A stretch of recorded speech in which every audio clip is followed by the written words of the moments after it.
Chapter 1. Return to your biological parents. In June, shortly after the National College entrance examination had concluded, a lavishly dressed woman of refined elegance stood at the entrance, gazing down at her with an air of superiority. Her eyes traversed the delicate features of a young girl, whose skin was as flawless as freshly fallen snow. A fleeting glimmer of jealousy flickered in her gaze, quickly followed by a palpable disdain.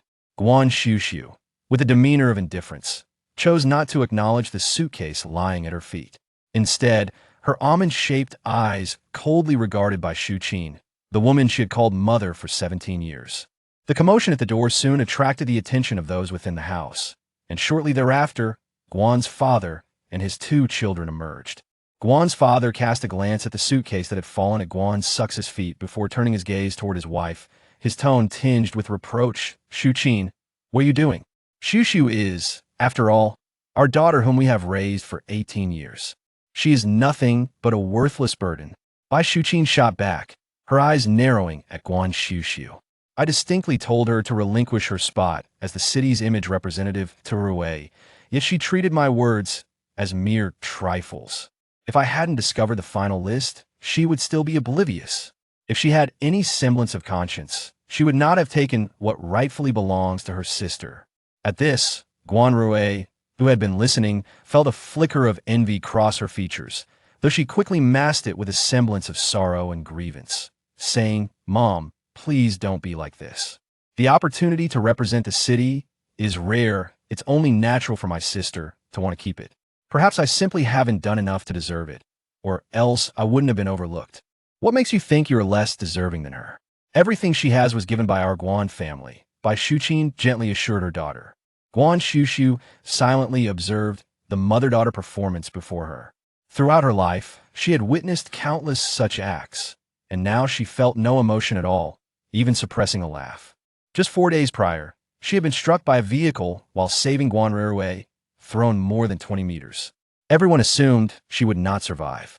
When Xu Qin and the rest of the Guan family arrived at the scene, their first instinct was not to check on her injuries, but rather to console Guan Rui, who was sobbing uncontrollably from the shock of the accident.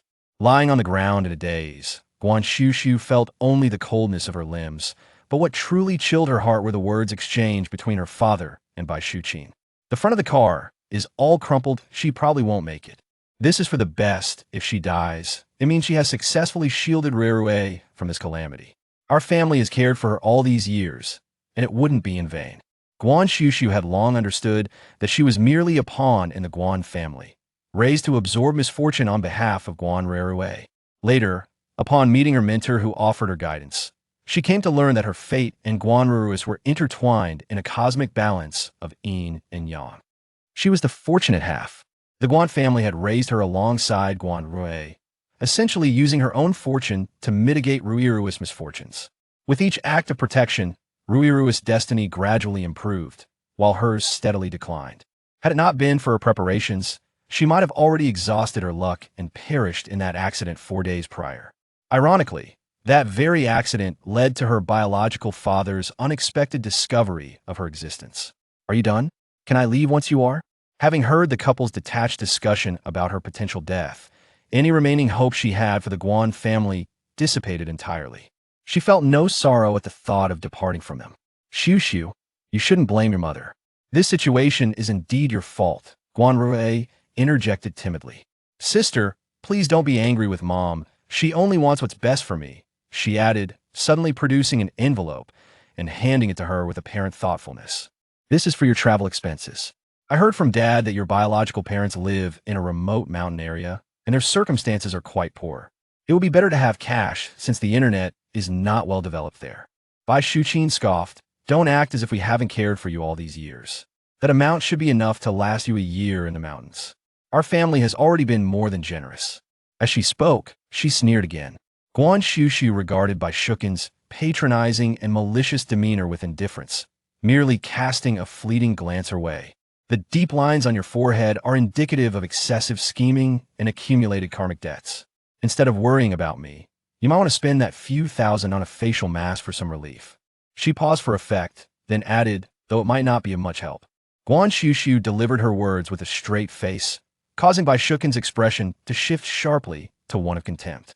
Who gave you the audacity to speak to me in such a manner, you little wretch?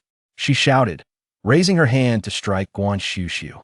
Unfazed, Guan Xuxu coldly watched her, gently sidestepping to let Bai Shukin's hand miss its mark. Bai Shuqin, incredulous, exclaimed, "You dare to dodge." Seeing this, Guan Ruwei rushed forward to grasp Guan Xuxu's arm, saying, "Sister, please don't provoke Mom. If you speak kindly, she will forgive you." Her words sounded sweet, but the reality was that she was preventing Guan Xuxu from escaping Bai Shukin's wrath. Guan Xuxu raised her hand to push Guan Ruwei away, but her gaze caught sight of a jade bangle adorning Ruiru's wrist. In a swift motion, she seized Ruiru's wrist, her voice icy. "How did this bangle come to be in your possession?" Guan Ruwei had deliberately worn the bangle today to flaunt it. Noting that her wrist had finally garnered attention, she feigned surprise and cried out, "It hurts." As soon as Ruwei uttered a sound, Bai Shukin's expression changed dramatically. She yanked Guan Xuxu away, her voice sharp with fury. "Guan Xuxu, what do you think you're doing?" Yet Guan Xuxu remained fixated on Guan Ruwei, her tone cold. "That bangle was left to me by Grandma." "What do you mean, your bangle?" "It belongs to the Guan family's daughters, and since you're no longer one of us, it rightfully belongs to Ruwei." Guan Xuxu clenched her teeth, releasing her grip on the suitcase, and turned to her father. "I won't take a single item from the Guan family. I only want the bangle that Grandma left for me." If there was anything in the Guan family she cherished, it was her grandmother. Her grandmother was the only one in this household who genuinely cared for her. Even in her final moments, she was preoccupied with thoughts of how Guan Xuxu would fare after her departure. The bangle was her grandmother's only legacy to her. Chapter 2. That mountain is our home. At that moment, Guan Xuxu, who had remained silent until now, finally spoke up, bearing a striking resemblance to their father. His youthful features were marred with discontent and sorrow. "Xuxu, that bangle belongs to Ruwei. When did you become so insatiably greedy?" Guan Xuxu clenched her hands at her sides, listening as he continued. "If you obediently relinquish the opportunity to Ruwei, I could persuade Mom and Dad to let you stay." Guan Xuxu believed he was offering her the best option, and she should be grateful. Guan's father remained silent about the bangle. Guan Ruwei then chimed in, her voice tinged with feigned innocence. "Sister, I know you really want that bangle, but it is after all Grandma's. How about this? I can send you some money, all right? Is 10,000 enough? If not, I can give you 20,000? Her words implied that Guan Xuxu desired the bangle merely to sell it for cash. Guan Xuxu shot a cold glare at Ruwei. Ruwei, caught off guard by the intensity of her gaze, instinctively shrank back. Guan Xuxu surveyed the three before her, her expression utterly indifferent, and declared with resolute finality, "I do not need your money, nor do I require your permission to stay."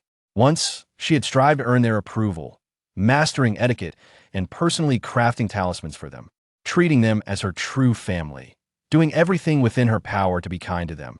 Yet she had never received a single genuine heart in return. Even when she had nearly sacrificed her life for Guan Ruwei, she had not earned so much as a glance from them. Such a family she would no longer covet. Guan Xuxu's face darkened at her unwavering refusal, feeling that Guan Xuxu was truly ungrateful.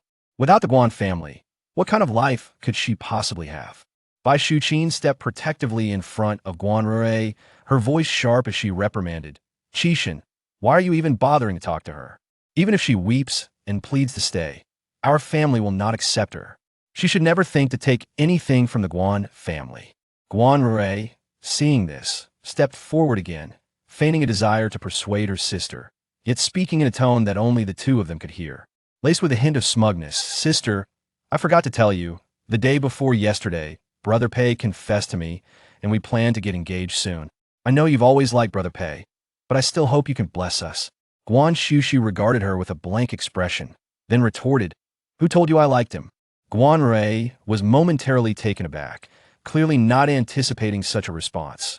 According to her conception, when hearing a confession from someone she cherishes, should Guan Xuxu not be overwhelmed with anguish to the point of collapsing in tears?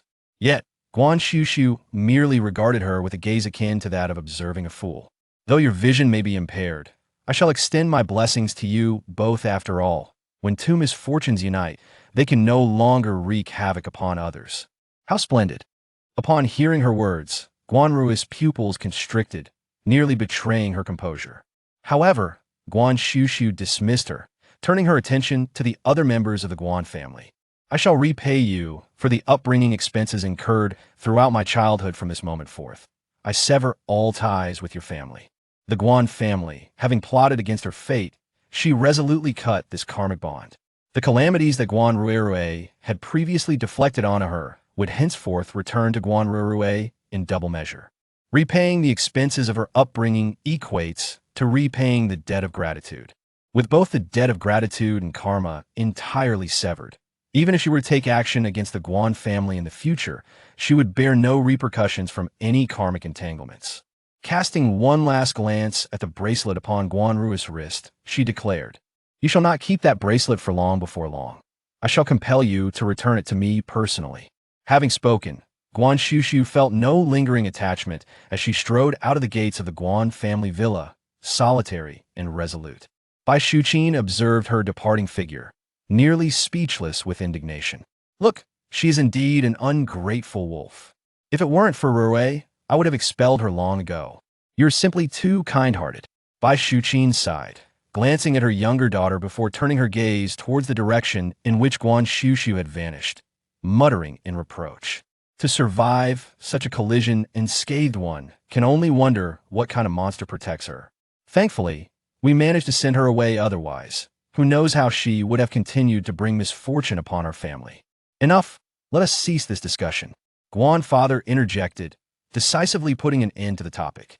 Unbeknownst to the four members of the Guan family, at the very moment Guan Xuxu stepped beyond the confines of the Guan garden, the blazing sun that had loomed over the family seemed to be shrouded by dark clouds, causing the surrounding temperature to drop by a couple of degrees. In the shadowy corners, hushed whispers and laughter could be heard. "She has departed, she has finally departed. This home is now ours, hee hee hee." As Guan Xuxu made her way towards the entrance of the villa district, the sun blazed overhead, yet not a trace of heat could be discerned from her, not even a bead of sweat gracing her brow, as if her body instinctively repelled the sweltering heat. She retrieved her phone from her pocket. Guan Baocheng, her father, had previously provided her with the contact information of her biological parents, though she had yet to reach out to them. Her knowledge regarding her biological parents was limited. However, living in the mountains, it was certain that they were not affluent. With the college entrance examination recently concluded, should her biological parents lack the means to support her education, she would find a way to earn a living herself. In this world, there should be no one willing to sell her. As Guan Xuxu pondered this, she located the string of phone numbers and was just about to press the dial key when a tremendous commotion erupted from the nearby helipad. Lifting her gaze, she beheld a formation of over a dozen black helicopters gracefully descending onto the landing pad. Though the villa district where the Guan family resided was not among the most exclusive in the city, it was not uncommon for luxury vehicles to frequent the area.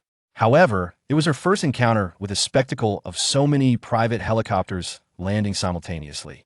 Assuming it to be the extravagant display of some wealthy tycoon within the community, she prepared to leave. Yet, just as she shifted her steps aside, the security personnel descending from the helicopters moved with military precision, swiftly positioning themselves before her in two neat rows. Then, the doors of the helicopters opened, and the pilots, clad in black suits and white gloves, promptly disembarked and formed two lines, clearly well-trained. At that moment, the door of the central helicopter began to open slowly. Guan Xuxu caught sight of a pair of long legs clad in dark gray suit pants. Stepping out first, the man emerged from the cabin, tall and imposing, his impeccably tailored suit accentuating his strikingly handsome features, exuding an air of noble elegance. The man approached her, and as he drew near, he spoke, his voice deep and melodious. "Guan Xuxu?" Guan Xuxu, recognizing the familiar resemblance in his features, hazarded a guess regarding his identity. "That's me."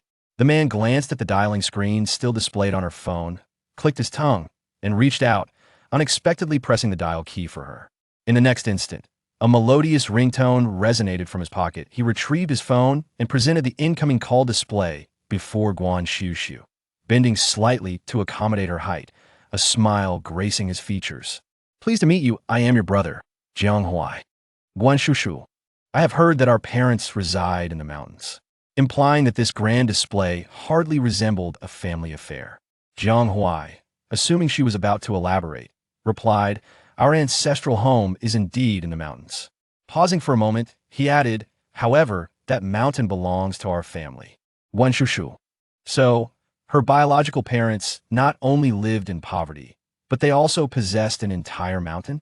What kind of person could own an entire mountain? Does the state even permit such ownership? Chapter 3 Blinded by his golden light, my family has sent me to retrieve you, and they specifically instructed me to approach our first meeting with great seriousness. Therefore, I have temporarily borrowed a helicopter squadron, albeit a modest one. Please bear with it.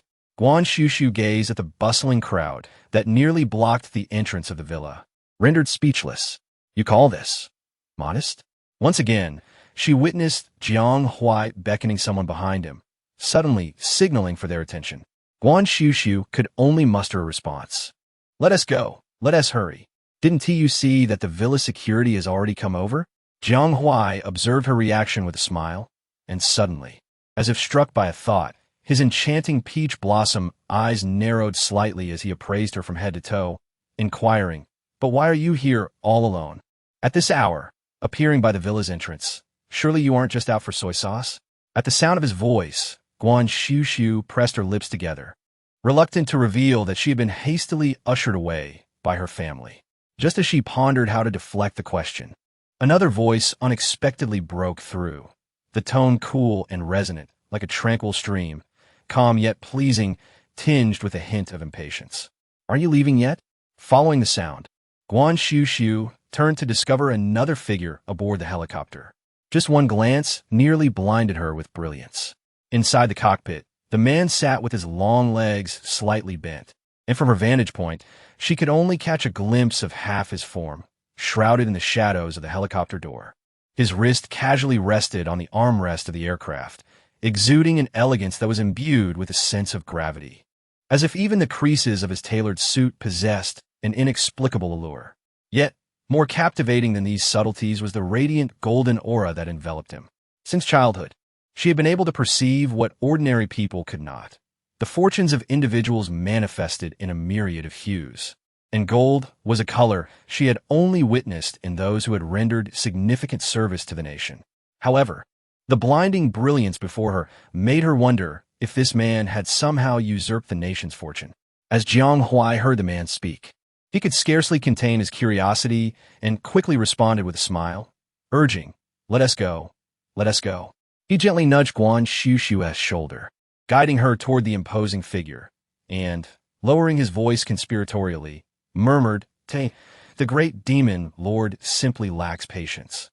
Thus, Guan Xuxu found herself positioned beside this formidable figure, nestled into the adjacent seat of the aircraft. The proximity intensified the golden radiance surrounding him. Battling the blinding effect on her vision, Guan Xuxu finally beheld his true visage. His features, sharp and chiseled as if sculpted from stone, radiated an austere beauty, with thin lips that bore a chilling warmth, reminiscent of ice descending from frigid peaks, enshrouded within the depths of his dark, enigmatic eyes. Sensing her intense scrutiny, the man slightly turned his gaze, capturing all her inquisitiveness and emotions within a single glance. Although Guan Xuxu was intrigued by the golden light that surrounded him, she worried that he might perceive her as foolish. After a moment of contemplation, she inquired, are you also my brother? No, there is much to say, yet silence prevails. Fortunately, aboard this aircraft is also Jiang Huai. This is Chu Beihe, not your brother. I am the only sibling he has. Upon hearing this name, Guan Xuxu felt an inexplicable familiarity but could not recall where she had encountered it. However, among the 4 prominent families of Heiress, 2 bear the surnames Chu and Jiang. Is this mere coincidence? Jiang Huai continued to explain, I have come to fetch you today, and he has conveniently hitched a ride. You are utilizing my fleet of helicopters. As the esteemed head of the Chu family, he certainly does not need to rely on others for transportation. Yet, Jiang Huai remained indifferent, even nonchalantly gesturing, unfortunately, my company's fleet has been dispatched. Among those I know, only you would provide a dedicated helicopter fleet for personal travel. Chu Beihe, A person so particular that even his subordinates' socks must match in color and style. Not to mention the helicopters under his command, which demand that even the foot mats within the aircraft be identical. As the three conversed, a sleek black helicopter gradually ignited its engines, escorting the luxurious helicopter at its center, departing with the same grandiosity as their arrival. Once the fleet rumbled away, a few security personnel, who had been observing, exchanged glances and began to discuss. The individual who just left via helicopter is the eldest daughter of the Guan family.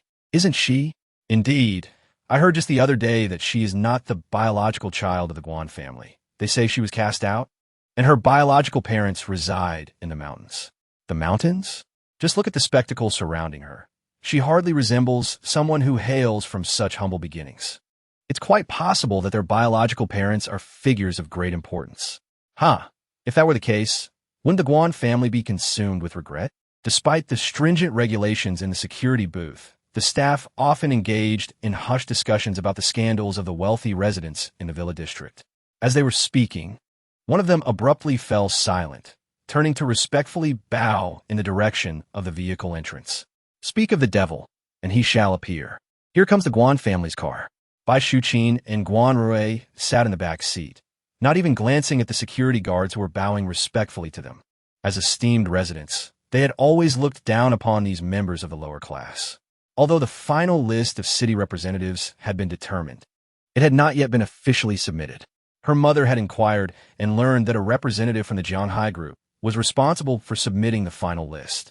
Bai Xuqin spoke to Guan Rui, a smile playing on her lips. It just so happens that your father negotiated a partnership with the Jiang group the day before yesterday. We can directly leverage that connection. Guan Rui was pleasantly surprised to hear this.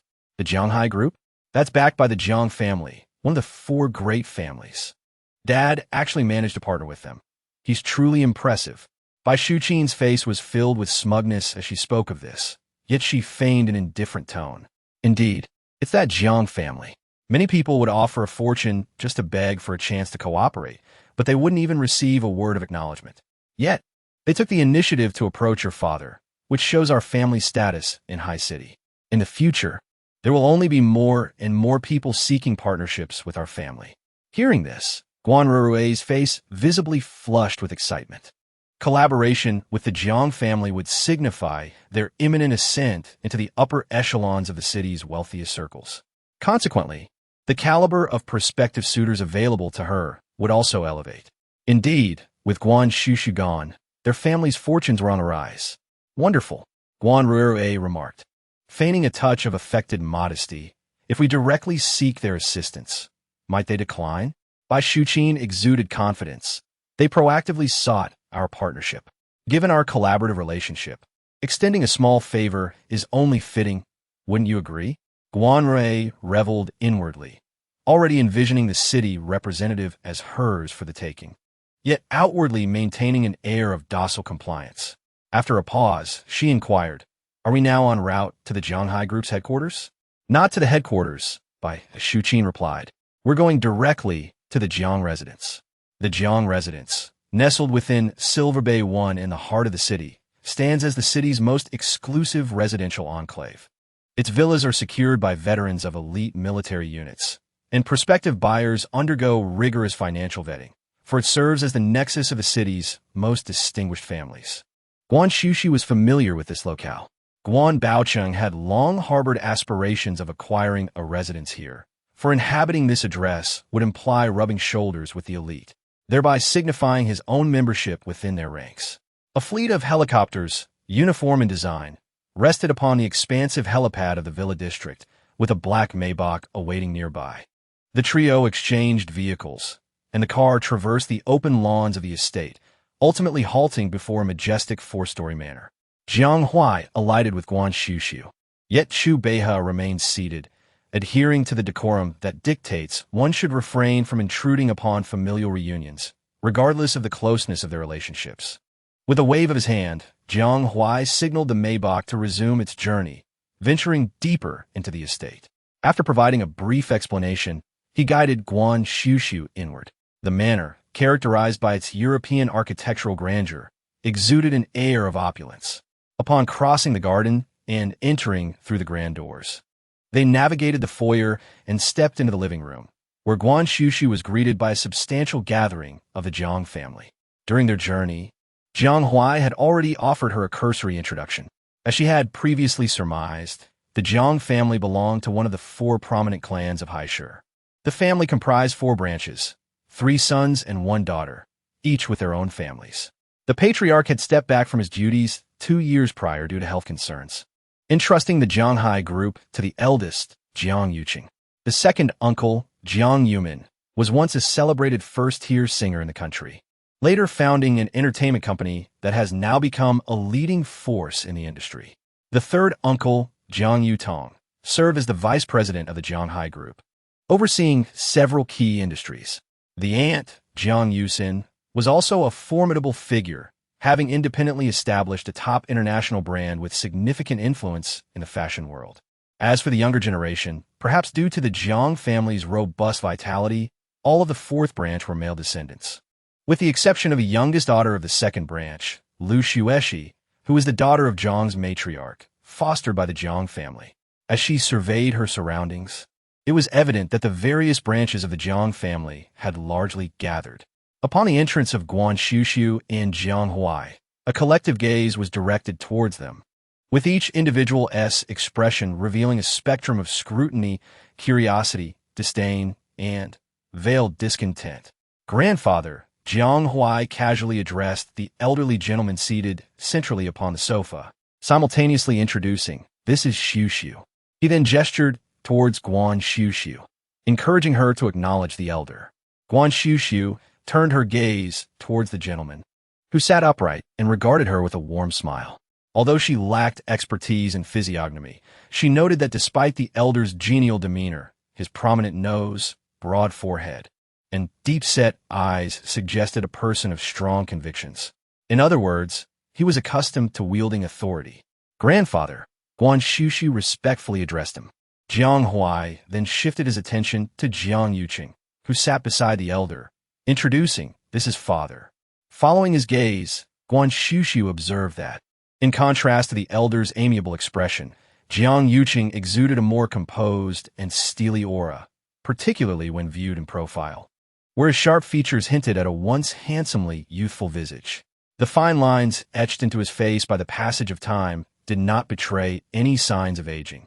Rather, they exuded a certain charm characteristic of a mature man, distinct from Guan Baoqing's nature. Guan Xuxu parted her lips, softly uttering, "Father." At this, the corners of Jiang Yuqing's thin lips tightened slightly, and as he turned his gaze towards her, his expression remained largely inscrutable. After a pause, he responded in a low voice, Jiang Huai then introduced her to the other elders of the Jiang family one by one. Guan Xuxu quietly observed the assembly. Nearly all of the Jiang family members were present, save for the grandmother still in the sanatorium and another cousin. Yet, among these individuals, her mother was absent. Perhaps sensing her silence, the woman introduced earlier as the second aunt took the initiative, affectionately linking arms with Guan Xuxu, her eyes brimming with compassion and tenderness. The elder Mr. Jiang adhered to traditional ideologies regarding family matters, emphasizing that the family should remain united while the parents were still alive. Thus, apart from the 4th daughter, who had already married out, the other 3 branches resided together in this manor villa. The woman, named Yao Lin, appeared to be around 40 years of age, but her figure and complexion were remarkably well-maintained, presenting the image of a quintessential noblewoman. However, her feigned concern, juxtaposed with her vain and obstinate features, struck Guan Xuxu as profoundly discordant. "Second aunt, perhaps you could arrange another room for her. The original one was Xueshi's nursery. If you give it to her, Xueshi's child will have nowhere to go." The youth, the youngest son of the 3rd branch named Jiangsu, was known as the most impetuous among the Jiangs. As expected, upon hearing his words, several individuals in the hall displayed awkward expressions. The 3rd uncle, Jiang Yutong, immediately wore a stern countenance, retorting, "What nonsense are you spouting? This is none of your concern. Why are you scolding me? I didn't say anything wrong." Jiang Su stubbornly defended, "There's so many rooms in the house. Yet she insists on occupying Xueshi's nursery upon her arrival. Why should she?" Seated among the younger generation, the young woman had risen to her feet at some point, her exquisite and jade-like face bearing a hint of self-reproach. Xiaosu, please refrain from speaking further. This is the Lu Xueshi referred to by the youth. Lu Xueshi is the niece of the late Mrs. Jiang from her maternal family. In the past, due to the disappearance of Guan Xuxu, Mrs. Jiang, in an effort to soothe her eldest son's heart and alleviate the imbalance of the Jiang family's fortunes, specially brought Lu Xueshi from her maternal home to raise her. Since the age of 3, she has been brought up in the Jiang household, growing up alongside her numerous cousins. She then turned to Guan Xuxu, speaking softly, Sister Xuxu, please do not hold it against him. Xiaosu means no harm. He simply cannot bear to see me wronged. That room is yours, and I am perfectly fine with whatever happens. Her demeanor was gracious and appropriate, yet she emphasized her own grievances with every word, reminiscent of Guan Rue's familiar tactics. Guan Xuxu reflected silently. Could it be that her unique disposition perpetually attracts such tea-sipping individuals? Once more, the young girl turned her head, feigning admonishment. Xiaosu, quickly apologize. Xuxu is your sister. The youth, however, wore a face of disdain, softly scoffing, what makes her my sister? With a loud thud, an unknown cup was forcefully brought down upon the marble table, causing an abrupt silence to envelop the living room. Chapter 5, My Sister. Unwronged in one corner of the living room, Jiang Yuqing sat expressionless on a single sofa, the teacup before him leaving a ring of water on the table. After a moment, he slightly turned his gaze towards Jiang Su, speaking in a calm tone. Xuxu is my daughter, my daughter. Does she not deserve to be called your sister? The previously brash youth visibly shrank back in response. Uncle, I did not mean it that way. At the side, Jiang Huai smiled gently, casting a look that silenced the child, then turned to Lu Xueshi. Xueshi, do you feel wronged living in the Jiang family?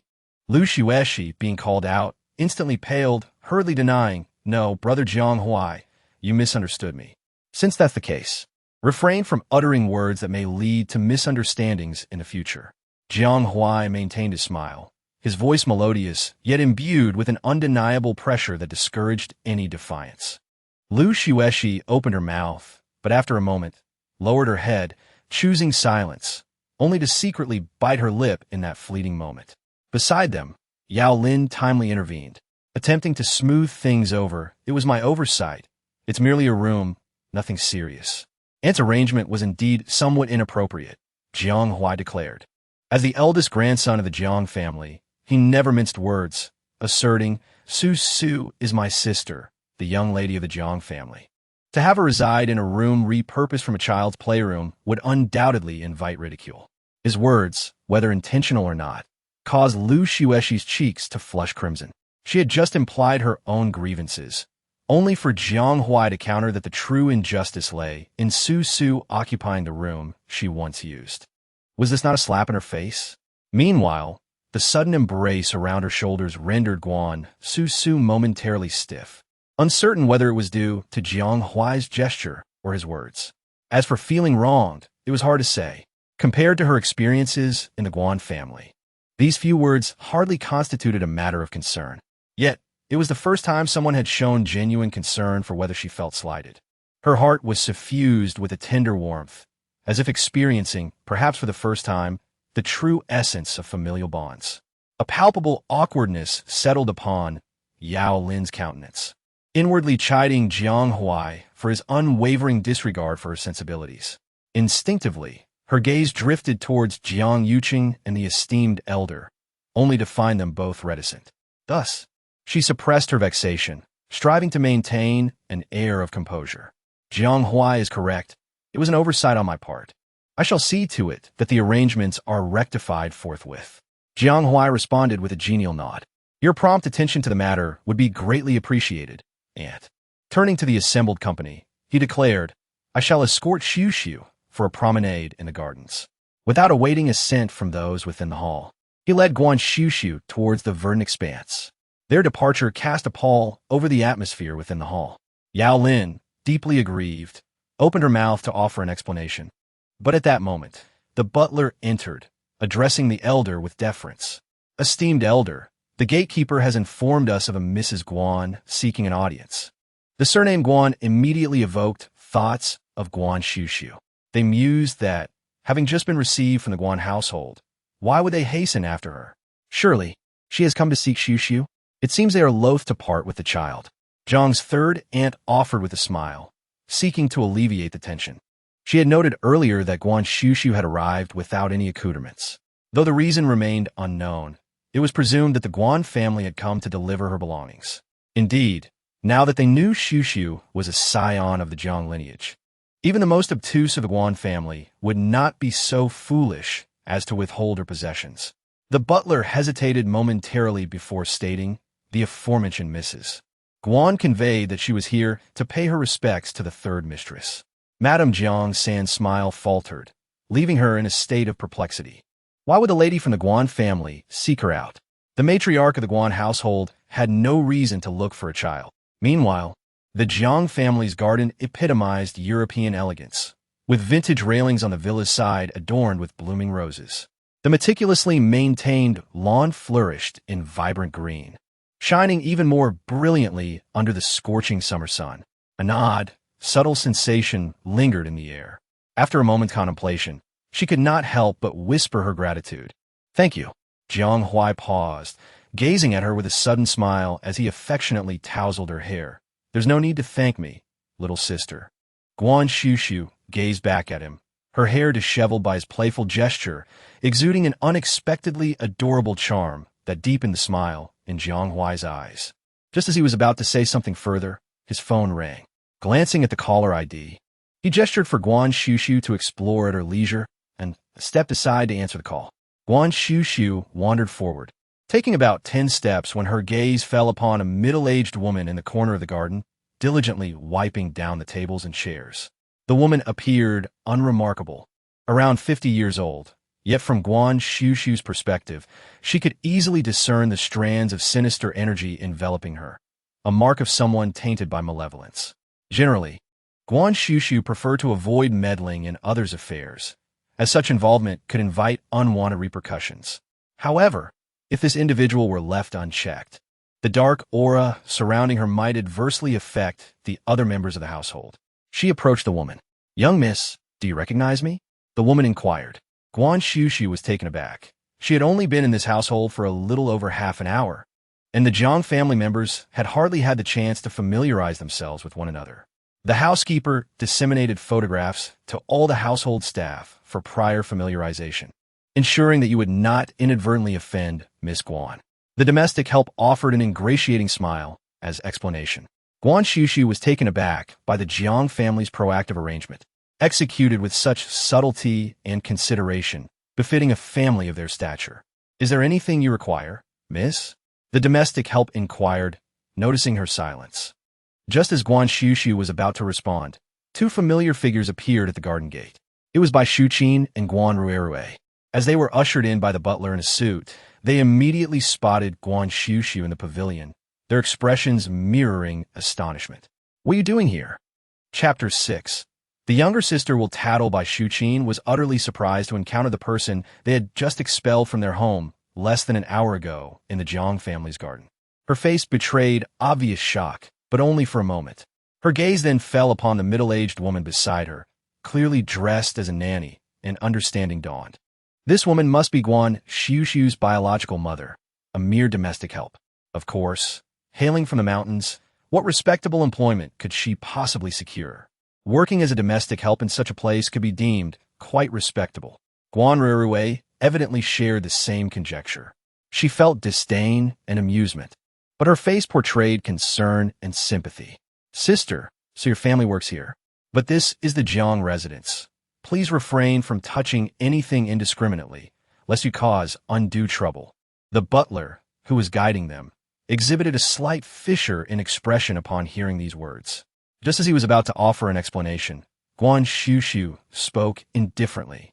"No need to trouble yourself." Pausing momentarily, her bright apricot eyes shifted from behind Guan Rui to the faint, grayish shadow that clung closely to her. With a slight elevation of her brow, she continued, "If I were you, I would remain at home rather than wandering aimlessly."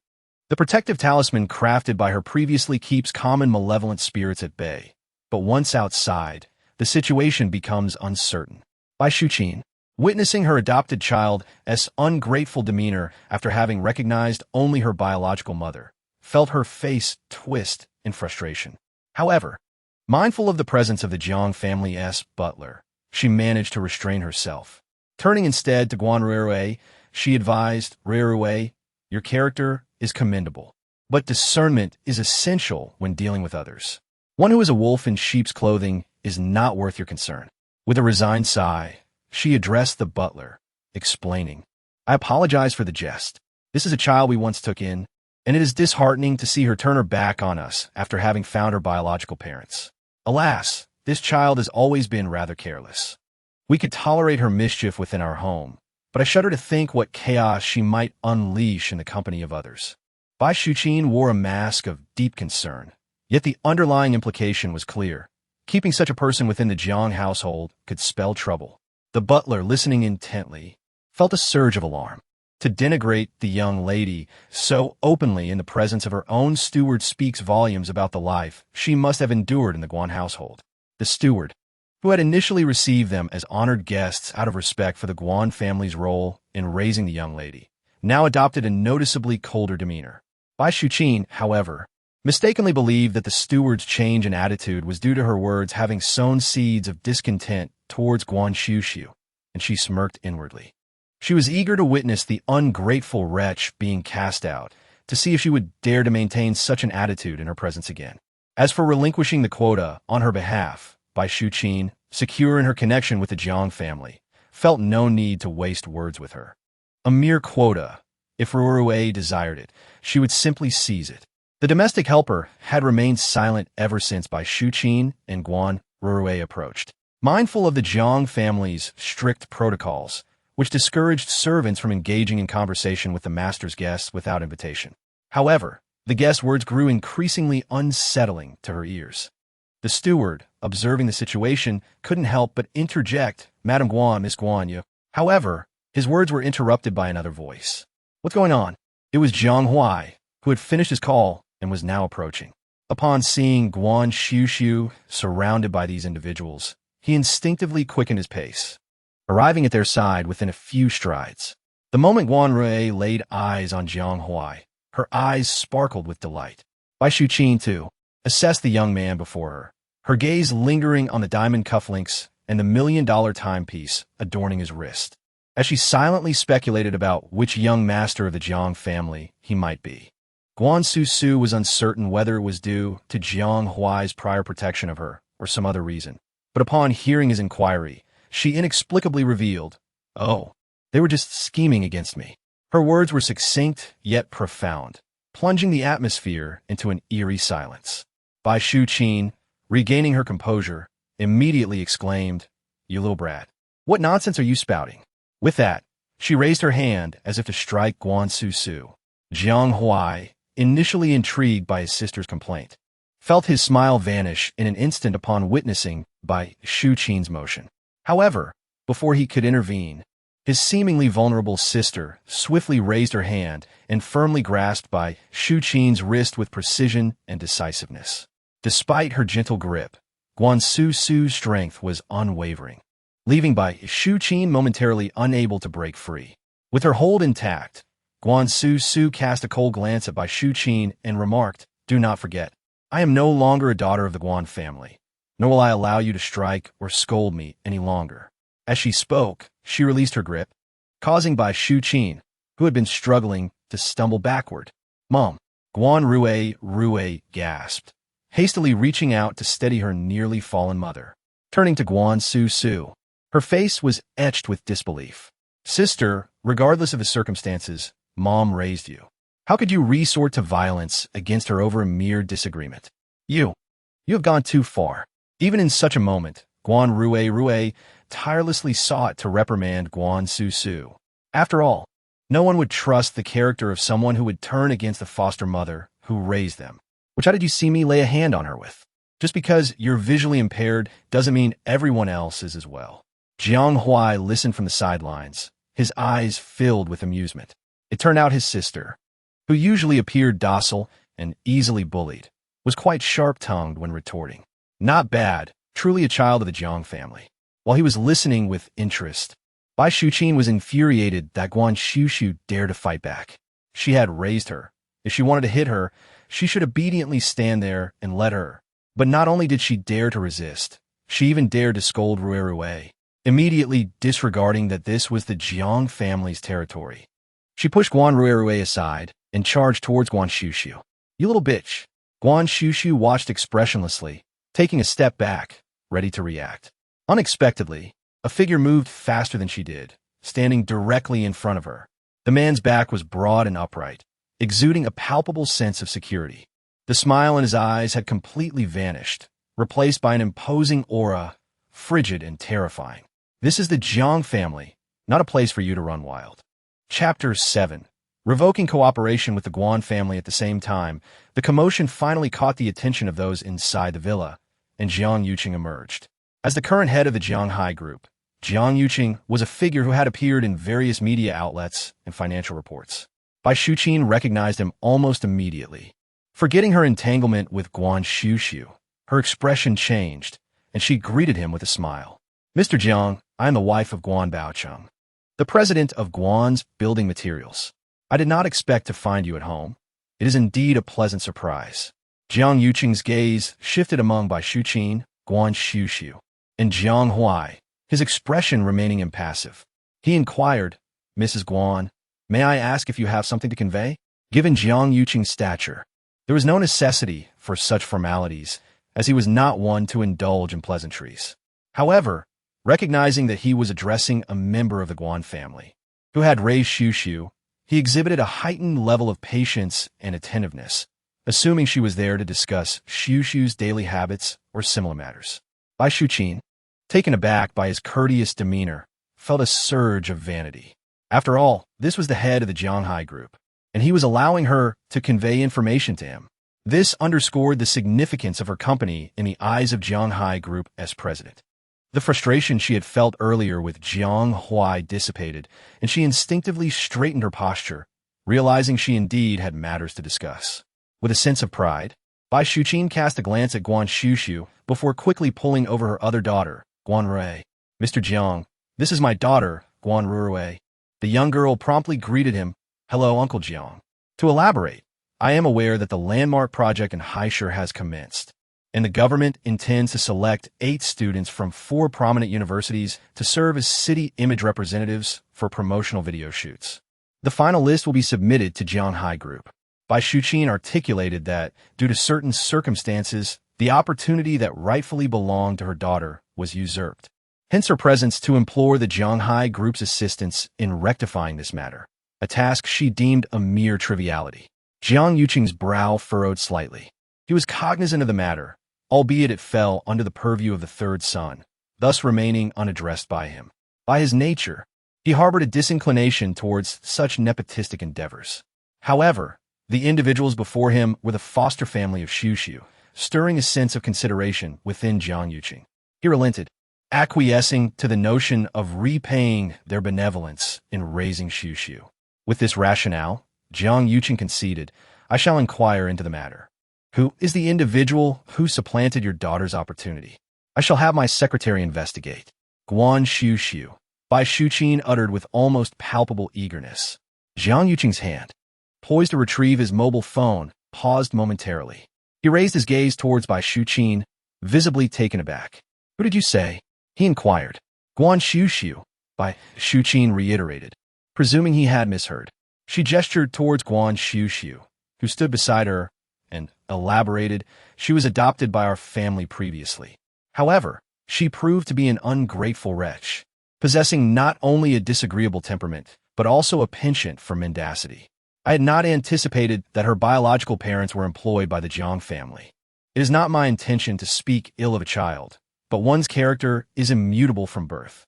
Despite my diligent efforts in her upbringing, she remained incorrigible."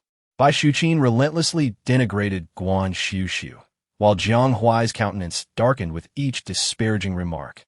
He now comprehended the import of Xuxu's earlier allusion to wearing small shoes.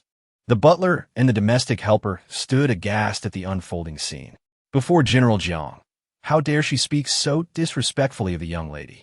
Surely this person must have lost their mind. Guan Xuxu had long grown accustomed to Bai Shuqin's slander. Even the barrage of criticism directed at her from the housekeeper did not faze her. However, at this moment, in front of Jiang Huai and her biological father whom she had just met, Bai Shuqin's words inexplicably ignited a spark of anger within her. This was family she had only just begun to acknowledge, and she had scarcely allowed herself a flicker of hope regarding her so-called kin. Yet why, oh why, could this person not bear to see her thrive? Did Bai Shuqin not realize that her words, when heard by others, would shape their perceptions of her? She knew, yet she remained indifferent, seemingly desiring nothing more than for the entire world to despise her. In her youth, whenever a teacher expressed fondness or offered praise, Bai Shuqin would resort to various means to undermine herself in front of them, ensuring they viewed her as a troublesome child. The teachers, perhaps, never contemplated that a mother could belittle her own child. Thus, they largely accepted Bai Shuqin's claims, believing her to be a bad seed. The more unlikable she became, the more Guan Ruirui could suppress her. Eventually, Bai Shuqin's disdain and derision seemed to morph into a habit, just as it did now. Her hands, hanging by her sides, clenched tightly as she listened to the relentless stream of insults. Ultimately, Guan Xuxu could no longer contain herself. Silence. Enough. The simultaneous exclamations resonated through the air, and Guan Xuxu instinctively turned her head to the source of one of the voices, only to meet the frost-laden visage of Jiang Yuqing.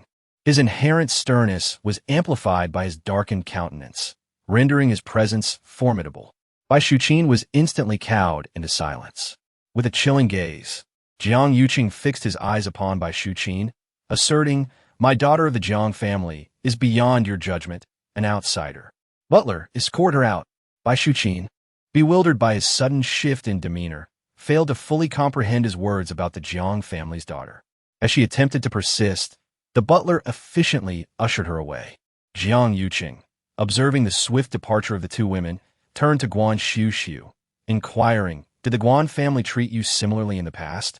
Upon uttering these words, he immediately regretted his inquiry, realizing its futility. If they dared to slander her in his presence, he could only imagine the mistreatment she endured within the Guan household. He had believed that his daughter's adoption by the Guan family had ensured her well-being, yet it seemed that they were individuals of deplorable character. Increasingly incensed, Jiang Yuqing turned to Jiang Huai, icily instructing, "That collaborative project, initiated as a gesture of gratitude for the Guan family's care Xuxu, was deliberately structured with preferential terms. It not only afforded Guan Corporation profits exceeding hundreds of millions, but was also intended to elevate the Guan family. However, now aware of their treatment of Xuxu, I refuse to continue supporting them. They are undeserving." Jiang Huai, resuming his earlier affable demeanor, promptly retrieved his phone, responding, "Understood." Guan Xuxu, meanwhile, watched Jiang Yuqing's outburst in a daze, her lips curving into a subtle, almost imperceptible smile as she lowered her gaze. Her newfound brother and father seemed dissimilar to the Guan family, truly wonderful. Beyond the gates, Bishqin and Guan Ruirui were unceremoniously escorted off the Jiying estate.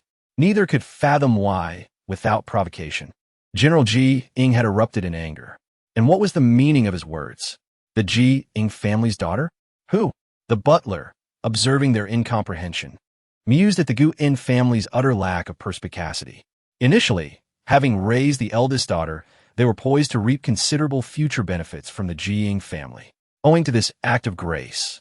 Yet, the Guan family remained oblivious to the true identity of the ungrateful adopted daughter they spoke of. As a butler, he held his professional integrity in high regard, refraining from outbursts or sarcastic remarks. He resolved to politely enlighten them, then turned to instruct the staff to close the villa gates, leaving Bishqin and Guan Ruirui in a state of paralysis outside. Bishqin, clutching her daughter's arm, stammered, Ruirui, what did he say?" "Eldest daughter." "Who?" Guan Ruirui was equally incredulous, or rather, unwilling to believe. "Impossible. There must be a misunderstanding. The Jiying family's daughter cannot be Guan XX. It cannot be her. Bishqn turned slowly to regard her daughter. Then, after a long pause, her legs weakened, and she nearly collapsed to the ground. We're finished. We're doomed. Chapter 8. Not even 30,000 yuan for pocket money Bishqn and Gu in Ru Ru. Being turned away before even entering the Jiang family's foyer did not disturb the family inside the villa. Having been discomfited by the preceding incident, Guan Xuxu simply escorted Lu Xueshi out of the villa. As they strolled along the garden path, he endeavored to console her. Lu Xueshi sighed softly and said, "Little Su, I know you mean well, but please refrain from saying such things in the future. I was never truly a daughter of the Jiang family, and all that I possess should rightfully belong to Xuxu." Brother Huai's words were not without merit. "What nonsense!" Jiang Su retorted. "In my heart, you are my only sister, Xueshi. As for that Guan Xuxu, I refuse to acknowledge her." As they conversed, they inadvertently overheard Guan Xuxu's voice. "This auntie is afflicted with some karmic entanglement. If left unattended, it may adversely affect the family's feng shui. If father is willing to compensate me, I can assist in resolving it for a mere 30,000. Turning their heads, they beheld Guan Xuxu addressing the housekeeper, her expression earnest as she extended 3 fingers. Guan Xuxu had initially detained the housekeeper due to the inauspicious energy surrounding her. Now that she had dismissed the irrelevant individuals, she naturally turned her attention to more pressing matters. Even among kin, accounts must be settled. Jiang Yuqing and Jiang Huai were equally taken aback by the abrupt shift in her demeanor. After all, feng shui metaphysics seemed incongruous with Guan Xuxu's persona. They simply surmised that the child was in need of funds and had resorted to using feng shui metaphysics as a pretext to solicit pocket money, which stirred a pang of sympathy within them. When had a child of the Jiang family ever lacked a mere 30,000 in spending money? Jiang Huai promptly retrieved his mobile phone, ready to transfer funds to her. "Is 30,000 sufficient? I'll transfer you 100,000. If you need more, just ask." Having his thunder stolen by his son, Jiang Yuqing's countenance darkened as he retrieved his own mobile phone, intending to transfer 300,000, a sum that would undoubtedly surpass his son's offering. However, upon retrieving his phone, he realized he did not possess his daughter's contact information. Guan Xuxu, overhearing this exchange, immediately discerned the nature of their misunderstanding. "I'm being genuine," she asserted. We know. Jiang Huai responded with an amiable smile, his tone laced with understanding. Guan Xuxu retorted, "Could you adults perhaps extend a modicum of respect to my profession?" Despite her sentiments, Guan Xuxu found herself in this predicament not for the first time. Just as she was about to speak, a derisive snicker emanated from the vicinity. Utterly disgraceful. Jiang Su couldn't help but exclaim, despite his recent reprimand. He simply couldn't tolerate individuals like Guan Xuxu. Lu Xueshi swiftly approached, grasping Jiang Su's arm with an apologetic demeanor. "Xuxu, he didn't mean to say such things. Please don't take it to heart." Guan Xuxu's gaze swept indifferently across their faces, ignoring their presence, and refocused on Aunt Wu. "The disruption in your marital fate suggests the early loss of a husband. However, you have a son, and, judging from your countenance, he is currently facing a tribulation involving finances." Guan Xuxu's expertise in physiognomy was not particularly refined, allowing her to offer only a rudimentary assessment. Nevertheless, even this basic analysis caused Aunt Wu to visibly startle, especially upon hearing the latter part about a tribulation related to money. A fleeting moment of panic flickered in her eyes. Guan Xuxu continued, "Ordinarily, your personal karma would not affect the primary family. But I detect a minute connection between your aura and the Jiang family. You have pilfered the Jiang family's financial fortune." In the final sentence, Guan Xuxu spoke with unwavering certainty. Wu Seo's body trembled violently. It couldn't be. She must be speaking nonsense. How could she possibly know what she had done? Jiang Yuqing and Jiang Huai had initially regarded the child's words as mere jest, but upon witnessing her serious demeanor, they felt a flicker of gravity in their gazes. Lu Xueshi observed Wu Seo's reaction with a hint of astonishment, exclaiming, "Are you suggesting that Wu Seo has stolen money from the household?" She appeared incredulous and quickly offered an explanation, There must be some misunderstanding. Wu Asa has served the Jiang family for nearly a decade. She would never engage in such behavior. Wu Asa, initially feeling a tinge of panic, was instantly adorned with a look of wrongful accusation upon hearing Lu Xuexi's words. With a sorrowful tone, she protested, "Miss, such words should not be spoken lightly. How could I possibly steal from the Jiang family? Everyone here knows me. I'm not that kind of person." As she spoke, she turned to Guan Xuxu, pleading, "Young master, you must believe me. I could never commit such an act." With that, she covered her face on the verge of tears.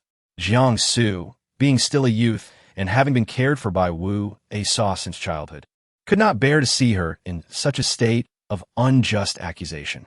He glared fiercely at Guan Xuxu, raising his voice in my eyes.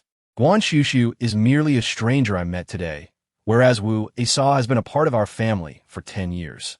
Naturally, I trust her more." Thus, his disdain for this so-called cousin only deepened.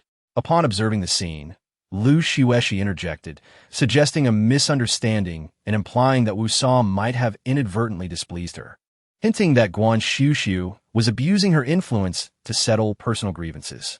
Wu Sa, as if enlightened, burst into tears, lamenting that she was aware the young lady was displeased because Guan's mother had mistaken her for her biological parent, adding that her humble status did not allow comparison with someone of Guan Xuxu's stature, but pleading not to be slandered in such a way, as it would cost her life. Previously unaware, Wu Sa had only later understood the intentions of Madame Guan and Miss Guan, and now seized the opportunity to attribute Guan Xuxu's accusations to a plausible cause. Indeed, upon hearing this, Guan Xuxu, learning of the preceding events, regarded Guan Xuxu with undisguised disgust. Before he could utter the words troublemaker, a cool and authoritative voice suppressed him, Guan Xuxu. These two words alone silenced him. Noticing the chilling smile on his elder cousin's face, he shrank back, refraining from further comment, though his discontent with Guan Xuxu remained undiminished. Emboldened by Guan Xuxu's support, Wu Sa stood tall, her face filled with indignant innocence, and declared that if the young lady did not believe her, they were welcome to search her room. "I have always conducted myself with integrity and have nothing to conceal. Although I am a woman of the streets, I refuse to be unjustly accused in such a manner." The commotion here has attracted the attention of the servants and the housekeeper, who have gathered but dare not approach. It is said that Miss Guan was raised in a wealthy family and looks down upon those of us who work as maids and servants. Jiang Yuqing, noticing the servants' gazes towards Guan Xuxu, was about to intervene and halt this farce when he heard Guan Xuxu speak again, her voice calm and measured. "When did I ever say she stole money?" These words caused everyone present to pause in astonishment. Guan Xuxu was the first to speak, unable to contain himself. "You yourself just said that Sister Wu stole money. Are you denying it now?" Guan Xuxu cast a sidelong glance at him, replying, "I said she stole the Jiang family's fortune." The accusation of stealing money came from Lu Xuexi. Whether it was intentional misdirection or an unintentional summary, everyone was misled by her words. Stealing fortune and directly stealing money are two entirely different matters. At the very least, a direct search will not uncover anything. It is with this confidence that she was able to so brazenly demand a search earlier. Guan Xuxu was bewildered, feeling as though she was merely equivocating. "How can you steal fortune? Don't spout such mystical nonsense. It sounds like you're just trying to deceive people." Upon hearing this, Jiang Huai cast a subtle, warning glance at him. Even if Xuxu is deceiving people with her status, what does it matter if she deceives a few? Moreover, whether it was due to Su Su's exceedingly composed and tranquil demeanor, Jiang Huai sensed that Su Su was indeed being truthful. Within affluent circles, there exists a certain degree of reverence for matters of metaphysics and destiny. Even within the Zhanghai group, there are a few acquainted feng shui masters. However, his own sister, at only 18 years of age, could she comprehend such things? Jiang Huai harbored skepticism, yet he did not perceive Guan Xuxu to be fabricating tales. Unlike the others, Guan Xuxu, however, was disinclined to further engage with the youth who was presumably her cousin. Instead, she turned her gaze back to Wu Sa, suddenly pointing to a particular spot. "What have you buried over there?" The direction of her finger was precisely towards a flower bed in the garden's corner. The very place where Wu Sa's gaze had unconsciously drifted while she was preoccupied with her work. Wu Sa, who was already uneasy, felt her heart plummet upon seeing Guan Xuxu accurately indicate the location, and beads of cold sweat nearly cascaded down her forehead. It cannot be, it cannot be. How could she possibly know? How could this be?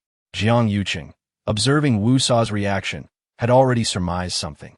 He turned his head and gestured towards the butler. Go! The butler, who was already intrigued, promptly strode towards the direction indicated by Guan Xuxu upon receiving the signal. The onlookers also followed the butler's movements, arriving at the edge of the flower bed. While the others were driven by curiosity, Jiang Su was utterly incredulous, following along with an expression that seemed to say, "Let's see what you can conjure up." They watched as Guan Xuxu pointed to the soil around a certain flower. Without a word, the butler crouched down and began to dig into the soil with a small shovel. And as the butler proceeded, Wu Sa's face turned ashen and her legs grew weak. At that juncture, everyone's attention was riveted on the butler, and no one noticed her pallor.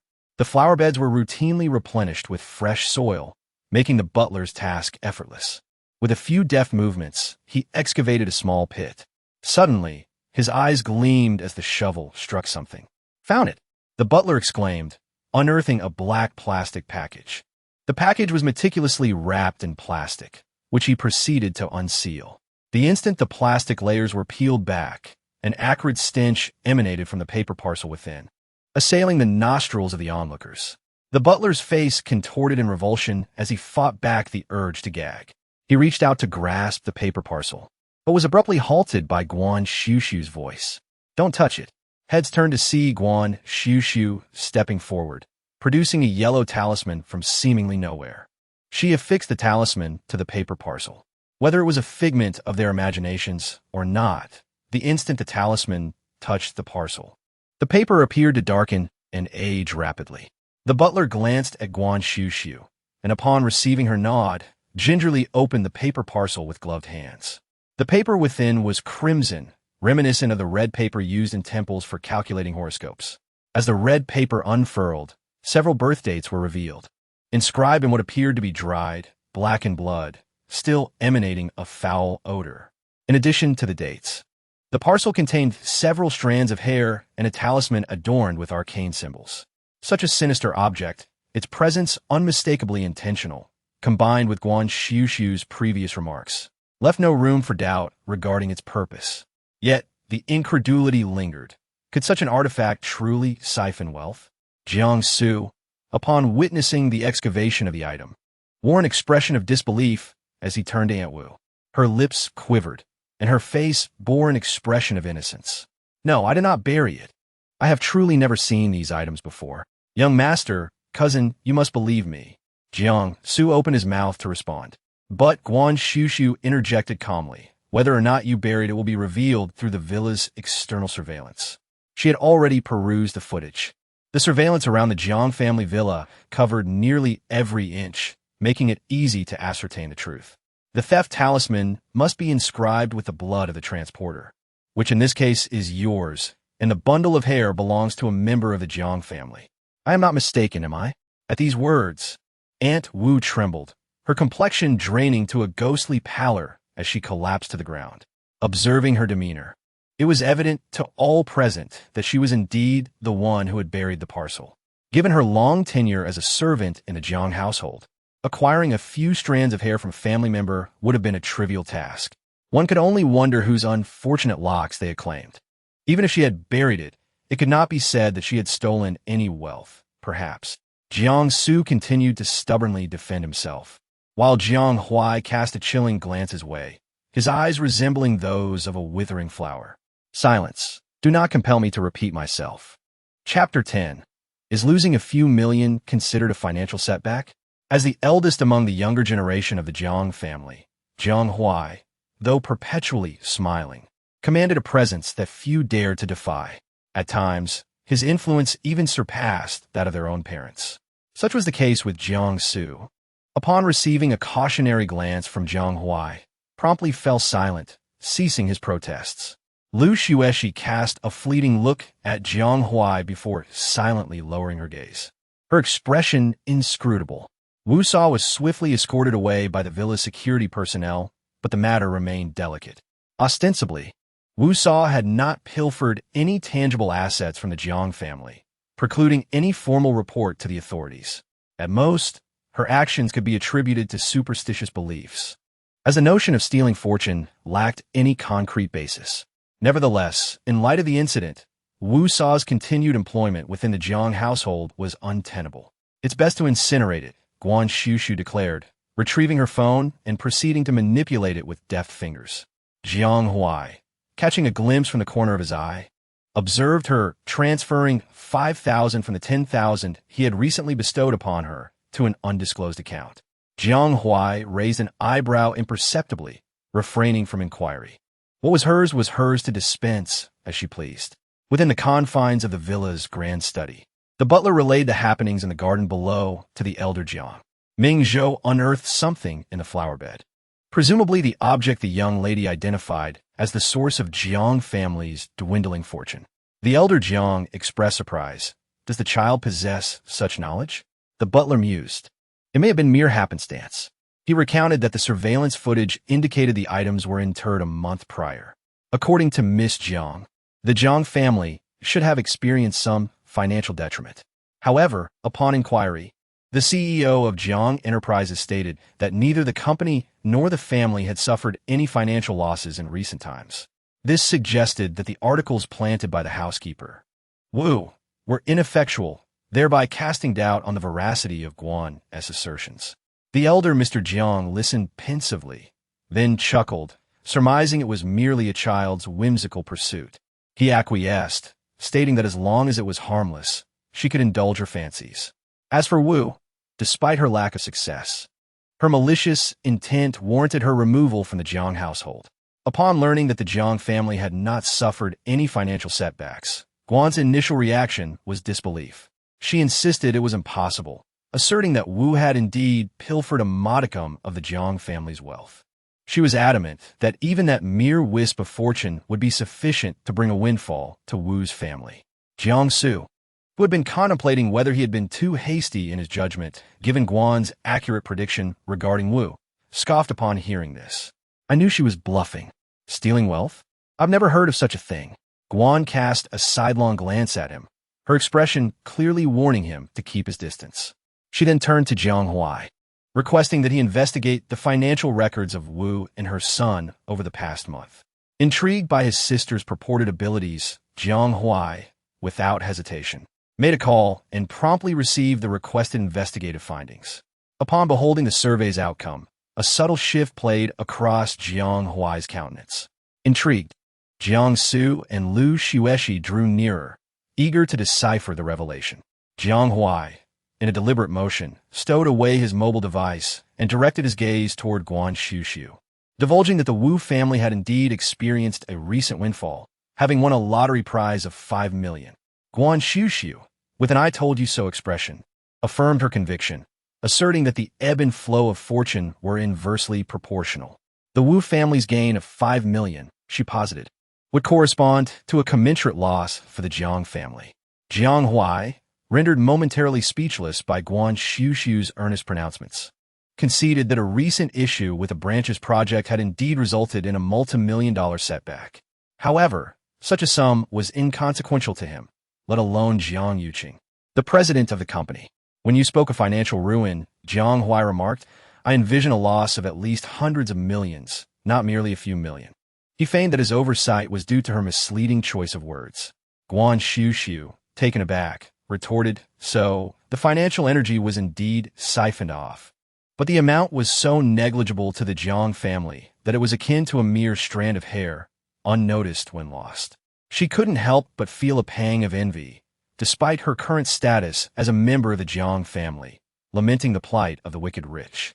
She then revealed that Wu's son had squandered the family's savings through gambling months prior, and had been arrested for drunk driving the previous month, resulting in a fatality. The bereaved family demanded 2 million in compensation in exchange for a letter of leniency, which likely prompted Wu to resort to stealing the Jiang family's financial energy. Upon the unmasking of Wu's clandestine activities, Jiang Huai, through her own confession, swiftly unearthed the underlying cause in under an hour. Guan Xuxu, upon learning that it stemmed from a fatal drunk driving incident, instinctively associated it with the malevolent aura clinging to Wu. Yet, in a fleeting moment, she discerned an anomaly. If Wu's son had been the perpetrator of the fatal accident, Wu would, at most, be considered indirectly tainted by the ominous presence. However, the spectral aura enveloping her seemed to have descended upon her directly. After a moment of contemplation, she inquired of Jiang Huai whether she could view a photograph of Wu's son. Jiang Huai, immensely gratified that Xuxu had acclimated to her role as his younger sister in such a brief span and was now seeking assistance from her elder brother, promptly dispatched a message, swiftly procuring a photograph of Wu's son. Magnifying the image on her mobile device, Guan Xuxu furrowed her brow after merely a cursory glance. Inaccurate. His physiognomy should not present in this manner. With that, she requested the individual's birth date and time, retrieving 3 Tongbao coins from the petite satchel adorning her waist to perform an impromptu divination. Jiang Su, observing the scene, voiced his disdain with a scornful snort. Bah! This charade of mystical pretense is unending. Guan Xuxu, unperturbed by his derision, expeditiously completed her divination, her delicate countenance now adorned with a hint of solemnity.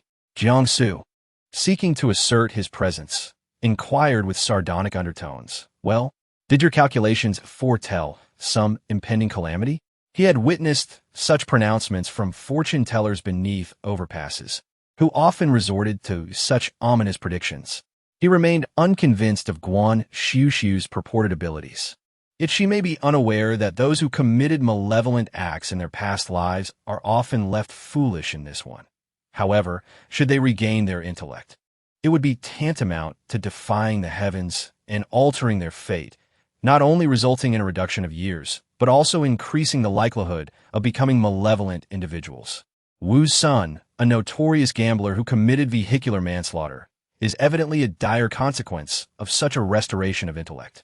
At this moment, Guan Xuxu was in the living room, speaking without any deliberate intention of secrecy, while a nearby woman, an elder sister, was eavesdropping intently. Upon hearing this, she clearly had something to say, yet hesitated to speak freely due to her own status. Chapter 11.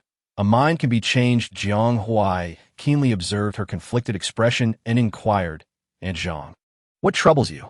The woman referred to as Aunt Zhang promptly stepped forward and remarked when Wu came to the Jiang household. She indeed mentioned that her son had cognitive issues, and he was previously fostered in a school for the intellectually disabled. The two had started working at the Jiang household around the same time and had developed a rapport. Thus, Aunt Zhang was relatively well informed about Wu's family circumstances. Guan Xuxu then asked her, "Do you know when her son ceased to be foolish?" Aunt Zhang pondered seriously for a moment and replied, "It should have been 8 years ago. I recall one day she was particularly joyful, saying her son had recovered. That must have been in the summer." Understanding dawned on Guan Xuxu, and she turned to Jiang Huai, asking, 8 years ago, were there any children in Wu's vicinity or around the Jiang household who were previously of sound mind but suddenly became foolish? Present in the room, including the silent Jiang Yuqing, were all taken aback by her words. "What you mean is, to transform the foolish child who has lost her wits back to normalcy, one must transfer the intellect from another to her. However, the individual from whom the intellect is taken will inevitably become a helpless infant in return." The reason she inquired about the surroundings of Aunt Wu and the Jiang family is that Aunt Wu has served in the Jiang household for a decade, and her daily movements are confined to this family, thus limiting her selection of suitable candidates. At this point in her discourse, it was evident to everyone. Jiang Su, initially irked by Guan Xuxu's apparent disregard for him, instinctively thought of someone upon hearing her words and immediately blurted out, "The silly girl from Uncle Song's family." The others in the hall simultaneously turned to Jiang Su. Jiang Yuqing's expression was stern as he admonished Jiang Su, forbidding him from referring to the young lady of the Song family in such a manner. He then turned his attention back to Guan Xuxu. By this moment, even though he retained doubts regarding Guan Xuxu's extraordinary abilities, he could not help but adopt a more serious demeanor. After all, if her claims held any truth. The matter concerning the young lady from the Song family transcended the concerns of merely Aunt Wu. The Song and Jiang families have maintained a long-standing friendship, and indeed, the Song family's young lady had become foolish 8 years ago. However, it was due to an unfortunate fall while learning to ride, which resulted in a head injury. Otherwise, given the Song family's wealth, they would certainly seek the counsel of a master if their child were to suddenly lose her wits.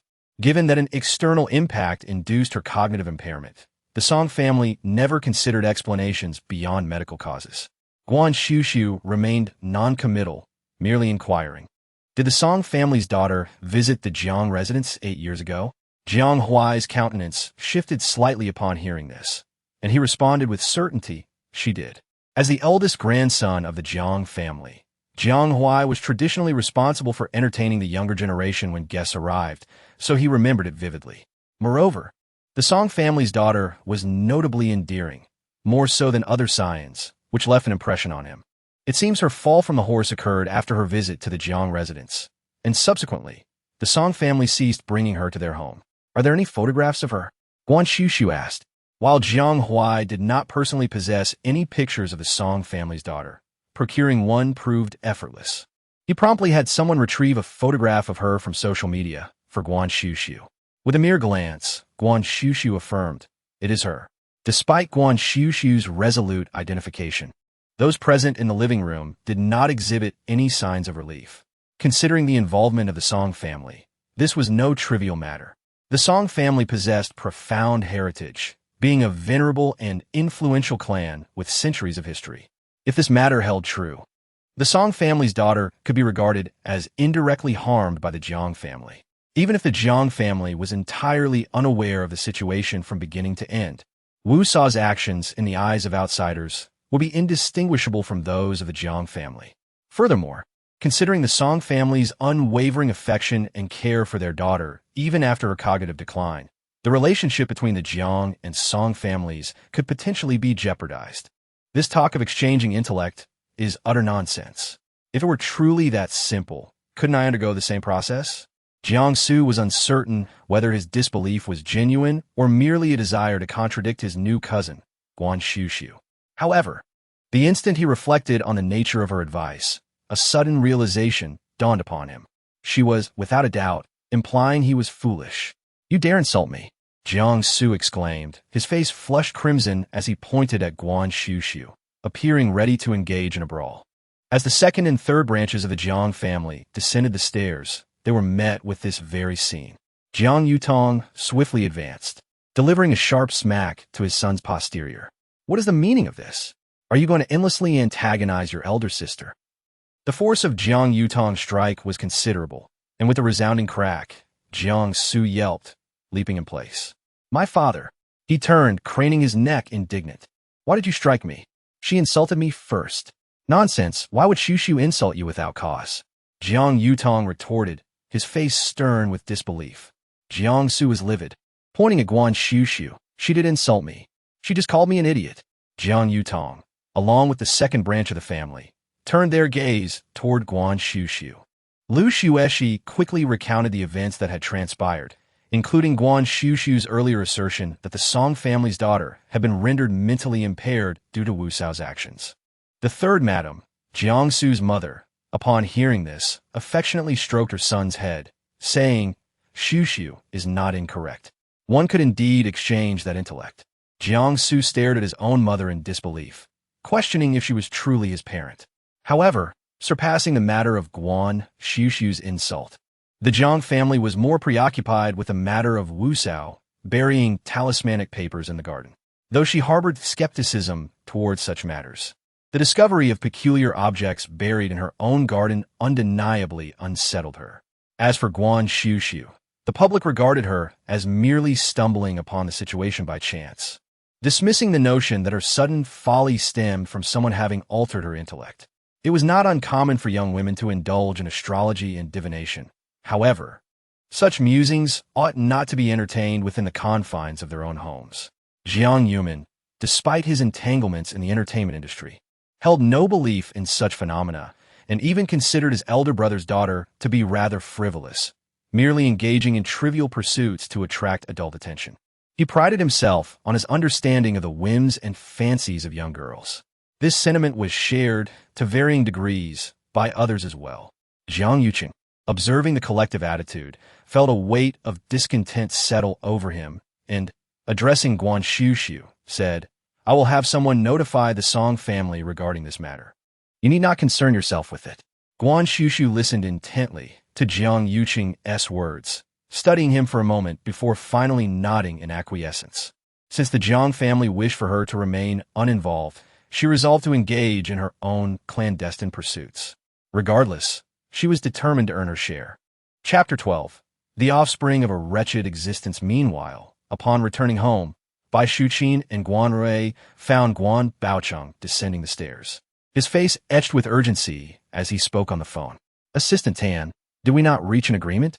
The terms from both sides were thoroughly negotiated. So why has the Zhanghai group suddenly declared their withdrawal from collaboration?" Upon hearing these words, a jolt went through Bai Shuqin and Guan Rui. Their eyes met, mirroring a shared apprehension. Guan Rui made to approach Guan Baocheng, but with a stony expression and a peremptory gesture, he cut her off. Turning back to the phone, he spoke with forced calm and a subtly obsequious tone. Could it be that Guan Corporation's demands were excessive? All terms are open to discussion, and we are prepared to yield on the initially stipulated profit share. I assure you of our earnest desire for collaboration with Zhanghai Group.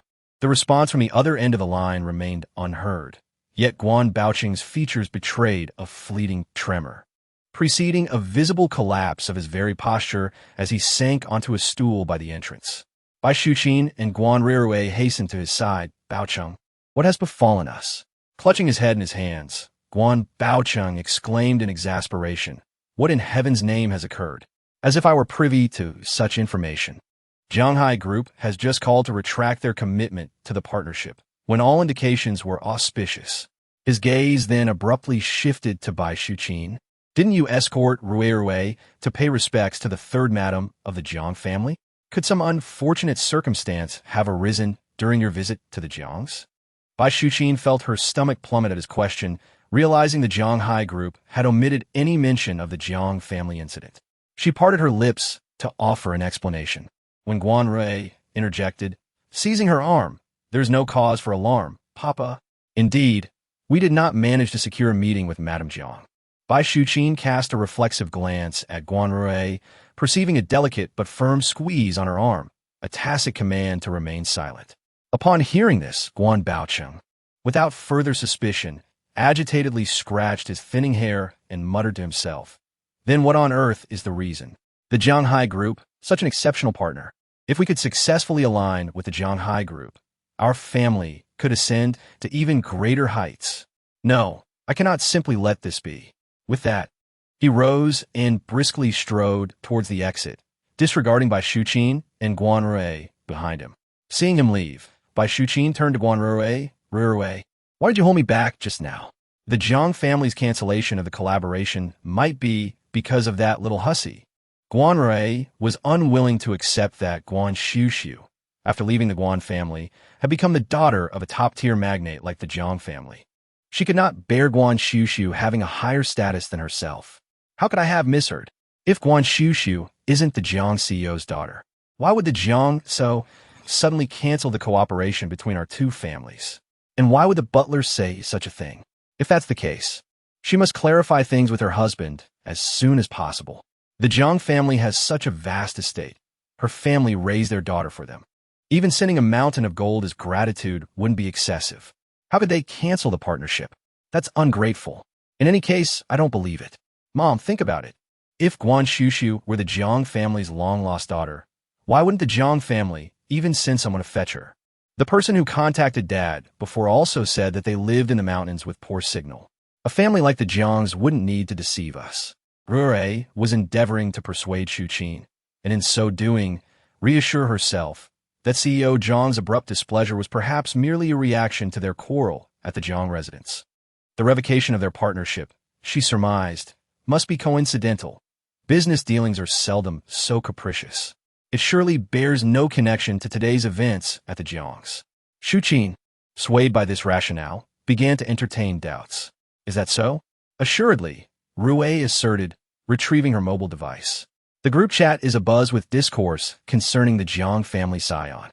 A formal unveiling is slated for the day after tomorrow, during a Jiang family soiree. Should we procure an invitation, we shall ascertain the truth with our own eyes. Upon hearing this, a flicker of hesitation crossed Xuqin's countenance. Given Jiang Hai Group's recent rescission of their collaborative endeavors, securing an invitation would prove a formidable task. Rui, perceiving her apprehension, promptly interjected. She paused, then, with a subtle gnashing of teeth, broached another contingency. Should it transpire that Xuxu is indeed the Jiang family's daughter, we did, after all, raise her.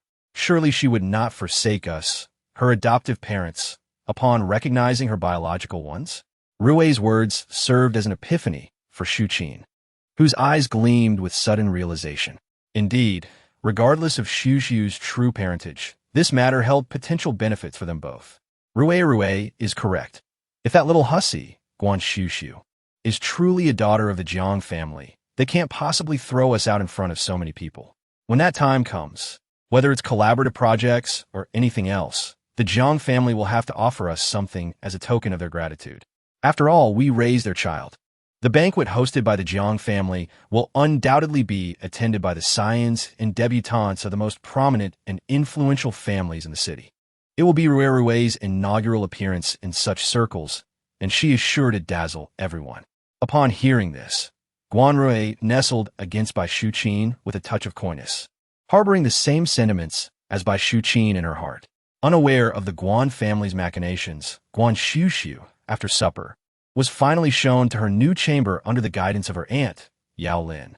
It was a suite situated on the periphery of the third floor, quite spacious and divided into 2 rooms, suffused with a childlike, fantastical princess aesthetic.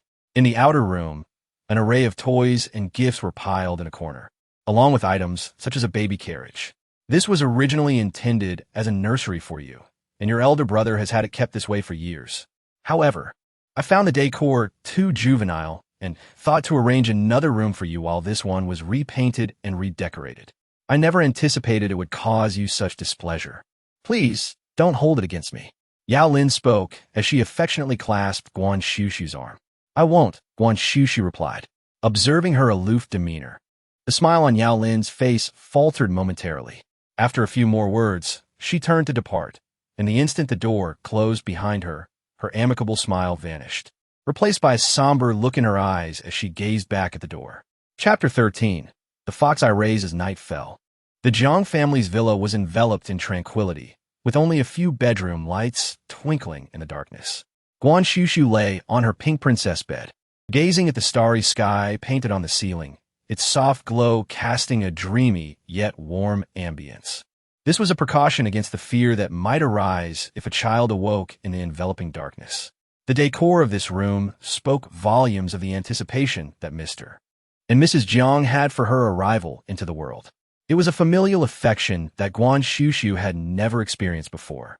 In contrast, within the Guan household, her existence had never been met with any expectations. If anything, the only hope surrounding her was for her demise, as her death could ensure a life of prosperity for Guan Rui. Closing her eyes, Guan Xuxu resolved to dismiss thoughts of the Guan family and their affairs, redirecting her contemplation to another matter. Since her arrival at the Jiang residence, the family had not once mentioned her biological mother. Was she no longer among the living? Or was there a deeper secret concealed? Lost in these thoughts, a familiar voice seemed to pierce through her consciousness, sharply resonating in her ears, prompting Guan Xuxu to snap her eyes open. Suddenly struck by a realization, her expression shifted as she sprang to her feet, hastily grabbing her coat and rushing to the window, the source of the sound calling to her. Upon opening the window, she cast a fleeting glance at the pitch-black sky.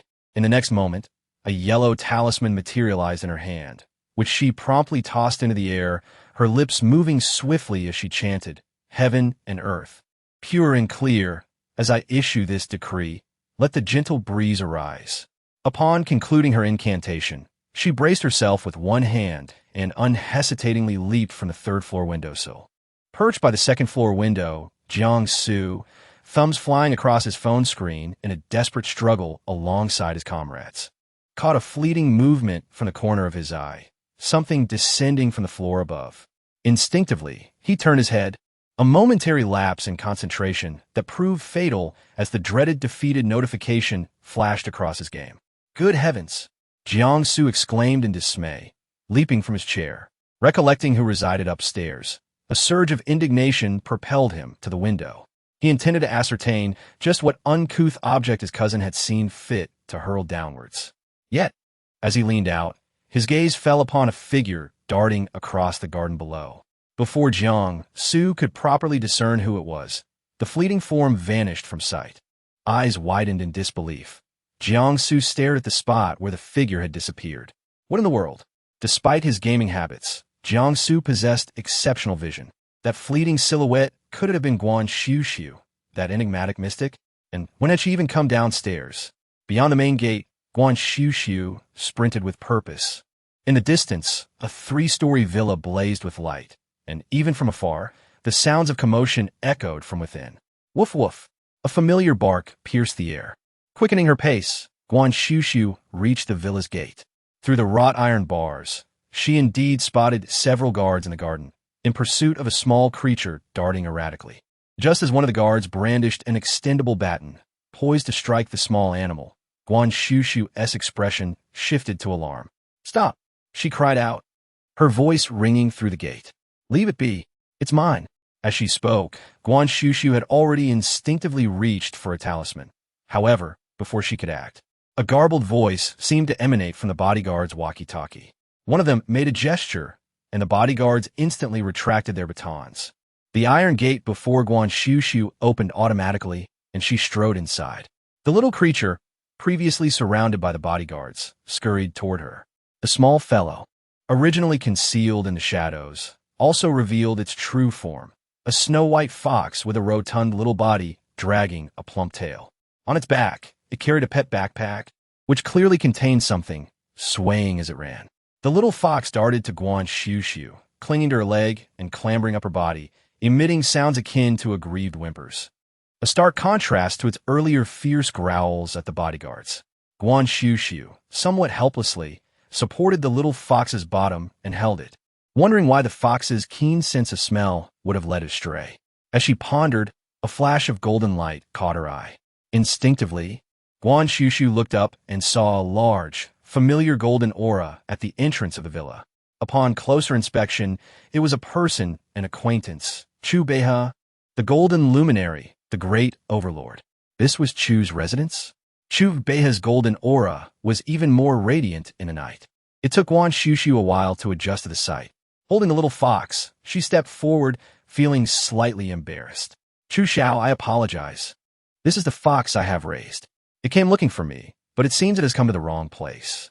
Chu Beihe gazed at the young girl, clad in a thin nightgown, clearly having rushed out and only managing to throw on a coat, cradling the small fox in her arms. There were subtle wrinkles on her garment, and faint claw marks were visible. Her brow was slightly furrowed, yet her face revealed little emotion. It did not appear as though she had made an error in her destination. Chu Beihe's voice was rich and resonant, reminiscent of ancient pines, and in the stillness of the night, it exuded a certain chill. His pale eyes flickered over the small fox nestled in Guan Xuxu's embrace. Following his gaze, Guan Xuxu looked down to see Hu Piaoyang, who had been whimpering in her arms, stretching its neck vigorously in an attempt to approach Chu Beihe. Its bright, keen eyes were fixated intently on him, sparkling with a lustrous black sheen. Guan Xuxu had no doubt that if it were not for her hold, the little fox would have already darted toward the illustrious figure before them. In an instant, she grasped why the fox had wandered astray. It was evidently drawn to his radiant presence. "Hu Piaoyang," she exclaimed, her tone tinged with a hint of warning. She tightened her grip around the fox, thinking, "I have yet to bask in this golden light, and you wish to do so? Not a chance."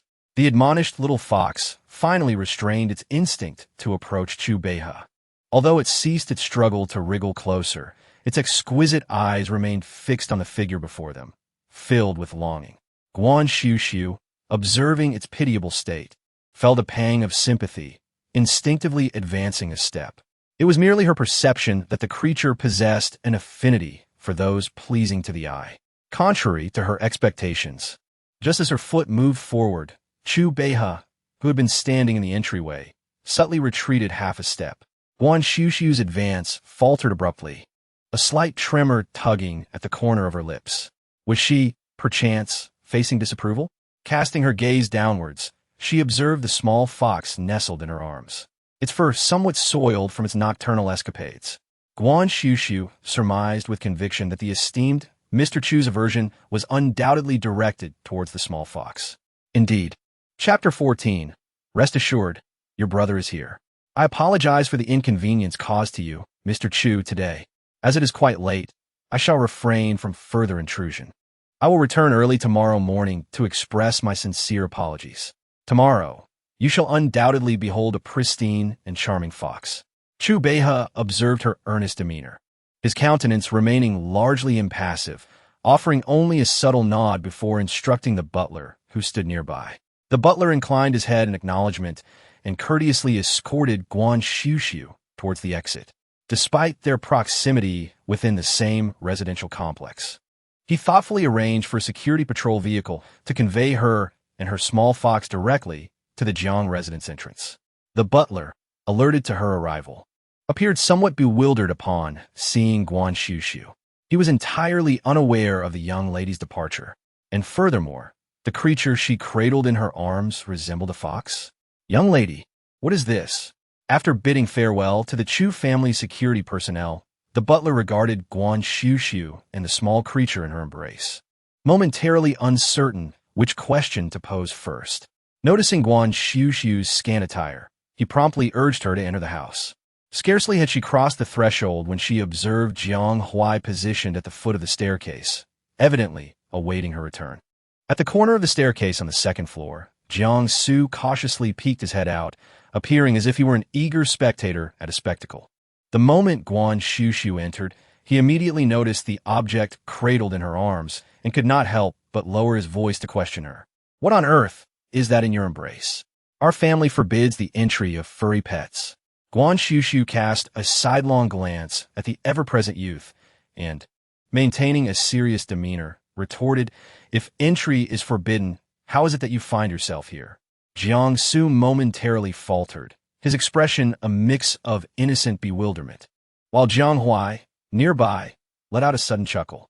Realizing the absurdity of the situation, Jiang Su's face flushed crimson as he prepared to explode with indignation. You. At such a late hour, Grandpa and the others must surely be asleep, Guan Xuxu lightly remarked, causing the volcano of Jiang Su's temper to extinguish instantly. Though he was impulsive, he was acutely aware of when to be reckless and when to exercise restraint. The family rule was to avoid noise after dark, especially considering Grandpa's advanced age and early bedtime. Waking him abruptly could be detrimental to his health. Even though Jiang Su was on the verge of exploding with frustration, he had no choice but to stifle his anger, huffily turning away and ascending the stairs with caution. Watching him depart, Guan Xuxu finally turned her attention to Jiang Huai. Shedding her earlier confrontational demeanor, she cradled the small fox in her arms, pressed her lips together, and said, "This is my pet fox. It knew I was moving and came to find me." Pausing momentarily, she added, "I've rented a place for it outside. It will only stay one night, and I'll take it away first thing in the morning." Her implication was clear. She would not impose upon the household. Hearing her words, a subtle pang resonated within Jiang Huai's heart. It was evident that this little fox had been in her care for some time, yet kept away from the house, undoubtedly due to the Guan family's disapproval. Her cautious demeanor stirred a profound ache in Jiang Huai, alongside a vehement resentment towards the Guan family, his family's esteemed daughter, his own dear sister. She should have been lavished with affection since childhood, granted every desire. Yet the Guan family had worn her down to the point where she dared not even suggest keeping a pet at home. "This is your home," Jiang Huai asserted. Suppressing his emotions towards the Guan family, he stepped forward, his handsome face adorned with a refined smile, his voice gentle yet resolute. "In your own home, you are entitled to keep whatever you desire." Guan Xuxu visibly started, taken aback. But Jiang Su said, that furry creatures are not allowed. You yourself mentioned that he is permitted, Jiang Huai countered. How then could your fox be denied entry? Noticing Guan Xuxu's continued astonishment, Jiang Huai offered a gentle smile, his eyes brimming with assurance. Rest assured, your brother is here. These words washed over Guan Xuxu like a warm current, evoking a familiar, delicate sensation. She parted her lips, instinctively wanting to express her gratitude, but then vaguely recalled his words. To your brother, no thanks are necessary. Ascending the stairs with the little fox in her arms, Guan Xuxu closed the bedroom door, only to realize that a faint smile had unconsciously graced her lips. Beholding the little fox in her arms, she noticed its gaze fixed intently upon her, its eyes brimming with innocent curiosity. A smile had graced Guan Xuxu's lips, but she swiftly composed herself, adopting a stern countenance. Weren't you instructed to remain put and refrain from aimless wandering? She inquired. You nearly met a shocking end this evening. Do you comprehend the gravity of the situation? As if understanding her words, the little fox hopped to the ground, innocently twirling in a circle before gesturing with its head towards the small backpack it carried. Its actions seemed to convey, you relocated, I followed suit. What's the issue? Guan Xuxu emitted a soft hum of amusement, crouching down to relieve the fox of its burden. Upon inspecting the contents, another faint smile touched her lips. Aside from a single can of food belonging to the fox, the backpack contained her vermilion cinnabar papers and specialized tools. After the car accident, she had spent 3 days in the hospital, and despite arranging for someone to care for the fox, it was evident that the creature was concerned about her supplies. As a reward, Guan Xuxu affectionately stroked the fox's furry head before stowing away the items. Since commencing her studies with her master, she had rented a small apartment, partly to conceal her esoteric pursuits from her family and partly to house her belongings.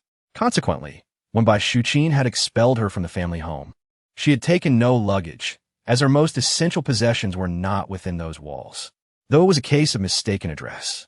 Despite the lateness of the hour, Guan Xuxu carried the little fox into the en-suite bathroom, thoroughly cleansing it from head to toe before cradling it back to bed, where they both drifted off to sleep. Perhaps it was the lateness of the hour. Guan Xuxu awoke a little late the next day, her eyes fluttering open to a bedroom adorned in a whimsical princess theme, leaving her momentarily dazed. It took her a while to fully comprehend that this was her new room, as she endeavored to acclimate to the soft pastel hues of her surroundings. A sudden scream echoed from downstairs. Ah, there's a fox. Butler, come quickly. Soon after, another voice cried out, where did this wild fox come from? Hurry, catch it. Instantly, Guan Xuxu was wide awake, springing upright and scanning her empty room. The cacophony of screams from below made her expression shift with concern. Hu Piaoyang.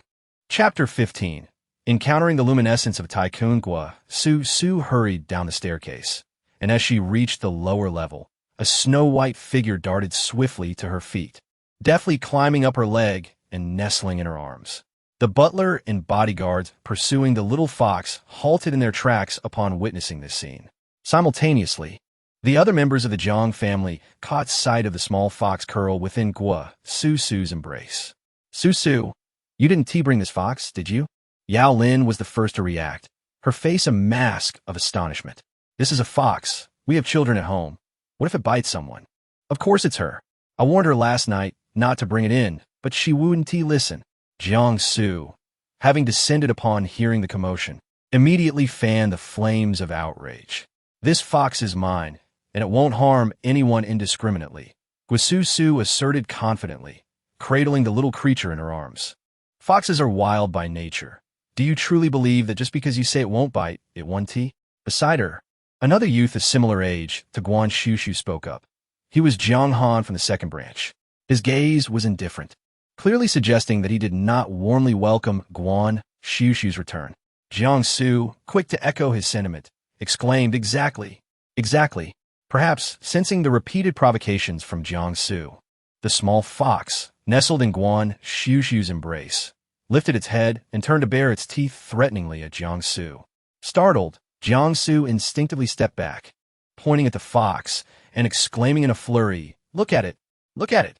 At that moment, another frightened voice chimed in, Mommy, I'm scared. Please chase it away. Chase it away. It was Jiang Ying, the youngest daughter of the second branch, only 6.5 years old, clinging to Yao Lin's leg, hiding behind her in terror.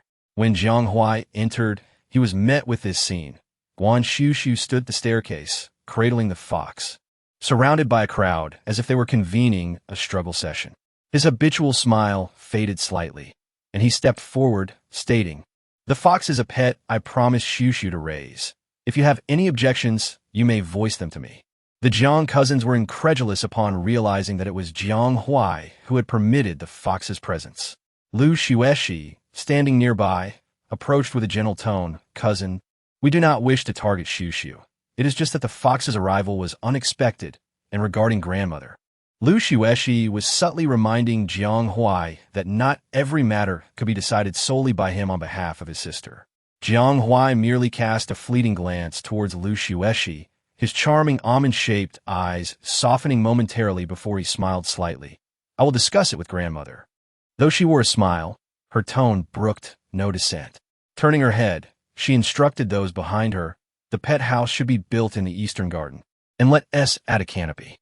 It was only then that everyone noticed two workers following Jiang Huai, each carrying a wooden crate, as if even accommodations for the fox were being prepared. Although Guan Xuxu had received Jiang Huai's assurances the previous night, she was still taken aback that he had arranged for a cozy den for the little fox so early in the morning. With someone ensuring her safety, there was no way she could lag behind. This was not mere consideration. Unaware of the thoughts of those around her, Guan Xuxu took Hu Piao Liang upstairs, changed her clothes, had breakfast, and then meticulously groomed the little fox, ensuring each strand of fur was smooth and lustrous. Satisfied, she cradled the cub and stepped outside. Having risen late, it was already 10:30 when she left. Considering the time, she presumed Chu Bei he had likely gone to the office.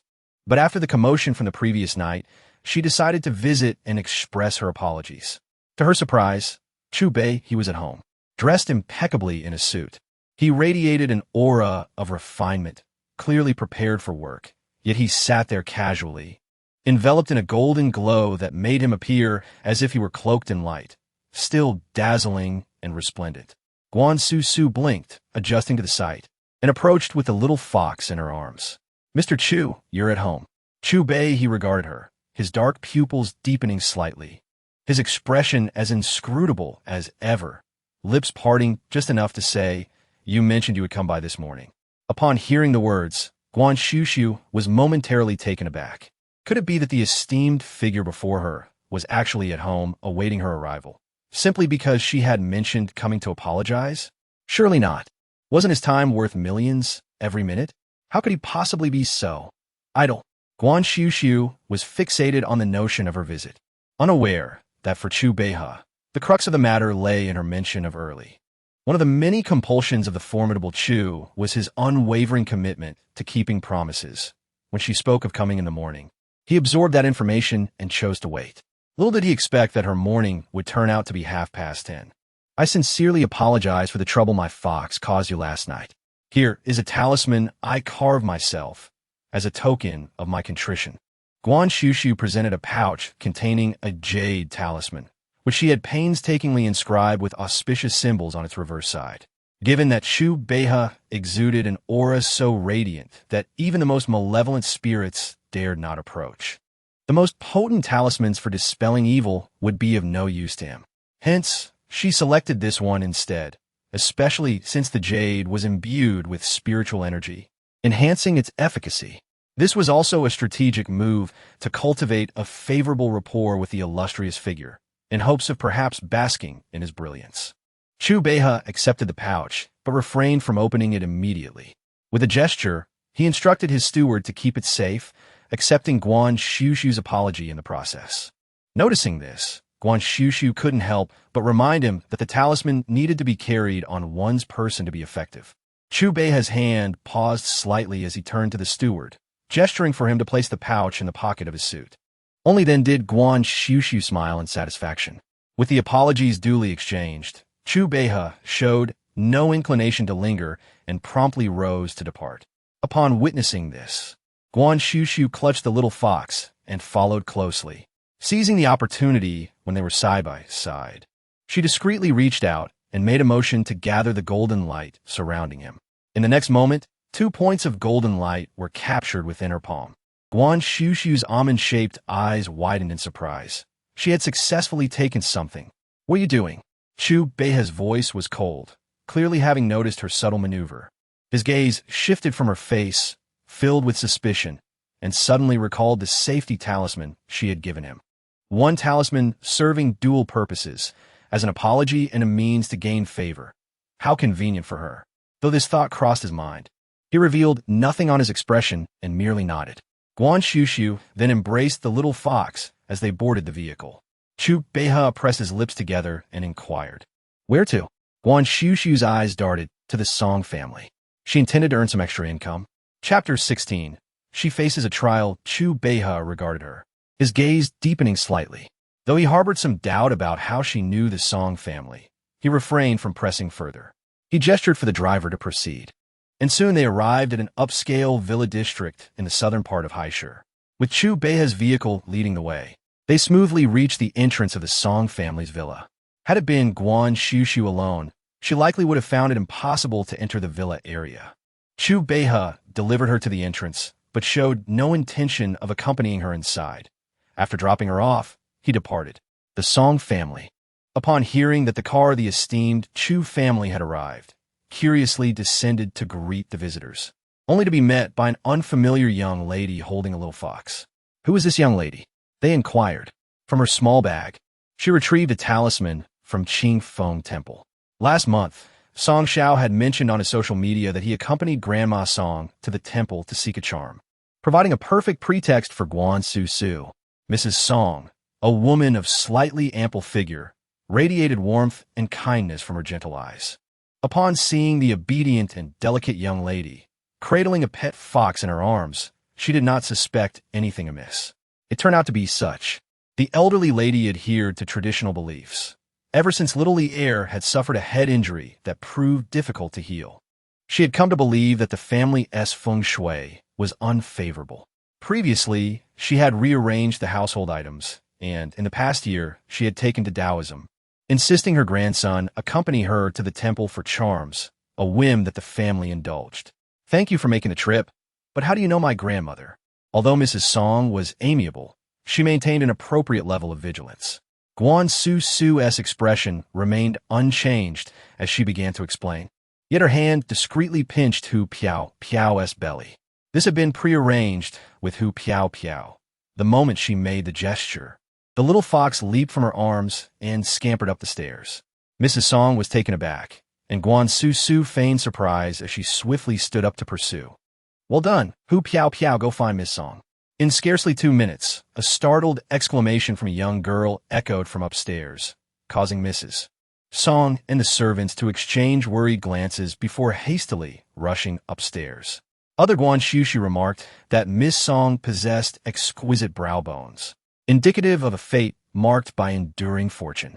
Typically, such destinies feature a small red mole on the chest to attract blessings. However, due to a childhood incident where her intellect was exchanged, her fate now bears a deficiency, and the red mole has since faded. I foresee that she may soon encounter a calamity in the coming days. It would be prudent for her to remain indoors. Guan Xuxu initially intended to reveal the matter of the intellect exchange to the other party, yet the ominous aura emanating from Song Yuli was evidently of greater urgency. Mrs. Song, already sensitive regarding her daughter's affairs, quickly grew displeased upon hearing Guan Xuxu's sudden and nonsensical ramblings, her demeanor shifting from prior warmth to sternness. She rebuked, "Who is this girl, daring to curse my daughter? How do you know my elderly matriarch? Is this your intent? Given your youth, I shall overlook this, but you must leave my home immediately with your fox, or I shall not hesitate to contact the authorities." This attitude clearly precluded any genuine dialogue. Guan Xuxu was not unfamiliar with such situations. She maintained her composure, cradling the small fox and placing the protective talisman on a cabinet by the corridor before turning to depart. Song Yuli, witnessing the small dog being taken away, felt a pang of reluctance and longingly watched as if to chase after it. "Little dog, Mama, the little dog is gone." Hearing her child's innocent words, Mrs. Song felt a wave of sorrow wash over her and could only console, that is not a little dog. It is a fox, which can be dangerous. Little Lear, would you like Mama to buy you a nice little dog? Good. Mother is truly wonderful.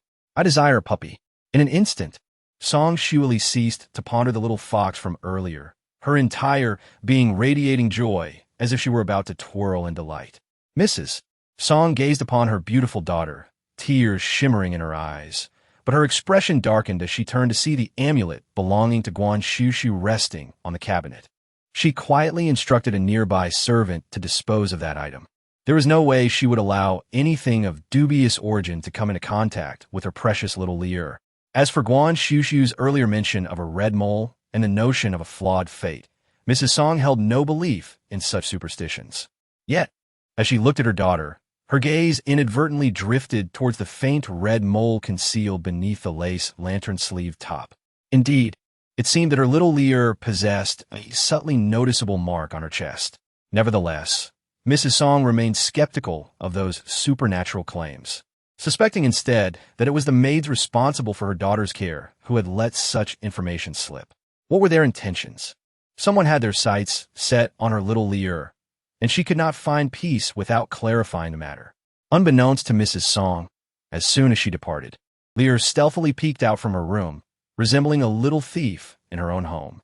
Cautiously, she tiptoed out, making her way downstairs with utmost care. Chapter 17. The Talismonger, a modest 80-square-meter, two-bedroom apartment, rented by Guan Xuxu 2 years prior. The living room was partitioned by a folding screen, creating a vibrant play area, with a small tent in the corner filled with an assortment of toys. In another master bedroom, there lies a study adorned with 2 long tables. One side hosts an array of sculpting materials and tools, while the opposite side is replete with yellow paper, cinnabar, and various ancient calligraphy instruments, each side distinct in style and purpose. Guan Xuxu approached and tidied up a few items. As she was organizing, her phone, resting nearby, suddenly rang. A glance revealed the caller ID displayed, Master of Qingfeng Temple. After a moment's contemplation, she decided to answer the call. On the other end, an elderly voice greeted her. Guan Xiu, have you given any thought to our previous conversation? The guest lecturer position at the Taoist Academy in the capital. Didn't you express a desire to attend Beijing University? The university collaborates with the Taoist Academy, allowing for direct admission even if your scores fall short. However, I must say, attending university may be a waste of time.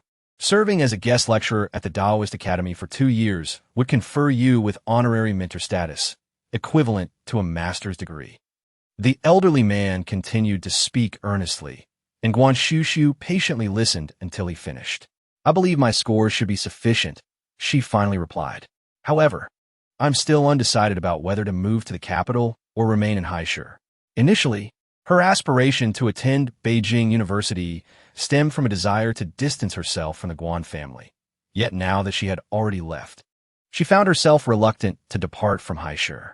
The elder, upon hearing her intention to stay in Heiress, seemed to forget his earlier persuasion to join the Taoist Academy in the capital, and with a cheerful demeanor, he continued. But sensing he was about to ramble on, Guan Xuxu promptly declined, saying, "No, I wish to attend university." The elderly man on the other end of the line let out a sigh of disappointment, but soon followed with a request. The peace talismans in the temple have all been used up. When will you send some more, my young friend?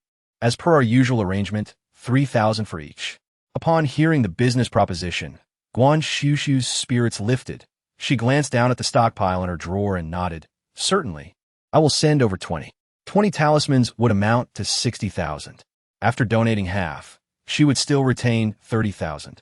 Clearly, selling talismans alone would not suffice to settle the debts owed to the Guan family for her upbringing.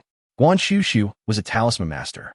In the realm of the mystic arts, there exist 5 disciplines: mountains, medicine, fate, divination, and physiognomy. Talisman crafting falls under the domain of the mountains discipline, recognized as the most enigmatic and challenging to master within the mystic arts. Although Guan Xuxu dabbled in all 5 disciplines, her true prowess and focus lay within talismanic arts. Aside from special talismans, the majority are crafted on yellow paper, with talisman drawing being the foundational practice. Additionally, there are engraving techniques, such as the jade tablet she created for Chu Beiha and the ethereal talisman drawing, the latter two demanding a significantly greater investment of one's spirit and energy. Unfolding the yellow talisman paper and vermilion powder on her desk, Guan Xuxu took a deep breath and poised her brush. As she began to write, her strokes danced with fluidity and grace, and upon completion, a faint shimmer of spiritual essence became discernible at the tip of her brush, signifying the manifestation of a peace talisman.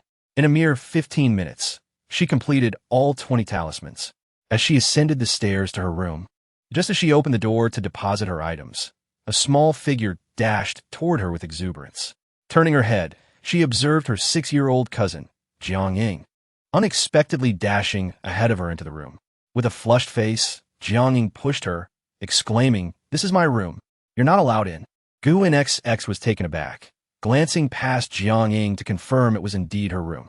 Just then, Yol hurried over, chiding Jiang in a hushed tone. "Ying, don't be so impolite. Apologize to your cousin immediately." Ignoring her mother, Jiang pointed at the room behind Guan Xuxu, retorting, "Mom, you promised this room would be mine. Why is she staying in it? You broke your promise." "I don't care. This is my room." Jiang clamor attracted the attention of Guan Xuxu and the other siblings, who emerged from their rooms, overhearing her outburst.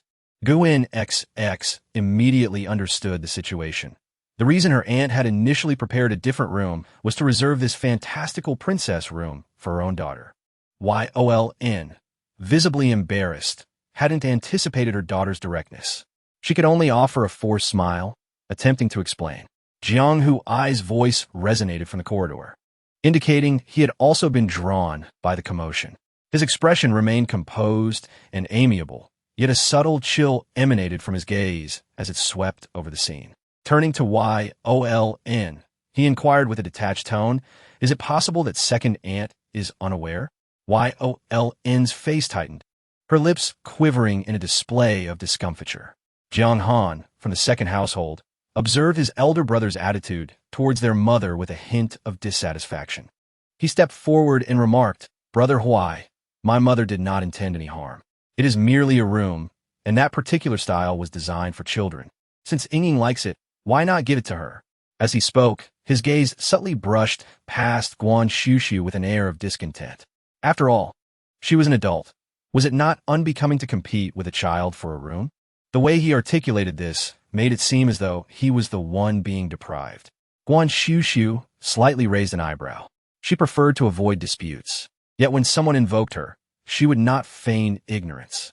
"Are you implying that because she is younger and has a fondness for it, I should yield? If I refuse, does that mean I am contesting with her?" Her expression was one of clear understanding. "In that case, I have a fondness for the 1,000 li of rivers and mountains painting housed in the National Museum. If you can persuade the museum to part with it for me, I shall gladly relinquish the room to her. What do you say?" She spread her hands, maintaining an expression devoid of emotion, emphasizing, "After all, I am young. I simply desire a national treasure." Chapter 18. "I shall move out, however." Jiang Han's expression darkened. "You are being unreasonable. How could that possibly work?" Guan Xuxu regarded him coolly. "Is this not your logic? I am merely employing your reasoning to present a condition. What is amiss?" Jiang Han was nearly driven to laughter by her exasperation. Beside him, Jiang Su could not resist interjecting, "Guan Xuxu, why are you so petty? Is it such a significant matter over a mere room, as if you were being denied accommodation altogether?" Guan Xuxu merely smiled. Indeed, with so many chambers available, why was it specifically hers that was coveted? Jiang Cheng, representing the third branch of the family, interjected, "Jiang Han is not incorrect. That whimsical, princess-themed decor is typically intended for younger children. It's not as if you harbor a particular fondness for it. Why insist on contending with a child? If necessary, I shall relinquish my chamber to you, and Ying can occupy yours. Let's cease this discord. To quarrel over a room from yesterday until today is quite ludicrous." Jiang Su also grumbled, "Is it not due to a certain individual that our household has been beset with such disturbances?" It was evident that Yao Lin had orchestrated the room arrangement from the outset, yet everyone seemed to attribute the issue to Guan Xuxu. Jiang Huai, listening to their collective grievances, gradually allowed the smile on his lips to dissipate into a cold expression. However, before he could utter a word, Jiang Han impatiently declared, "Ultimately, you are simply unwilling to concede." "Precisely, I am unwilling to concede." Guan Xuxu's crystalline voice resonated in the ears of all present.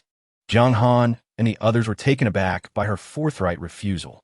Guan Xuxu, however, remained steadfast, her almond-shaped eyes clear, composed, and indifferent as she gazed upon them.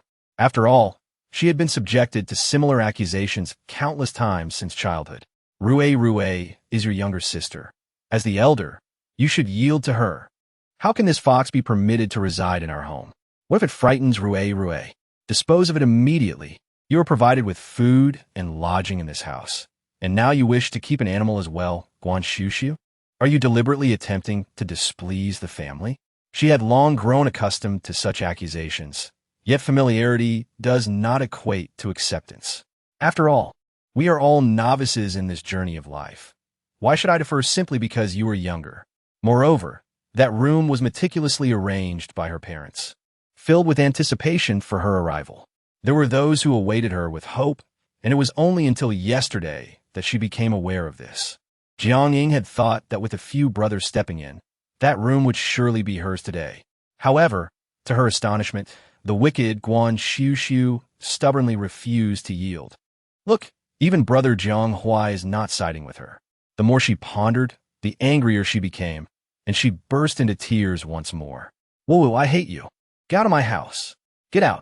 As soon as the words left her lips, the corridor fell into a momentary silence. Guan Xuxu's eyelashes fluttered as she stood there, her emotions inscrutable. Jiang Su and the others were momentarily taken aback.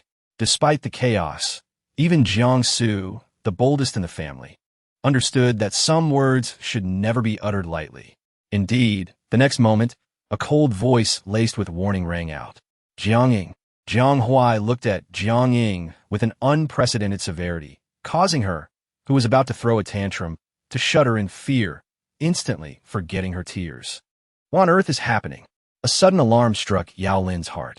Without waiting for others to speak, she hurriedly pulled Jiang Ying aside, forcing a smile as she explained. The children are merely playing. It is my fault. I did not consider the arrangements for Su Su's room thoroughly. Ying Ying is insisting that she wants to swap with her sister, but Su Su is unwilling. In just a few sentences, she deftly brushed aside the matter of the brothers pressuring Su Su to change rooms, instead emphasizing Su Su's reluctance. Jiang Huai furrowed his brow, about to offer an explanation, when he noticed Jiang Yu's confusion. Isn't it just a matter of a room? Wasn't it rearranged yesterday? Jiang Yucheng also frowned slightly, directing his gaze towards Su Su. But instead of addressing the room issue, he said, "Let us set the room matter aside for now, Su Su. I have a question for you." Upon hearing Jiang Yucheng's inquiry, Su Su instinctively looked at him, only to hear him ask in a low voice, "Did you go to the Song family today?" Su Su's eyes flickered momentarily, but quickly returned to their usual calm, and she nodded, affirming, yes. Jiang Yucheng's brow tightened slightly, his expression growing increasingly serious. "Didn't I tell you yesterday not to involve yourself with the Song family? I will handle matters there." Jiang Huai, observing his father's demeanor, sensed something was amiss. He stepped forward, positioning himself in front of Su Su, and asked, "Has something happened?" At these words, all eyes turned sharply towards Su Su, their gazes filled with shock or reproach, clearly blaming her for meddling. Given her prior remarks regarding the substitution of intellect, the Jiang family was already obligated to proceed with caution in the matter of the Song family's young lady. Yet, she brazenly ventured to the Song residence and uttered a series of imprudent statements, as if deliberately attempting to undermine the amicable relations between the two families. What, pray tell, is your objective? To utter such mystical pronouncements within the confines of our home is one thing, but to disseminate them at the Song residence is quite another. Have you so readily dismissed your uncle's admonitions of yesterday? Xuxu, your lack of prudence is astounding, particularly given the ongoing collaborative ventures between the Song and Jiang families. Yao Lin spoke with a tone of exasperated disappointment. Guan Xuxu remained stationary, disregarding the derision of those around her, and fixed her gaze upon Jiang Yuqing, stating, "I never claimed to be a member of the Jiang family." Jiang Yutong interjected, "The Song family possesses the means to investigate anyone they desire. And I understand you arrived in a vehicle belonging to the Chu family." Guan Xuxu pursed her lips, acknowledging her lack of foresight. Jiang Yuqing then inquired about the specifics of her conversation at the Song residence. As the Song president's tone during the phone call suggested suppressed agitation, bordering on vexation, Guan Xuxu provided a succinct account of her visit to the Song household, including her observation that Song Yuli might be in peril. Upon hearing this, the assembly cast incredulous glances at Guan Xuxu. To visit someone's home and foretell impending misfortune is tantamount to casting a malediction. This Guan Xuxu truly lacks decorum. Jiang Yuqing regarded Guan Xuxu, his countenance momentarily stern, before conceding, "Your actions in this matter were indeed imprudent. Even if you possess genuine insight, you should not have approached them with such pronouncements. I shall offer an explanation to the Song family, but you must refrain from further involvement in the matter of the Song young lady." As Guan Xuxu opened her mouth, about to speak, Jiang Yuqing continued, regarding the room, "Since Yingying likes it, let her have it. I'll have the housekeeper select a new room for you. You can redecorate it as you wish."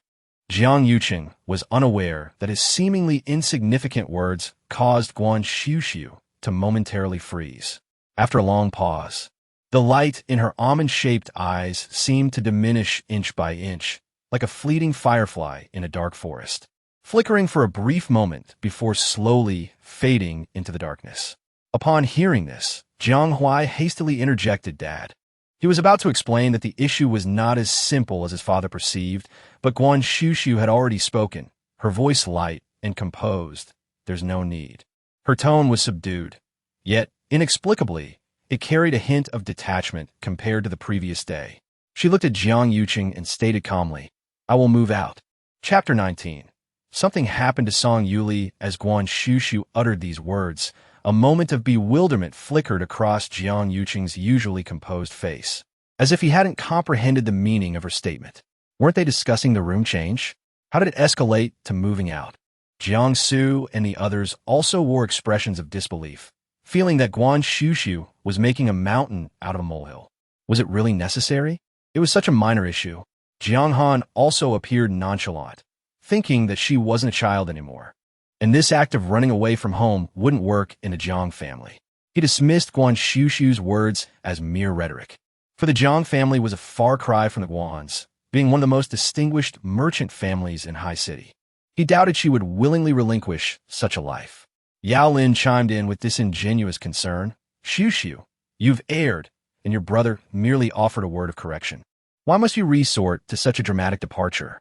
Such petulance is unbecoming." It was only then that a subtle unease began to dawn on Jiang Yuqing.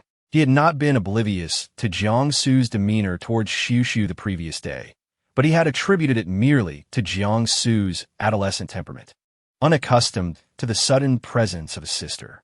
Yet now, the attitude of Jiang Han, Jiang Cheng, and even Yao Lin towards Xuxu could hardly be described as amicable. If they dared to speak thus in his presence, what might transpire in his absence? "Xuxu," Jiang Yuqing frowned, intending to inquire further. But Guan Xuxu displayed no inclination to prolong the conversation. She turned abruptly and called out into the room. In an instant, a snow-white, rotund little fox bounded into her arms. Only then did Jiang Yuqing realize his misstep and hastily reached out to restrain her. "Xuxu, if you harbor any grievances, voice them. Do not act rashly." Guan Xuxu regarded him, her gaze serene. "I harbor no grievances," she stated. "I have merely relinquished hope." Guan Xuxu had always been aware of the tenuous nature of her familial bonds, what she had never possessed in 18 years with the Guan family. How could she presume to find it within the Jiang household? Perhaps Jiang Huai genuinely accepted her, yet the Jiang family was not his alone to command. If concord was unattainable, then separation was inevitable. Having finally cast off the shackles of the Guan family, she resolved to live her future days freely, according to her own desires. However, to simply abscond after causing such a stir seemed utterly irresponsible. Observing that she was indeed about to leave, Jiang Xuxu couldn't help but grumble under his breath. Yet, no sooner had the words left his lips than Jiang Yutong delivered a sharp smack to his head. What business is it of yours? You're constantly chattering. Can't you just be quiet? Forcibly silenced by his father, Jiang Xuxu finally obeyed. Jiang Huai, who had remained silent until now, then followed after her. Guan Xuxu assumed he was coming to persuade her to stay, but instead, Jiang Huai turned and instructed the housekeeper to arrange a car to take her away. He gazed at her, his handsome face displaying a tenderness that was uniquely his. You did the right thing, he affirmed. Guan Xuxu was taken aback. Jiang Huai seemed almost gratified by her actions, which left Guan Xuxu utterly bewildered. It seemed Jiang Huai had interpreted her intention to move out as a mere show of defiance.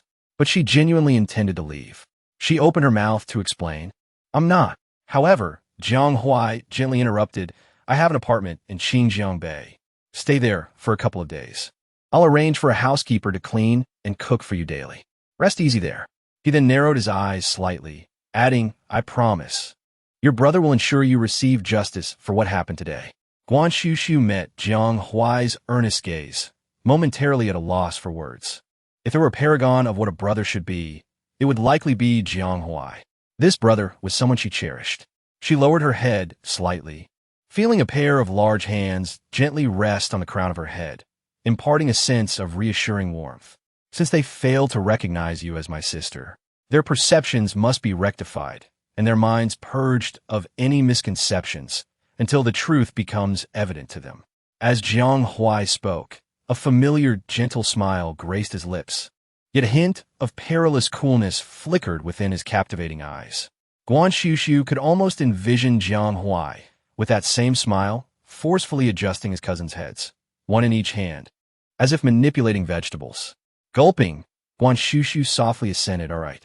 Indeed, the spectacle held a certain allure. After a moment's contemplation, Guan Xuxu placed the small, attractive item in the car and retrieved 2 lucky bags from her satchel, handing them to him. These are personally carved amulets, originally intended for you and him. Him naturally referred to Jiang Yuqing. However, given the recent circumstances, she felt disinclined to deliver them herself, entrusting them to Jiang Huai instead. Upon learning that they were handmade, Jiang Huai's radiant eyes gleamed momentarily before he accepted them with a smile. I shall keep it close. Guan Xuxu nodded, offering no further words, and turned to enter the car. Jiang Huai remained stationary, watching the vehicle depart, before slowly turning around. The faint smile that had adorned his lips vanished instantly, replaced by an icy countenance. Jiang Yuqing's complexion was somewhat pallid. Xuxu declined to stay.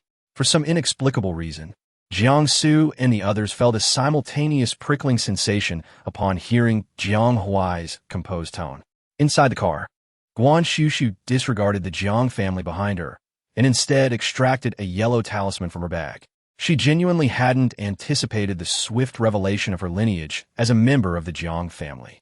However, merely based on her visit and unfounded claims, it was improbable that the Song family would disregard their long-standing relationship and approach Jiang Yuqing. The Song family's vehement reaction suggested something untoward had befallen Song Yuli. Chapter 20. Atonement to Master Jiang. As twilight descended and the city lights began to gleam within the Jiang family's villa, it was supper time. Yet, a somber atmosphere pervaded the air.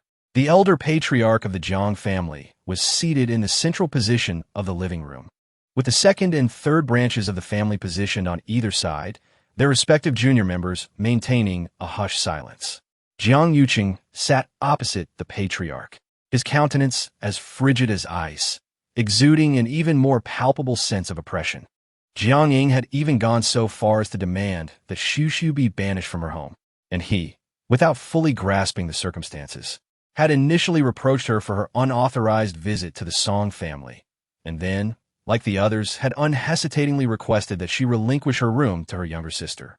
No wonder Xuxu had been so disheartened as to declare her intention to move out. As a father, he had been remiss in his duties. Eldest brother, this matter arose today due to Yingying's childishness and lack of understanding. It is entirely my fault. I will personally explain the situation to Xuxu and endeavor to secure her forgiveness. Yao Lin, sensing the unfavorable atmosphere, proactively assumed responsibility. Jiang Yumin's facial muscles twitched, and upon meeting his elder brother's piercing gaze, he ultimately refrained from further comment. Jiang Yuqing then cast his gaze across each of them in turn, his stare intensely imposing. Jiang Ying, being young, desired Xuxu's room due to its aesthetic appeal, which was not inherently a grave matter. Given the Jiang family's esteemed status, indulging her preferences, even to the extent of redecorating her chambers to palatial standards, is within our means. Why, then, was it deemed necessary for Xuxu to relinquish her room? The silence from the second branch of the family only deepened Jiang Yuqing's displeasure. It seems your intention was not merely to have her surrender the room, but rather to impose upon her a sense of obligation, demanding she ingratiate herself and seek your acceptance in light of her recent arrival. Brother, your words are unduly harsh. They are but children. Such machinations are beyond them. Are they truly? Had she not been regarded as an outsider from the outset, the utterance of banishing her from our home would never have transpired. Even in jest, children should discern the boundaries of acceptable speech. Jiang Yuqing's tone carried considerable weight, causing Jiang Ying to tremble and seek refuge in Yao Lin's embrace. Her lips quivered, yet she dared not erupt into the unrestrained weeping that had characterized her previous outbursts. Jiang Han, witnessing his mother's deferential demeanor before his uncle, betrayed a flicker of vexation in his eyes and could not restrain himself from interjecting. Jiang Yuqing turned his gaze upon him, retorting gravely, I shall correct Xuxu's transgressions myself, without need for external intervention. However, Jiang Han, should your attitude toward Xuxu remain unchanged, you shall no longer address me as uncle. His voice, though measured, sent a palpable tremor through Jiang Han and the others, their eyes widening in involuntary surprise. Jiang Yuqing's gaze then swept across the younger members of the household, including Jiang Su and Jiang Cheng. The same applies to all of you. Should you be unwilling to embrace Xuxu, you shall no longer address me as uncle. Jiang Yuqing's voice, though not loud, carried an unprecedented severity, causing several younger members to instinctively straighten their spines, expressing their trepidation.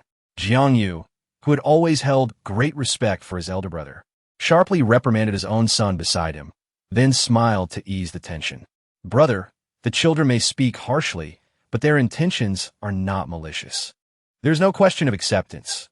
Xuxu is, after all, one of our own. Jiang Yuqing's gaze deepened, his tone laced with an imperceptible restraint.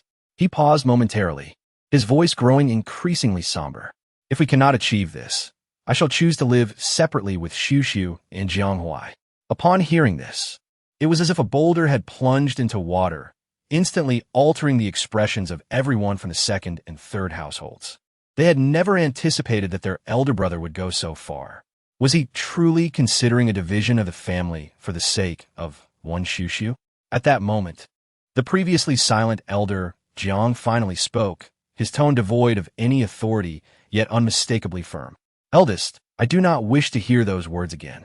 He declared, the Jiang family is a unified whole. As long as I am here, no one shall utter the notion of moving away. A hush fell over the hall, with no one daring to contradict the patriarch's words. Even Jiang Su could only mutter to himself in secret about Xuxu's mention of moving out. The elder's gaze then shifted to the couple from the second household. The children of the Jiang family can have whatever they desire, but in indulging them, we must also teach them that this world does not grant every wish. Children require guidance. If you are unable to provide it adequately, I shall take it upon myself to instruct her. Upon hearing her grandfather's alarming intention to personally teach her, Jiang Ying trembled with fear, nearly succumbing to tears. This was utterly terrifying. She did not desire such an outcome. Jiang Yumin and Yao Lin, her parents, bowed their heads in silence, clutching their child tightly, fervently assuring that they would educate her properly. Observing the deep awareness of the gravity of the situation among the younger generation, the elder Jiang ceased further discourse, turning instead to Jianghuai, who had remained languid and silent beside him. Jianghuai maintained his signature smile and nodded, acknowledging his understanding. Just as the elder Jiang was about to speak again, the steward entered, addressing Jiang Yuqing. Mr. Jiang, the Song couple has arrived. Jiang Yuqing furrowed his brow slightly. The Song family had come in person at this hour. Was it once again related to Xuxu? Although Xuxu should not have made such remarks. Following them home to confront them felt excessive. Meanwhile, Jiangsu and the others, recently chastised, dared not voice their thoughts, yet exchanged furtive glances filled with subtle schadenfreude. Xuxu had evidently landed herself in trouble, prompting this visit. They could easily surmise she had deliberately distanced herself to evade responsibility. It was not their fault at all. As these thoughts swirled, the Song couple swiftly entered through the main door, their faces betraying a hint of urgency. Understanding that Xuxu's earlier visit might have led to this misunderstanding, Guan Xuxu resolved to soften his expression and rise to greet them. Mr. Song, Mrs. Song, and Xuxu have been quite mischievous today, causing you some trouble. I have already admonished her. I initially believed that by expressing my attitude, Mr. Song Yongming and his wife would not dwell on the matter any longer. However, upon hearing his words, both of their expressions changed dramatically, revealing a sense of panic and shame. Mr. Jiang, please do not say that. It is our misunderstanding of Miss Jiang's intentions. She was merely trying to offer a kind reminder. We were the ones who failed to appreciate her good intentions. We understand our mistake and implore you to grant us the opportunity to personally apologize to Master Jiang. As soon as the Song couple finished speaking, an eerie silence enveloped the living room. Jiangsu and others widened their eyes in disbelief, seemingly questioning their own hearing. Why had the Song couple come, if not to cause trouble for Xuxu? Furthermore, who was this Master Jiang they were referring to? Chapter 21. Is there a preference for sons over daughters in this profession? Unaware of the peculiar expressions on everyone's faces, the urgency on Song Yongming and his wife's faces was evident. Mr. Jiang, we genuinely wish to apologize to Master Jiang in person. Could you possibly facilitate a meeting for us? Jiang Yuqing opened his mouth, seemingly taking a while to regain his composure, appearing somewhat at a loss. Xuxu is not here. In the living room, the members of the Jiang family exchanged fleeting, awkward glances. Anxious, the Song couple felt an increasing urgency. And as they noticed the Jiang family's silence, their desperation heightened. Mr. Jiang, that would be splendid. At this juncture, Song Yongming dispensed with any pretense of formality, stating, "We appreciate your assistance." He continued, "Xuxu has conveyed that she is aware of the purpose of your visit and is presently en route to the Song residence. We may convene directly." Upon learning of Guan Xuxu's willingness to proceed directly to their home, Mr. and Mrs. Song were visibly elated. Foregoing any further pleasantries with the Jiang family, they promptly took their leave. Song Yongming was acutely aware that Jiang Huai was apprehensive about his sister encountering difficulties at the Song residence. Given Yuli's critical condition, he chose to disregard such concerns. It was not until their vehicle had disappeared into the night that the Jiang family belatedly realized the urgency of the Song's request for Xuxu's presence. The third aunt of the family tentatively inquired, her tone laden with apprehension. Could it be that something untoward has befallen the Song's daughter, prompting such haste in seeking Xuxu's assistance? Jiang Yuqing's brow furrowed, his countenance grave. It would appear that an incident has indeed occurred, quite possibly the very matter that Xuxu foretold. Upon their arrival, they found Guan Xuxu had also just reached the entrance. Mrs. Song, in stark contrast to her previous reserve, greeted Guan Xuxu with an eagerness that shone in her eyes. "Esteemed Master Jiang, I must acknowledge my imprudence regarding today's events. I am deeply grateful for your willingness to come." Guan Xuxu, having committed to resolving the issue, exhibited no inclination to stand on ceremony. "Let us proceed inside without delay."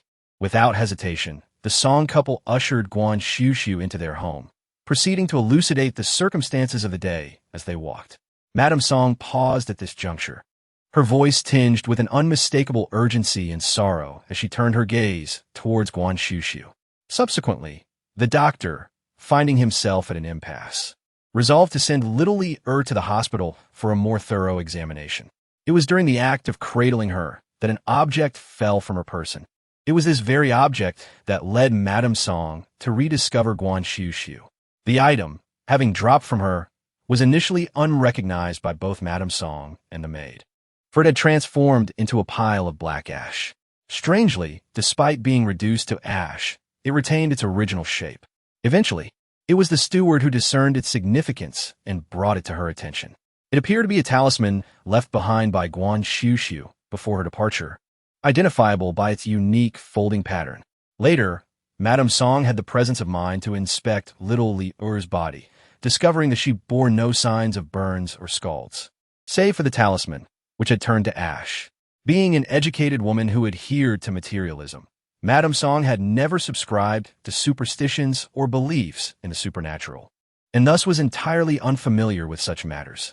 It was only through the insights of the elder Madame Song, who had recently embraced Taoism and possessed some understanding of these phenomena, that speculation arose regarding the ash being a protective measure against malevolent spirits.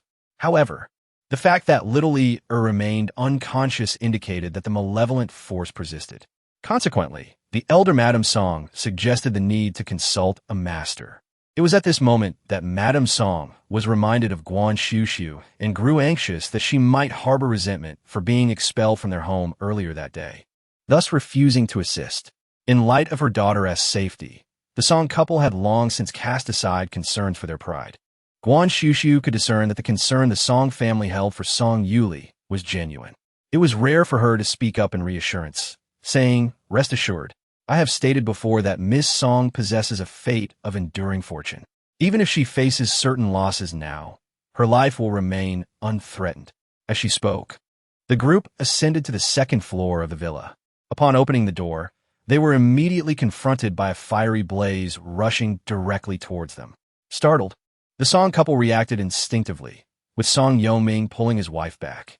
Similarly, Jiang Huai, who was trailing behind, instinctively moved to shield Guan Xuxu. However, before he could act, Guan Xuxu merely raised her hand and waved it. Instantly, the encroaching flames dissipated into thin air. Before the Song couple could fully process Guan Xuxu's swift action, they beheld the scene within the room. To their astonishment, a ritual altar had been set up in Song Yuli's chamber. At the forefront stood a middle-aged man clad in a yellow Taoist robe, wielding a peachwood sword and reciting incantations, occasionally slashing the air with his weapon. The fiery apparition they had encountered upon entering was merely a manifestation of his sorcery, despite their suspicions that their daughter had encountered something malevolent. The overtly bizarre spectacle caused Song Yongming's temples to throb with frustration.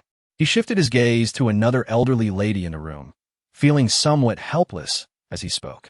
The room housed none other than the Song family's matriarch, a rather plump woman who appeared to be of high standing.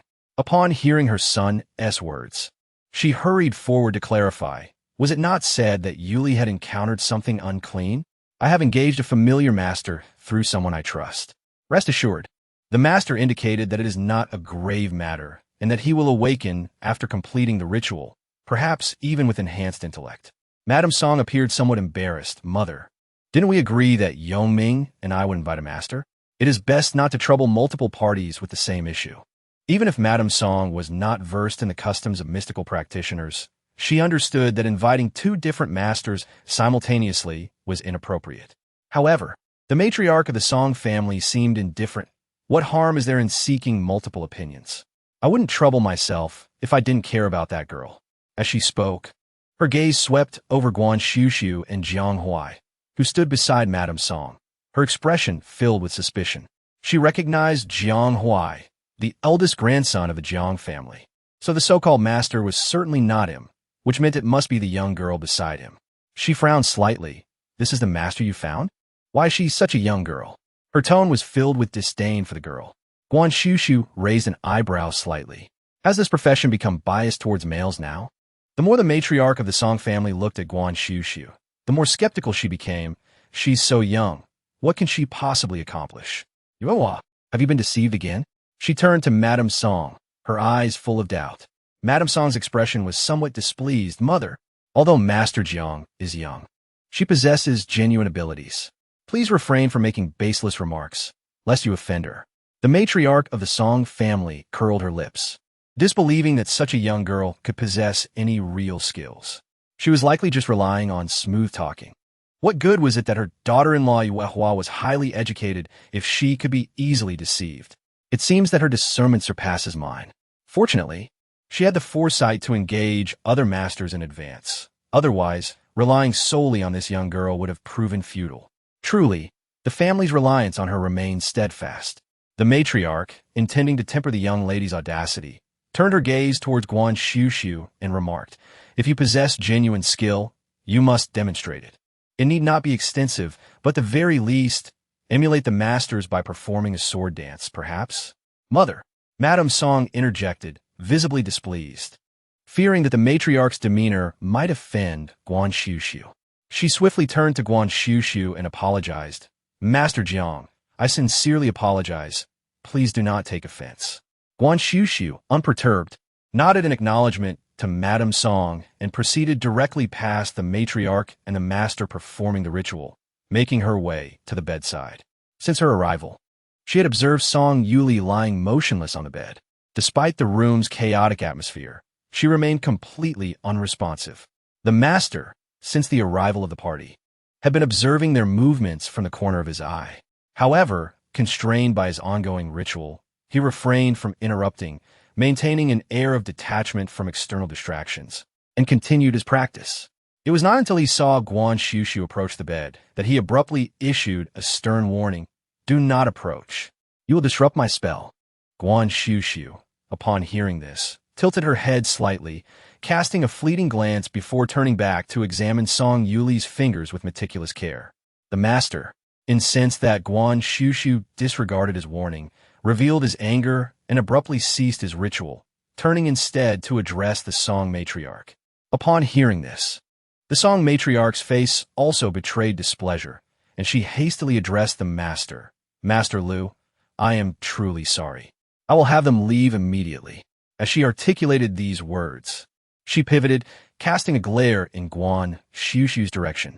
Just as she was about to demand Guan Xuxu's departure, she noticed Guan Xuxu had already relinquished Song Yuli's hand. Turning her gaze towards Master Lu, her limpid eyes devoid of emotion, she inquired, "Master Lu, in commencing this ritual, I presume you have ascertained the nature of the predicament afflicting Miss Song?" Master Lu, upon hearing her inquiry, merely emitted a disdainful snort. "Miss Song has incurred the wrath of a mischievous spirit. I was in the midst of exorcising this imp when you imprudently interrupted my incantation. The spirit seized the opportunity to flee amidst the chaos." The implication was clear. The failure of the ritual and Miss Song's continued unconsciousness were solely attributable to Guan Xuxu's interference, absolving him of any culpability. Guan Xuxu chuckled softly, her gaze fixed upon Master Lu, as if scrutinizing a charlatan. Were you even slightly perceptive, you would discern the complete absence of any sinister presence within this abode. Miss Song's unconsciousness is not due to the torment of any imp, but rather the result of malevolent sorcery, an attempt to usurp her very life force. Upon hearing Guan Xuxu's pronouncement, Mr. and Mrs. Song's countenances underwent a dramatic transformation. They hastily approached, their voices laced with anxiety. "Master Jiang, what sorcery are you alluding to? Is someone plotting to take our Xiaoli's life?"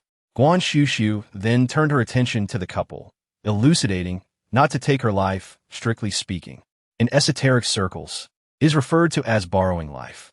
As I mentioned, Miss Song possesses a destiny of immense fortune. Her fate dictates a life devoid of calamity, a path of uninterrupted prosperity. It is precisely this auspicious destiny that has attracted the covetous gaze of another, someone seeking to extend their own years by appropriating her lifespan. As she spoke, she deliberately grasped Song Yuli's hand, gesturing for the couple to observe a faint, barely perceptible red mark on the pad of her thumb. The vermilion mark upon her fingers signified that she had been deceived into affixing her fingerprint, thereby tacitly consenting to the borrowing of her life force. The imprint was likely made during the brief period when Madame Song reported her disappearance. Upon hearing this, Mr. and Mrs. Song peered intently and indeed discerned a faint, scarlet trace upon Song Yuli's fingertip. It was evident that the mark had been hastily wiped away, rendering it nearly imperceptible without close scrutiny. The matriarch of the Song family, incredulous, craned her neck to observe as well.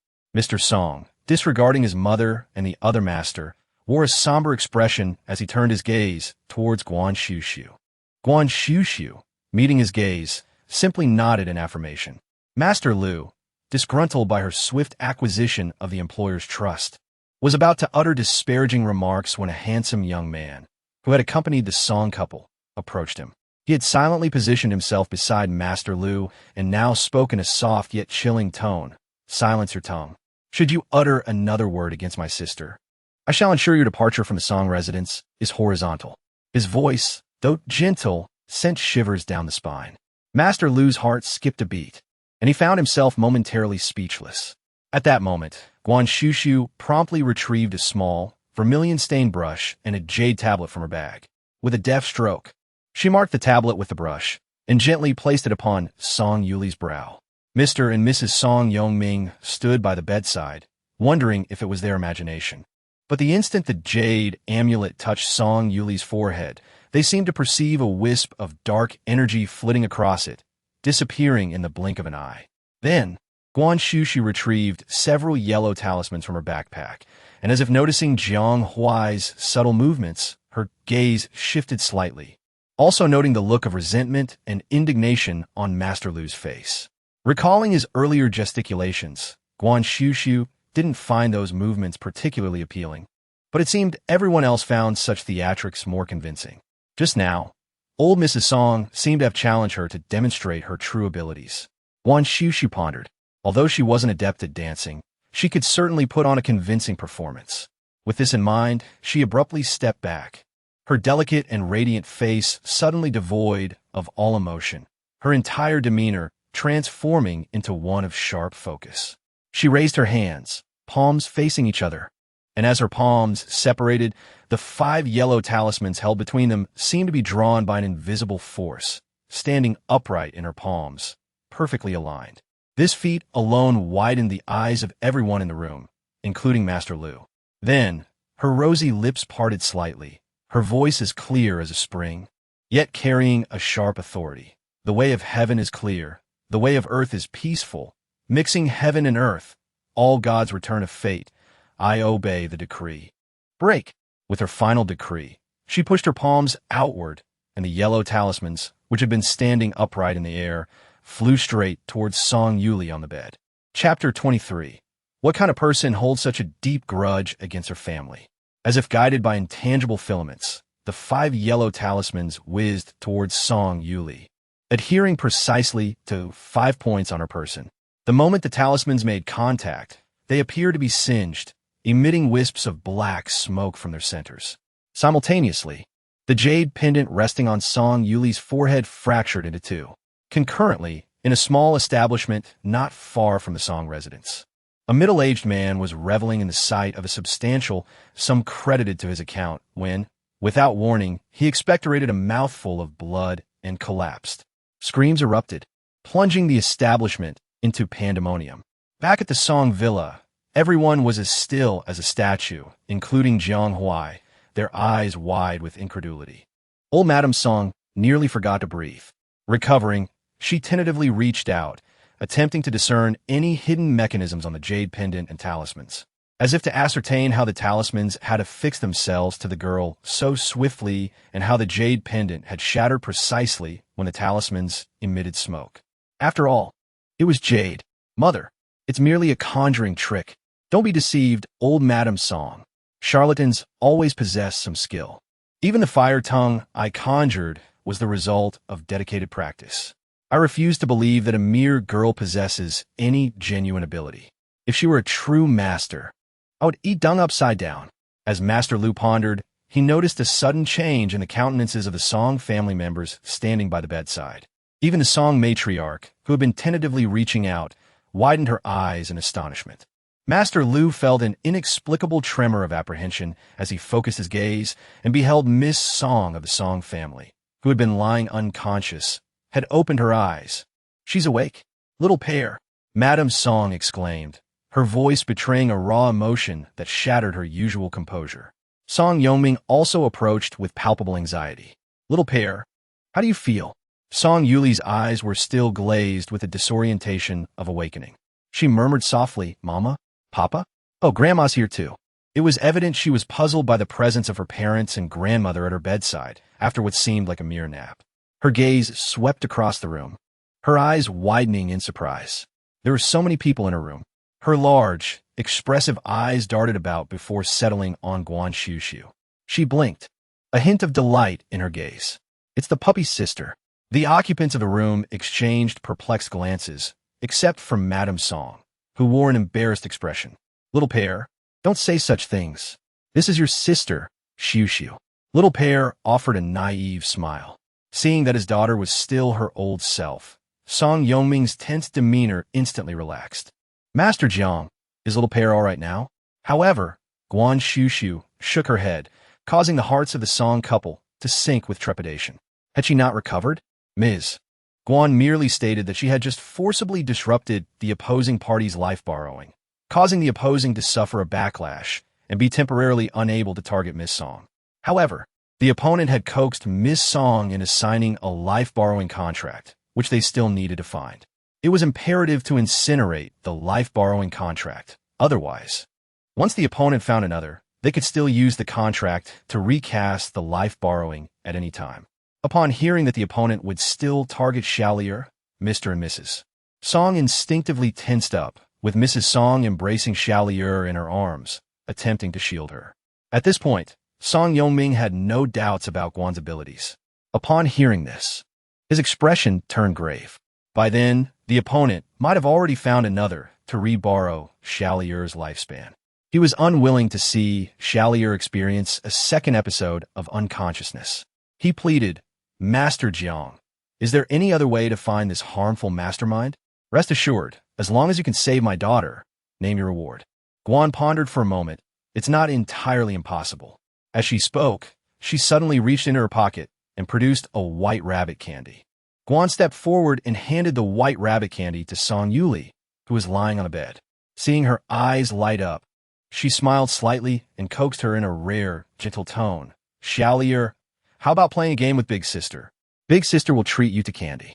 Song Yuli looked at the white rabbit candy, clearly wanting it, but she tilted her head and looked at her mother with a questioning gaze. Madame Song nodded immediately, saying, Sister will play a game with you. Can you accompany your sister for a while, Little Pear? Seeing that her mother did not object, Song Yuli's eyes brightened as she accepted the milk candy and eagerly nodded her head in agreement with Guan Xuxu. Guan Xuxu smiled gently and retrieved a slender red string from her bag, tying one end around the thumb of Little Pear, which served as a contract. She then took out a vermilion brush and swiftly drew a minuscule rune on Little Pear's thumb. At that moment, just as Guan Xuxu finished her stroke, a glimmer of golden light seemed to flash across the rune on Song Yuli's thumb, which then traveled along the red string.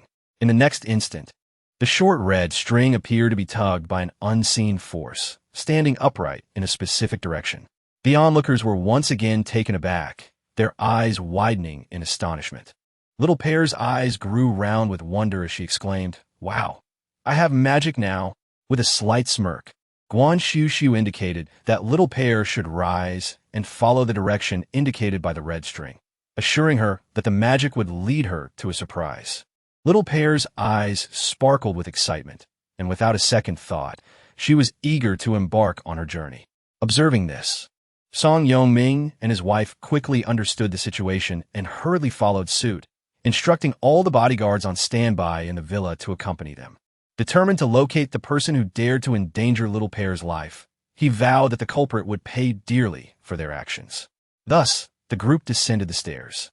Unsure of where they would end up, Song Yongming commanded preparations for a car, only to hear Guan Xuxu suddenly interject, No need for a car.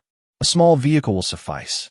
Madame Song was perplexed, and Guan Xuxu explained that the common practice of borrowing life typically involves sealing one's hair in a red envelope and scattering money along the road. If someone were to find and spend it, their lifespan would be unwittingly borrowed. This method, akin to casting a wide net, generally yielded minimal results, and the individuals involved often remained oblivious to the act. However, it was evident that Miss Song had been specifically targeted, employing a contractual approach, suggesting that the perpetrator was likely acquainted with Xiaolier. The moment Guan Xuxu concluded her statement, Madame Song gasped sharply, her eyes immediately reddening with tears. Her Xiaolier had suffered a sudden injury in her youth that left her mentally impaired, making life already arduous. Now it appeared that someone had deliberately set their sights on her lifespan. Was this a reflection of how pitiful they deemed Xiao to be? Who could harbor such animosity toward her child, even going so far as to target an innocent, mentally compromised girl? Beside her, Song Yongming's previously gentle demeanor shifted, revealing a hint of cold, sinister intensity. In an instant, he mentally cataloged all the adversaries his family had encountered. Chapter 24. The scandalous lady of high society. Noticing the change in Song Yongming's expression, Guan Xuxu reminded him that Miss Song had been missing for approximately 10 minutes, allowing them to deduce that the incident had occurred within the confines of the villa district, indicating that the assailant likely resided nearby. Consequently, the scope of their inquiry had been significantly narrowed. Yet, Song Yongming found himself in a quandary. They had lived in this upscale neighborhood for 5 to 6 years. Given its exclusivity, the number of residents was limited, and he had encountered most of them. However, it seemed that there were no known enemies of the Song family among them. As these thoughts coalesced, a procession of patrol vehicles halted before the Song residence. From the lead car emerged a figure who strode purposefully toward them. Prior to Xiaoli's misfortune, I had investigated households within the vicinity suspected of harboring ill will. Yet none appeared to bear a grudge against the Songs. The man's voice, a mellifluous blend of warmth and austerity, coupled with his striking features reminiscent of Song Yongming, and his tall, statuesque frame, commanded attention as he fixed his gaze upon Guan Xuxu. Evidently, this was Song Yuli's brother. Initially, Xiaoli was not named Xiaoli. Her given name was altered due to her childhood proclivity for emulating Song Yuli. Her family, acquiescing to her desire for parody, bestowed upon her this cognate appellation. Song Yuli had been preoccupied with affairs abroad since Xiaoli's incident. Although initially skeptical, he maintained contact with his parents upon learning of the Jiang family's daughter's involvement. Thus, he was privy to the unfolding events. Yet, upon beholding Guan Xuxu, he evinced a moment of surprise. He was aware of her familial relation to Jiang Huai, yet her youthfulness was unexpected. Jiang Huai, who had remained by Guan Xuxu's side, acknowledged Song Yuli with a curt nod. Observing Xiaoli's well-being, Song Yuli's countenance softened perceptibly. Aware that the matter was yet unresolved, he ushered everyone into the vehicles. A convoy of 7 patrol cars, comprising nearly the entirety of the property's fleet, proceeded through the residential enclave. Soon, guided by the red cord, the group came to a halt before a 4-story villa. Upon seeing the place, Mrs. Song could hardly believe her eyes. How could it be here? Guan Xuxu noticed Mrs. Song's recognition and merely glanced at her. Mrs. Song gritted her teeth and said, "This is the Pei family. Initially, our two families had little connection, but the children of the Pei family are among the few in the vicinity who are willing to play with Xiao, despite her adult appearance. Other children often shun her for her foolishness and refuse to play together. Yet, the Pei family's young boy has never minded and has come over several times to invite Xiao to play. Consequently, the two families had grown closer, and the Song family even introduced several business opportunities to the Pei family as a gesture of gratitude. Mrs. Song could never have imagined that such a family would wish for her daughter's life. How disheartening. Has someone elderly or another person in the Pei family fallen ill recently? Guan Xuxu suddenly inquired, adding, the kind that is nearing death. Mrs. Song murmured, the matriarch of the Pei family has always been in good health. Then, she suddenly recalled, but the child who plays with Xiao was said to have fallen ill recently and was sent to the hospital. Guan Xuxu understood immediately. The Pei family's desire for a life must be for that child. By now, it was getting late, and the Song family still arrived in such a grand procession. Upon seeing them, Mrs. Pei couldn't help but ask, Yuehua, what is going on? Why have you brought so many people? At that moment, Madame Song was convinced that the Pei family had harmed her Xiao, and she was in no mood for pleasantries. She sneered, you feign ignorance? Your family sought to harm my Xiao, intending to extend the life of your Hao at the expense of my Xiao's life. Did you truly believe that no one would discover this? Upon hearing these words, a fleeting look of panic crossed Madame Pei's eyes, but she quickly masked it, feigning bewilderment and indignation. What are you saying? I comprehend not a word of what you speak. What borrowing of life? How could I ever harm your Xiao? How could you lend credence to such baseless conjectures and bring people to my home? This is utterly outrageous. Madame Song was far from oblivious to the change in her expression and had no desire to waste words with her. At present, the most crucial matter was to destroy the so-called life-borrowing contract that her Chalier had signed. Chalier, let us go inside and find it. Chalier was no stranger to the Pei residence, and upon hearing her mother's words, she excitedly raised her hand, eager to enter. Madame Pei then noticed the peculiar, upright red line on Chalier's hand, and her countenance shifted as she realized something. She shrieked, "What do you think you are doing? Are you attempting to trespass upon a private residence? Today, we shall indeed trespass," Madame Song declared, raising her hand. The well-prepared Song family bodyguards immediately stepped forward with practiced efficiency, blocking the others in the house. Madame Song and Chalier, along with several others, promptly followed the red string. Making their way inside, following the direction, they directly located a room on the second floor.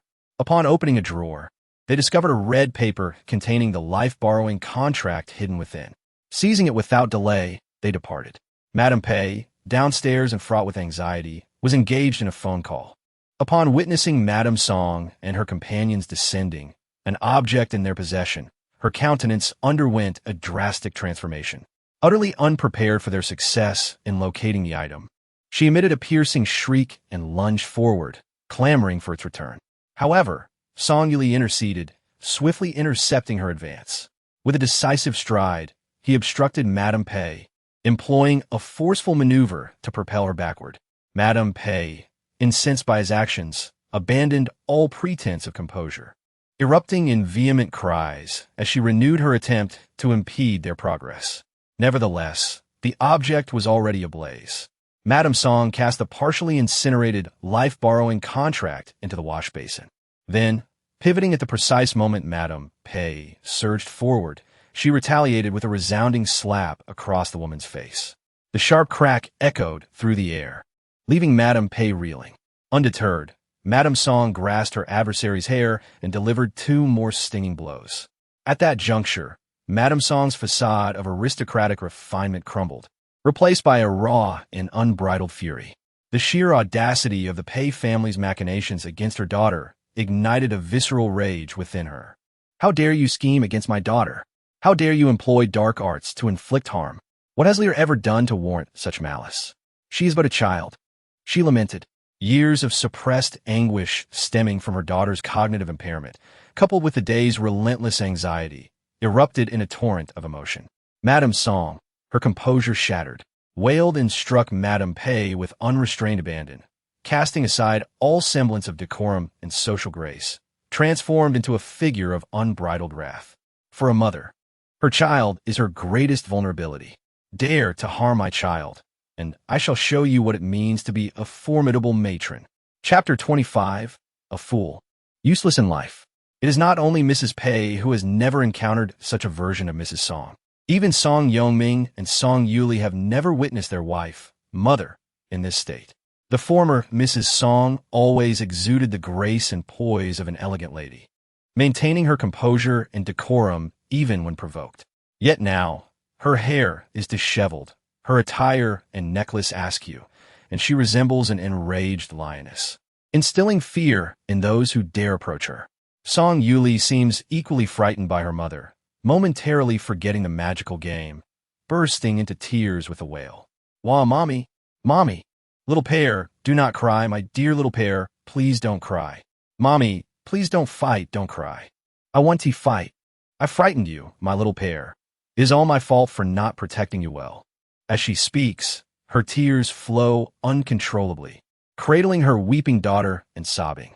Song Yongming and Song Yuli, witnessing the two crying together, are unable to suppress the sting of tears in their own eyes, feeling as though their hearts are constricted. When they turn their gaze towards Mrs. Pei, it is filled with a chilling intensity. Mrs. Pei, dazed and battered, her face rapidly swelling, finally regains her composure, only to find herself further incensed by the sight of the 2 grieving women. She, who has yet to shed a tear despite her beating, wonders what right they have to weep. What exactly is the Song family attempting to accomplish? Summon the authorities. I demand to contact the police. Previously, Song Yongming hesitated to confront a woman physically, but upon encountering President Pei, he sneered and advanced, "Feel free to alert the authorities. At most, I'll compensate you with a sum of money. However, the Pei family employed malevolent arts to harm my daughter. Henceforth, the Song family will mobilize every connection to ensure your family pays the price." Upon hearing Song Yongming's unwavering assertion regarding the malevolent arts, a jolt of apprehension coursed through Pei Guodong. He instinctively glanced towards his spouse, only to witness her weeping inconsolably, her visage marred by a swollen disfigurement. They incinerated the life-borrowing contract, alas, my how. Upon learning that the Song family had not only unearthed the truth, but had also discovered and incinerated the life-borrowing contract, Pei Guodong appeared to crumble inwardly. Simultaneously, the elder matriarch of the Pei family widened her eyes, as if witnessing the collapse of the heavens themselves. She initially berated Madame Pei, "You are inept, unable to safeguard even a mere object." Subsequently, she commenced wailing mournfully, "How could you incinerate my Hao's life contract? That was my Hao's lifeblood." The Song family's hearts are utterly malevolent. Song Yongming and his entourage were taken aback by the individual's audacity to feign victimhood despite being exposed. Their facial muscles quivered with indignation. Just as they were about to retort, the elder matriarch of the Song family emerged from an indiscernible location and spat in the direction of the opposing matriarch, exclaiming, "Fie upon you! It is your family that plotted against my granddaughter, yet you dare accuse us of malevolence. You old hag, your heart is truly blackened." Madame Pei held her head high, her countenance devoid of any hint of remorse. "After all, your granddaughter is a fool. What purpose does it serve for a simpleton to exist? It would be better for her lifespan to be bestowed upon my clever grandson, a child of remarkable intelligence. Why has he suddenly been stricken with such a short life?" Madame Pei rushed forward, pleading with Song Yuli. "Little Li, Annie is in a predicament. Your brother Hao is ill and must survive. Considering the times he played with you, could you please assist him? Annie does not ask for much. Just 50 years will suffice." Hearing such shameless declarations from this mother-in-law and daughter-in-law, Madame Song was on the brink of fury. What did it mean that her daughter was a fool and, therefore, her life was rendered worthless? Should her daughter's foolishness condemn her to an early demise? 50 years, indeed. The average person's lifespan barely spans 2 periods of 50 years. How could they presume to ask for her daughter's life merely out of some shared memories? Madame Song was nearly driven to strike them with an additional 50 slaps. Yet, in that moment, she found herself unable to act, as she had already covered her daughter's ears the moment Madame Pei spoke. However, while she was immobilized, Song Yuli was not. Disregarding the unspoken rules regarding men's conduct toward women, he stepped forward and yanked Madame Pei away from his sister's line of sight. He feared that such a visage might haunt his sister's dreams that night. Fortunately, the deed had already been done. The life-for-life document had been burned, and the Song family had no desire to linger and witness the ugly countenance of the Pei family any longer. Their bodyguards promptly escorted them away. Before departing, Guan Xuxu deliberately lingered behind, glancing back at the resentful and bitter faces of the Pei family, and offered them a faint smile. The malevolent arts harm others, and those who wield them cannot escape retribution. As the masterminds, you too shall not evade this fate. In the coming 3 years, the Pei family will find themselves devoid of fortune, beset by misfortune. She continued, disregarding the dismayed expressions of the Pei family. Consider this a parting gift. At no extra charge, Jiang Huai stood by, observing his sister's earnest delivery of the final remark, and couldn't help but find it amusing. This sister of his seemed not only to possess genuine abilities, but also appeared to have a penchant for profit. In that moment, he felt a wave of reassurance. The Jiang family was never short of money.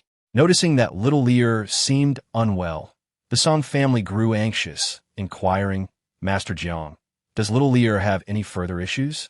Guan Xuxu replied, "Rest assured, it is merely a minor aftereffect of her near-death experience. There is nothing severe.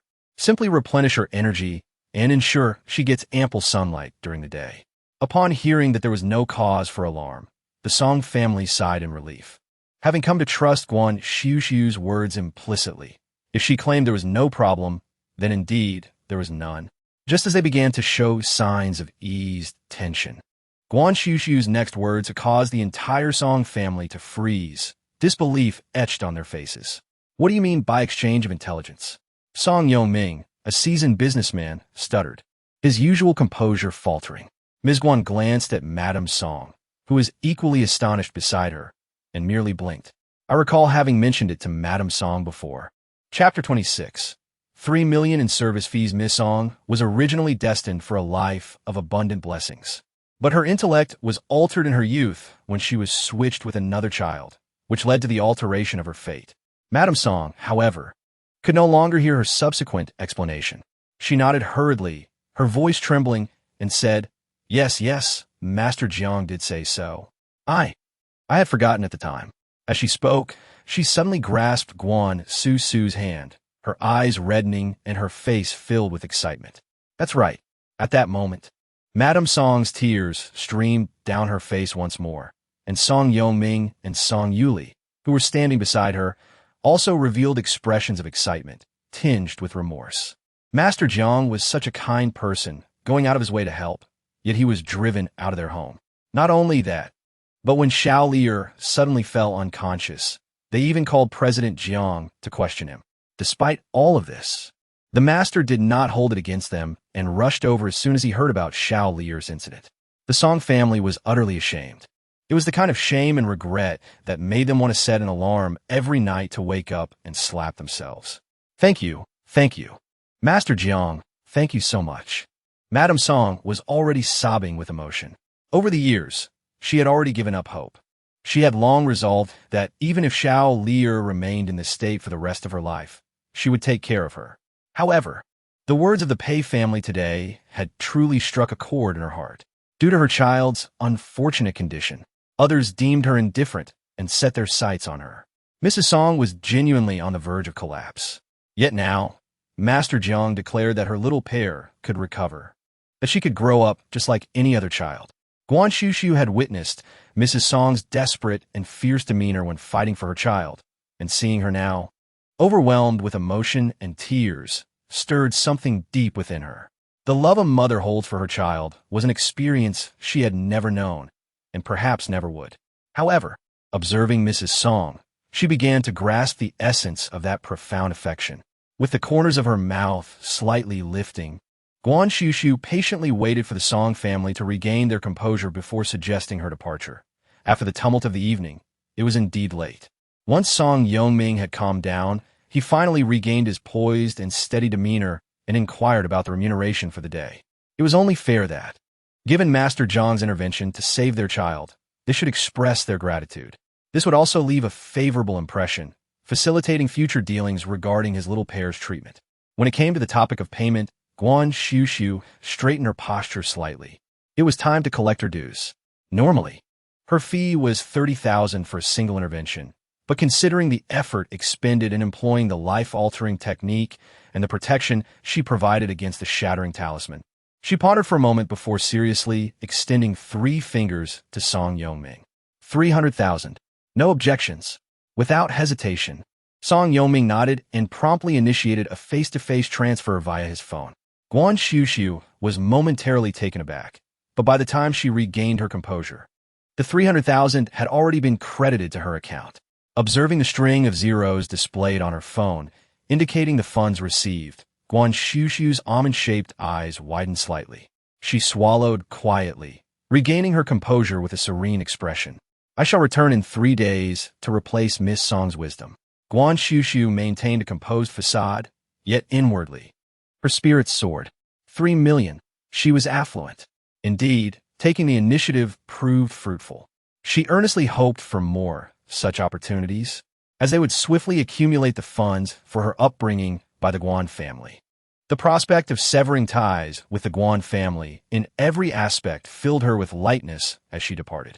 Jiang Huai had noticed her undisguised elation upon seeing the funds credited to her account. A profound smile played on his lips as he refrained from teasing her. Observing her current demeanor, it was evident that she had forgotten the earlier unpleasantness at the Jiang residence. With a subtle darkening of his gaze, he spoke, Xuxu, I apologize.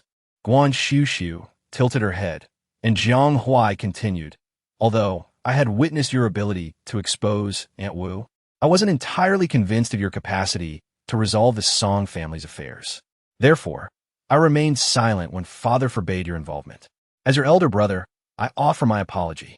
He gazed at Guan Xuxu, his eyes filled with a gentle smile, adding, "However, I am now certain that my sister is truly exceptional." Hearing Jiang Huai's apology and praise, Guan Xuxu's brows arched, revealing her delight. Jiang Huai's heart softened at her happiness. Considering Xuxu's capabilities, he realized he must diligently revise his plans for her future. Initially, I presumed she was in need of financial assistance. However, witnessing her effortlessly amass 3 million, I now realize my narrow-mindedness. Nevertheless, the wealth she generates rightfully belongs to her. Yet, as her elder brother, I must not skimp on her allowances. Reflecting on the 30,000 I bestowed upon her yesterday, I suddenly feel somewhat petty. Meanwhile, Guan Xuxu had just transferred 150,000 and was about to set her phone down when, to her astonishment, a notification chimed in, announcing the arrival of 3 million. Guan Xuxu was taken aback. Could it be that her master had clandestinely dispatched 5 spirits to bring her fortune? Upon closer inspection, she realized it was from her brother. With such extravagance, it seems her own earnings are rather meager in comparison. At the Song residence, after bidding farewell to Guan Xuxu and Jiang Huai, and coaxing Song Yuli to sleep, Song Yoming finally relaxed alongside his wife. The demeanor of the Jiang family seemed rather enigmatic. The Jiang family's dynamics are intricate. It is likely that Master Jiang does not enjoy the ease that outsiders presume within his household. Song Yoming shook his head, acknowledging that the internal affairs of the Jiang family are beyond our concern. Pausing momentarily, he narrowed his eyes slightly, pondering that if the Jiang family were to discover Master Jiang's true capabilities, they would likely be filled with regret. It is not only the Jiang family, the Guan family, who nurtured Master Jiang, also merits consideration. The Guan family raised the Jiang heir, and one would think they would soar to great heights together. Yet the two families remain curiously distant from one another. Regardless of the Jiang family situation, we must ensure that our family treats Master Jiang with the utmost respect in the future. Master Jiang is a benefactor to our family. Anyone who dares to oppose him would effectively be opposing the Song family. Mrs. Song concurred wholeheartedly, mentioning that she had heard the Jiang family was preparing a welcome dinner for Master Jiang, and she intended to attend with generous gifts. Chapter 27. Subpar, Beyond Redemption, Jiang Family Villa. After seeing off the Song couple, Jiang's third aunt brought up the dinner party originally planned for the following day. With the guest of honor having departed, they were unsure if the event should still proceed. They all turned their gaze toward the elder Jiang, hoping he would offer some direction. The old man narrowed his eyes slightly before stating, "The dinner party will proceed as planned." Jiangsu and the others exchanged astonished glances, hardly believing their grandfather's words. Could Guan Xuxu, a granddaughter he had only met a few times, truly be more important than his 3 grandsons? Moreover, while Jiangsu was one thing, Jiang Han was the same age as Guan Xuxu, and Jiang Chun was older. Were they really expected to apologize to Guan Xuxu? Did they not have any pride?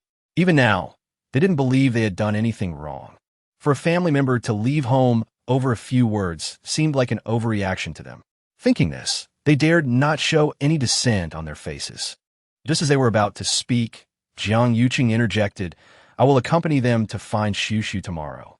Jiang Yuqing couldn't forget the look in Xuxu's eyes when she announced her intention to move out, especially after Jiang Huai had pointed out that it was the room he and his wife had prepared for Xuxu, and yet he had asked her to relinquish the room that had finally found its owner. At that moment, Xuxu must have been disappointed in him.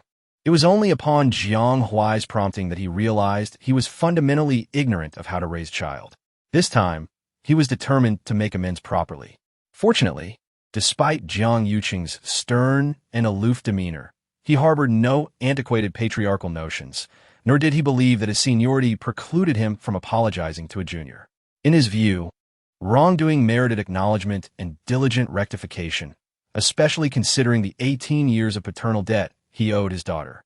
Thus, the following morning, Guan Xuxu awoke to find 4 figures stationed outside her door, their towering statures resembling a veritable mountain range obstructing her entrance. He had anticipated their arrival. Xuxu, you reside here? Jiang Yuqing had been incredulous upon receiving the address from Jiang Huai. He had assumed that even if Jiang Huai allowed Xuxu to leave, he would ensure her well-being. Yet, Xuxu was residing in such a place? Guan Xuxu glanced at Jiang Yuqing and the 3 individuals behind him, their expressions a tapestry of complexity, and silently stepped aside, gesturing, "Come in." Guan Xuxu's living room was diminutive, and the entrance of Jiang Yuqing and his 3 companions nearly overwhelmed the space, creating a sense of confinement. The expressions of Guan Xuxu and the others immediately deepened with unease. The residential complex Guan Xuxu inhabited was of middling quality, predominantly tenanted by recent graduates and junior white-collar workers. While the environment was not deplorable, it was far from luxurious, and what ordinary people might consider average. The young masters of the Jiang family, accustomed to a life of pampered privilege, deemed utterly unacceptable. Moreover, the living room was smaller than the bedrooms in their own homes. How could Guan Xuxu possibly live in such a place? Even if you were to seek temporary lodging, surely you could find a place less dismal than this. It's not as if our family is wanting for funds.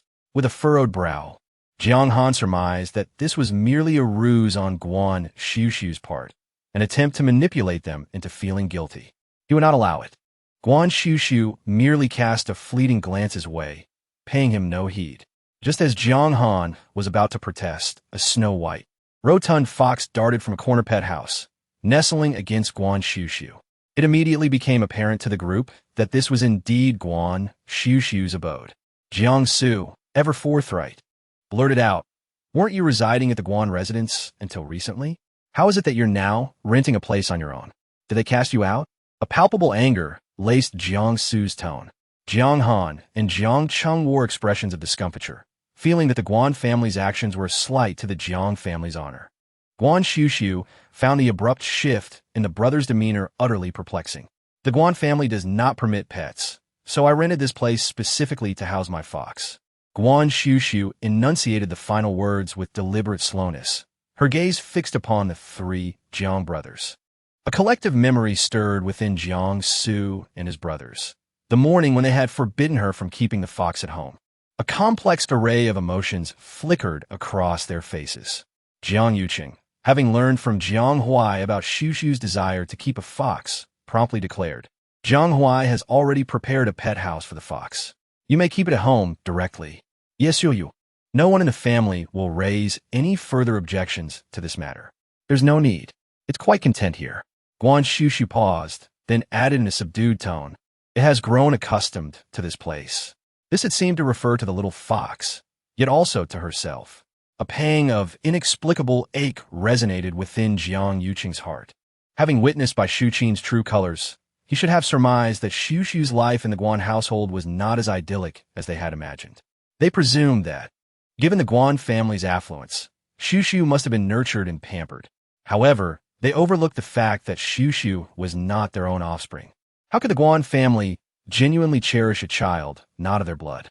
Reflecting on this, Jiang Yuqing felt an acute sense of remorse for his words the previous day. "Xuxu, what happened yesterday was my fault. I apologize. Can you forgive me?" Guan Xuxu was momentarily taken aback. She had anticipated that Jiang Huai had brought them to the rented apartment to elicit sympathy, and she was not one to silently endure hardship.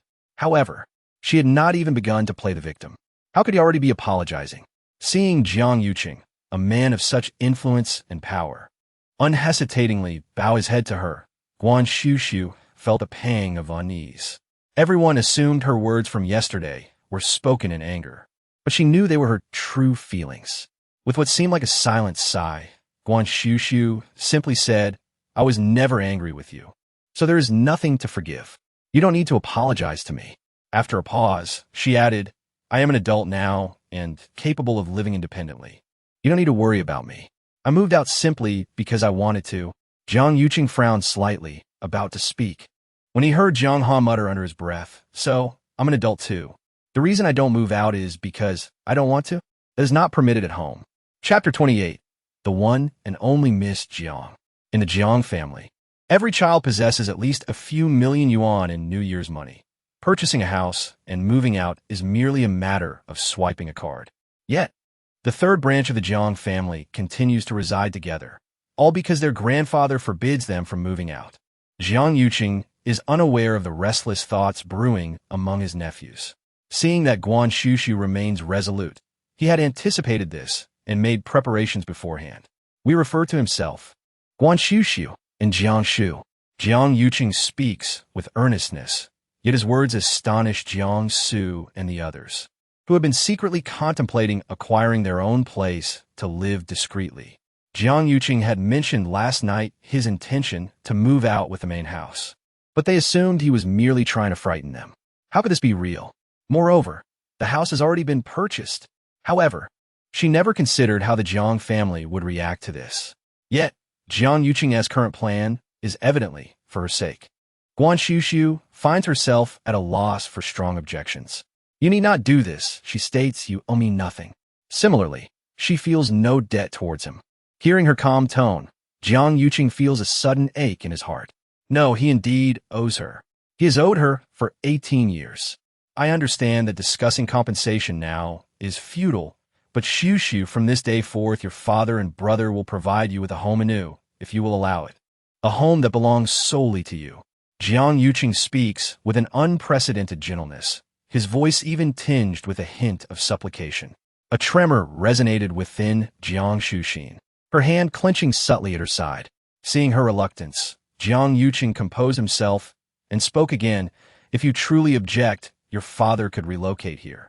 Guan Xuxu's pronouncement stunned not only Guan Xuxu, but also the other three Jiangs, their faces etched with disbelief. Was their eldest brother truly losing his senses? Ignoring their gazes, Guan Xuxu surveyed the dwelling, remarking, "This abode is too diminutive. I shall instruct your brother to acquire the adjacent 2 residences and integrate them." He was genuinely contemplating the prospect. As the trio of Jiangs were about to protest, Guan Xuxu finally interjected, her voice tinged with resignation amidst its composure. She had never intended to coerce Guan Xuxu, yet his willingness to go to such lengths revealed that she was not as indifferent as she had believed. She was, after all, moved by this man she called father. More importantly, she had witnessed Guan Xuxu's changed attitude towards her. His willingness to relinquish certain aspect for her sake was sufficient. Furthermore, she did not wish to be the catalyst that fractured the Jiang family. Guan Xuxu's compliance and concession, even without demanding an apology from Jiang and the others, caught them off guard. Before their arrival, they had anticipated Guan Xuxu leveraging the situation to force them to acknowledge their error. They were prepared to be resentful.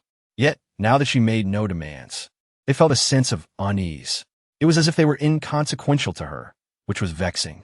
It was, as Zhang Huai had previously stated, a disgrace to the Jiang family. In the face of injustice, one must resolutely assert their stance, making it clear to others the depth of their temperament, so that they may think twice before provoking you again. As Guan Xuxu returned home, Zhang Huai stood at the entrance, a warm smile illuminating his face. Reminiscent of the first day, he laid eyes on her. Lu Xueshi had also been waiting in the hall, and upon seeing her, she approached with an affectionate demeanor. Had someone more sensitive been in her position, they might have overthought the situation. Guan Xuxu's gaze swept over Lu Xueshi with an icy indifference. After a moment, a subtle smile graced her lips. It was merely a banquet. If it could not be held today, it could always be arranged for tomorrow. The outside world would not cease to recognize her as the esteemed young lady of the Jiang family, simply because of a missed event. As she spoke, she turned to Zhang Huai. "Brother, is that not so?" The laughter in Zhang Huai's eyes nearly brimmed over, and he readily agreed. "Indeed, you are the unparalleled young lady of the Jiang family, irreplaceable in every sense." The latter part of his statement was clearly laden with implication. Lu Xueshi's fair complexion momentarily paled, though she quickly regained her composure, her smile unwavering. "Brother Zhang Huai is right." Meanwhile, Jiang Ying pouted in a manner that betrayed her sense of grievance. She wished to express her displeasure, but feared inciting their uncle's ire. Instead, She looked up at her mother with a pleading expression, as if to question if Guan Xuxu is the unique young lady of the Jiang family. Then what about me? Yao Lin interjected. The stylist is already waiting upstairs. Xuxu, hurry and try on the dress. Tonight marks your debut as the young lady of the Jiang family. So it must be grand. With a genial smile, the aunt greeted her warmly. A rare trace of affability graced Jiang Yuqing's countenance as he urged her. Eager to see his daughter adorned in her new attire, go ahead, my dear.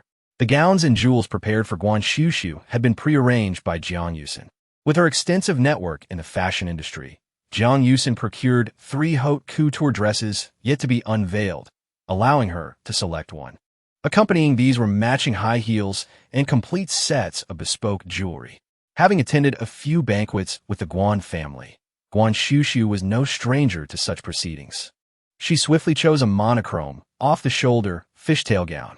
The moment she emerged, fully made up, even Jiang Su and the others, who had never held her in high regard, couldn't help but stare in admiration. The black, off-the-shoulder dress exuded an air of sophistication and grace. The skirt, shorter in the front and longer in the back, was adorned with handcrafted white camellias on black tulle, adding a touch of vibrant allure to the otherwise formal attire. Guan Xuxu, with her tall and slender figure and fair complexion, appeared even more radiant against the backdrop of the black dress, her skin resembling alabaster. The off-the-shoulder design flawlessly showcased her elegant collarbones and smooth shoulders. A ribbon embellished with white camellias graced her elongated neck, complementing the skirt, while pearls adorned her hair, adding a touch of understated luxury. One glance was enough to leave the entire Jiang family speechless.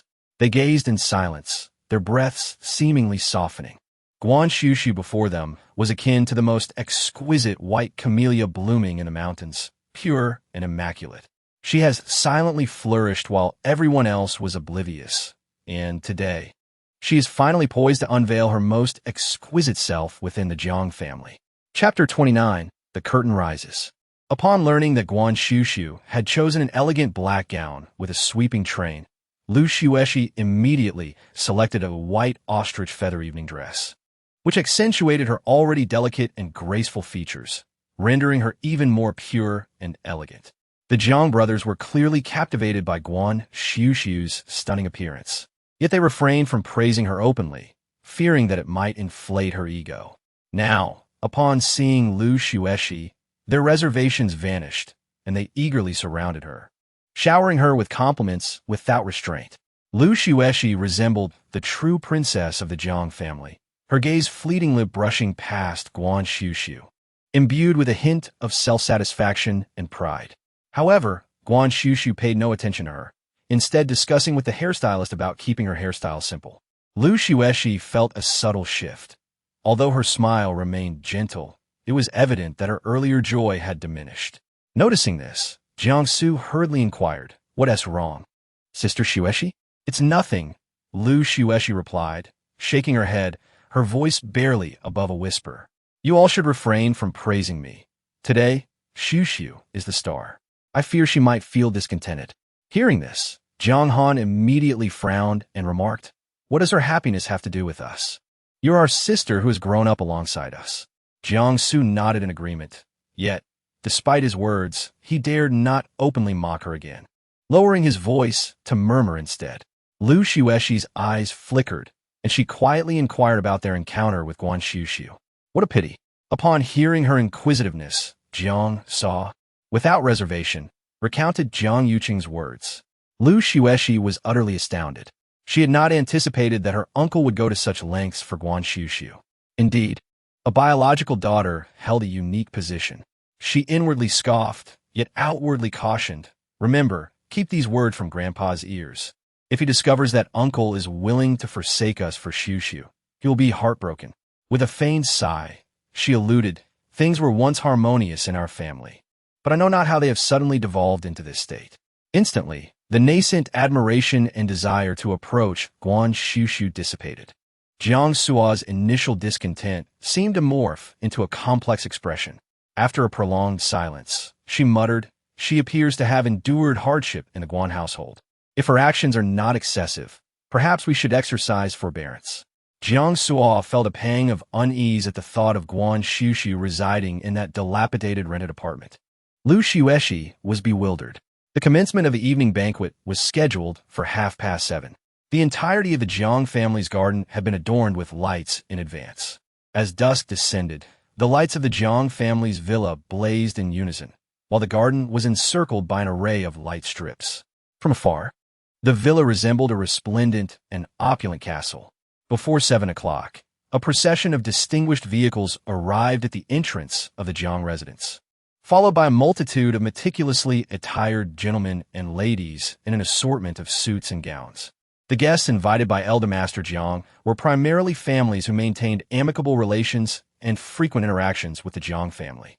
Each and every one of them was a prominent figure in the city of Hai, if not the entire nation.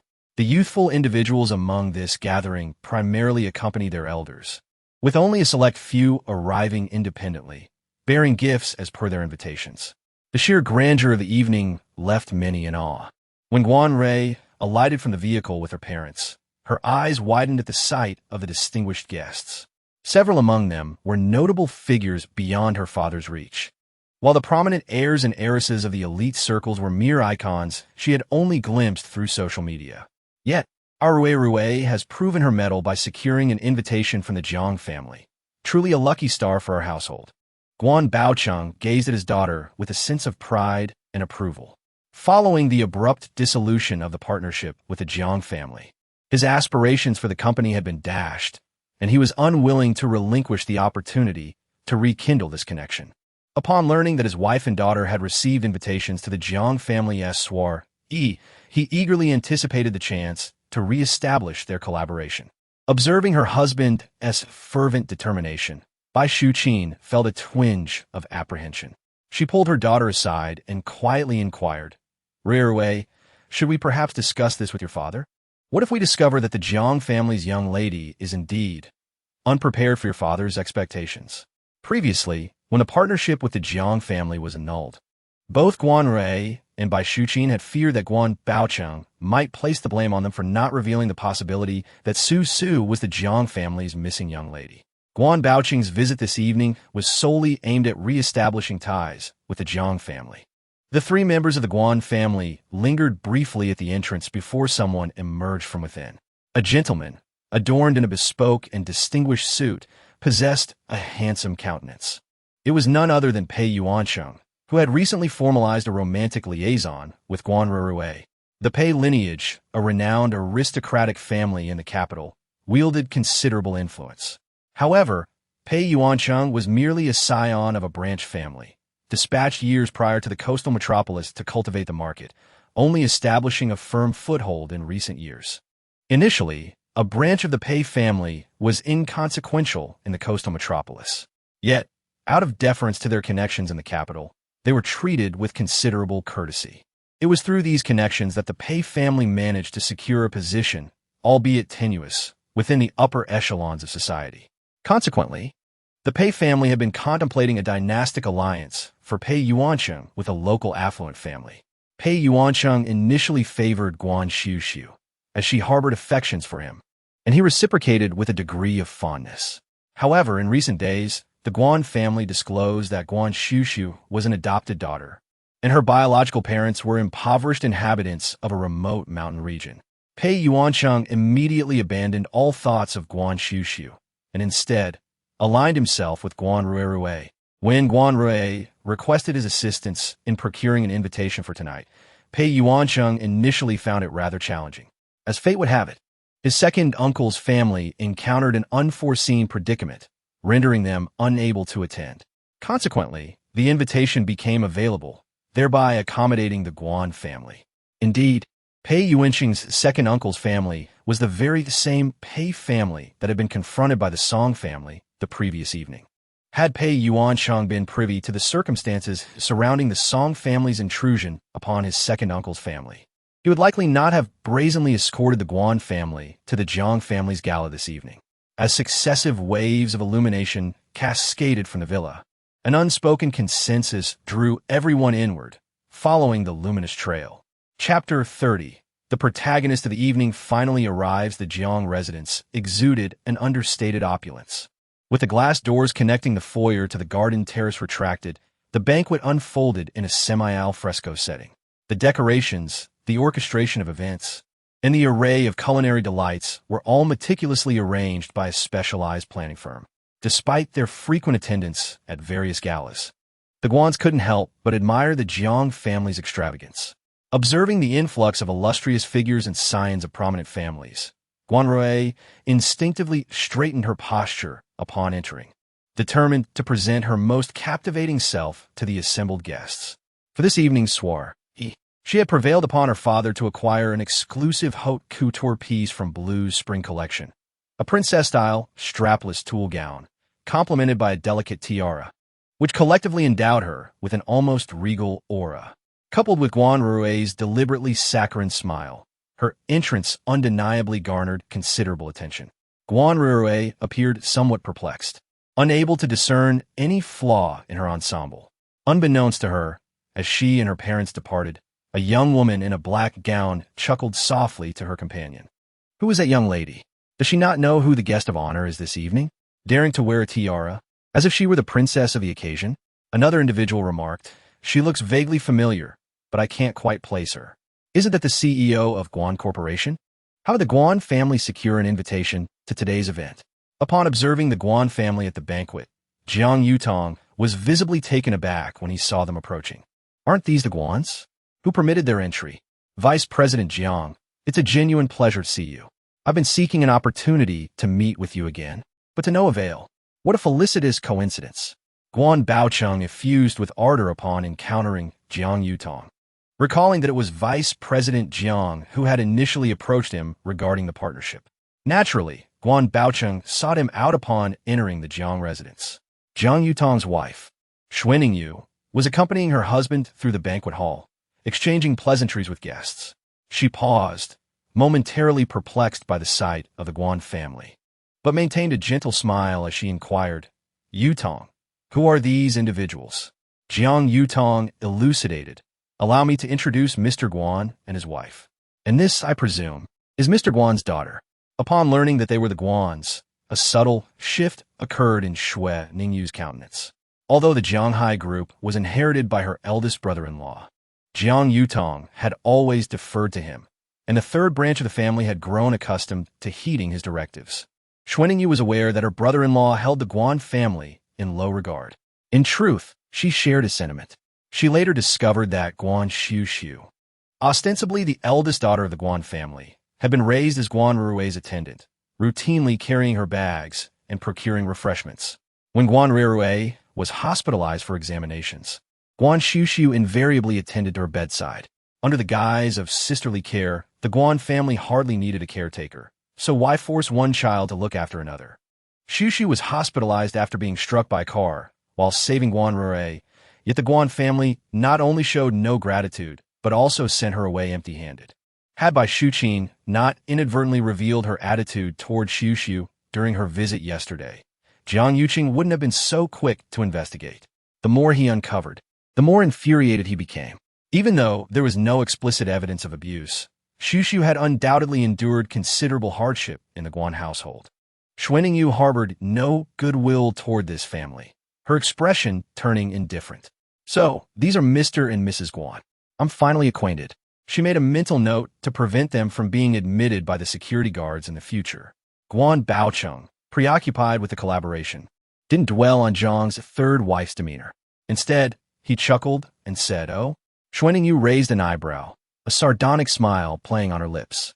"Didn't Mrs. Guan tell you why she didn't see me?"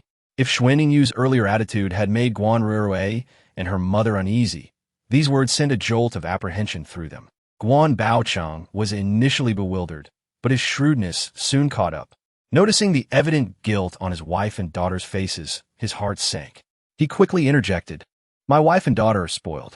If they've offended you in any way, Mrs. Jiang, please don't hold it against them." Beholding Guan Baocheng's demeanor, Xuaningyu instinctively exchanged a glance with Jiang Yutong, as if both had grasped a tacit understanding. The matter, indeed, held a certain intrigue.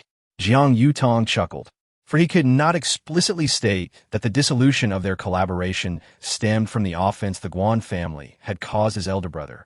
lest it tarnish the Jiang family's reputation. Guan Baocheng, well-versed in the artifice of business parlance, had already surmised that his dealings with the Jiang family had been sabotaged by Xuxu and Guan Rui's visit that day. Vice President Jiang, surely there must be some misunderstanding, Guan Baocheng implored. Pray, let not a trifling matter undermine the partnership between our families. I earnestly desire to collaborate with the Jianghai group.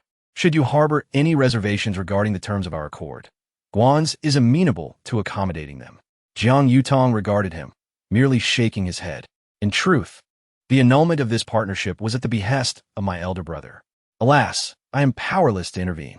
Jiang Yutong feigned distress, portraying a semblance of unwilling compliance with his elder brother's decree. Upon learning that the decision originated from the esteemed President Jiang, Guan Baocheng's heart sank once more. Perplexed as to how this matter had become entangled with the president's affairs, he instinctively turned his gaze toward his wife and daughter, whose countenances appeared even more wan than before. It seemed they had offended a multitude of individuals during their visit to the Jiang residence that day. Ah, the protagonist of this evening has finally emerged, Jiang Yutong exclaimed. President Guan has shown much solicitude toward her child. Now that you have graced us with your presence, do partake in a libation. Guan Baocheng felt an inexplicable confusion and instinctively followed the gaze of the crowd towards the corner of the staircase in the front hall. However, upon catching sight of the graceful figure descending the stairs, holding a pure white camellia, he was rendered completely speechless. Chapter 31. Not mother, but foster mother. Not only was Guan Baocheng taken aback, but Guan Rui and Bai Xuqin beside him were equally dumbfounded. The unexpected yet anticipated feeling of defeat washed over them. The moment they recognized Guan Xuxu, the flicker of hope in their hearts vanished entirely. Guan Xuxu was indeed the eldest daughter of the Jiang family. After the initial shock, a wave of intense jealousy surged within them. Guan Rui's eyes turned red with envy. She had always known that Guan Xuxu was exceptionally beautiful. In the past, whenever their family attended banquets, to avoid being overshadowed, Guan Rui would deliberately select dresses for her that were difficult to wear.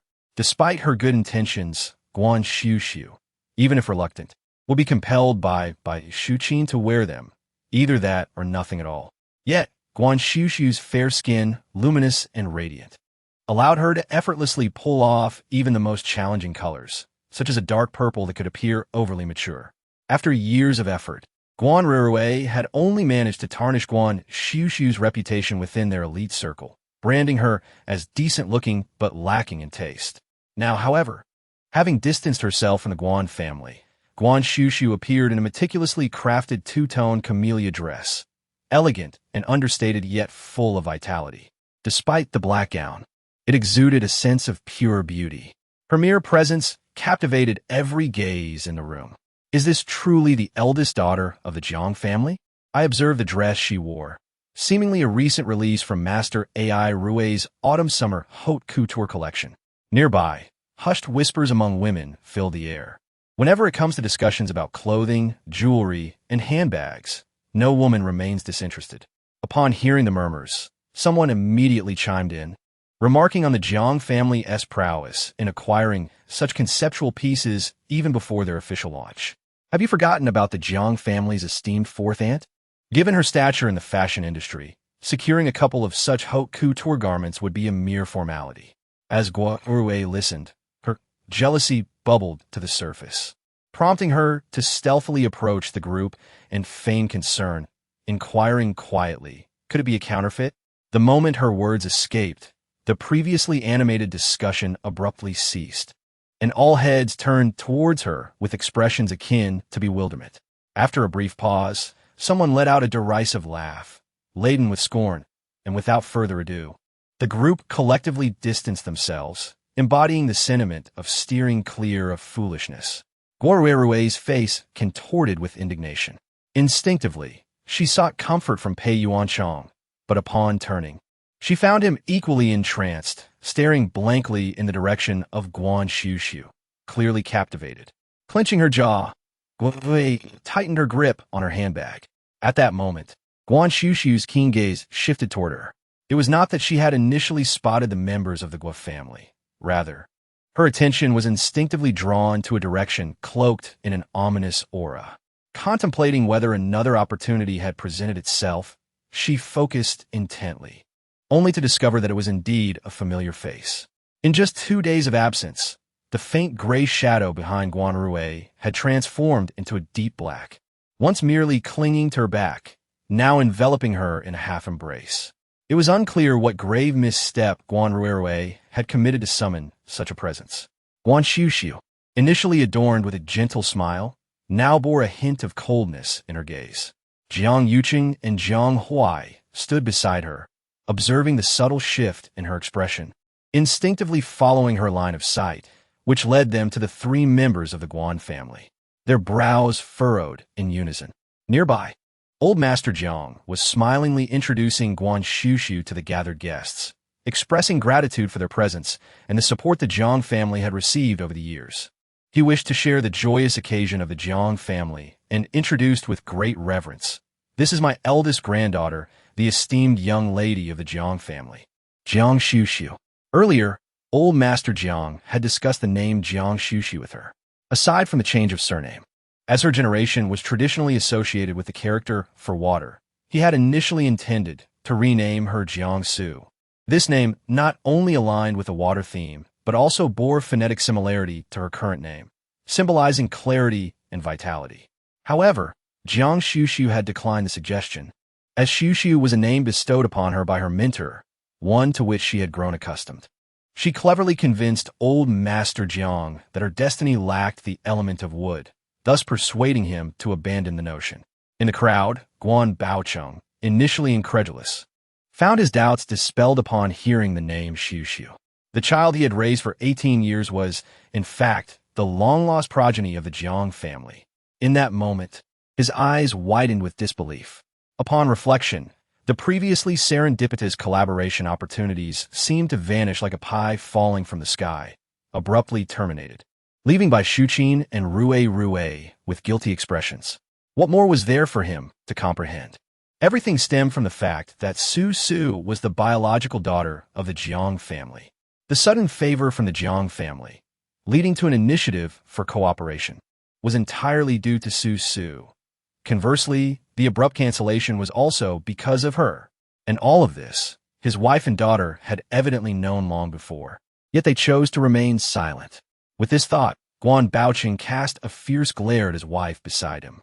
Bai Shuqin flinched at his penetrating gaze, instinctively shrinking away. Her expression one of innocence. She hadn't intended for any of this to unfold. Had she known earlier that Su Su was a child of the Jiang family, she would never have uttered those words in front of Jiang Yuqing that day. Furthermore, recalling how she had audaciously demanded a position for her daughter from Jiang Yuqing, it was no wonder he had been so incensed at the time. Regret now consumed Guan Baocheng and Bai Shuqin. If they had only known that Su Su belonged to the Jiang family, with the gratitude owed for nurturing her over the past 18 years, the Guan family could have become esteemed guests of the Jiang family, potentially elevating Guan's enterprise to new heights. Yet now, if not for their desperate attempts to secure an invitation, the Jiang family Wu Ti have even considered sending them a notice, a clear indication of their stance. A momentary pang of anguish pierced Guan Baocheng's chest, a tumult of regret and fury almost suffocating him. However, considering the current circumstances, he could only suppress his emotions. His chest heaved violently, and in the next instant, a flicker of realization illuminated his eyes. Indeed, in such a setting, he could not afford to lose his composure. And neither could the Jiang family. At this realization, Guan Baocheng's countenance shifted dramatically from remorse to effusive delight. He seized Bai Shuqin's hand and briskly navigated through the throng. Arriving at the forefront, with a voice brimming with warmth and elation, he exclaimed, "Xuxu, you look absolutely radiant tonight. Seeing you well puts my heart at ease. Ever since you departed, your mother and I have been constantly thinking of you." He paused, noticing the slightly perplexed expressions of the assembled guests. Then, with a theatrical gesture of slapping his forehead, he offered an apologetic smile to the elderly Mr. Jiang. "Ah, forgive me. Old habits die hard. I must remember to say adoptive mother now." Chapter 32. sully her reputation. Guan Baoqing's pronouncement unequivocally clarified his relationship with Guan Xuxu, though his voice was not loud. It carried clearly to the surrounding guests, who instantly regarded Guan Baoqing with newfound deference and eagerness. The adoptive parents of the Jiang family's eldest daughter were, after all, benefactors of the Jiang family, and benefactors of the Jiang family were certainly worthy of cultivating. Without even glancing around, Guan Baoqing could sense the sudden shift in the atmosphere, confirming that his objective had been achieved. However, he failed to notice the instantaneous darkening of Jiang Yuqing's countenance upon hearing his words. The moment he spotted the Guan family, Jiang Yuqing had intended to discreetly have security escort them out. But before he could arrange it, Guan Baoqing had brazenly approached. Having spent years navigating the business world, Jiang Yuqing immediately discerned the other man's intentions and motives. The venerable Mr. Jiang's countenance remained placid, his visage adorned with a perpetual smile, giving the immediate impression of an affable and approachable patriarch. So you are the esteemed foster parents of Xuxu. Indeed, we are deeply indebted to you for the care you have bestowed upon her over the years. Mr. Jiang, with an air of benevolent curiosity, raised his gaze slightly and turned towards Jiang Yuqing, who stood nearby. The Guan family has nurtured Xuxu into the young woman she is today, and, as such, they are to be regarded as honored guests within our household. Eldest son, I implore you to escort them upstairs and ensure that they are treated with the utmost hospitality. Let us not be found wanting in our manners. Jiang Yuqing, who had been eager to remove the Guan family from the premises, promptly stepped forward. Guan Baoqing, however, was not oblivious to the underlying meaning of Mr. Jiang's words. If he were to accompany them upstairs, how would he be able to leverage his status as a guest to extract benefits from the Jiang family? He hastily interjected, speaking of which, Guan Corporation recently finalized a collaboration with Jianghai Group. I am certain that Mr. Jiang is looking to extend a helping hand to us out of consideration for Xuxu. I have come today specifically to express our gratitude. In the event that any subordinates have acted inappropriately during the course of our partnership, I beseech Jianghai Group to show leniency. Guan Baoqing was acutely aware that he could not afford to openly affront the Jiang family on such an occasion. Therefore, he merely stated that the two companies had established a partnership, without mentioning that the Jiang family had unilaterally terminated the agreement. At the same time, he provided a plausible explanation for Jiang's previous decision to withdraw from the collaboration, implying that the cancellation was due to the incompetence of certain subordinates. The underlying message was clear. Now that the matter had been addressed, the partnership should be reinstated. Jiang Yuqing was well aware of Guan Baoqing's intentions, which were simply to exploit the current situation to irrevocably bind the Guan family to the Jiang family. The surrounding guests were all observing, knowing that even if Jianghai Group ultimately ceased its collaboration with the Guan family, there would always be other corporations eager to curry favor with the Jiangs by extending an olive branch to the Guans. Jiang Yuqing would not indulge such impudence. He spoke in a deep voice, Mr. Guan jests. The partnership between Jianghai Group and the Guan family was terminated long ago. As for the reason, I believe Mrs. Guan and your esteemed daughter are well aware of the details. Guan Baoqing was taken aback by Jiang Yuqing's bluntness. Upon hearing a mention by Xu Qin and Guan Rure, he inwardly cursed his wife and daughter repeatedly. However, he feigned a look of trepidation and surprise, earnestly stating, President Jiang, there must be some misunderstanding. I am genuinely sincere in my desire to collaborate with Jianghai Group. As he spoke, he turned his gaze towards Jiang Xuxu, who had remained silent the entire time. Xuxu, please say a word on behalf of your father. Seeing that he intended to involve Xuxu, Jiang Yuqing's expression darkened slightly, and he stepped in front of Xuxu, declaring, Mr. Guan, Xuxu is my daughter. Bai Xuqin, witnessing this, couldn't help but interject, Xuxu, our family raised you with great difficulty. You should say something.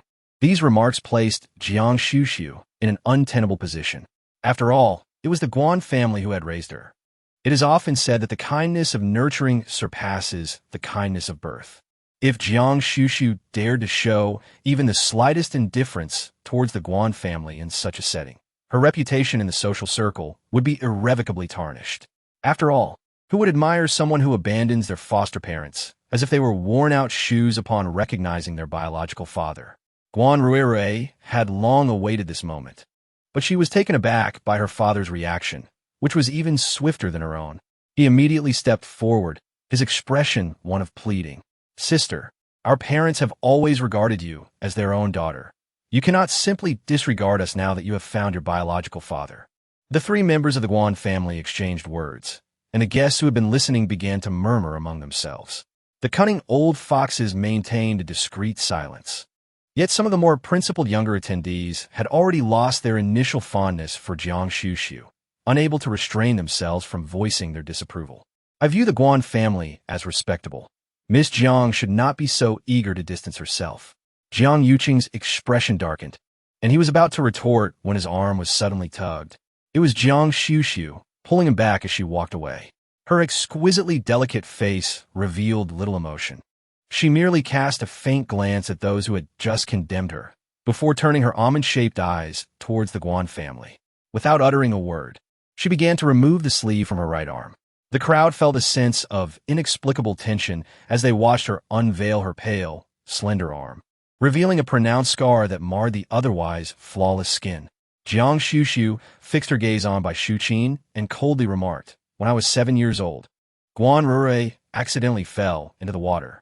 Upon arriving and seeing me safe on the shore, you pushed me into the water without hesitation, believing that since your daughter had suffered, I too should endure a share of the punishment. This scar was left on my arm when I was cut by the stones at the riverbank as you cast me into the depths. I trust this incident remains vivid in your memory." Upon hearing these words, the Jiang family members swiftly directed their incredulous gazes towards Bai Xuqin, while the guests in the hall wore expressions of utter disbelief, struggling to comprehend the logic behind the statement. Bai Xuqin's eyes flickered momentarily, yet she feigned composure, asserting, "That was merely an accident. How can you claim I pushed her?" Guan Xuxu remained unperturbed and continued, "When I was 10, Guan Xuxu was injured and required a blood transfusion. The hospital had ample blood reserves, yet you insisted that the nurse draw my blood for Guan Xuxu, claiming that as sisters, my blood would facilitate her recovery." The guests murmured in confusion, questioning this peculiar rationale. Even elementary students understand that a blood transfusion only necessitates matching blood types. Many began to suspect that Mrs. Guan might possess some fundamental cognitive impairments. However, Jiang Yuqing, listening intently, felt a surge of indignation, realizing that such matters would remain unknown even upon investigation. Guan Xuxu's next revelation left the audience utterly astounded. "In my childhood, I could never fathom why each time Guan Xuxu faced misfortune, you would subject me to similar calamities or demand my constant care for her. It was only later that I understood. Guan Xuxu's fate is frail and laden with misfortune, and your nurturing of me was merely a means to exploit my destiny to shield her from adversity." Chapter 33. Is it unreasonable to offer half of the family fortune as gratitude? At the moment Guan Xuxu uttered the phrase, "to shield from adversity," both Bai Xuqin and Guan Baoqing's expressions shifted dramatically. Bai Xuqin's pupils dilated in shock, instinctively wanting to inquire, "How do you know?" However, as her lips parted to speak, she abruptly realized the nature of the occasion, catching the inquisitive gazes of those around her. Instantly, she shifted her expression, casting a look of bewilderment and incredulity towards Guan Xuxu. "Xuxu, where did you hear such things? How can you believe in such superstitions?" As she spoke, her face fell into a sorrowful demeanor. "I understand that you are now the esteemed eldest daughter of the Jiang family, and I can accept that you might not wish to acknowledge us. However, you need not resort to such absurd justifications. It truly saddens me." Guan Xuxu regarded Bai Xuqin with a chilly gaze, aware that if no resolution was reached today, the Guan family would continue to harass her in the future. A thought crossed her mind as she contemplated her next move, but just then, a voice rang out from outside. "I believe Miss Jiang." Everyone turned to see that the speakers were none other than the Song family, who approached with gift boxes in hand. They navigated through the crowd and stood beside Guan Xuxu, with Mrs. Song fixing a fierce glare at Bai Xuqin. Miss Jiang is certainly not the kind of person who forgets her roots after climbing to greater heights. If she claims that you, the Guan family, took her in to change her fate, then you must have indeed done so. Since you have, there is no need to feign ignorance here. Do you think everyone present is a fool? The crowd, taken aback, exchanged puzzled glances. Most guests invited by the Jiang family were familiar acquaintances, and they were well aware of Mrs. Song's reputation for kindness and grace. No one had anticipated such a sharp retort from her. Could it be that the two families had a prior acquaintance? Do not speak of guests. The Jiang family members are equally perplexed. Yet they instinctively sense that the demeanor of Mr. and Mrs. Song is connected to the hasty visit of the previous night. They remain unaware of the exact actions of Guan Xuxu. Simultaneously, Guan Xuxu is somewhat taken aback by Song Madam's candid defense, regardless of the underlying reasons. She has taken note of this gesture. On the other side, Bai Shuqin's performance is abruptly interrupted by the unexpected arrival of the Song couple, leaving her dissatisfied and eager to continue the argument.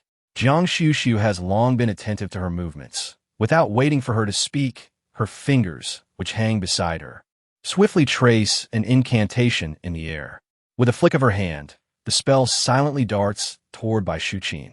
Oblivious to the unfolding events, Bai Shuqin opened her mouth to declare, "What have I done? My daughter Ruirui has an ill fate." And the master advised that we must find someone with a favorable destiny to counteract it. She possesses a good fate.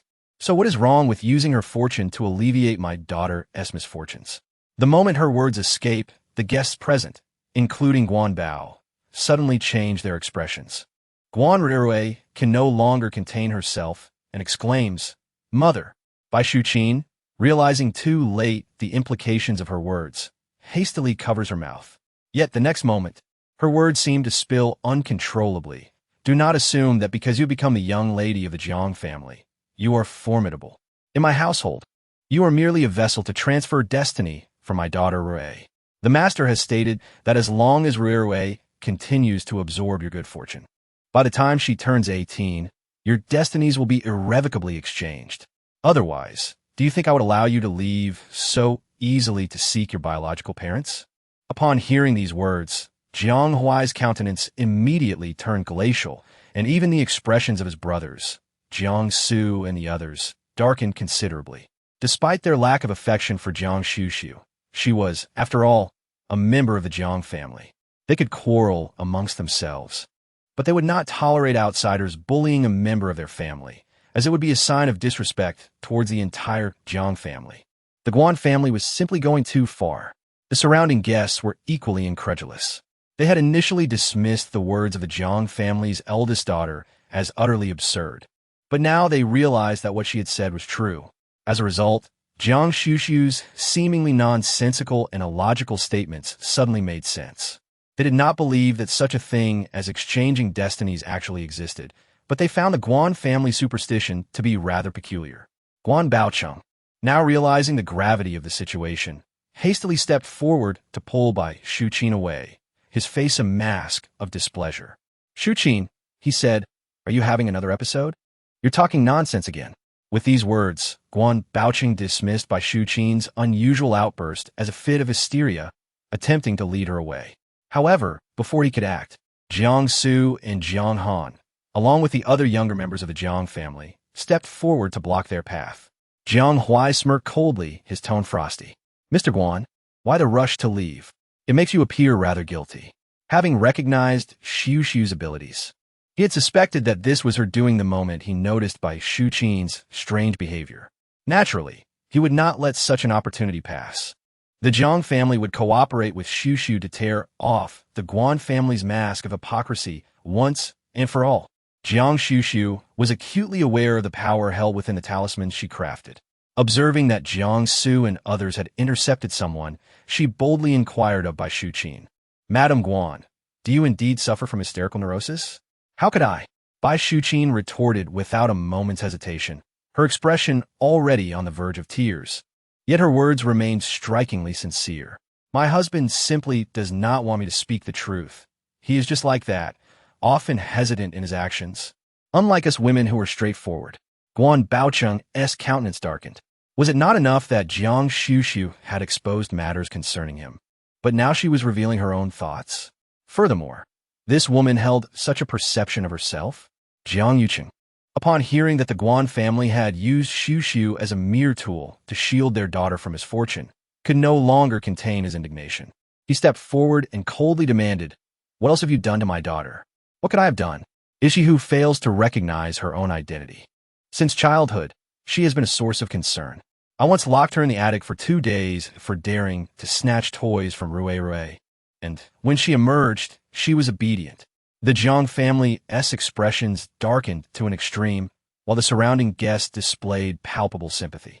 They had assumed that although the young lady of the Jiang family had been raised away from her own, she had at least been adopted by a well-to-do family, expecting her life to be relatively comfortable, only to discover she had encountered a heartless individual. Unfazed by the gazes around her, Guan Xuxu remained composed, her gaze unwaveringly fixed on by Xuqin, and continued to question her. "What is it that you wish to accomplish today?" Without a moment's hesitation, Bai Xuqin's intentions were clear. She was there to extract benefits. "We raised you to adulthood. Now that you become the esteemed Miss Jiang, shouldn't you repay us?" With the Jiang family's vast fortune, offering half to the Guan family as gratitude wouldn't be excessive. The assembled guests audibly gasped at her words. The Guan family's avarice was astonishing. To demand half of the Jiang family's estate was audacious. Chapter 34. From this day forward, I owe the Guan family nothing at this point. The Guan family's true nature was evident to all. Sympathy and enthusiasm swiftly transformed into scorn and disdain. Guan Baoqing and Guan Rue were mortified, utterly bewildered by Xuqin's sudden outburst. Tears welled up in Guan Rue's eyes as she attempted to explain. "That's not how it is. My mother is talking nonsense. We didn't treat my sister that way." Before she could finish, a snicker arose from the crowd. It was the girl in the black dress who had initially mocked her for acting like a princess. Enough. The Guan family's scheming can be heard all the way in the capital. Stop pretending. Laughter erupted around her, filled with mockery and contempt. Guan Rue, unaccustomed to such humiliation, disregarded by Xuqin and Guan Baocheng, covered her face, pushed through the crowd, and fled. However, she had only taken a few steps when she collided with someone. Due to the overwhelming force, Guan Rue stumbled and fell to the ground. Instinctively, she lifted her gaze and beheld a tall, slender figure against the light, reminiscent of a majestic pine or bamboo, exuding an aura of coldness. As she discerned the features of the individual before her, her heart seemed to skip several beats. His chiseled, handsome visage, in stark contrast to Jiang Huai's beauty, radiated a chilling dominance. His deep, dark eyes, cold and indifferent, seemed capable of engulfing her entire being. Guan Rue sat there, mesmerized, while faint whispers of surprise echoed around her. Wasn't that young Master Chu? Indeed, it must be him. His presence was utterly intimidating. Wasn't it said that young Master Chu despised attending such gatherings? Why was he here? Oh no, was there anything wrong with the dress she wore today? Young Master Chu loathed ostentatious attire. She hoped he wouldn't notice. It dawned on her that the figure before her was none other than Chu Beihe, a young master from one of the 4 prominent families of Heiress. Rumor had it that he was a mysterious individual shunning the limelight, with scant information or photographs of him circulating in social media. Seeing him in person for the first time, Guan Rue felt that Pei Yuanchang paled in comparison to the imposing presence of this young master. The scene before her resembled a moment from a romantic drama, where the male and female leads first encounter each other. In the crowded banquet hall, she felt like a delicate little rabbit, fragile and helpless, while he stood before her, tall and grand, as if he might lean down at any moment to sweep her into his arms. Imagining such a scenario, Guan Rue momentarily forgot her previous embarrassment and desire to flee. Instead, she gazed at him with a mixture of shyness and helplessness. Seeing him finally raise his hand, she felt a thrill and immediately extended her own. Chu Beihe, observing her hand, merely furrowed his brow deeply. Were the circumstances different, he might have discarded the suit jacket she had brushed against. Suppressing his discomfort, he raised his hand to retrieve a handkerchief to wipe the tainted fabric, only to see her reaching for him. Had she injured herself in the fall? Did she expect him to help her up? His dark eyes coldly scanned the diamond-studded nails on her hand, and his frown deepened. Turning to a nearby waiter, He lacked any sense of chivalry and bluntly ordered, "Help her up." The waiters, initially stunned, quickly responded, each taking an arm and hoisting Guan Rui, who was still seated on the ground, awaiting a princely rescue. Guan Rui was utterly bewildered. This was not how the story was supposed to unfold. Lu Xueshi, who had been observing from the sidelines, was slightly taken aback that Chu Beihe would approach her personally. However, remembering his connection to Jiang Huai, she calmed herself. Chu Beihe was likely acting out of consideration for Jiang Huai. Then, Chu Beihe bypassed the supported Guan Rui and approached Guan Xuxu, concisely offering, "Congratulations, Miss Jiang. I am late." Though few in number, these words publicly acknowledged Guan Xuxu's status as the eldest daughter of the Jiang family, representing the Chu family. Chu Beihe's declaration tonight ensures that regardless of any lingering reservations among the guests, the upper echelons of the high city social circle must acknowledge Miss Guan Xuxu's status.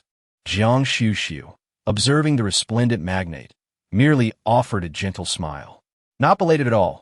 Your arrival is perfectly timed, young Master Chu." Turning her attention back to Guan Baocheng, her smile subtly diminished, and her voice was soft. "The Guan family's care for me over 18 years amounts to no more than 5 million.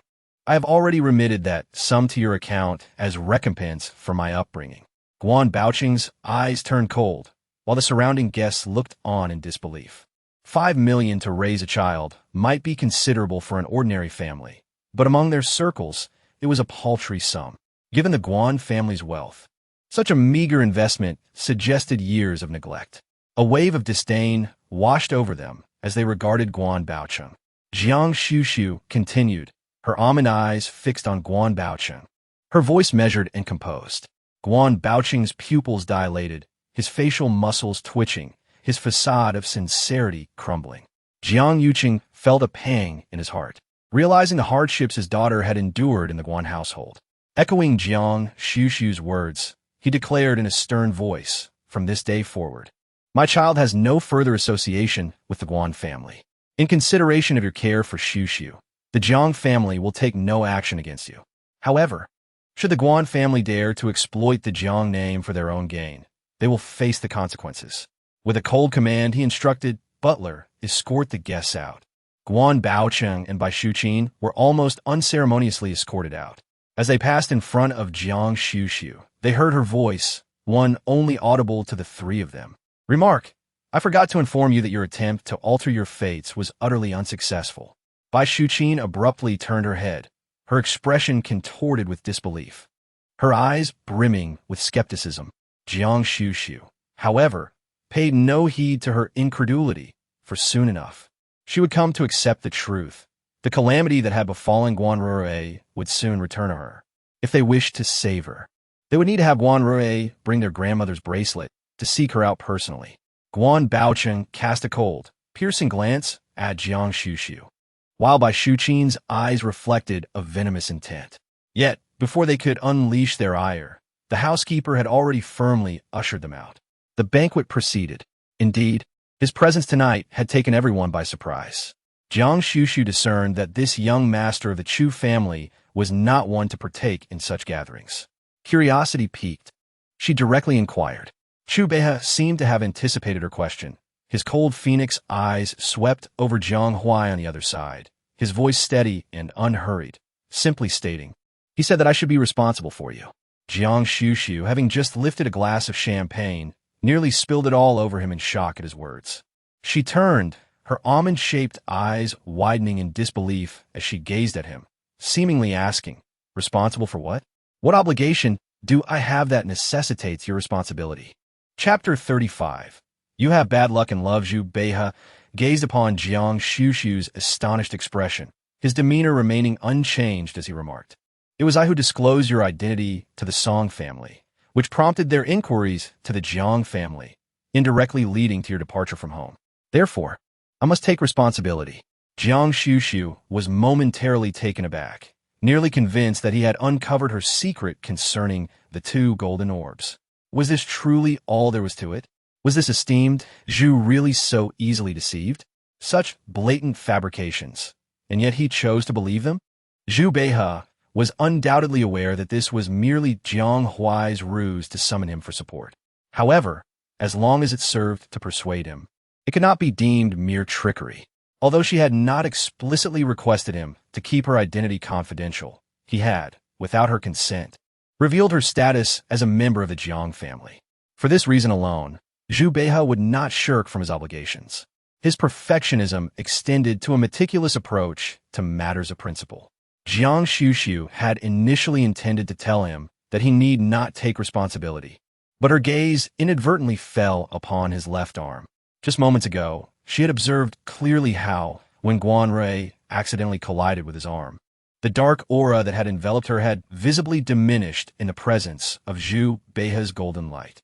That golden radiance resembled a flame, capable of instantly dispelling all malevolent forces that dared to approach him. Guan Xuxu found herself yearning for such protection.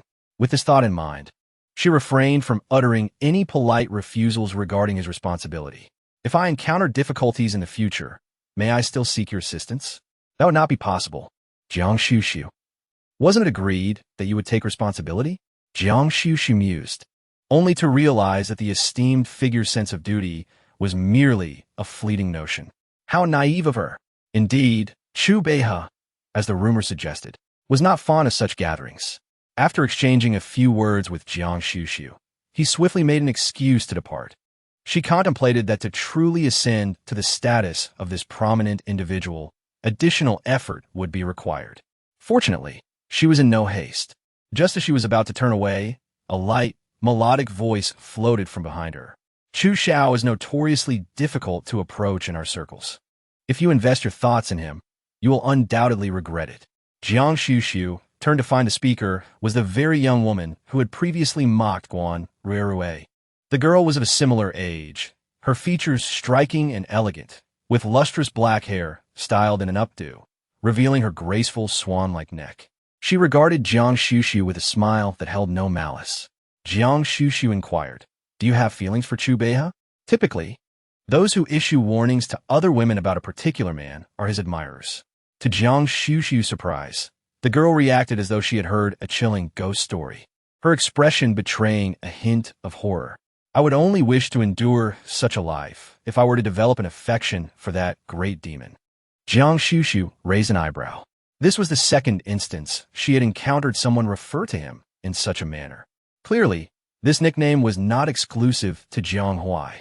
It was widely acknowledged. "Thank you for your advice. I shall approach him as circumstances allow." Implicitly, she expressed her gratitude for the warning, yet chose to disregard it. Li Qingzi cast a peculiar glance at Guan Xuxu before waving her hand dismissively. "Forget it. Do as you wish. I only spoke up because I was impressed by your decisiveness in distancing yourself from your adoptive parents." With a playful smile, she reached out. "Li Qingzi, the Li real estate is my family's." Guan Xuxu, who never put on an air of aloofness towards those who meant her no harm, found herself appreciating the straightforward demeanor of the girl before her. Grasping the outstretched hand, Guan Xuxu's gaze fell upon the cluster of soft pink adorning the girl's brow, and she smiled gently. "You seem to be attracting troublesome suitors lately. Be wary of those who evoke a sense of indebtedness in you." Always generous with her advice to those she favored, Guan Xuxu offered this timely warning. Li Qingzi, taken aback by the abrupt shift in conversation, responded, "Do you truly believe in such things?" She had assumed Guan Xuxu was merely exposing the vile intentions of the Guan family. "I not only believe, but I also study this subject. Should you wish to guard against schemers, you may seek my counsel," Guan Xuxu replied. Li Qingzi pondered. This young lady from the Jiang family appears rather peculiar. Meanwhile, at the Guan residence, Bai Shuqin tightly covered her mouth, anxious that she might inadvertently reveal her innermost thoughts, even in the absence of others around her. As soon as he entered the door, he was met with the malevolent glare of Guan Baocheng, his sister, with reddened eyes clearly having wept, and their mother inexplicably covering her mouth as she stepped inside. "Dad, Mom, what is going on?" Before he could voice his concern, Guan Baocheng, having just crossed the threshold, suddenly turned and delivered a resounding slap to Bai Shuqin's face. Bai Shuqin, taken completely off guard, fell to the ground. Guan Rui, who had been feeling aggrieved, was rendered speechless. And Guan Xuxu's expression shifted dramatically as he rushed forward. "Dad, what are you doing?"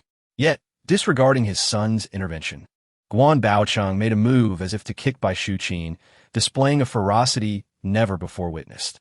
"You, with your incompetence, have utterly destroyed my hard-earned reputation. You've turned the entire Guan family into a laughingstock. I could almost strangle you. How could they have become a laughingstock?" Guan Ruirue, stunned by her father's uncharacteristic fury, felt a pang of injustice and whimpered, "Dad, please don't act like this. You're frightening me." Her voice, once spoken, instantly redirected Guan Baocheng's wrath towards her. "I haven't even settled the score with you. You and your mother knew all along that Guan Xuxu is the eldest daughter of the Jiang family, yet you kept it from me. I thought you were genuinely helping me secure a partnership with the Jiang family, only to discover that you too are the true culprits." Guan Baocheng's furious tirade left Guan Ruirue trembling in fear. Observing the scene, Bai Xuqin struggled to her feet and embraced Guan Ruirue, no longer covering her mouth, and began to berate, leaving Guan Xuxin in utter shock. Could these words truly come from his mother? Chapter 36. "You might as well strike me. What did you say?" Guan Baocheng was incensed by Bai Xuqin's words, nearly losing his breath. His voice changed with rage, and his eyes flashed with terrifying anger. Bai Xuqin recoiled, instinctively covering her mouth again, a look of anguish on her face. "Husband, no, that's not what I meant." She attempted to explain, but what came out was, "I said you're useless. Only a useless man roars at his family. If you're so capable, why didn't you confront that slut Guan Xuxu? Isn't it because she's become the Jiang family's young lady, and you don't dare to fall out with her? Too bad she looks down on you and can't wait to kick you aside." Mom. Guan Xuxin was beside himself. When had his mother ever spoken to his father like this? It had always been his father's way. Had she lost her mind after this trip? Bai Xuqin felt as though she were losing her mind as well. Ever since she had been at the Jiang's residence, she had felt an uncontrollable urge to blurt out the truth. Not just the truth, but the innermost thoughts she had kept hidden deep within her heart. Seeing Guan Baocheng's face, now almost as purple as a pig's liver, Bai Xuqin feared she was doomed. Unbeknownst to many, just moments ago, the shadow that had been entwined around Guan Ruirue began to extend tendrils of dark mist, which silently infiltrated Guan Baocheng's body, rendering his countenance increasingly ghastly. He fixed a penetrating gaze upon Bai Xuqin, tremblingly pointing at her, stammering, "Why you?" Infuriated, he found himself at a loss for words. Yet a tempest of rage surged within him, urging him to unleash his pent-up fury. Suddenly, his gaze fell upon a golf club resting in the foyer. Without a moment's hesitation, he strode forward and seized one of the clubs. Guan Xuxin's expression shifted dramatically at this action, while both Bai Xuqin and Guan Ruirue turned ashen. Before Guan Xuxin could intervene, Guan Baocheng brandished the club with ferocity. Crash! The decorative items positioned in the foyer were shattered into countless fragments, eliciting an uncontrollable scream from Bai Xuqin. "Ah, help!" Guan Ruirue joined in, sobbing, "Dad, we know we were wrong." "Ah, husband, I too recognize my mistakes. Please calm down." The scene descended into chaos as Guan Baocheng continued to wildly swing the golf club, mercifully refraining from pursuing Bai Xuqin. Instead, he obliterated several vases and ornaments adorning the living room. Bai Xuqin watched in despair, her heart bleeding, for many of those shattered pieces were priceless antiques, collectively valued at nearly 10 million. Bai Xuqin was truly heartbroken, exclaiming, "You might as well strike me." Meanwhile, Guan Xuxin could only shake his head. This family has gone mad. 2 days after the Jiang family banquet, Guan Xuxu finally arranged a visit with Madame Song. As she gathered her belongings and descended the stairs, she encountered her 3 brothers, Jiang Su, Jiang Han, and Jiang Cheng, who were being compelled to do push-ups in the garden. In stark contrast, Jiang Huai sat gracefully in a wrought-tan chair, surrounded by delicacies and floral tea, embodying the essence of leisurely afternoon tea. Guan Xuxu raised an eyebrow at the scene, questioning the situation. "Oh, it's nothing. Grandfather mentioned that you boys have been neglecting exercise, so during this summer vacation, it's a perfect opportunity to strengthen your bodies," Jiang Huai replied with a cheerful smile. "I know you're heading out, and your car is ready." Guan Xuxu nodded. having nearly grown accustomed to Jiang Huai's meticulous care in just a few days, paying little heed to her brothers, who were still struggling to maintain their positions. She bid farewell to Jiang Huai and proceeded to leave.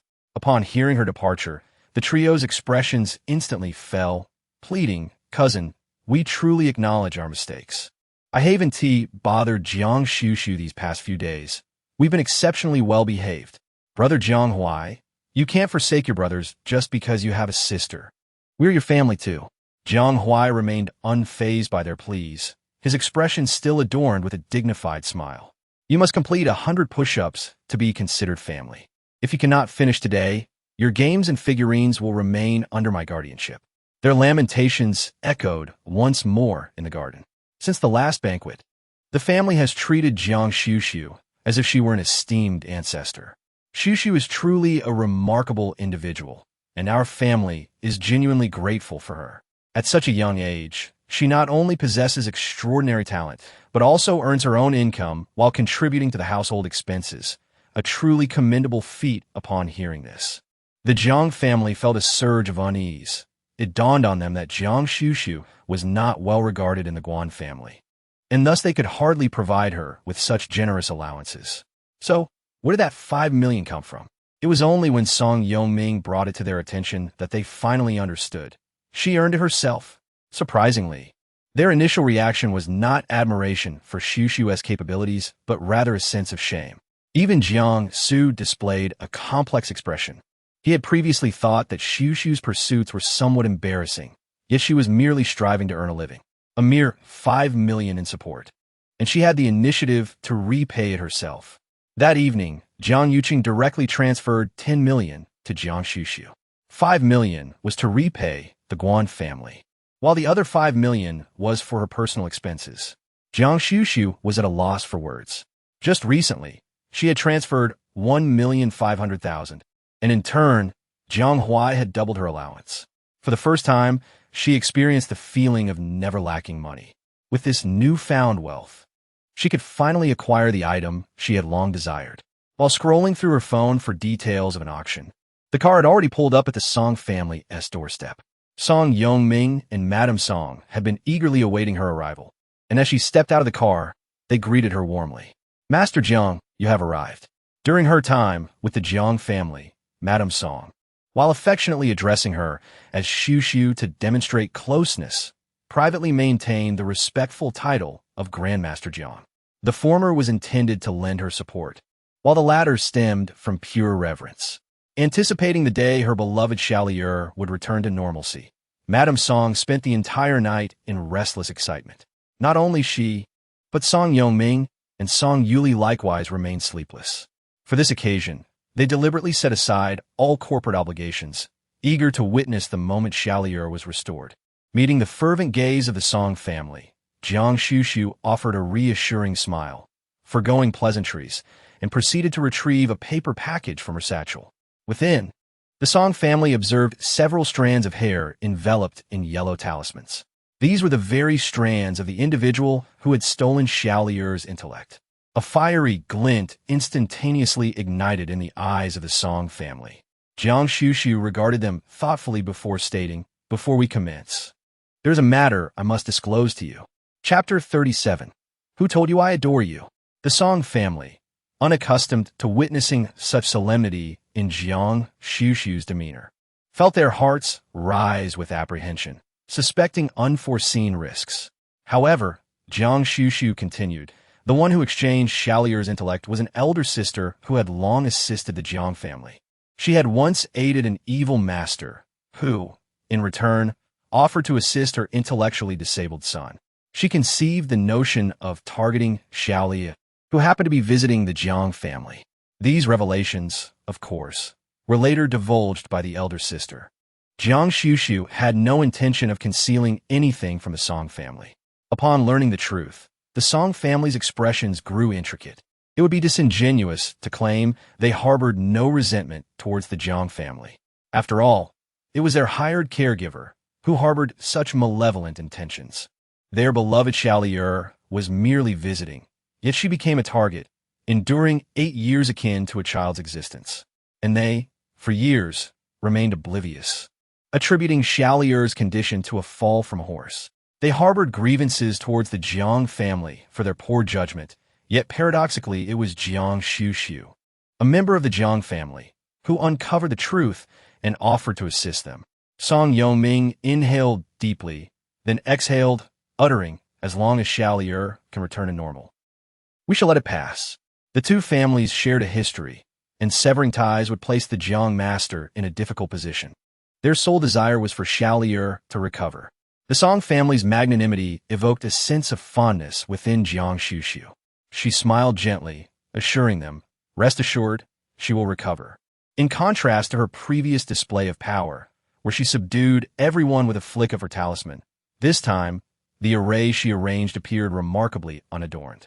They merely watched as she murmured Taoist incantations, incinerated the hair wrapped in a yellow talisman, and then rose, announcing, "It is done." The Song family was taken aback. Song Yuli, in particular, had heard Song's wife vividly recount Jiang Master's spell-casting prowess, anticipating a first-hand spectacle. But this was it. Little did he realize that her previous display had been a performance, intended solely to impress the Song family, particularly the matriarch. Now that the Song family was convinced of her abilities, Guan Xuxu saw no need to continue the charade. The most sophisticated techniques often require the simplest execution. Fortunately, the Song family was preoccupied with Xiaolier's condition and refrained from questioning the process, their attention instinctively drawn to their daughter, their expressions tinged with anxiety. Xiaolier's gaze seemed clearer than before, her beautiful eyes sweeping over the group before settling on Guan Xuxu. After a moment, she inquired with curiosity, "Doggy sister, aren't we playing the treasure hunt game today?" The Song family's hearts sank. It's still the same as before. Mrs. Song turned to Guan Xuxu, her voice tinged with concern. "Grandmaster Jiang, did the ritual fail? Why doesn't Xiaolier seem any better?" Faced with the Song family's questions, Guan Xuxu remained composed. "She is already healed." Song Yongming frowned, scrutinizing his youngest daughter's still innocent and naive countenance. He couldn't discern any signs of improvement. Sensing the Song family's confusion, Guan Xuxu elucidated. "However, she may mature 8 years later than her peers. It may seem conspicuous now, but as time progresses, the disparity will gradually diminish until she fully develops into an adult." Upon hearing this, the Song family finally understood. Indeed, their Xiaolier had been in a childlike state for the past 8 years. Even upon recovery, it was impossible for her to suddenly transform into a 16-year-old girl. If one could mature overnight, they would instead begin to question whether the essence of their being had been replaced. Lady Song came to this realization and felt a sense of relief as she gazed upon the innocent features of little Lier, her eyes shimmering with tears. "It is quite wonderful. She simply had a childhood that lasted a tad longer than others. Our little princess of the Song family is in no hurry to grow up." Seeing that the Song family had accepted the situation, Guan Xuxu retrieved a jade pendant from her bag and personally placed it around Lier's neck. Ultimately, the attention Lier received was due to her extraordinary fate. Song Yongming noticed that the jade pendant gifted to Lier was of superior quality, far surpassing the previous shattered piece. He promptly transferred 5 million to Guan Xuxu as a form of remuneration for this occasion. This amount had already been covered by someone else. Song Yongming was taken aback when Guan Xuxu revealed a payment confirmation page that displayed a sum of 10 million. He marveled at who could be so generous, only to see the transferor's note, Jiang Yuqing. Song Yongming was left speechless. Regarding the matter of the exchange of wisdom, the Jiang family bears some responsibility. Today, I act on behalf of the Jiang family to rectify this mistake. Guan Xuxu, not only a master of her craft, also represents the Jiang family. Upon hearing this, Song Yongming felt any lingering resentment towards the Jiang family dissipate entirely. As Guan Xuxu prepared to enter her vehicle after leaving the Song residence, a familiar voice suddenly called out from behind her. "Xuxu?" Turning around, she found Pei Yuancheng standing a short distance away, looking at her with restrained surprise and feigned affection in his eyes. "I came to visit my second uncle, never anticipating encountering you here. What a serendipitous occasion." Pei Yuancheng elucidated with gentle intonation. Observing her reticence, he continued, I espied you at the banquet that evening and intended to approach you. Yet I hesitated, apprehensive that my presence might displease you, considering the potential misunderstandings between us. Guan Xuxu raised an eyebrow. Misunderstandings? Pei Yuancheng, elated that she finally responded, promptly said. Guan Xuxu's eyebrows arched even higher. So, you're here for my sake? Pei Yuancheng gazed at her ruefully. Perhaps this is fate's jest. Xuxu, do you know? The object of my affections has always been you. I am aware that your heart also inclines towards me. Guan Xuxu, initially intending to discern the fabrication he had meticulously prepared, could not refrain from interjecting, Pei Yuancheng, who has led you to believe that I harbor affection for you. Chapter 38. This is not the attitude you should have towards Xianmen treasures. Guan Xuxu recalled that when she departed from the Guan residence, Guan Ruirui had also boastfully proclaimed her affection for Pei Yuancheng. And now, Pei Yuancheng himself asserted that she was fond of him. Therefore, who was disseminating these falsehoods about her? Pei Yuancheng, upon hearing Guan Xuxu's words, was initially taken aback. The next moment, however, he regarded her as if she were a young lover feigning anger, and merely smiled faintly. It is common knowledge. No one needs to inform me. I can discern it. Pei Yuancheng gazed at her, his smile brimming with self-assurance. Guan Xuxu's lips twitched violently upon hearing this. My reticence to articulate the sole reason stems from a simple aversion. I harbor no affection for you. As for my motivations for accompanying you, trust me, the rationale is something you would rather remain ignorant of. Guan Xuxu's denial was excessively decisive, visibly causing Pei Yuancheng a moment of bewilderment. However, he persisted in his conviction that his assessment was accurate. Why are you refuting your feelings for me? Is it due to Ruirui, or does your current familial situation prohibit you from being with me? At this juncture, Guan Xuxu was genuinely rendered speechless.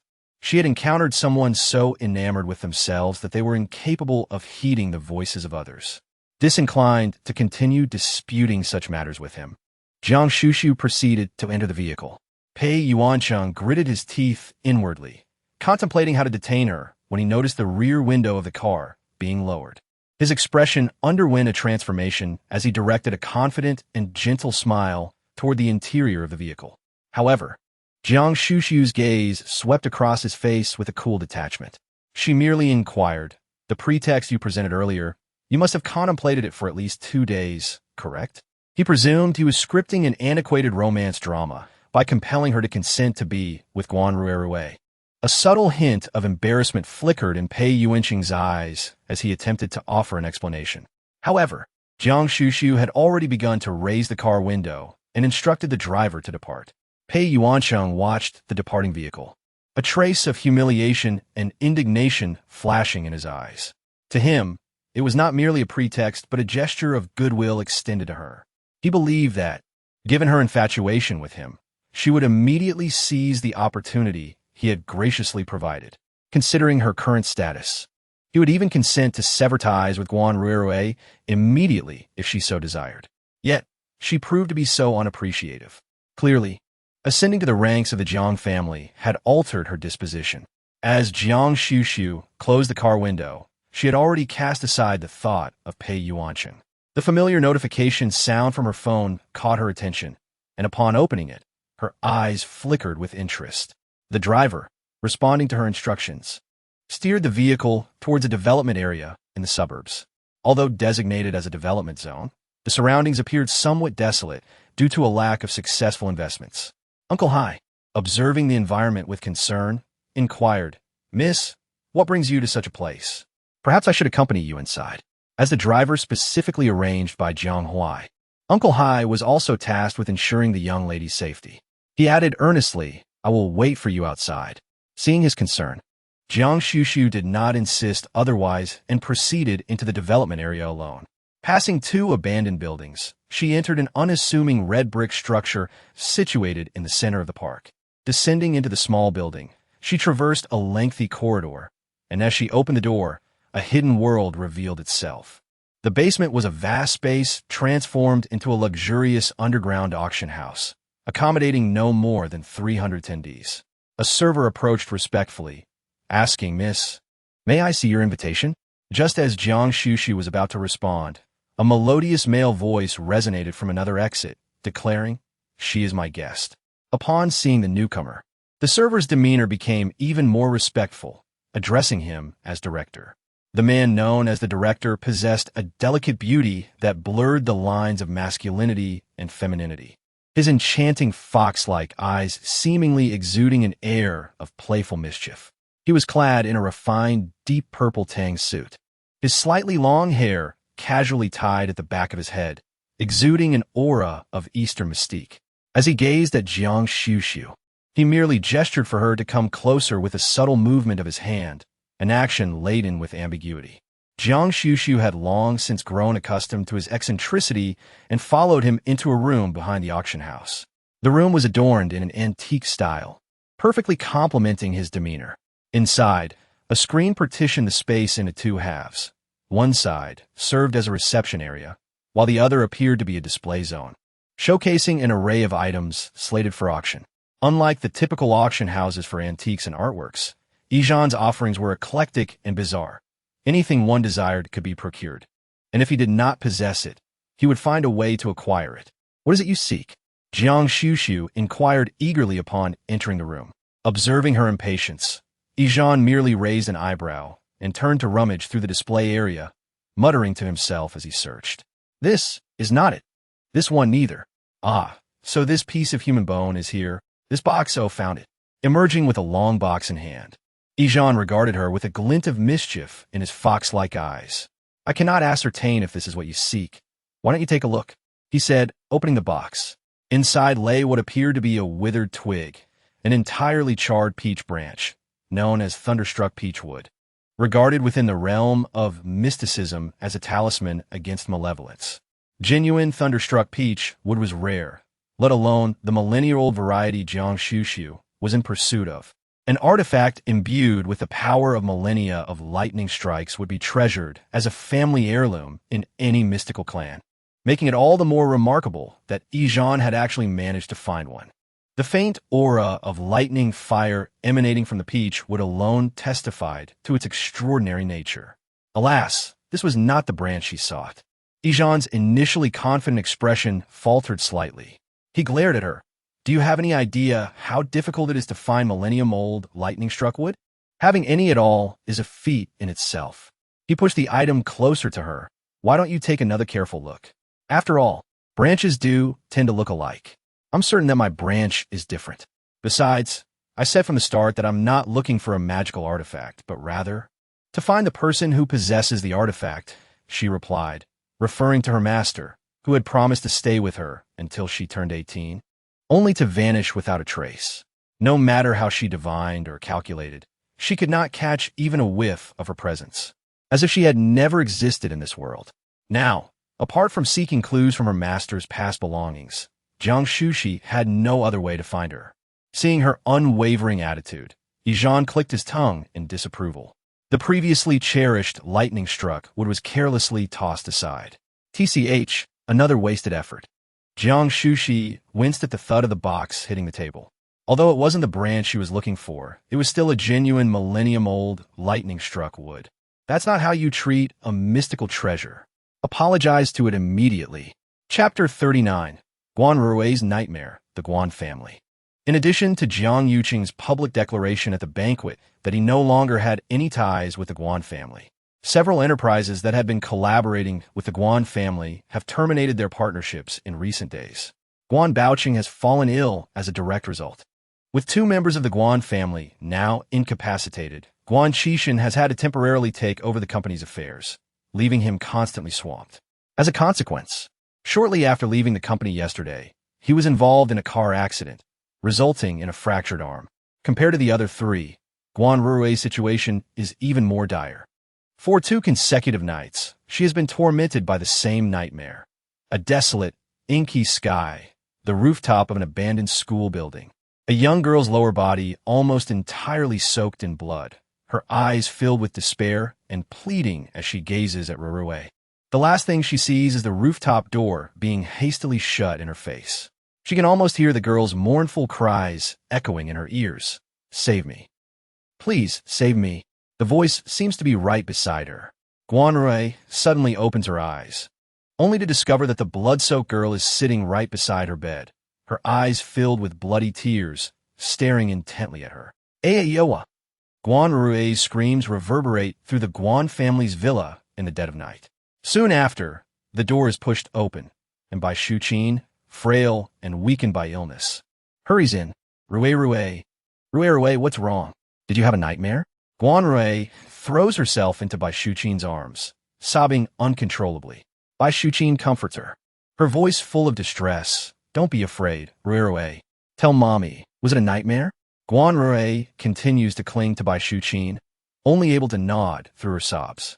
Beholding Bai Xuqin gently draw her back slightly, her voice remained tender. Did you, perchance, dream of me? In the instant Guan Rui looked up, Bai Xuqin's visage had transformed into that of a young maiden, her face ashen, with tears of blood streaming from her eyes. Ah! A scream once more reverberated throughout the villa.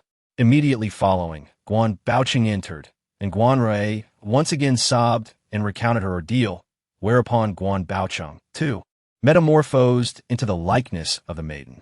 Guan Rui was on the verge of madness. With such dreams within dreams plaguing her for 2 consecutive nights, Guan Rui's spirit faltered, and she could scarcely discern whether she was in a dream or in reality. Thus, upon seeing Bai Xuqin in her waking hours, she instinctively seized an object and hurled it towards her. Unable to remain in the house any longer, Guan Rui changed her attire and hastily departed.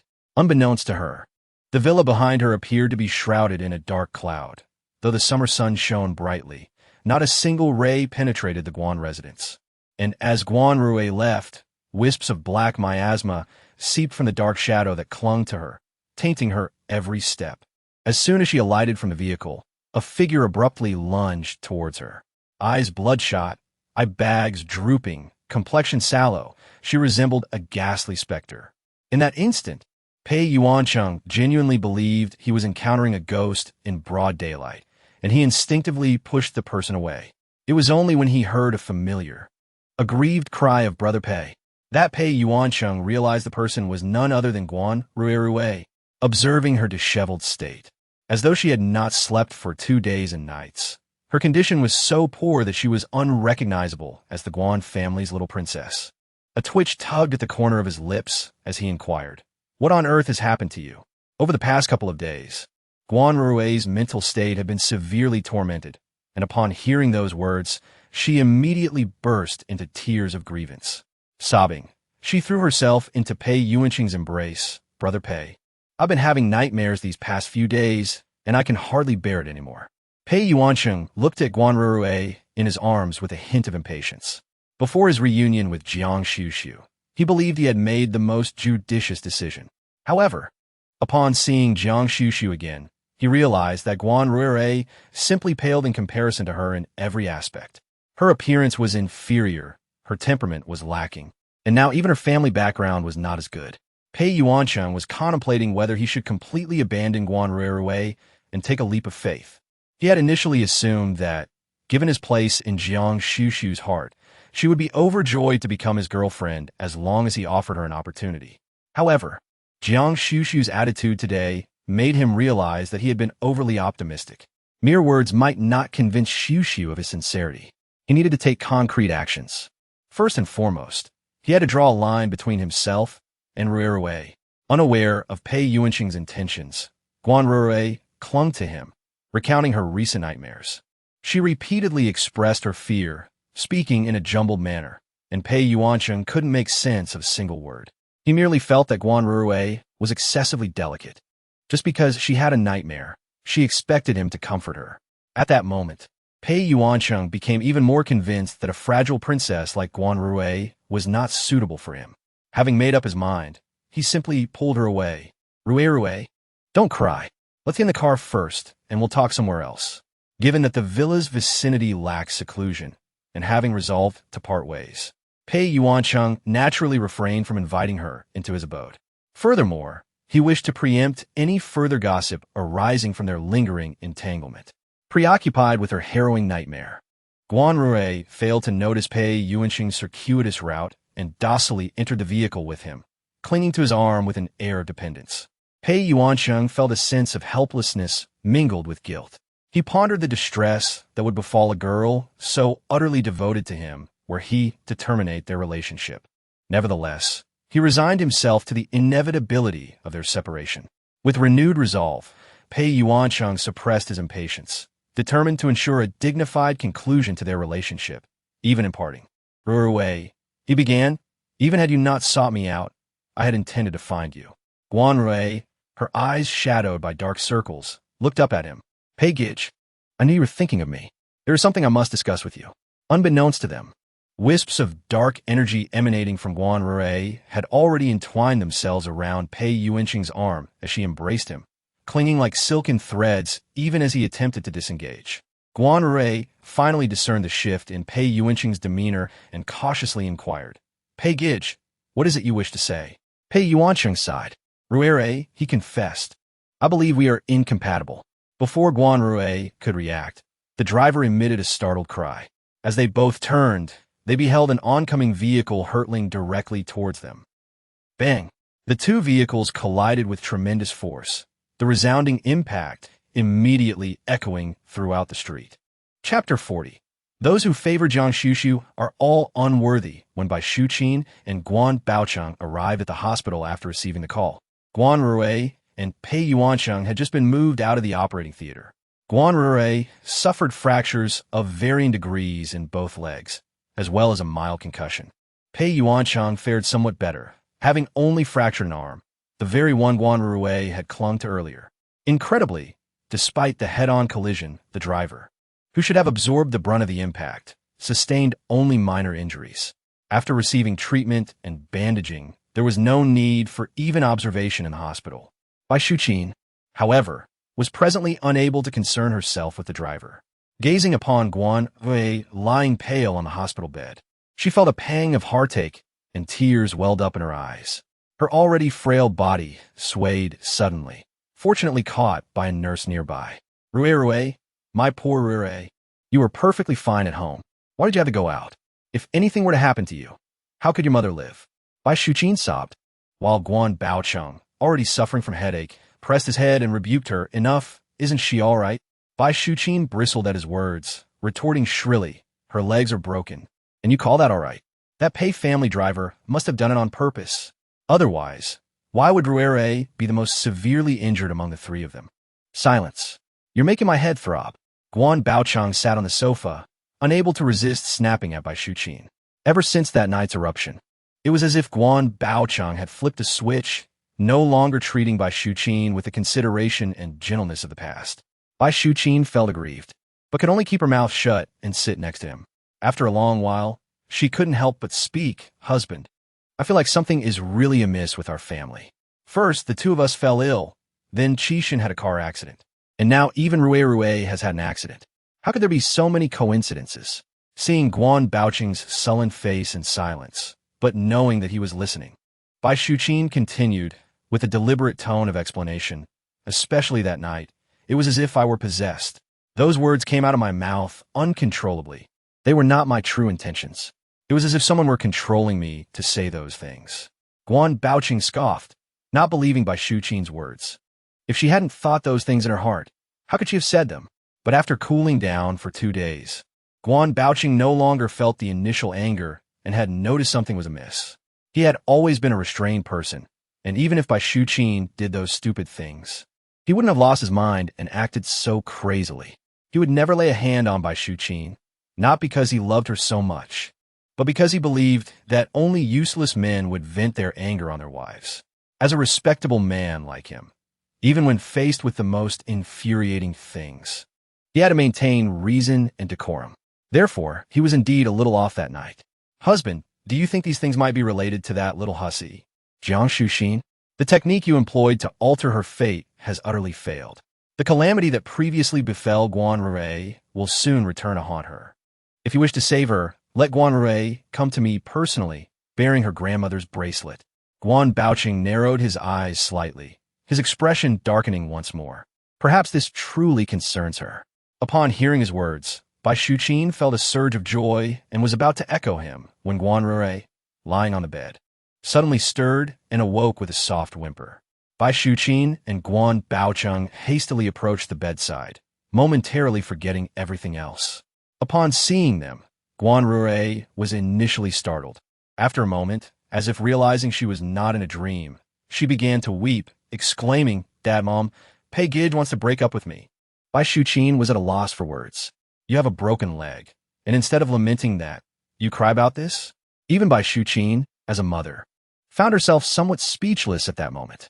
Little did she know that due to the lingering effects of the anesthesia from the surgery, Guan Rui felt no pain at the moment, and her first thought was of Pei Yuanqing's words in the car.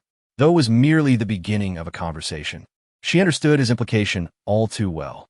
He clearly intended to abandon her because Guan Xuxu had become part of the Jiang family. It was all Guan Xuxu's fault. Even if she distanced herself from the Guan family, she would still compete with her. Pei Yuanqing was no good either. A scoundrel. Indeed, any man who could fancy someone like Guan Xuxu was hardly a respectable individual.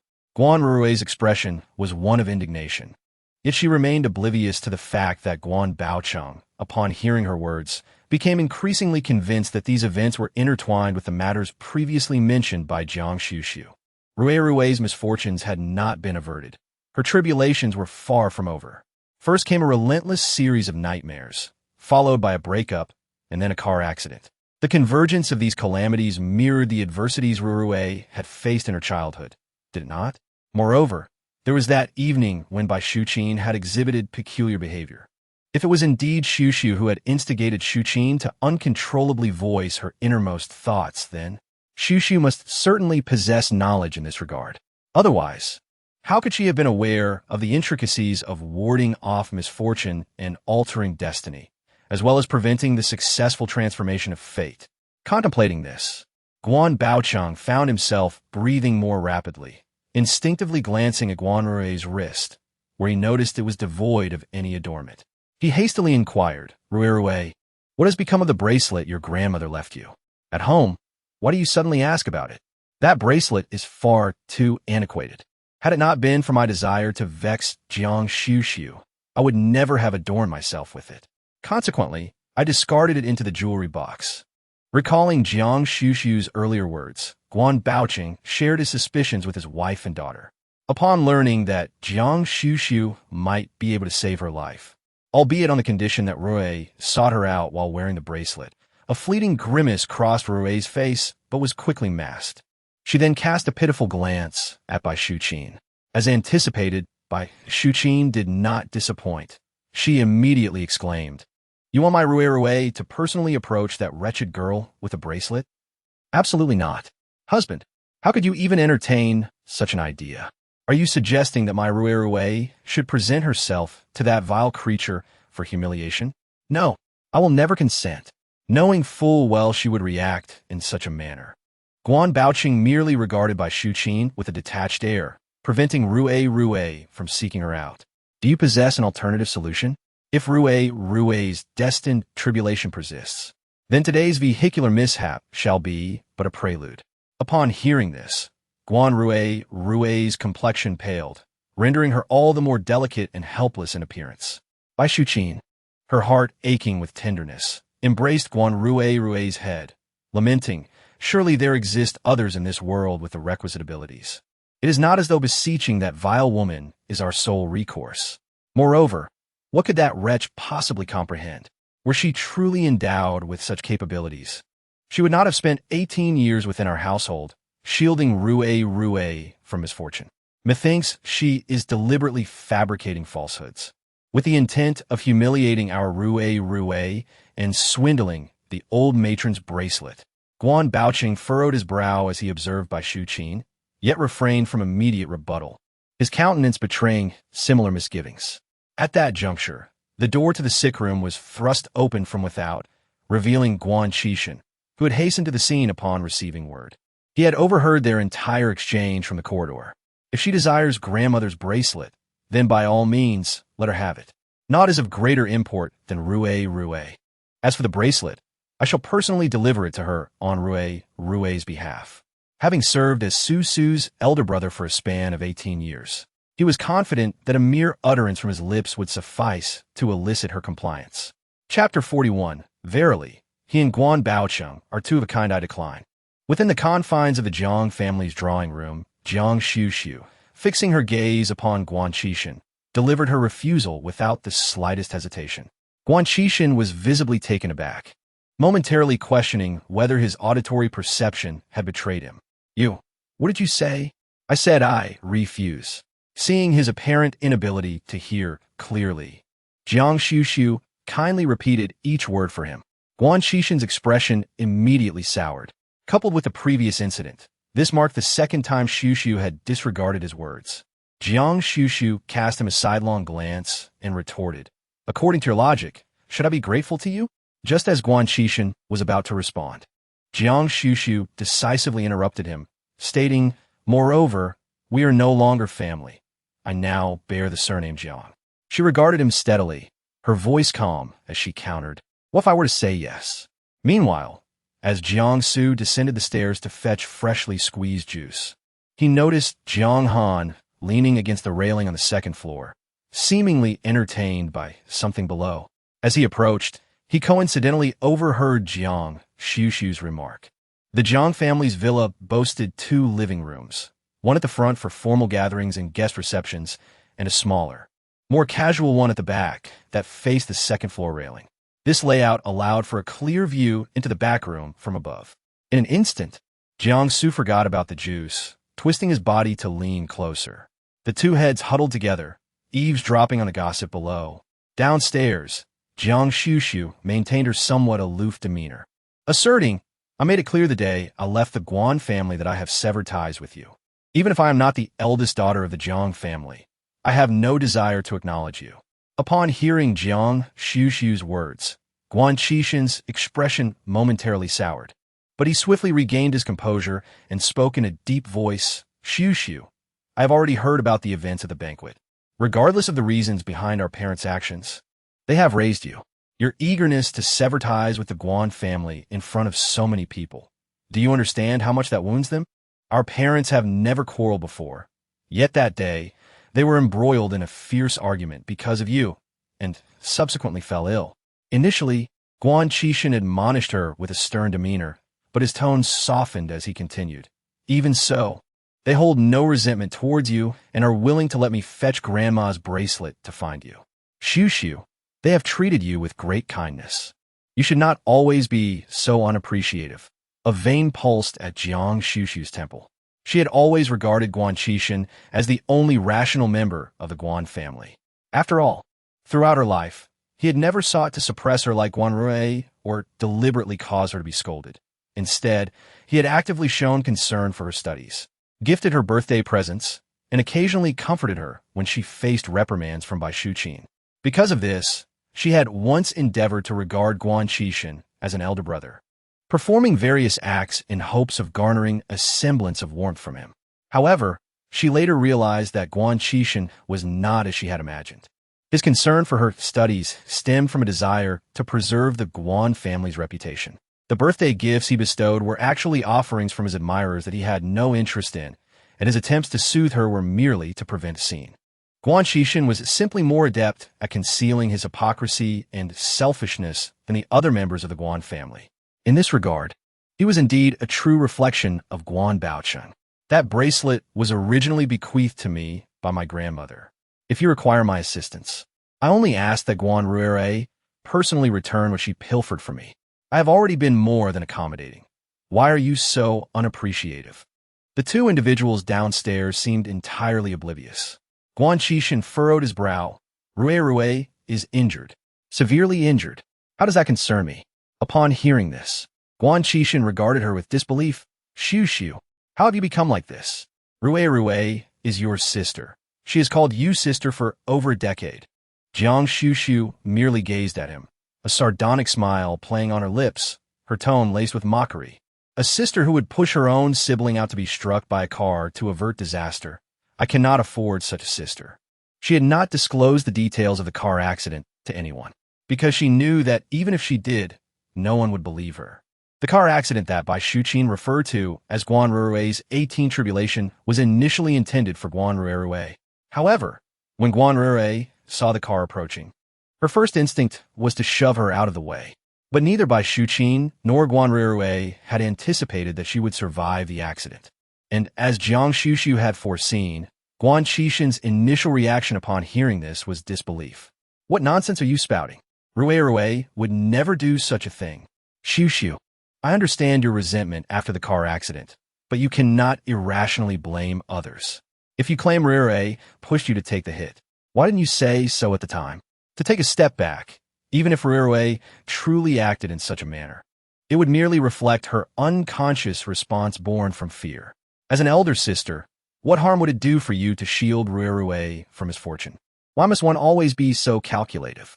Guan Xuxin's tirade was filled with reproach and disappointment towards Jiang Xuxu, leaving Jiang Su upstairs utterly astonished. Upon hearing the accusation that Jiang Xuxu was being overly meticulous, the young man lost his composure entirely. Goodness, look at my temper.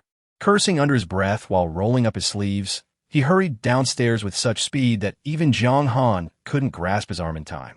It was then that Guan Xuxin seemed to suddenly realize the presence of those upstairs, his expression shifting slightly. In contrast, Jiang Xuxu remained remarkably composed, clearly having anticipated this moment. Meanwhile, Jiang Su had already bounded down the stairs, his slippers slapping against the floor as he stormed into the adjoining room, pointing an accusatory finger at Guan Xuxin as he unleashed a torrent of invective. What on earth is wrong with your family?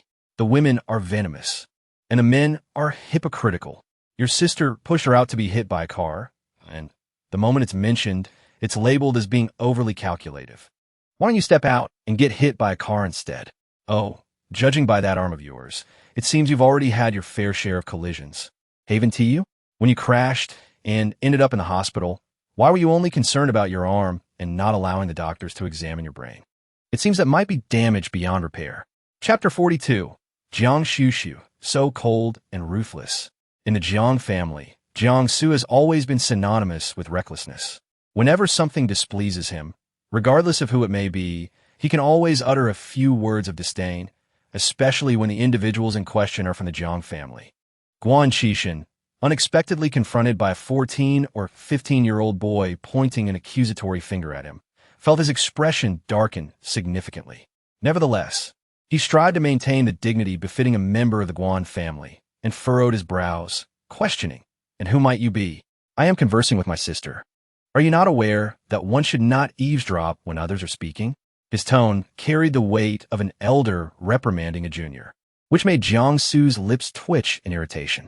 Jiang Su could scarcely tolerate being lectured by anyone, save for the venerable old Master Jiang and his uncle. Anyone else daring to interfere would incite his wrath. "She is not your sister. She now bears the Jiang surname.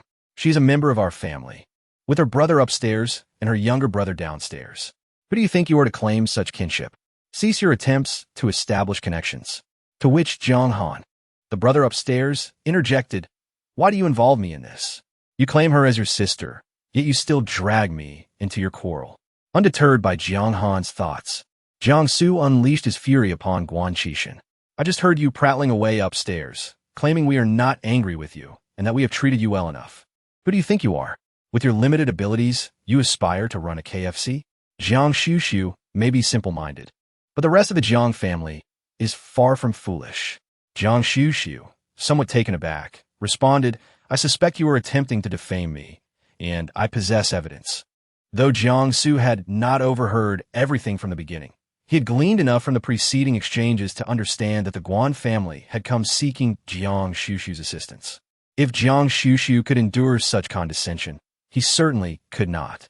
"The intentions of your family have long since reached the northern shores of the Atlantic, while you remain here, enacting the facade of familial affection. You cannot deceive me, let alone someone as cold and ruthless as Jiang Xuxu. Do you truly believe your trivial tricks could fool her? Jiang Xuxu, this is the second time. I shall reiterate, I possess evidence." Jiang Su, incensed, pointed at the jewelry box resting on the table, and without a moment's hesitation, retrieved the bracelet inside, displaying a look of disdain. "Is this pitiful trinket all you could muster for assistance? Do you harbor such contempt for me?" As she spoke, she raised her hand, intent on shattering the bracelet. At that moment, Jiang Xuxu's expression shifted, her fingers swiftly gesturing towards Jiang Su. A surge of ethereal energy striking his raised hand. Jiang Su felt a tingling numbness in his arm, as if rendered immobile for a fleeting moment. In the next instant, Guan Xuxu, who had been seated on the single sofa, seemed to flicker, covering the 3-meter distance to him in mere strides, snatching the bracelet from his grasp. With her almond-shaped eyes glaring at him, Guan Xuxu was certain that this foolish creature was deliberately provoking her. Jiang Su stood there, his face a mask of terror. Just moments before, he had been unable to move his entire arm. Yet after she seized the bracelet, he found himself free once more. He could hardly believe that this had nothing to do with Guan Xuxu. Above, Jiang Han bore a look of utter astonishment, while Jiang Su below might have missed it. From his vantage point above, he had witnessed Guan Xuxu's actions clearly. She had crossed the 3-meter expanse, effortlessly traversing the table between them, without so much as a sway of her body. Could it be that Guan Xuxu possesses some extraordinary skills? Guan Xuxu, however, did not perceive the matter as profoundly as the Jiang brothers did. He had been keenly observing Jiang Su's actions and felt a twinge of anticipation when he noticed Jiang Su preparing to throw the bracelet. In his view, although it was a keepsake from their grandmother, it seemed rather trivial for Guan Xuxu to have discord with her family over such an item. If it were to shatter, it would be for the best. Furthermore, if it were to break while in Jiang Su's possession, he could unleash his wrath under the pretext of Jiang Su having damaged a cherished heirloom. In that scenario, even if Guan Xuxu were reluctant to assist, she would be compelled to take responsibility. Moreover, the Guan family might seize this opportunity to hold the Jiang family accountable for their error, demanding reparations.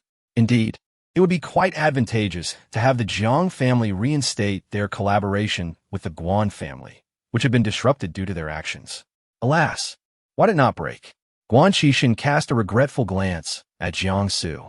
Upon hearing this, Guan Xuxu turned to Guan Xuxu, his expression laden with helplessness. Xuxu, I truly regard you as family. Must you persist in this manner, even disregarding your brother's plea? Jiang Su, upon hearing him refer to himself as brother once more, found it particularly grating. His temper flared again, ready to unleash another tirade. But Guan Xuxu preempted him with a calm inquiry. Is the jade pendant I gifted you still with you? The suddenness of her seemingly unrelated question left both Jiang Su and Guan Xuxu momentarily stunned. It took Guan Xuxu a second of contemplation to recall the jade pendant she referred to, which she had carved and gifted him during her foray into jade carving 2 years prior. She had once said, "Do remember to carry it with you." At that time, Guan Xuxu had readily agreed, yet turned away and carelessly discarded the ordinary jade talisman. Since then, it had never been seen again. Now, as she inquired about it, Guan Xuxu showed no signs of guilt, simply frowning and questioning the purpose of her inquiry. However, Jiang Xuxu's gaze fell upon his dangling arm, and a faint smile graced her lips. She already knew the answer. It had been lost. When she had gifted it to him, she had not mentioned that the jade piece was a protective charm she had crafted specifically for him. The reason for his car accident stemmed from the resentment that clung to Guan Ruirui, and had he kept the talisman on him, he would not have sustained any injuries, even in the face of misfortune. Yet here he was, with a broken arm, which indicated that the jade charm she had painstakingly engraved had long been abandoned. And still, he dared to claim he regarded her as family. Truly, the audacity was laughable. Guan Xuxu seemed eager to explain, but Jiang Xuxu had already lost interest, interrupting him. If Guan Ruirui wishes to resolve her issues, let her seek me out herself. As for you, simply keep your distance from her, and you shall not continue to encounter misfortune. Upon hearing this, Guan Xuxu's expression darkened, and Jiang Xuxu added, "This is my final piece of advice. Whether you heed it or not is entirely up to you." With that, she did not wait for him to respond, taking the bracelet and ascending the stairs, leaving him behind. Yes, she had taken the bracelet as a token of her earlier counsel. Guan Xuxu did not anticipate her sudden departure, prompting him to pursue her. However, Jiang Su swiftly interposed himself before him and loudly declared, "Butler, show our guest out." The butler promptly appeared, casting a glance at Guan Xuxu, his face adorned with a perfectly poised smile, an expression he wore with great familiarity when it came to bidding guests farewell. Guan Xuxu was forcibly escorted out of the Jiang residence, and as Jiang Xuxu witnessed the unsightly figure finally leave, he hurriedly dashed upstairs, intent on settling matters with Jiang Xuxu. After all, he feared that the members of the Guan family would once again bring distress upon his sister. Just as he was about to ascend the stairs, he spotted Jiang Xuxu descending, cradling a small fox, with an unexpected tail following behind her. Jiang Xuxu, fuming, trailed closely after her, incessantly questioning, "If it weren't for me today, you would have been bullied by that Guan family long ago. You were quite fearless when confronting us. Yet you fall silent before the Guan family? You are bringing shame upon the Jiang family." Jiang Yuqing observed Jiang Xu's incessant fussing over Jiang Xuxu, instinctively furrowing his brow, suspecting that the lad was once again causing trouble for her. Just as he was about to speak, he was halted by Jiang Huai, who appeared to be watching with keen interest. Jiang Xuxu, oblivious to the two downstairs, finally halted as Jiang Xuxu paused in her steps. He turned to her, a fleeting look of guilt crossing his face before he quickly regained his composure, obediently inquiring, "What are you discussing?" Jiang Yuqing asked in a low voice. Just as Jiang Xuxu was about to speak, Jiang Xuxu, fearing she would lodge another complaint, hastily stepped forward and interjected, "Uncle, we were discussing the matter of the Guan family's foster brother coming to our door today. You wouldn't believe it. That person kept invoking his status as an elder brother and the Guan family's nurturing grace to pressure people. I sent him packing." Jiang Huai raised an eyebrow. "Oh, you are quite formidable." Upon hearing Jiang Huai's praise, Jiang Xuxu puffed out his chest with pride. "Of course. Take a look at where we are. How dare he bully someone on Jiang family's turf? He should know his place." As Jiang Xuxu spoke, he glanced at Jiang Xuxu, noticing that she remained composed and showed no gratitude as he recounted the events. He felt a sense of displeasure. He had kindly stood up for her today, but she hadn't uttered a single word of thanks all afternoon, nor had she acknowledged him when he spoke to her. It was as if she had no conscience. No wonder Xueshi had said he shouldn't have meddled. This person wasn't worth helping. Irritated, Jiang Xuxu decided to change his approach and complain, "Uncle, Brother Huai, you wouldn't believe it, but Jiang Xuxu has quite a good relationship with her Guan family foster brother. She even personally made him some kind of jade pendant." Upon hearing "quite a good relationship," Jiang Yuqing instinctively turned to look at Jiang Xuxu. Jiang Xuxu shook her head, succinct, "Not good." Jiang Huai merely smiled. "Jade pendant? Are you referring to a talisman? I have one as well." As he spoke, he subtly yet ostentatiously pulled a red string from his collar, revealing a jade pendant engraved with runes.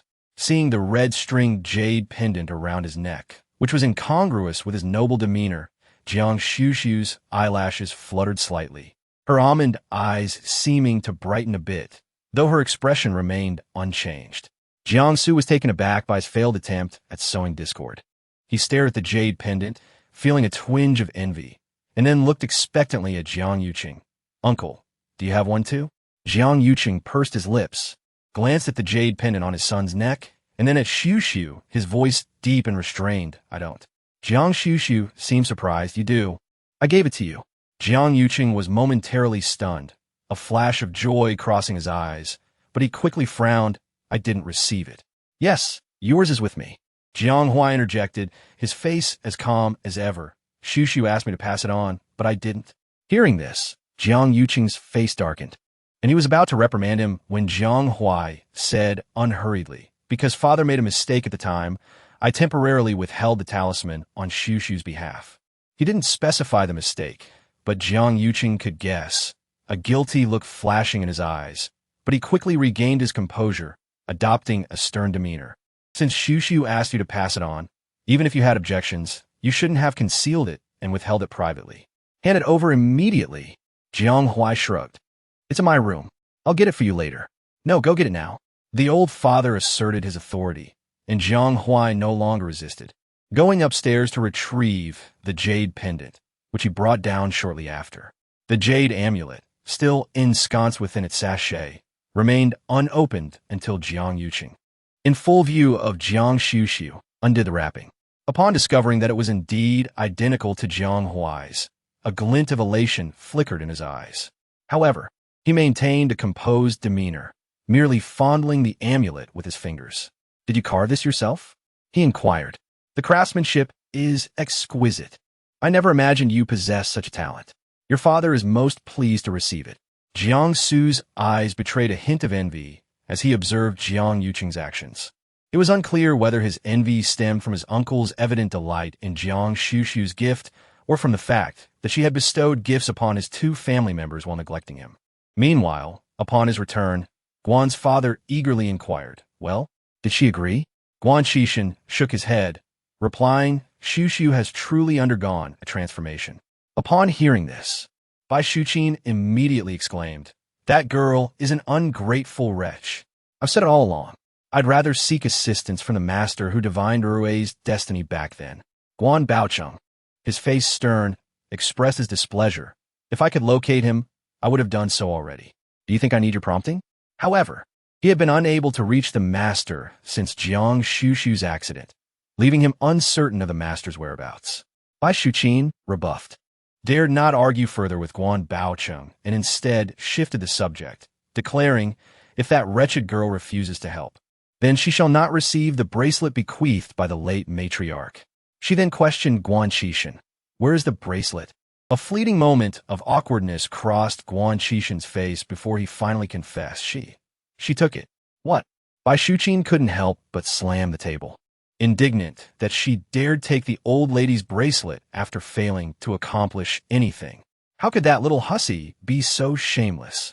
Lying in bed, Guan Rui was equally incensed, inwardly berating her brother for his incompetence in allowing Jiang Yuxu to take the bracelet, thereby enabling that hussy. In her fury, Guan Rui slammed her hand, forgetting that she was still on an four drip. The needle pierced deeper in her flesh, causing blood to flow backward. She couldn't help but cry out in pain. "It hurts." This would not have been significant, but Guan Rui wailed about a pain in her waist. The Guan family frantically rang the bell and summoned the doctor. After a series of examinations, it was determined that her waist had also been sprained. Bai Xuqin was immediately enraged, accusing the hospital of infrastructure problems that exacerbated the condition. She made a loud commotion. Stimulated by the commotion, Guan Rui, who had only suffered a mild concussion, experienced an intense headache and began to retch. Guan Baocheng stood by, coldly observing the chaotic scene, his expression growing increasingly grave. He was determined that Rui could not continue like this. He would have to find a way for Rui to meet Yuxu in person tomorrow. Chapter 44.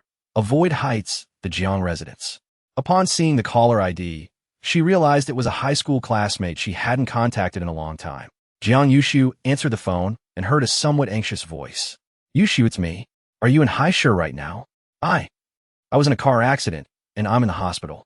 My family has suspended my card. Could you come see me and help me pay the bill? Please." Jiang Yuxu remained silent, listening to the other end of the line. The voice seemed somewhat guilty. "We're classmates. You wouldn't refuse to help with this, would you? Hello? Guan Xuxu, are you still listening?" With that, she hung up the phone without a second thought. The classmate on the other end was left in shock. Not only him, but Bai Xuqin beside him was equally taken aback. How could she possibly know that I was the one who prompted the call? She questioned him. "Did you hint to her?" The classmate exclaimed, "What on earth is this bizarre situation?" What Bai Xuqin was unaware of was that ever since Jiang Xuxu had learned the arcane arts, her hearing had become more acute than that of ordinary individuals. Her silence was merely a result of overhearing Bai Xuqin's soft urging on the other end. She could understand that Bai Xuqin had borrowed someone else's phone to reach her, especially since she had blocked all means of contact with the Guan family. However, what she could not comprehend was why they always felt entitled to command others with such an air of superiority. Not worth seeing. Let her go to hell. After securely placing her bracelet, Jiang Xuxu finally stood up and descended the stairs, preparing to retrieve some materials from her rental apartment to create something. Just as she reached the second floor, she encountered Jiang Su, who was also making his way down. It was evident that Jiang Su had stayed up late gaming, as dark circles were prominently visible under his eyes, and his complexion appeared rather disheveled.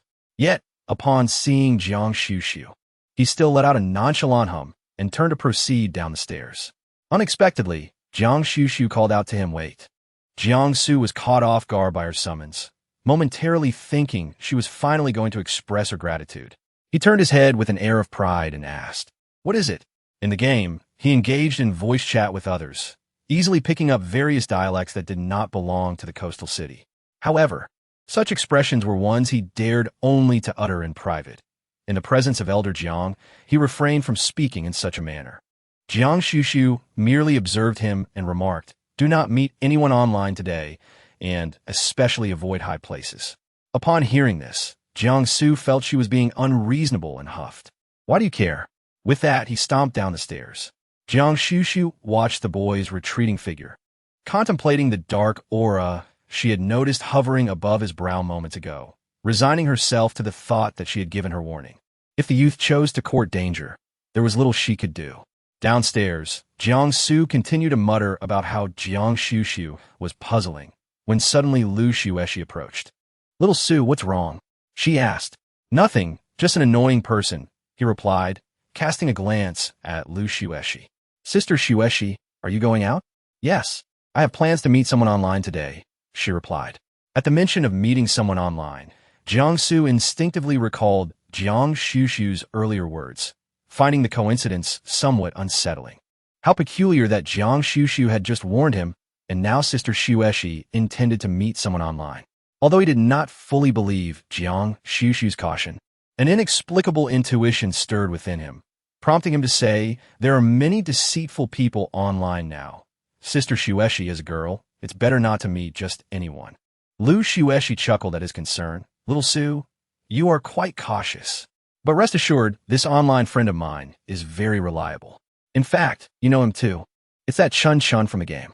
Jiang Su was taken aback. He remembered this Chun Chun as a little girl with an adorable voice, seemingly around his age. Because he enjoyed playing games, Xueshi would occasionally join him in the game, and they got acquainted with this Chun Chun while teaming up. "What prompted you to suddenly decide to meet up?" "It's just that we're on vacation and had some free time, so we arranged it," Lu Xueshi replied before adding, as if struck by an idea, "Why don't you come with me, Xiaosu?" Jiang Su stammered, "Ah?" Lu Xueshi smiled sweetly and charmingly. "Didn't you say it's not wise for a girl like me to meet online acquaintances alone? If you accompany me, I won't be by myself. Besides, you already know Chun Chun." Jiang Su frowned, intending to decline, but his peripheral vision caught Jiang Xuxu descending the stairs. Hearing their conversation, she cast a glance in his direction, a look that seemed both a reminder and a warning. An inexplicable surge of defiance welled up within Jiang Su, and as if unwilling to concede, he changed his mind. "All right, I'll go with you. Then hurry up and change. I'll wait for you." Jiang Xuxu, indifferent, headed toward the entrance hall. Lu Xueshi, as if only just noticing her, greeted her gently. "Xuxu, are you heading out too? Would you like to wait a moment so I can have the driver take you?" Pausing on the stairs, Jiang Su found something subtly peculiar about her words, though he couldn't quite put his finger on it. He instinctively glanced towards Jiang Xuxu, who merely gave Lu Xueshi a fleeting look and declined, "No need." Having spoken, she walked directly to the entrance to change her shoes, pausing briefly to cast one last glance at a pair of limited edition sneakers in the cabinet. Lu Xueshi observed her retreating figure, her originally gentle gaze slowly morphing into a hint of mockery. Shortly thereafter, Jiang Su hurried downstairs, having changed into a different outfit, yet appearing somewhat lackluster. Noticing that Jiang Xuxu had already departed, he couldn't help but express to Lu Xueshi, "Sister Xueshi, perhaps we should postpone today's meeting? We can arrange it for another day." Lu Xueshi looked at him, bewildered. "How can I go back on my word when we've already made plans? Besides, didn't you just mention that meeting someone online alone can be perilous?" She seemed to chide him lightly before reaching out to pull him along. "Come on, just consider it an outing with me. You've been cooped up at home every day. It's hardly good for you." With no choice but to comply, Jiang Su allowed himself to be dragged outside. As he changed his shoes, he felt a fleeting sense that the footwear was different from usual, but the thought was quickly dismissed. He mused that he must have been unsettled by Jiang Xuxu's cryptic remarks. How could he possibly take her words to heart? Perhaps the most he could do was to avoid high places. Chapter 45. Words of wisdom fall on deaf ears. Jiang Su had assumed that Lu Xuexi's meeting with an online acquaintance would involve a visit to a trendy CAF favored by young girls or a shopping spree at a mall. He was utterly unprepared for the revelation that their rendezvous was set at an abandoned school. Alongside Chun Chun, there were several other youthful boys and girls, all reportedly met online, one of whom claimed to be the son of a real estate mogul. Su Gongzi, whose real name is Su Nantu, hails from a respectable family in Heiress. In addition to indulging in various games, he delights in exploring novel and entertaining pursuits. Among these is the exhilarating real-life CS game conducted at his school. Since its establishment, the institution has been beset by numerous incidents, ranging from students leaping from heights to mental breakdowns. Last year, a tragic case emerged involving a minor who attempted suicide on the rooftop due to an unwanted pregnancy, leading both the school and parents to reach their breaking point. Consequently, the school was compelled to close, and the government proceeded to auction it off for redevelopment. One of my friends owns a CS shop, and I have arranged for the necessary equipment and props to be prepared. We can easily split into 2 teams for a competitive match, can't we? Su Nanta's gaze lingered on Lu Xuexi as he spoke. Among the group, Lu Xuexi exuded an exceptional aura and possessed striking beauty, effortlessly capturing the attention of several young men, including the playful Su Nantu. It is fair to say that his motivation for organizing this game was primarily to impress Lu Xuexi, though he was taken aback by her unexpected companion, a younger brother. Lu Xuexi was keenly aware of the glances directed her way, yet she remained unfazed. In fact, she had long since grown accustomed to such attention, simply smiling to herself before her gaze shifted to Jiang Su, who had appeared rather sullen since their arrival. With genuine concern, she inquired, "Xiao Su, what is troubling you? Aren't you the one who loves playing games the most?" At that moment, Jiang Su was far from being in the mood to partake in any games. As he surveyed the towering educational buildings surrounding him, he felt an overwhelming sense of intimidation, as if he were ensnared by the ominous words of Guan Xuxu, causing him to waver in his resolve. "Why didn't you inform me we were coming to a place like this before we left?" Possessed a self-centered disposition, and even towards, he would disregard her feelings when displeased. Upon hearing his words, which seemed like a complaint, a look of hurt immediately appeared on his face. I thought you would enjoy going out." Her distress caused the men nearby to object before could even speak. "She is your sister. How can you speak to her like that? If you don't want to play, then don't. Who cares?" Was also displeased. Seeing his goddess unhappy, he couldn't tolerate it, even if it was his younger brother. His tone was filled with ridicule, which couldn't bear. He retorted, "Do you think I'm afraid of losing?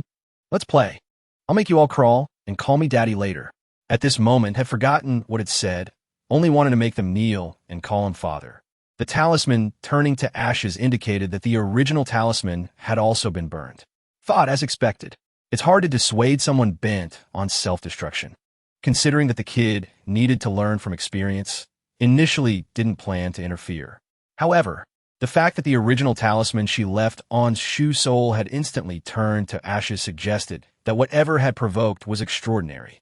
Moreover, the lingering energy on the talisman felt faintly familiar.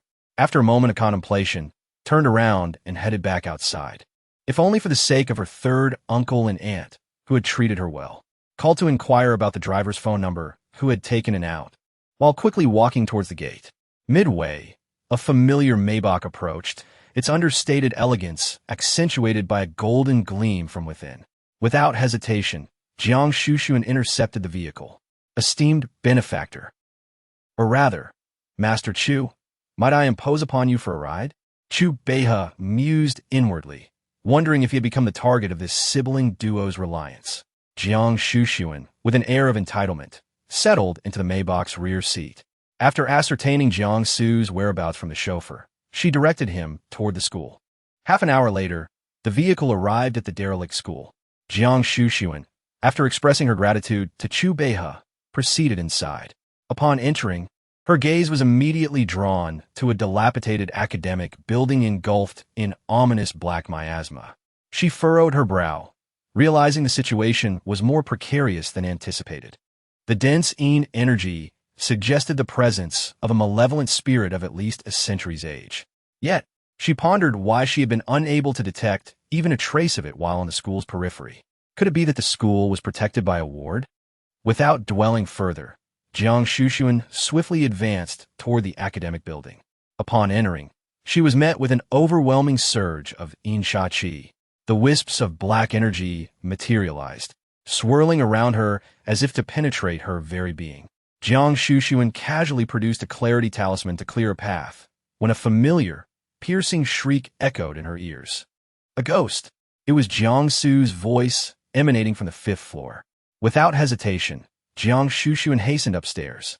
To expedite her ascent, she invoked a body lightness talisman, propelling herself up a flight of stairs with each nimble leap. In a matter of moments, she had reached the 5th floor. Behind him, tendrils of silk-like threads surged and pursued him, accompanied by wisps of chilling energy that penetrated to the very marrow of his bones. Jiangsu sprinted forward with all his might, yet he felt as though layers of frigid air were enveloping his ankles, making each step akin to treading upon an icy vault. Sensing the relentless approach of the silken threads behind him, Jiangsu had a premonition of his impending doom. Despite this, he refused to relinquish the enormous egg on his back.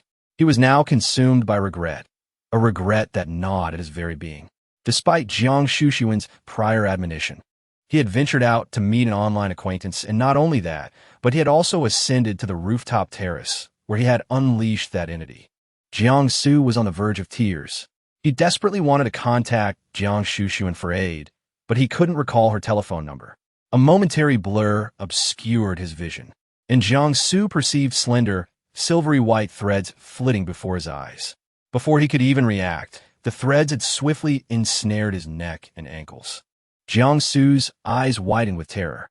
The instant the threads pierced his skin, he realized that his demise was imminent. Tears welled up and streamed down his face. And in his despair, he suddenly heard a familiar female voice. It was clear and piercing, yet at that moment, it sounded like celestial music. The heavens rumble with thunder. The earth is shrouded in darkness. Above are the 6 jia, below are the 6 ding. I, by decree, shall smite with thunder. Boom! Accompanying this stern cry, a thunder talisman flew from Guan Xuxu's hand. In the next instant, 3 bolts of fire and lightning descended from the sky, instantly reducing the black-tinged silken threads to charred ash. Even the threads that had been wrapped around Jiangsu's neck and feet transformed into wisps of smoke. Hiansu, feeling a sudden weakness, collapsed onto the ground with a large egg in tow. Turning his head, he spotted Guan Xuxu, and his eyes immediately filled with tears as he cried out, "Xuxu, sister, sister, woe is me, I was wrong." However, Guan Xuxu swiftly approached him and gave him a sharp slap on the head. "Cease your wailing, carry your egg, and follow me." She had just repelled the silkworm threads, and this place was hardly secure. As for the silkworm egg on Jiangsu's back, judging by the fervent protection he had shown, it was evident that it contained Lu Xueshi. Accustomed to his father's reprimands, Jiangsu found an unexpected warmth in her sudden strike, momentarily forgetting his cries. He nodded and hastily shouldered the towering silkworm egg, rising to his feet. Jiangsu watched as she pinched a yellow talisman between her fingers and made a swift motion, causing the egg he had just placed on the ground to split in two. In the next instant, a young girl tumbled out of the shell. Jiangsu hurried to steady her. Guan Xuxu, upon seeing the unfamiliar girl, paused in confusion. "Who is this? Where's Lu Xueshi?" "His is Kunkun, Sister Xueshi. She is still upstairs." At the mention of Lu Xueshi, Jiangsu's tone momentarily stiffened, but Guan Xuxu, oblivious to the shift, furrowed her brow at the thought of someone still being upstairs. "Why do you 3 insist on meeting in such a location?" Guan Xuxu was utterly exasperated by their choice. Who would choose such a place for a normal meeting? Jiangsu's expression faltered slightly as he glanced at Guan Xuxu, a clear sense of guilt etched on his face. "No, it's not 3. Guan Xuxu felt a sudden chill run down her spine, an ominous premonition taking hold. "There are 9 of us, excluding myself and Chun Chun. The other 7 are up there." Jiangsu Are people so eager to court death these days that they have to do it in groups? But with 7 lives at stake, she can't simply turn a blind eye. Take her away from here. I'll go find them. As Guan Xuxu spoke, she was about to leave, but Guan Xuxu suddenly seized her arm. His face still bore the unmistakable look of lingering fear, yet he wiped his eyes with the back of his hand. A resolute expression on his youthful face. I'll go with you. I know where they are. Guan Xuxu gazed at him, not declining, but merely inquired. We might encounter those things again. Aren't you afraid? You came to save me. I must take responsibility for you. Guan Xuxu knew that if it weren't for Guan Xuxu today, he would have certainly met his end here. He was, after all, a man. So how could he abandon her and flee for his own life? The Jiang family were not the type to shirk responsibility. Besides, there were so many people, so many eggs. How could she possibly save them all alone? Guan Xuxu pondered for only a moment before nodding in agreement. The next instant, she retrieved a jade talisman from her small bag and handed it to him. This is a protective talisman. Keep it on your person. If things go awry, run. Guan Xu's eyes lit up upon seeing the familiar jade talisman. He promptly removed the silver chain from his neck, discarded the original pendant, and directly threaded the jade talisman onto it, wearing it around his neck. Noticing Guan Xuxu rummaging through her backpack, she eventually produced a utility knife, casually wrapped the handle with a piece of yellow paper, and handed it to him. Here for self-defense. Guan Xuxu gazed at the utility knife, his lips curling in disbelief. Hadn't it been said that masters carried an array of magical implements? How could there be no peachwood sword? This utility knife seemed rather dismissive. Nonetheless, something was better than nothing, and Guan Xuxu accepted it. Guan Xuxu briefly communicated the potential occurrences that might unfold, ensuring Guan Xuxu comprehended her words. Before retrieving several yellow talismans from her bag, with a flick of her wrist, the talismans spiraled into a circle in mid-air before swiftly descending, erecting a protective barrier around Chun. Guan Xuxu was utterly astounded. Guan Xuxu could indeed wield magic. A newfound confidence in the utility knife blossomed within him. The duo ascended the stairs once more, reaching the rooftop, only to find the door entwined with delicate strands of silk. Without hesitation, Guan Xuxu produced a fire talisman, igniting the silk and pushing the door open. Before them lay 7 enormous eggs, meticulously arranged atop the platform. Guan Xuxu gestured for Guan Xuxu to conceal himself behind the door as she stepped forward. Although she considered herself sufficiently cautious the moment she entered the rooftop, the world spun violently, and by the time she regained her senses, she found herself ensnared in another illusion. The rooftop remained the same. It was now bathed in the light of a different day. A girl clad in a school uniform was being shoved to the ground by a group of others. Soon, one of them sat atop her, commencing a series of rough pinches. Your mother sells snacks for a living, yet she has raised you plump and fair. With such ample flesh, the sensation is delightful when pinched. You should all try it, but remember to pinch where the clothes conceal. We mustn't let anyone notice. I have heard that some individuals turn bruised immediately after being pinched. It would be better to strip her of her clothing and take a look. The girl struggled desperately, yet her upper garment was forcibly removed. A group of girls surrounded her, laughing heartily, even pulling out their phones to capture the moment. The girl, clutching her body, wept and pleaded for mercy. The scene shifted. The girl now stood atop a rooftop, her attire immaculate. Yet without hesitation, she leapt from the edge. The same scenario unfolded again, this time featuring a boy clad in a school uniform, occupying the same position as the girl, clutching a stack of test papers. His gaze was vacant as he repeatedly tore the papers apart. Ultimately, he flung the shreds of paper into the air, and, as they fluttered down like autumn leaves, he too leapt into the abyss. Guan Xuxu remained rooted to the spot, observing the countless young lives that vanished before her eyes.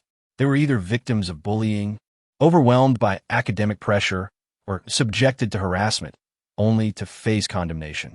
Each harbored resentment and injustice towards their surroundings or school, their collective bitterness enveloping the educational building day after day, affecting those who came after. Perhaps some did not genuinely wish for death, yet they still chose to end their lives. Even as she peered through the fabric of time and space, she felt the faint, almost imperceptible resentment approaching her. Guan Xuxu furrowed her brow, preparing to find a way to escape, when the scene shifted once more, and the figure that appeared caused her poised hand to freeze. In this new tableau stood a girl, appearing to be around 16 or 17 years old. Unlike the previous students, this girl bore a slight bulge in her abdomen, and she cautiously retreated, protectively cradling her belly. Before her, advancing slowly, was Guan Xuxu. Chapter 47. Lin Ruirui. Meanwhile, in the hospital, Guan Xuxu lay in her bed, once more ensnared in a nightmare. As the most cherished little princess of the Guan family, she had always possessed whatever she desired. Although she recognized that her family did not belong to the elite echelons of society, that did not prevent her from being regarded as a paragon among ordinary people. Initially, her attention was drawn to Lin Ruirui solely because they shared the same name. When she inadvertently overheard a classmate calling another person by that familiar name, an unsettling discontent stirred within her. A pauper, sharing her name, filled her with disdain. Yet, in order to uphold her image among her peers, she refrained from expressing her true feelings, instead proclaiming to others that it was a matter of fate, all the while hinting that having the same name left her perplexed as to whom was being addressed, causing her some vexation. Qin Hao's family had business dealings with the Guan family, and he had harbored affections for her since childhood. As her most devoted admirer, he promptly sought to alleviate her concerns upon hearing of Guan Rui's troubles. Thus, Qin Hao began to overtly torment Lin Ruirui. He would ambush her on her way to school, deliberately overturn her lunch tray, and hurl her desk and books into the trash. Each time he witnessed Lin Ruirui in a state of disarray, he would not hesitate to mock her. Guan Rui's response to his antics was merely a light-hearted reprimand, urging him not to bully their classmate. This was a mere trifle, akin to a playful scratch, more akin to an implicit encouragement. Consequently, Qin Hao became increasingly zealous in his pursuit of tormenting Lin Ruirui. Initially, Guan Ruirui regarded this petty affair with indifference, until one day, she abruptly realized that Qin Hao was spending less and less time by her side.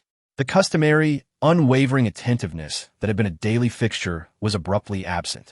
Guan Ruirui harbored no affection for Qin Hao, yet she had grown accustomed to his assiduous flattery.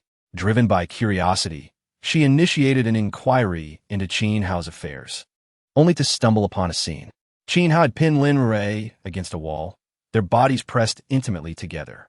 Ignoring Lin Rui's struggles, he kissed her forcefully and domineeringly, murmuring, "Lin Ruirui, I adore you. If you comply, I won't mistreat you." Initially, Guan Ruirui surmised that Qin Hao was merely toying with Lin Ruirui, or perhaps even mistaking her for a surrogate.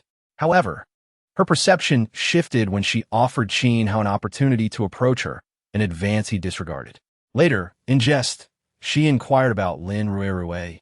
Qin Hao, with rare sincerity, confessed, "Ruirui, I may no longer be able to cherish you," because he had fallen in love with Lin Ruirui, not as a substitute, nor as a deliberate act of manipulation, but with genuine affection, desiring her as his girlfriend. Guan Ruirui found it ludicrous that an abuser could develop feelings for their victim during the act of abuse, and even fantasize about a romantic relationship. She deemed Qin Hao a scoundrel and a fool. Although Guan Ruirui did not love him, she resented anyone usurping what she considered hers, even if it were mere refuse. Therefore, she feigned joy and congratulated him, even extending an invitation to Lin Ruirui to join their circle. She lavished care upon Lin Ruirui in Qin Hao's presence, treating her to meals that were, in reality, her own leftovers from the previous night.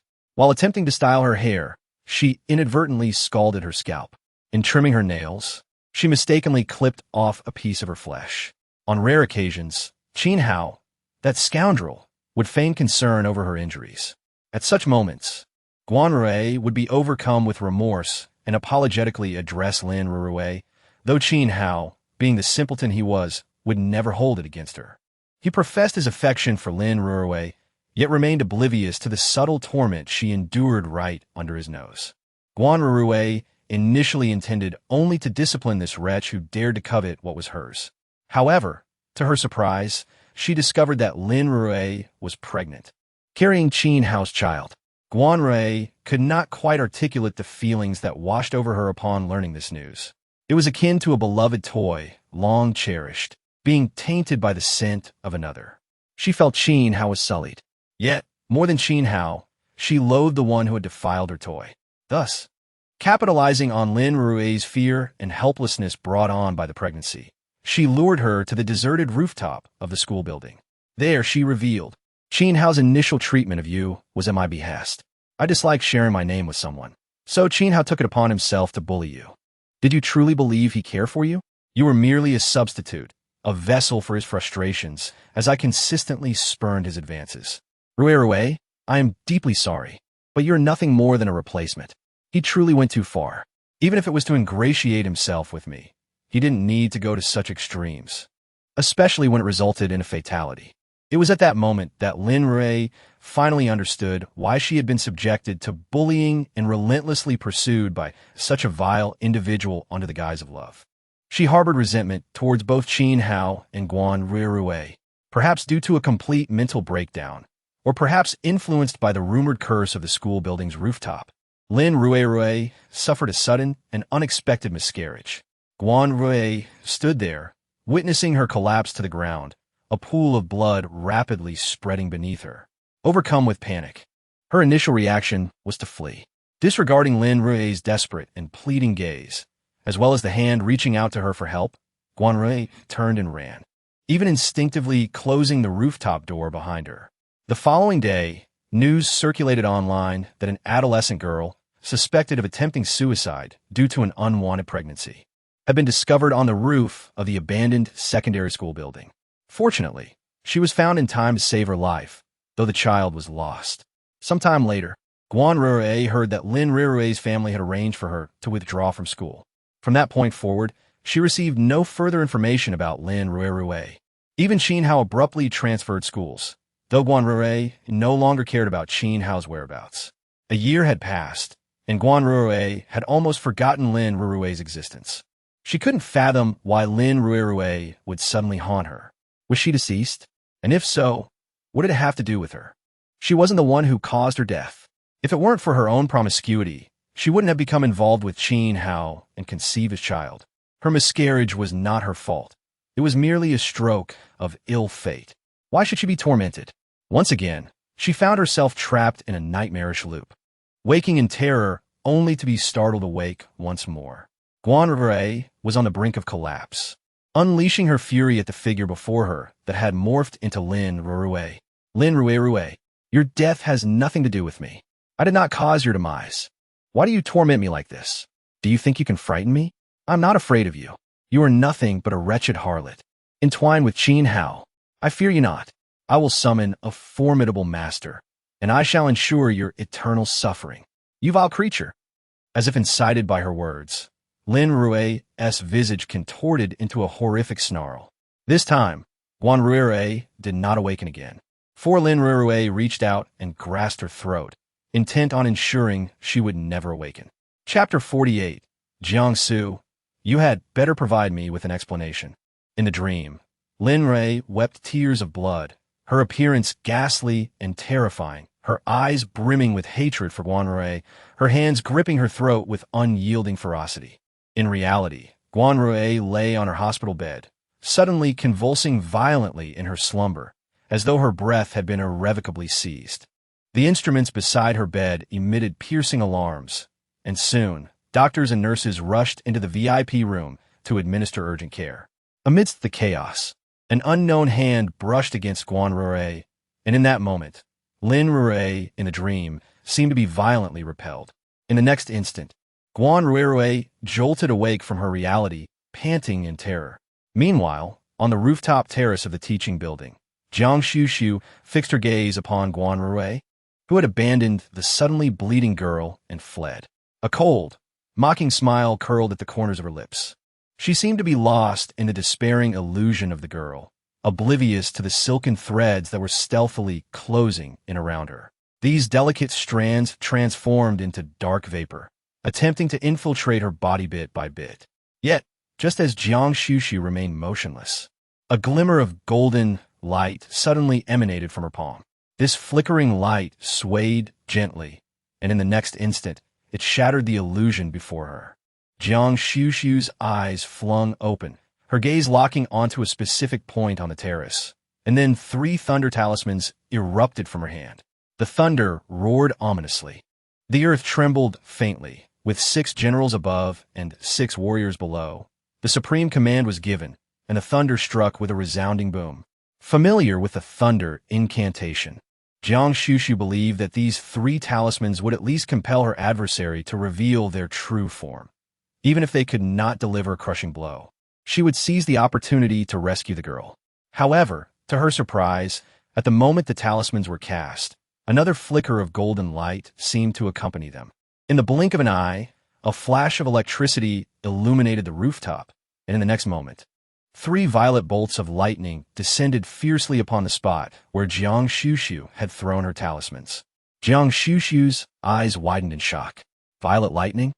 Before she could ponder further, she witnessed the emergence of another silkworm pupa at the location struck by the violet bolts. Unlike the other massive eggs, this pupa was the size of a child, its entire surface drenched in a deep crimson hue, as if stained with blood. As the red silkworm egg attempted to flee at the moment the violet lightning struck, it found itself utterly powerless to escape under the formidable intimidation of the 3 bolts. Beneath the 3 bolts of purple lightning, the shell of the red silkworm pupa was reduced to ash in an instant, along with the skull encased within, charred black. Guan Xuxu observed something flying forth from the scorched skull. Her eyes flickered as she swiftly unleashed a yellow talisman, ensnaring the entity within its grasp. Once the purple lightning dissipated, tranquility enveloped the surroundings. Guan Xuxu, hidden behind the door, was utterly mesmerized.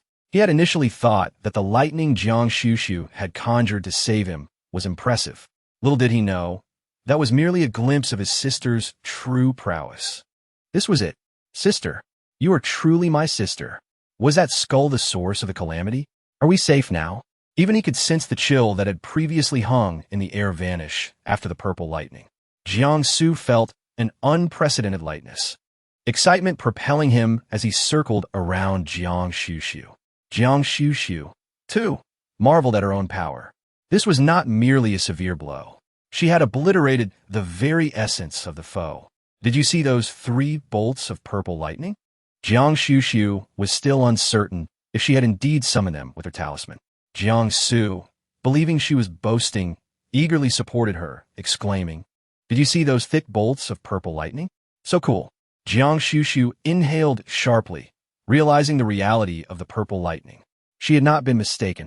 Lightning inherently possesses the power to counteract the malevolence of the world, and purple lightning, in particular, is capable of annihilating evil entities. To think she had summoned such formidable purple lightning.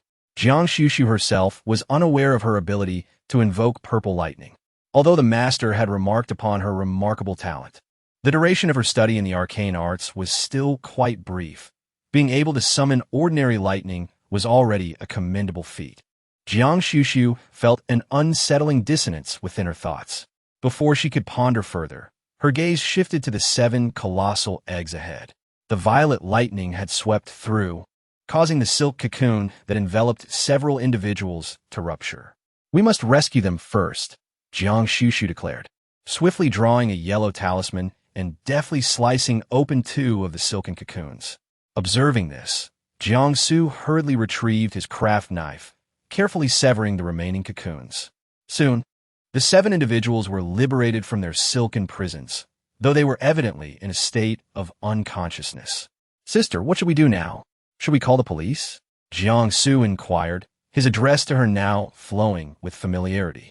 Guan Xuxu assessed the group and replied, "First, let's call for an ambulance and get them to the hospital." Despite the malevolent energy that had infiltrated their beings, their condition was not overly dire. Guan Xuxu, hearing her words, obediently began to reach for his phone when a low, resonant male voice interrupted from behind. "I've already called for assistance.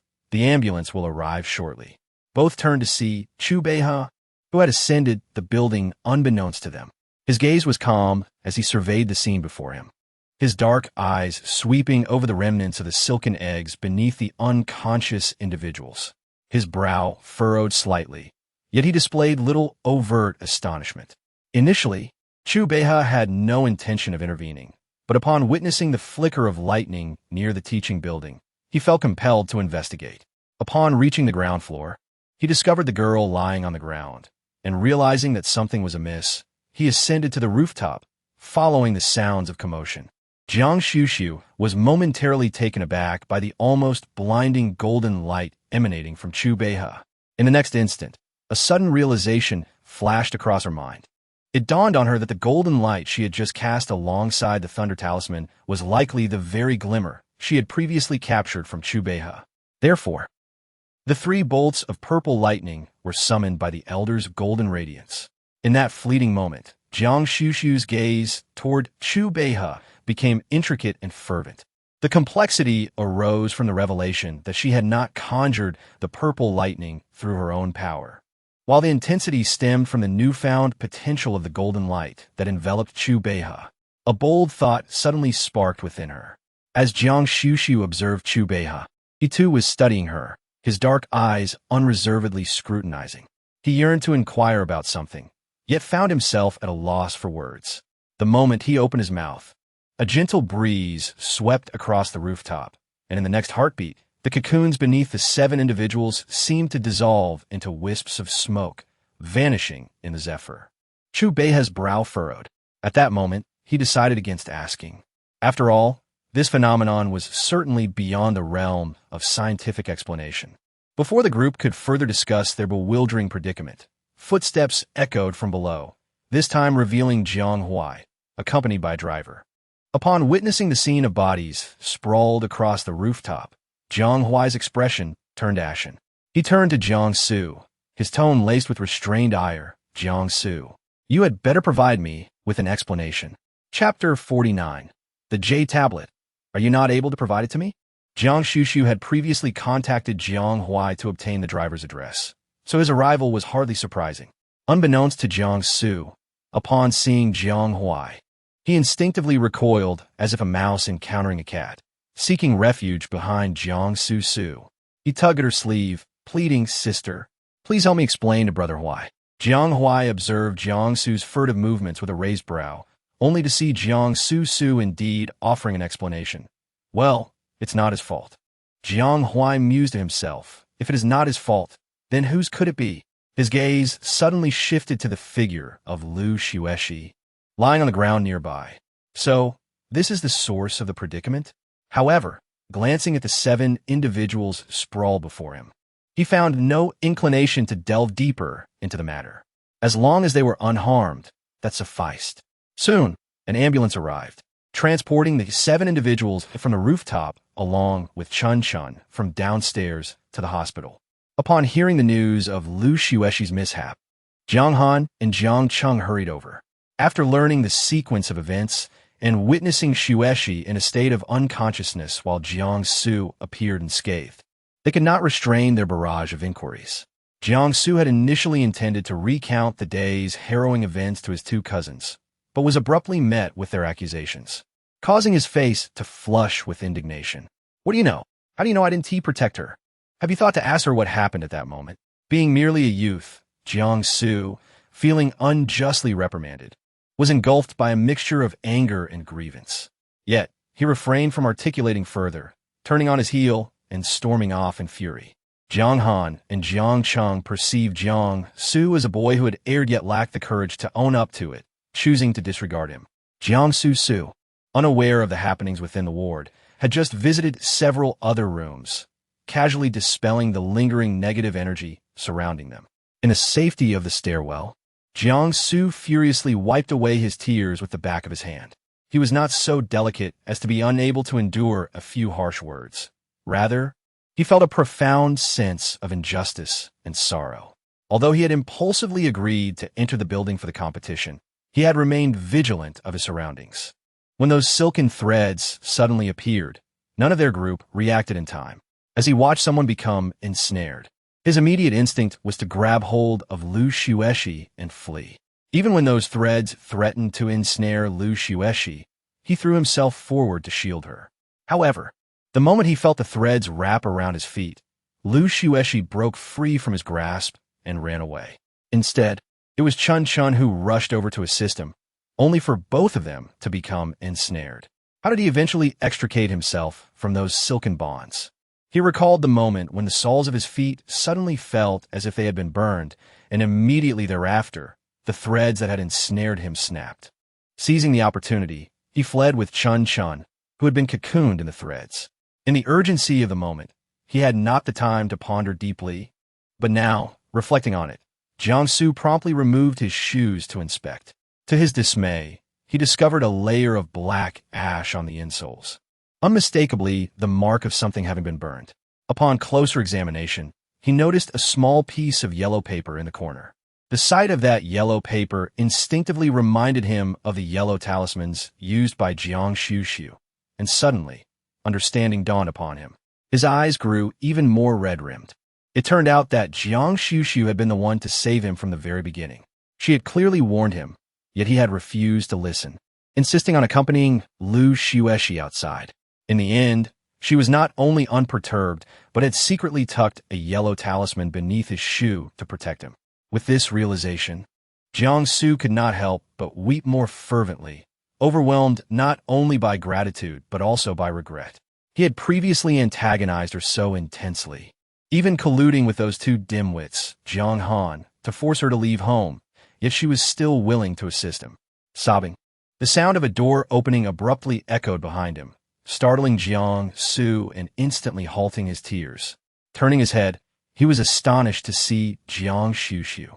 His eyes widened in surprise, oblivious to the fact that he had been crying moments ago.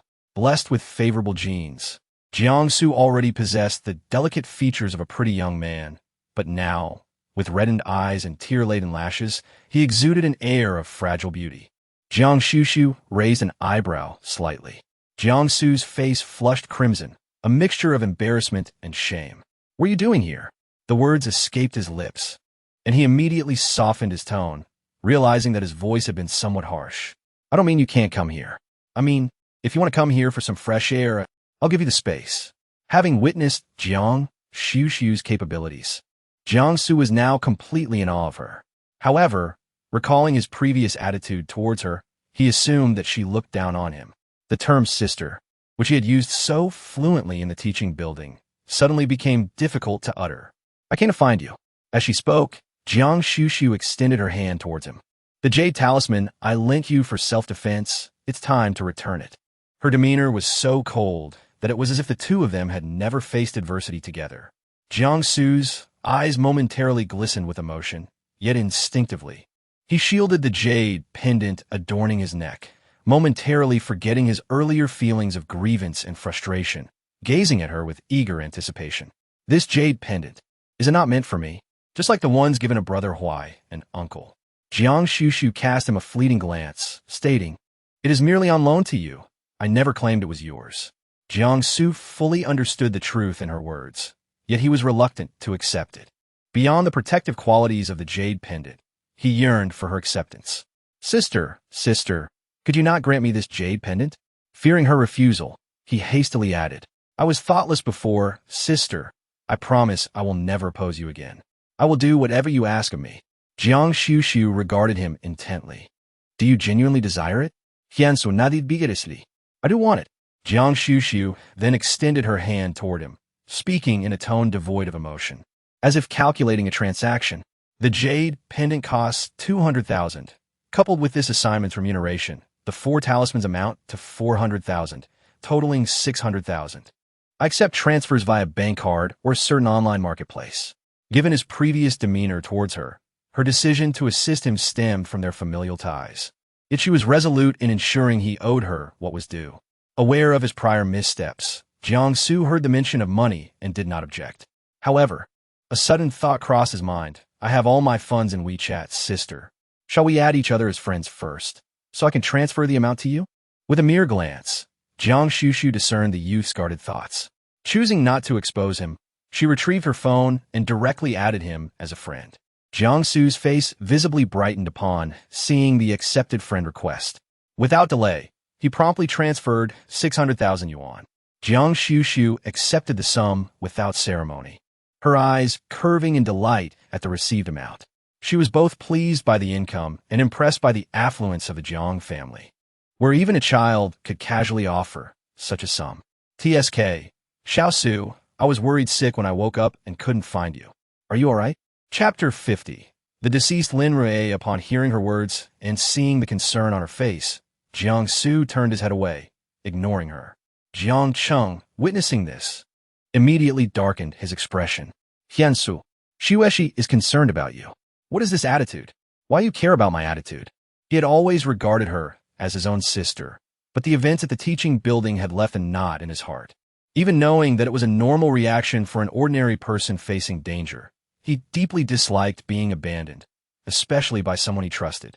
Lu Xueshi, observing Jiang Su's demeanor, subtly lowered her eyes and said, Xiao Su, today's events are all my fault.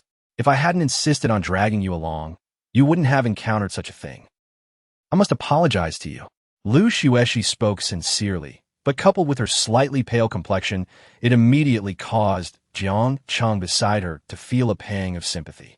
Xueshi, why are you apologizing to him? It is you who has suffered harm, and it is that impudent boy who should be offering apologies. Brother Jiang Cheng, please refrain from speaking of Xiao Su in such a manner. Ultimately, the responsibility for this matter rests with me. Xiao Su endeavored to safeguard me. Cease your attempts to defend him. Had he genuinely protected you, why is it that he remains unscathed while you are confined to a hospital bed? Jiang Han interjected. Xueshi, my dear, you possess an excessive proclivity for assuming responsibility. He is no longer a child. You cannot perpetually indulge him. Even if, hypothetically, he were the one who had suffered harm today, it would be attributable to his failure to protect himself adequately. Witnessing the commencement of another round of admonishments directed at him, Jiang Su felt an almost overwhelming urge to vomit blood. Initially reluctant to confront Lu Xueshi in the presence of so many individuals, he found himself unable to restrain himself any longer. You two are solely focused on censuring me. Why do you not inquire into her actions? I explicitly stated my disinclination to meet with any preposterous online acquaintances or to engage in any ludicrous game of Counter-Strike. She insisted on bringing me along, and now that an incident has occurred, you turn around and blame me. Why do you not ask her whether I shielded her when she was in peril? Yet, what did she do in return? She turned and fled, abandoning me. Jiang Su anticipated that his revelations would garner the support of his two elder brothers. However, to his dismay, Jiang Han and Jiang Cheng continued to regard him with expressions of reproach. It is inconceivable that Xueshi would act in such a manner. Jiang Su, refrain from fabricating such falsehoods. Xueshi's intention in taking you out was purely benevolent. Have you no conscience? How dare you turn around and blame her? Lu Shi then suddenly covered her face and began to sob. Brother Jiang Han, Brother Jiang Cheng, please stop. Xiao Su is right. It's all my fault. I shouldn't have brought him out with me, causing him to be in such danger without protecting him. The two Jiangs immediately began to coax her, comforting her while simultaneously scolding Jiang Su, who was so infuriated that his nose was almost crooked. He had explained himself, but why wouldn't they listen? And the way Lu Shi spoke, admitting fault without truly admitting it, denying it without truly denying it, claiming it was her fault. Yet it sounded as if he was being unreasonable. At that moment, he suddenly understood how Guan Xuxu must have felt when they targeted her. Looking at Jiang Han and Jiang Cheng, he only felt that they were two utter fools. Just as he was suppressing his anger, he heard Guan Xuxu, as if she hadn't heard the conversation, speak up, glancing at Jiang Su and inquiring, "Are you leaving?" Jiang Su was initially stunned, but quickly realized what she meant. He nodded yes. "Sis, I'm leaving with you." After glaring at Lu Shi and the others in the ward, Jiang Su turned his head and, as if changing faces, followed Guan Xuxu with a beaming smile, disappearing in the blink of an eye. The three people left in the ward, especially Jiang Han and Jiang Cheng, looked at each other in dismay. They hadn't finished scolding him yet. How could he just leave? Lu Shi lowered her head slightly, her eyes filled with coldness and vexation. Another incident occurred at the abandoned teaching building, and even though no one was killed, it attracted the attention of the police. The online discourse surrounding the abandoned teaching building has once again erupted into a fervent uproar, with even the individuals who previously encountered misfortune within its walls being brought to light once more. In the hospital, having narrowly escaped death, Guan Xuxu was so alarmed by the online reports that she hurled her iPad to the ground in a fit of panic. She pleaded for Guan Xuxu, desperate for her assistance. She was willing to visit her rather than wait for her to come, as long as she could put an end to that Lin Ruiwei. I can no longer endure this. That Lin Ruiwei has returned as a specter to haunt me, intent on my demise.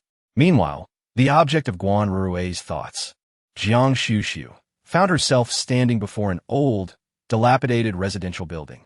The weathered structure bore the marks of time, with walls and doors plastered with an array of tattered advertisements. The cacophony of voices occasionally erupted from within the building. With no elevator to ease her ascent, Guan Xuxu climbed the stairs to the 6th floor. Guided by the essence she held in her grasp, she stood before a door on that floor and knocked. After a prolonged wait, footsteps finally approached from within. The door creaked open to reveal a gaunt, middle-aged woman whose weary expression reflected confusion and bewilderment as she regarded the visitor. "Young lady, whom do you seek?" Guan Xuxu met the woman's gaze and replied softly, "I am looking for Lin Ruiwei." The woman's eyes flickered momentarily before she made a move to close the door. "She is dead." Guan Xuxu swiftly grasped the doorframe, her seemingly casual touch imbued with a strength that rendered the woman's efforts to shut the door futile. "I know she is inside." Guan Xuxu spoke, pausing momentarily. "I am here to assist her." The middle-aged woman flinched, casting a glance toward Guan Xuxu within her eyes. Distinct bloodshot veins were faintly visible. When she spoke again, her voice trembled with a hint of suppressed emotion. "Who are you? Are you sent by the Qin family?" Guan Xuxu shook her head. "My surname is Jiang. You may call me Xuxu." The middle-aged woman continued to gaze at her, a flicker of struggle and anguish crossing her features, before she slowly stepped aside. "Please, come in." The cramped room lacked a sofa in the living area. Instead, there was just a bed. The middle-aged woman made no gesture for her to sit, leading her directly to the sole bedroom. Guan Xuxu peered through the slightly ajar door, finally witnessing the interior. The tidy room contained a bed, upon which sat a young girl, her long hair cascading around her, her gaze vacant, resembling a puppet. This was indeed Lin Ruiwei, the one whom Guan Ruiwei had claimed was already deceased. Guan Xuxu thought to herself, "I was right." Chapter 51. Save my child. Lin Ruiwei had not perished. After Guan Ruiwei hurriedly abandoned her, she was timely rescued by someone. Although the child was lost, she at least retained her life. Lin's mother did not comprehend the torment her daughter had endured at school until she was taken to the hospital. Having lost her husband early, Lin's mother had raised her child alone, and she could hardly fathom the bullying her daughter had suffered. In her fury, she confronted the school, seeking an explanation. Yet the institution responded with vague statements, insinuating that Lin Ruiwei had tarnished the school's reputation. Bereft of substantial means, the bereaved mother of Lin Ruiwei, a woman of modest working-class background, had been eking out their existence with a meager pension left by her late husband. Her aspiration was to afford her daughter a superior education, yet fate had cruelly led them to this juncture. With the school's indifference and her own lack of influence, the desperate mother, swayed by a self-proclaimed media influencer, released the matter online, hoping to leverage the power of the internet to seek justice for her daughter. Little did she know that this action would plunge them into an even deeper abyss. Lin Ruiwei's unwed pregnancy and subsequent attempt to end her life in an abandoned school building initially garnered sympathy from netizens. However, the tide of online commentary soon turned sour. An unwed pregnancy, concealed from her family, culminating in a suicide attempt in a school building. Today's students neglect their studies, excelling only in promiscuity. I concur with the above. Premature romance carries risks. Procreation demands prudence. Who is the male counterpart? To drive her to suicide, she must have been abandoned. Today's young women are prone to histrionics over trivial matters. A woman who lacks self-respect deserves abandonment.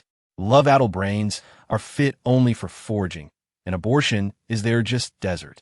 I've heard some female students engage in extracurricular activities, Could this Lin Rue be one of them? Indeed, the truth dawns. Unbelievable. How repulsive. One wonders at the parents' guidance. To seek sympathy through online traffic, a family steeped in repugnance. Subsequent readers, influenced by the prevailing sentiment, readily accepted the preconceived notions, initiating a new wave of vitriol and disgust. The online discourse spiraled out of control instantaneously. Mrs. Lin attempted to defend her daughter, but her pleas fell on deaf ears. Even colleagues and neighbors began to castigate them. Some individuals even unearthed Lin Rue's contact information, directly soliciting her with vulgar propositions. The 17-year-old, unable to withstand such a relentless onslaught of malice, eventually succumbed to madness one night. Yet, her condition was not characterized by clamorous outbursts. She simply ceased to speak. Mrs. Lin, consumed by the belief that she had ruined her daughter's life, promptly arranged for Rue to withdraw from school. In her desperate attempt to cure her daughter's affliction, she depleted the family's entire savings, all to no avail. Her employment suffered due to the demands of caring for her daughter, ultimately forcing her to resign. Later, Qin Hao appeared at their doorstep one day, and she discovered that he was the very architect of her daughter's misfortune. Furthermore, she learned that the deluge of disparaging comments had been orchestrated by the Qin family to shield Qin Hao from public condemnation. Qin Hao, fully cognizant of his family's machinations, had the audacity to offer belated compensation. Mrs. Lin harbored a venomous hatred for Qin Hao, yearning to end his life then and there. However, she restrained herself, knowing that her imprisonment would leave Rue without a caregiver. Whether deemed weak or impotent, Mrs. Lin ultimately chose to relocate, severing all ties with Qin Hao and his family. Yet, each time, the Qin family managed to locate them, and each visit from Qin Hao was followed by threats from the Qin family. Mrs. Lin was compelled to move her daughter once more. To ensure Rue's peace, I even went so far as to declare her deceased. Beholding Guan Xuxu, a profound emptiness veiled the eyes of Madame Lin. The digital realm has long consigned Rue to oblivion, and it is my fervent desire that her existence remain concealed, undisturbed by the intrusions of the outside world. I am unaware of the means by which you ascertained Rue's continued existence, but should your intentions involve exploiting the internet, I implore you to desist. The tribulations of existence, the despair that clouds the horizon, and the bewilderment that permeates her being have rendered her incapable of shedding tears. Yet, her voice betrays the profound anguish and remorse that reside within her. In a rare display of empathy, Guan Xuxu extended her hand, gently clasping that of Madame Lin. Rest assured, she proclaimed, my assistance is aimed at restoring her mental faculties.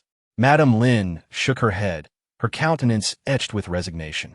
It is futile, she lamented. Countless medical institutions have deemed her condition incurable. I have resigned myself to this reality.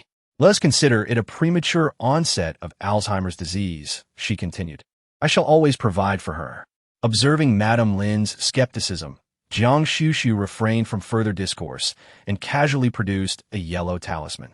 To Madame Lin's astonishment, the talisman levitated effortlessly, suspended directly above her daughter's head. Even more remarkably, her daughter, who had hitherto remained unresponsive to external stimuli, appeared captivated, her gaze drawn upward towards the talisman. Madame Lin's pupils dilated, her eyes wide with incredulity as she turned towards Guan Xuxu.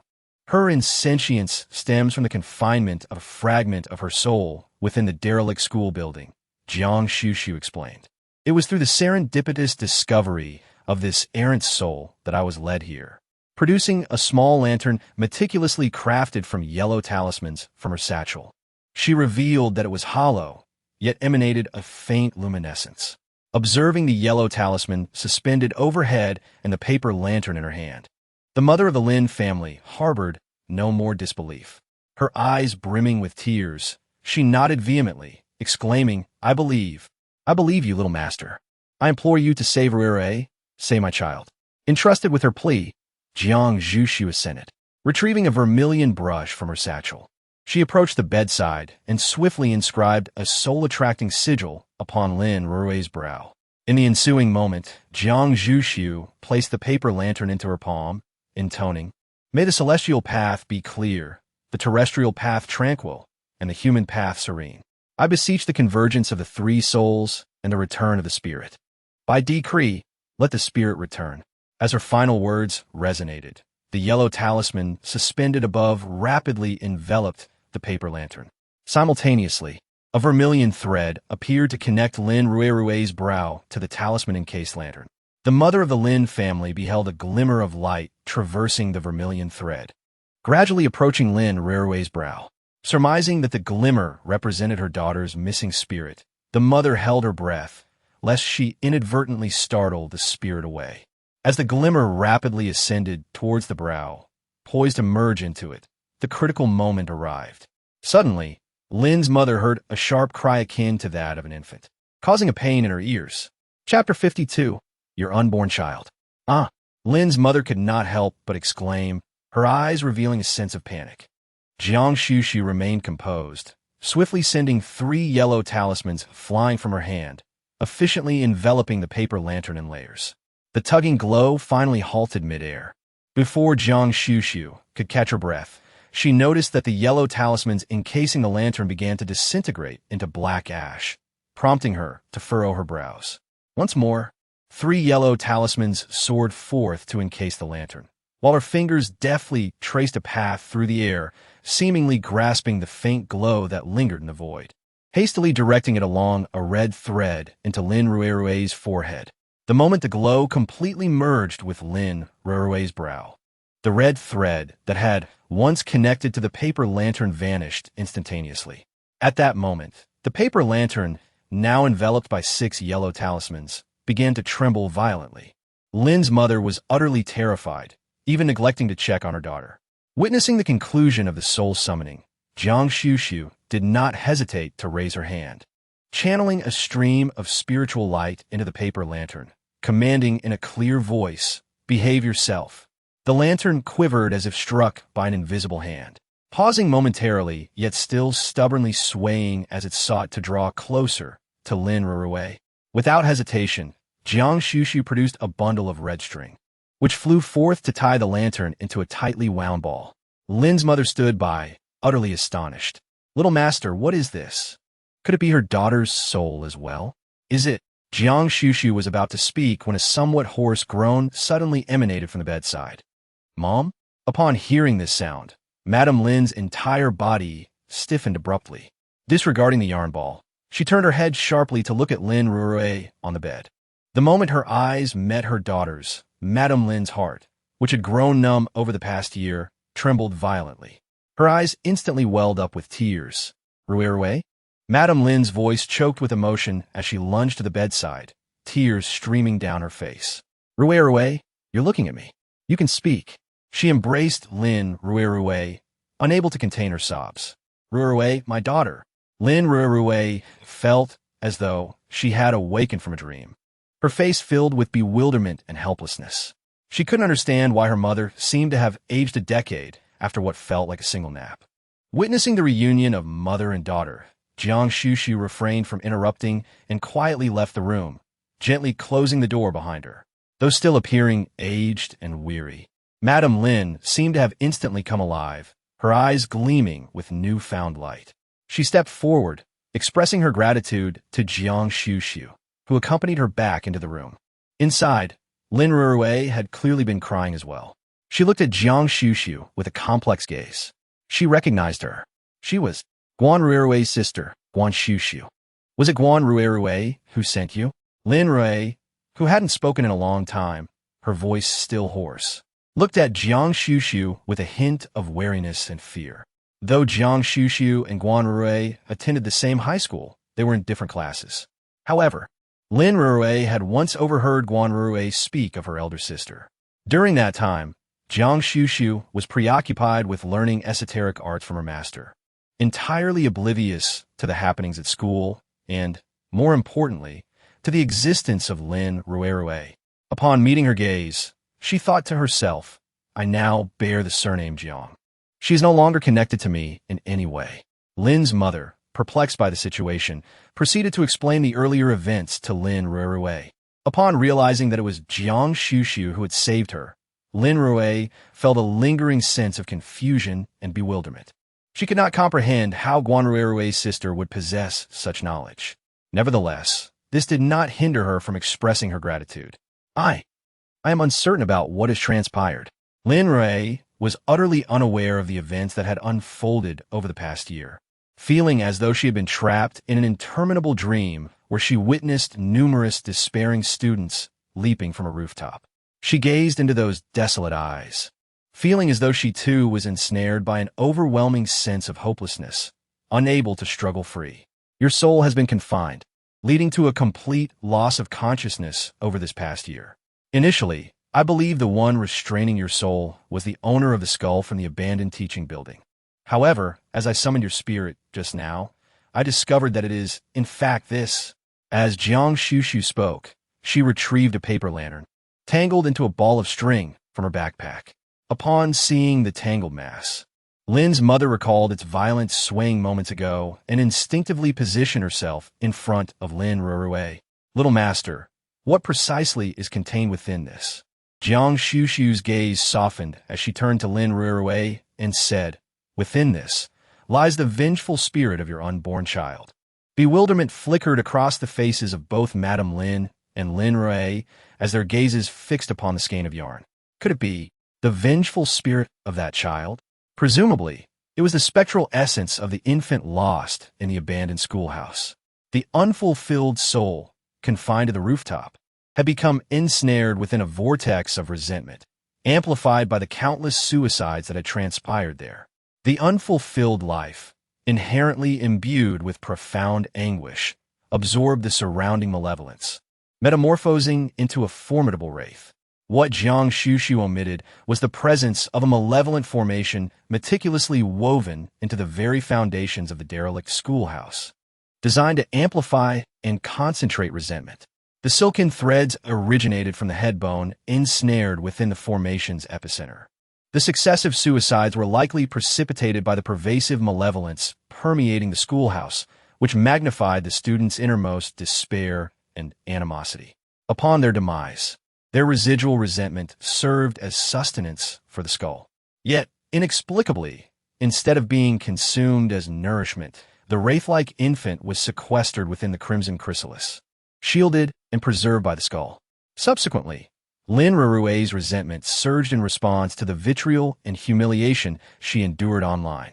Sensing her mother's anguish and yearning for companionship, the infant spirit followed the tendrils of resentment, seizing a fragment of Lin Rui's soul. This act served both to provide solace and to transform Lin Rui into a kindred spirit, a fellow wraith. However, as Lin Rui remained among the living, the infant spirit could only seek out her adversaries, namely Guan Rui, guided by the resentment harbored within Lin Rui's heart.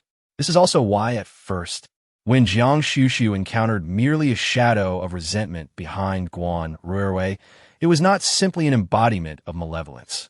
Had it not been for the destruction of the maternal talisman that lingered upon Guan Xuxu, she might have detected a similar aura emanating from Guan Rui, leading her to the source of that ominous energy. Perhaps she would have had to wait until the dark essence upon Guan Rui solidified into a tangible form before dispersing it. But by then, Lin Rui would likely have already succumbed to death. In this instance, it could be considered a fortunate accident, as she managed to salvage a fragment of her soul just in time. Sensing the emotions swirling in Guan Xuxu's eyes, Lin Rui felt a tremor in her heart and could not help but whisper, Xuxu, Master, what shall become of this child? Chapter 53. I hear you wish to see me? Guan Xuxu turned her gaze towards Lin Rui, her eyes deep yet devoid of warmth as she spoke. The vengeful spirit, consumed by resentment and intent on malevolence, must be eradicated. Upon hearing those final words, Lin Rui's body seemed to quiver violently, prompting Lin's mother to swiftly embrace her. Rui, this child is not destined to be yours. Moreover, it nearly caused you harm. I understand this may sound cruel, but to me, you're the one who truly matters. As a mother, Lin's mother comprehended the depths of maternal instinct. Yet to her, a child she had never seen could never compare to the one she had painstakingly raised. Lin Ruerue felt the slight tremor of her mother's embrace and simply closed her eyes. To claim that her feelings for this child were profound would be an overstatement. From the outset, the child was a misstep, and even in the absence of the school building incident, she might have sought to terminate the pregnancy. Perhaps the child's resentment stemmed from this very fact, a deep-seated animosity intertwined with an intense attachment, driving it to desperately keep her close. In her moments of disorientation, she distinctly felt a small presence clinging to her. Lin Ruerue couldn't quite articulate the sensation, but she couldn't bear to see it extinguished. Master Su, are there no other alternatives? She implored, her gaze tinged with sorrow. Despite being of a similar age to Guan Xuxu, her eyes lacked the vivacity and radiance of youth. Guan Xuxu pursed her lips. As a talisman maker, she was not particularly adept at exorcising resentful spirits, especially considering the little one carried not only its own animosity and the grievances of past suicides, but also the sinister, malevolent energy of the skull. She was uncertain if she could completely eliminate it. After a moment's contemplation, Guan Xuxu turned and left, dialing a number on her phone. It's me. I have a resentful infant here. I need your help to exorcise it. The situation is somewhat unique. How much? 100. Didn't you say 80 before? That's exorbitant. Give me a discount. All right, I'll have it couriered to you this afternoon. Hearing this, both Lin's mother and Lin Ruerue's eyes lit up with a surge of gratitude. Lin's mother then inquired about the compensation due. Although unfamiliar with such matters, she understood that a master of this caliber would undoubtedly command a considerable fee. Guan Xuxu gazed at Lin's mother, who appeared visibly malnourished. Standing in the cramped confines of her small room, she stated, "My fee is 300, along with an additional 80 for the exorcism service. A total of 380 will suffice." Lin's mother seemed taken aback, but soon exhaled in relief, swiftly retrieving her phone to transfer the funds. After receiving the payment, Guan Xuxu left behind a protective talisman for Lin Ruerue before departing the residential building. She sought a secluded spot downstairs, and shortly thereafter, a young man clad in black attire and a matching hat approached her. His face was obscured by a black mask, yet his eyes, curved as if in a smile, conveyed a warm demeanor. "Greetings, Spirit Delivery Service. May I inquire about the item to be delivered?" From her backpack, Guan Xuxu produced a paper lantern bound with a red string. The young man in the black hat did not seem surprised by the wriggling object. Rather, he calmly retrieved a box from his satchel. Guan Xuxu recognized it as one of the 12 artifacts auctioned by Yi Zhan, capable of temporarily sealing malevolent spirits. This box was among those items. She placed the paper lantern inside the box and promptly settled the payment. The young man swiftly took the box and departed. Guan Xuxu sent a message to the earlier number, indicating the estimated delivery time, while simultaneously transferring an additional 80,000. Having just received 600,000 from Jiangsu, she felt a pang of regret at parting with another 200,000. Nonetheless, she quickly regained her composure, though it would have been an unexpected turn of events. She had indeed resolved someone else's predicament. Seizing the moment, she decided it was time to seek some interest. At the hospital, recumbent in her bed, Guan Rui had visibly emaciated in a mere 2 days, her eyes shadowed, her complexion sallow, and her spirit languid. Haunted by the near-fatal strangulation she endured the night before, Guan Rui had been virtually sleepless, resisting slumber even in her exhaustion, her gaze fixed with wariness and trepidation. It was as if she feared that anyone might suddenly transform into Lin Rui and lunge at her. After consuming her 3rd cup of coffee that day by Shu Qin, her head swathed in bandages from an inexplicable tumble on the stairs, remained steadfastly by her daughter's side. Despite her own injury, her heart ached for her child. "Rui," she said, her voice laced with concern, "you've had nearly 20 cups of coffee in the past 2 days. You can't continue like this." Ignoring her mother's entreaty, Guan Rui drained her cup before turning to Bai Shu Qin with pleading eyes. "Mom, has Dad found a master who can save me? If not, find Guan Xuxu. Didn't they say she could save me? Rui, don't fret. Your father is searching. We don't need to beg that little hussy, Guan Xuxu. Darling, your parents will save you." Upon hearing this, Guan Rui flew into a rage, hurling her cup to the floor. The resounding crash of shattered porcelain mingled with Guan Ruirui's agitated voice. How will you save me? I almost died. Lin Ruirui came back as a ghost to haunt me. You have no idea how terrifying she is. Why won't you take me to Jiang Xuxu? I must seek out Jiang Xuxu. Even if she cannot vanquish that malevolent spirit, at the very least, she could draw its attention. Perhaps upon encountering Jiang Xuxu, the spirit would lose interest in harming her and instead turn its malice towards Jiang Xuxu herself. Was it not always thus? Whenever Jiang Xuxu was near, the afflictions that plagued me would gradually shift, allowing me to regain my health while Jiang Xuxu bore the brunt of my suffering and injuries. The thought of Lin Ruirui's terror from that night sent a shiver through Guan Ruirui, compelling her to act. She resolved to tug at the intravenous line attached to her hand. I must see Jiang Xuxu. You must take me to her at once. She has my bracelet and cannot disregard me. Observing her distress, Bai Shuqin rushed forward to provide comfort. Amidst their chaotic exchange, the door to the hospital room was suddenly pushed open. Jiang Xuxu stood at the threshold, her almond-shaped eyes slightly arched, a playful smile gracing her lips. I hear you wish to see me. Here I am. Chapter 54. Guan Ruirui's confession. The moment Guan Ruirui beheld Jiang Xuxu, she was momentarily taken aback, her eyes sparkling with delight. This was her first time feeling such joy at the sight of Jiang Xuxu. Jiang Xuxu, Guan Ruirui exclaimed, excitement bubbling within her as she attempted to rise, only to be reminded of her broken leg and sprained waist. The slightest movement contorted her face in agony. Bai Shuqin regarded Jiang Xuxu with evident wariness. They had gone to great lengths to summon her, yet she had previously ignored their pleas. What could possibly motivate her to appear so kindly today? What brings you here? Bai Shuqin inquired. Jiang Xuxu merely cast a sidelong glance at her. Was it not you who summoned me? Alas, misfortune seems to be a shared sentiment. Scanning the residual traces of dark miasma clinging to each of them, Jiang Xuxu discerned the underlying situation with a subtle comprehension, yet she remained reticent. She proceeded into the residence and stated succinctly, I have but two matters to address today. Firstly, I possess the means to cleanse Guan Ruirui of the sinister entity that afflicts her, but my acquiescence extends only to this singular instance. Henceforth, whatever she may attract shall be of no concern to me.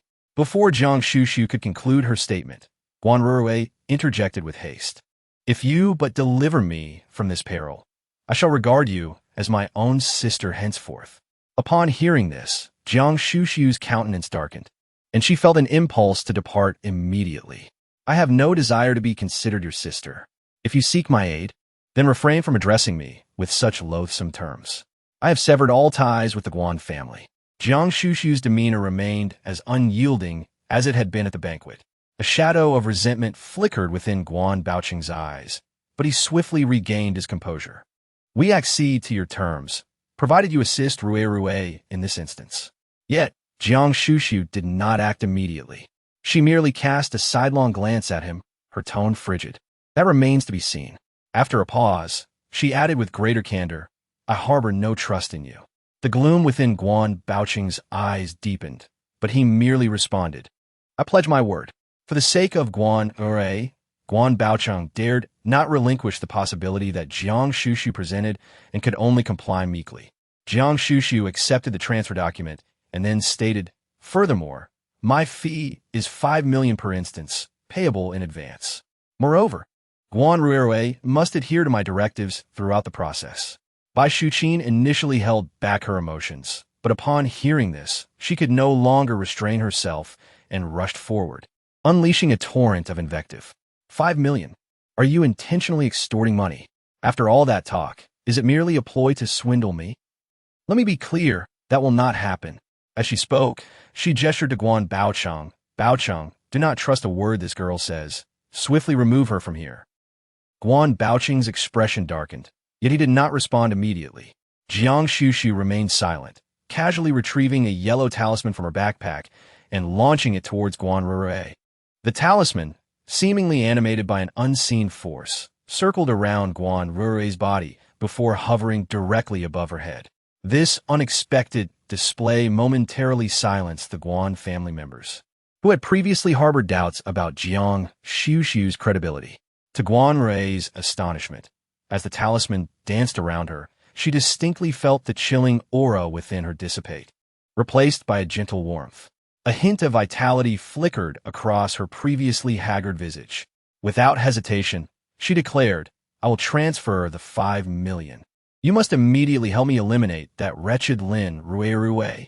Upon hearing Lin Rui's name, Guan Xuxu's expression hardened, clearly believing that the entity haunting her was a ghost spawned from Lin Rui. With a chilling gaze, she replied, "Her resentment runs deep. I cannot obliterate her, but I possess the means to alleviate her grievances, ensuring she no longer haunts you." Guan Rui was singularly intent on instilling terror in Lin Rui. Upon hearing Guan Xuxu's assertion that the specter could not be vanquished, she furrowed her brow. Yet, before she could waver, Guan Xuxu feigned departure. Guan Rui, seizing the moment, declared, "You must ensure she will never seek me out again." She had grown weary of awakening to that terrifying visage. Guan Xuxu mused that the vengeful spirit had already been collected, rendering it incapable of wielding its malevolence over Guan Rui. The prospect of her encountering Lin Rui's ghost again was rendered impossible. Thus, she nodded in agreement. "But you must heed my instructions." 15 minutes later, Guan Rui gazed at the small paper lantern, meticulously crafted from yellow talismans, suspended before her. A mixture of surprise and uncertainty flickered across her features as she glanced at Guan Xuxu. "Must I truly proceed with this? You must sincerely reflect upon your actions towards her and express your remorse to the lantern. Only when she senses your contrition will she cease her haunt." Guan Rui's expression betrayed her hesitation. "You wouldn't be secretly recording this or filming me, would you?" Guan Xuxu merely cast her a fleeting glance and casually tossed her phone onto the nearby sofa. Seeing the phone's unlocked state brought Guan Rui a sense of relief, and she turned her attention to the other 3 members of the Guan family, standing nearby. After a moment's hesitation, her voice took on a pleading tone, "Mom, Dad, brother, could you please step outside for a moment?" Bai Shuqin, however, was perplexed. "Rui, how can we allow you to be alone with this? With Guan Xuxu in the same room? Do not worry, Mother will stay right here with you." "Fear not, dearest Rui," Guan Xuxu reassured. "Your brother shall remain here, watching over you." Rui's countenance twisted into an odd, mortified expression. Guan Xuxu, observing this, couldn't help but chuckle. "She clearly desires to shield you from the knowledge of her past transgressions, to conceal the ugliness that festers beneath her fair facade. Must I spell it out for her?" Her tone, though seemingly sincere, dripped with undisguised mockery. Rui's face paled. "Guan Xuxu, do not overstep." Guan Xuxu turned to her, the smile vanishing from her lips, replaced by a chilling indifference in her eyes.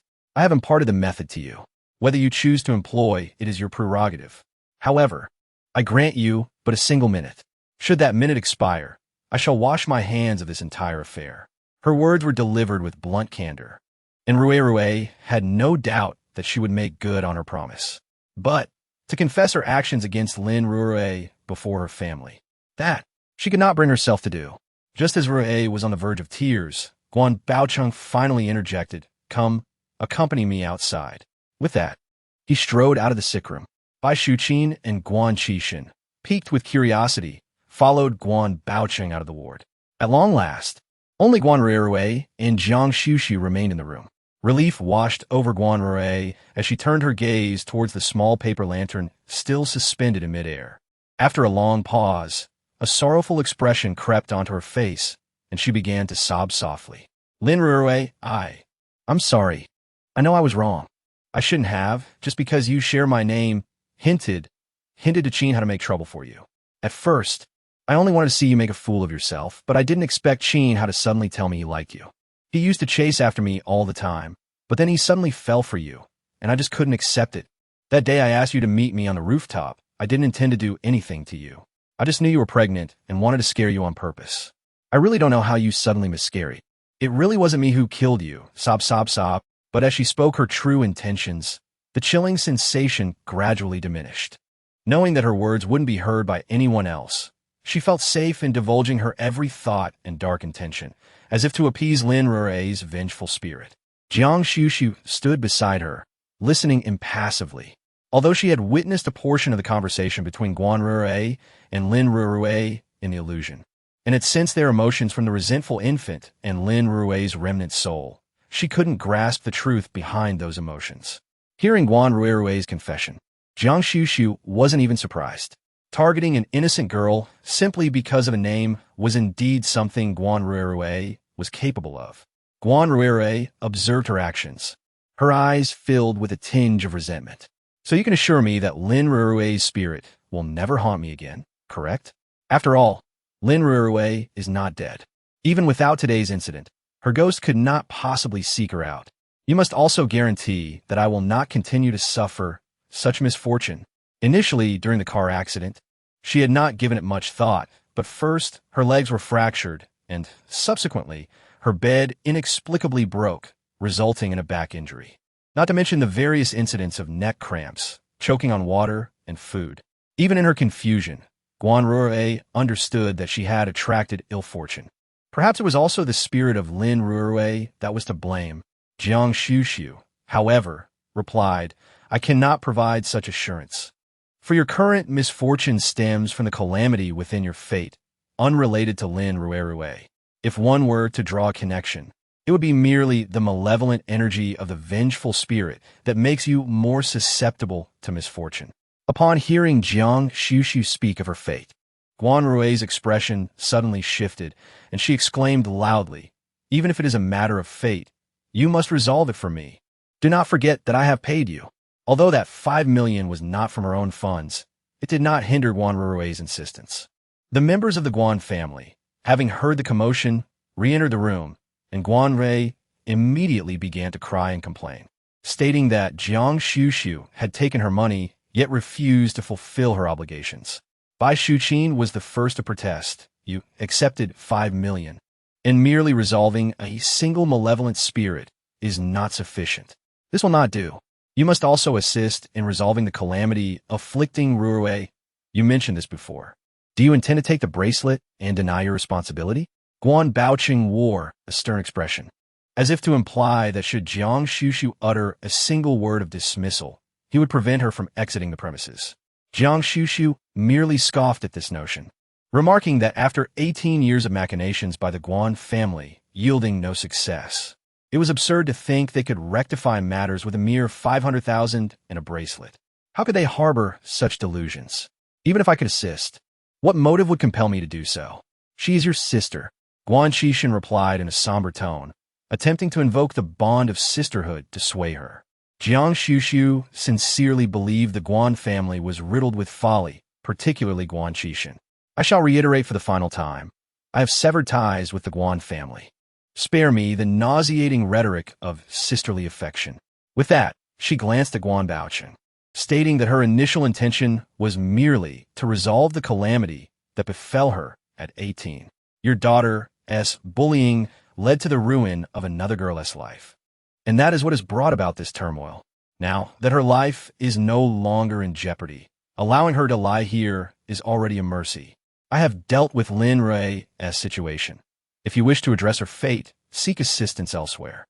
As Jiang Xuxu prepared to depart, she paused momentarily, seemingly recalling something, and directed her gaze toward the 4 members of the Guan family within the room.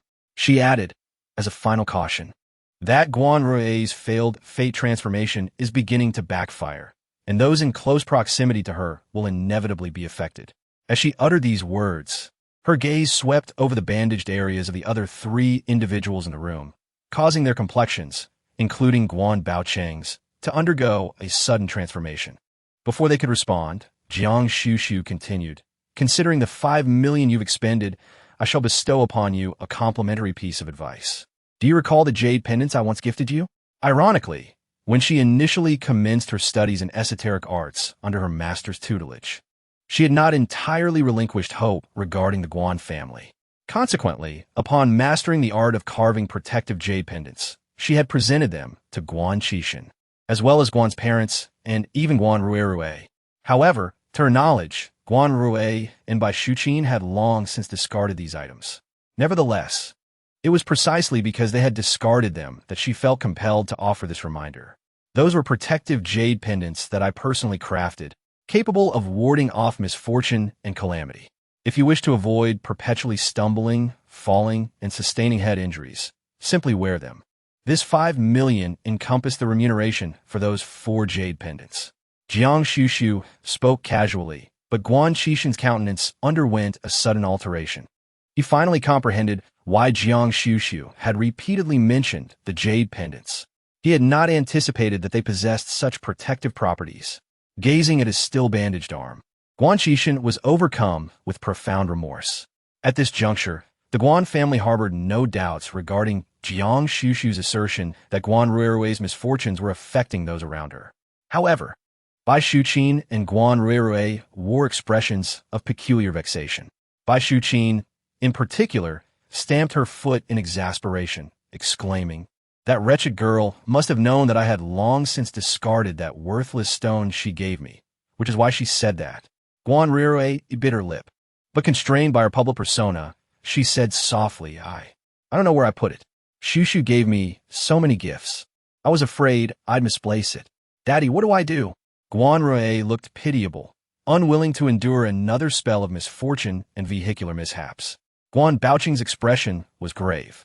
While Bai Xuqin consoled, "It's all right, your father and brother jade pendants are still here. We can use theirs."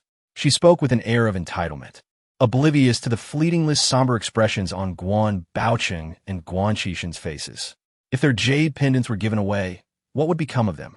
Guan Xuxu had perhaps never before so acutely recognized his mother's partiality. Guan Xuxu, precisely the effect I was aiming for. Chapter 56. Are you inquiring about the jade pendant my sister gifted me? The Jiang residence. Jiang Huai, having gone to the police station to provide a statement and manage the aftermath of the 8 individuals collapsing simultaneously in the teaching building, arrived home later than Jiang Su. Upon entering, he found Jiang Su bounding towards him. "Huai Ji, how did things go?" Jiang Huai cast him a cool glance. Naturally, it was suppressed. Otherwise, a group of you playing CS in an abandoned teaching building and collectively falling unconscious would have caused an uproar online. Jiang Su gave him a thumbs up.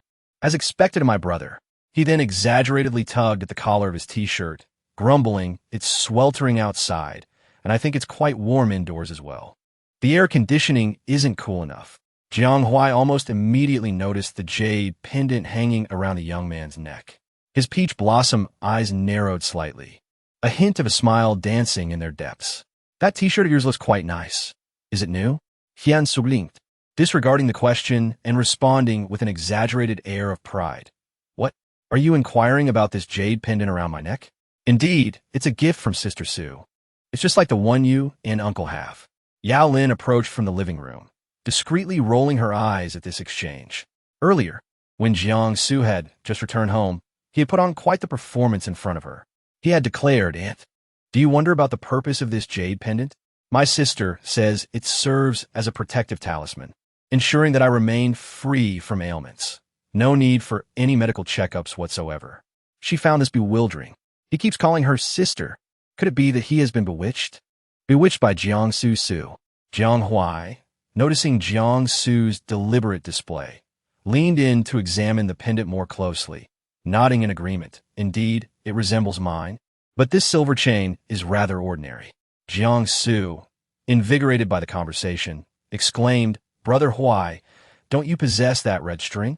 Please lend me one. I wish to switch it out." Jiang Huai chuckled knowingly. "Aren't you concerned that the red string might appear rather gaudy?" Jiang Su's small face grew serious as he retorted, "How could you say it's gaudy? The red string has a profound history, perfectly embodying our Eastern traditions spanning thousands of years. It is the epitome of understated, subtle beauty. If there's anything that complements jade most exquisitely, it must surely be the red string." Jiang Huai's smile deepened as he patted his shoulder for a long moment before ascending the stairs. Jiang Su stood there, taking a while to process the situation, and nearly flew off the handle. "What, brother? And to say he's mindless."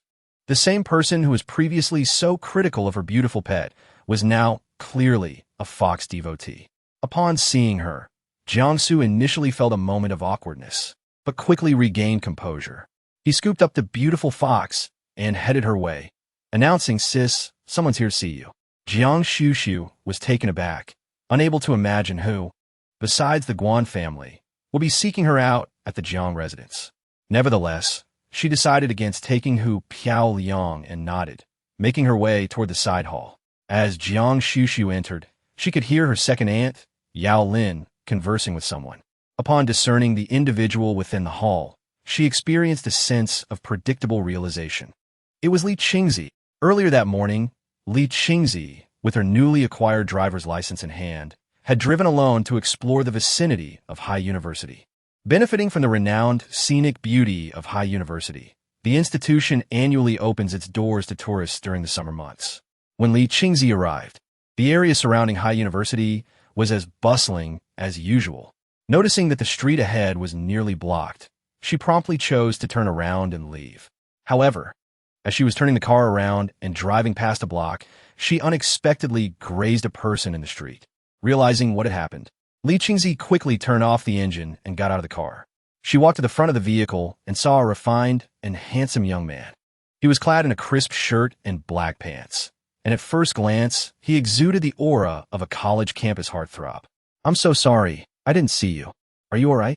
The young man offered her a gentle smile, assuring, "I am unharmed. It is merely a pity about the sculpture." It was then that Li Qingzi noticed the bag in his hand. Having fallen to the ground, the plasterwork within was evidently shattered. "How much was it?" "I shall compensate you," Li Qingzi stated, reaching for her phone without hesitation. Observing her actions, a glint flickered in the young man's eyes, yet he demurred. "It is of little monetary value. I crafted it myself, originally intending it for an upcoming summer art exhibition." Upon learning it was an entry for exhibition, Li Qingzi visibly paused, realizing recompense would not be straightforward. Noticing her reaction, the young man offered a rueful smile. "Perhaps I am not destined for the competition. It is of no consequence, and you are not at fault. There is no need for monetary compensation." However, Li Qingzi was not one to simply walk away after damaging another's property. "Surely it possesses some value. Please, provide me with a price." Li Qingzi contemplated offering an amount equivalent to the exhibition's prize money, yet the young man continued to decline. Instead, he proposed, "If you truly wish to make amends, might you consider being my hand model? Your hands are quite beautiful, and my entry for the competition is a plaster cast of hands." Seemingly caught off guard by such a request, Li Qingzi was taken aback. Before she could fully process the proposition, the young man produced his phone, inquiring, "May I have the privilege of adding you on WeChat?" With the man's courteous and even gentlemanly demeanor, Li Qingzi, without overthinking, instinctively reached for her phone. However, just as she was about to retrieve her phone to accept the friend request, a sudden recollection of the words spoken by the young lady from the Jiang family during that evening banquet flashed through her mind. "You have recently encountered undesirable suitors. Be wary of those who evoke a sense of indebtedness within you." Li Qingzi had initially dismissed these words, yet inexplicably, upon encountering the man before her, she found an unsettling resonance with Guan Xuxu's cautionary advice. Undesirable suitors, a sense of indebtedness. Was this not precisely aligned? Li Qingzi had never been a superstitious individual, but she was undoubtedly prudent and receptive to counsel. Thus, she halted her motion to grasp her phone and instead extracted a business card from her wallet. Presenting it to him, her demeanor shifted to one of aloofness and haughty grace. "This is my personal assistant. Should you have any requests, feel free to contact her directly. She will secure the most exceptional hand model for you, and I shall cover the expenses." Having spoken, she offered him no further opportunity for dialogue, turning on her heel to enter her vehicle and departing with a decisive flourish. Chapter 57. The charm of undesirable suitors. Li Qingzi was not one to indulge in confusion. Upon her return, she promptly instructed her team to investigate the schedule and themes of nearby art competitions, as Haida possessed an art department with numerous such contests, each featuring distinct topics. Once she clarified the details, it became evident that the man had intentionally sought to provoke her. The competition's theme bore no relation to hand modeling. However, should she agree to become a hand model, it would inevitably entail some physical contact, such as the application of plaster in a face-to-face setting. In the throes of youthful innocence, A girl like her is easily ensnared by the intoxicating allure of love in such specific circumstances. Li Qingzi let out a cold laugh, recalling Guan Xuxu's warning to be wary of schemers, and had even taken the initiative to investigate the identity of the individual and their recent acquaintances. It did not take long for her to reach a conclusion. Indeed, it was a trap laid by a nefarious individual, her stepsister. After dismissing Aunt Jiang air, Li Qingzi regarded Guan Xuxu, her demeanor devoid of any anxiety or awkwardness. She simply recounted the events of the morning, her gaze fixed intensely upon Jiang. You previously mentioned that I could seek you out. Guan Xuxu remained silent, reaching into her bag to retrieve a yellow talisman. This is an amulet to ward off malicious intents. Should anyone attempt to deceive you again, this talisman will rebound the ill intentions upon them. Upon hearing this, Li Qingzi hesitated to accept it immediately. Next time? What about this time? You said I wasn't ensnared. Li Qingzi narrowed her eyes. I may have escaped unscathed, but I dislike being manipulated.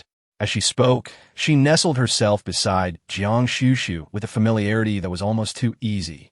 Aside from this amulet, do you have anything that attracts undesirable suitors? Guan Xuxu understood her intent immediately. It was a matter of retribution. However, she found herself quite fond of this spirited personality. After a moment's contemplation, she took out a pristine piece of yellow paper from her bag and dipped a small brush in vermilion ink. Kneeling on the carpet with a straight posture, she poised the brush and, with fluid strokes akin to a dancing dragon, crafted a talisman with deft precision. This was the first time Li Qingzi had witnessed someone drawing talismans. She felt that the aura surrounding Guan Xuxu shifted dramatically as she picked up the brush, enveloping her in an ethereal presence. Initially, when she arrived today, a hint of skepticism lingered in her heart. However, in that fleeting moment, she became utterly convinced of the remarkable abilities possessed by this young lady of the Jiang family. As she received the talisman paper, Li Qingzi couldn't help but express her astonishment, stating that she had merely intended to inquire casually, never anticipating that the mysterious arts indeed encompass such talismans. Guan Xuxu candidly replied, observing the look of surprise on Li Qingzi's face, and explained with a smile that while there was no specific talisman for repelling ill-fated romantic encounters, there indeed existed one to attract love. Pointing to the final stroke on the talisman paper in Li Qingzi's hand, she clarified that this particular stroke was superfluous. Such excess in the symbol represented the ill-fated love. It was not incorrect to say it attracted bad love. In the realm of talisman arts, many symbols are derived from the ancestral incantations, often leading to similar conclusions through different paths. Nowadays, numerous individuals seek talismans for weight loss, fortune, or academic success online, and she could create those as well. For instance, the weight loss talisman is akin to a purity talisman, aimed at diminishing worldly desires, including the urge to eat. The koi talisman can serve as a fortune-attracting symbol, yet primarily enhances one's inherent luck rather than conjuring it from thin air. Thus, Guan Xuxu typically refrains from crafting such talismans. As for the academic talisman, it is a combination of the purity talisman and the focus talisman, ensuring a tranquil mind and heightened concentration, which naturally leads to more effective studying. Li Qingzi understood now, realizing that it could indeed be approached in such a manner. Beaming with delight, she accepted the talismans, including the one for warding off malevolent individuals from earlier. As she prepared to express her gratitude, a QR code for payment was presented before her. With utmost professionalism, Guan Xuxu stated, the talisman against petty individuals is 3,000, and the peach blossom talisman is 5,000, totaling 8,000. Li Qingzi did not find the price exorbitant and readily scanned the code with her phone. We're practically sisters now. Let's connect on social media for ease of communication. Noticing Guan Xuxu's intent to speak, Li Qingzi quickly added, it also facilitates remote transfers. Guan Xuxu fell silent, smiled, and accepted the friend request. Immediately, a transfer notification popped up in the chat box. It was from Jiang Su. Jiang Su has initiated a transfer of 3,000 yuan to you. Please accept. Before Guan Xuxu could react, she heard a voice from above. The young man, standing at the top of the stairs on the second floor, waved his phone excitedly at her. Sis, I want that talisman against petty individuals too. Save one for me. Guan Xuxu. Li Qingzi. Jiang Su, who allowed you to eavesdrop on our conversation upstairs. Get down here this instant. Li Qingzi and Jiang Su were clearly not strangers, as she stood with her hands on her hips, addressing Jiang Su upstairs. Jiang Su, ever the contrarian, retorted, "Why should I listen to you?" Jiang Xuxu looked up and commanded, "Come down and get the talisman." Jiang Su's demeanor transformed in an instant. "All right, sis." The swift change in attitude left Li Qingzi in awe. Silently, she turned her gaze towards Jiang Xuxu. Her curiosity piqued as to how she had managed to tame Jiang Su, the notoriously impetuous member of the Jiang family, in such a brief span. She was curious about how Jiang Xuxu had managed to mend fences with Jiang Su so quickly, considering his less than cordial demeanor towards his cousin during the previous banquet.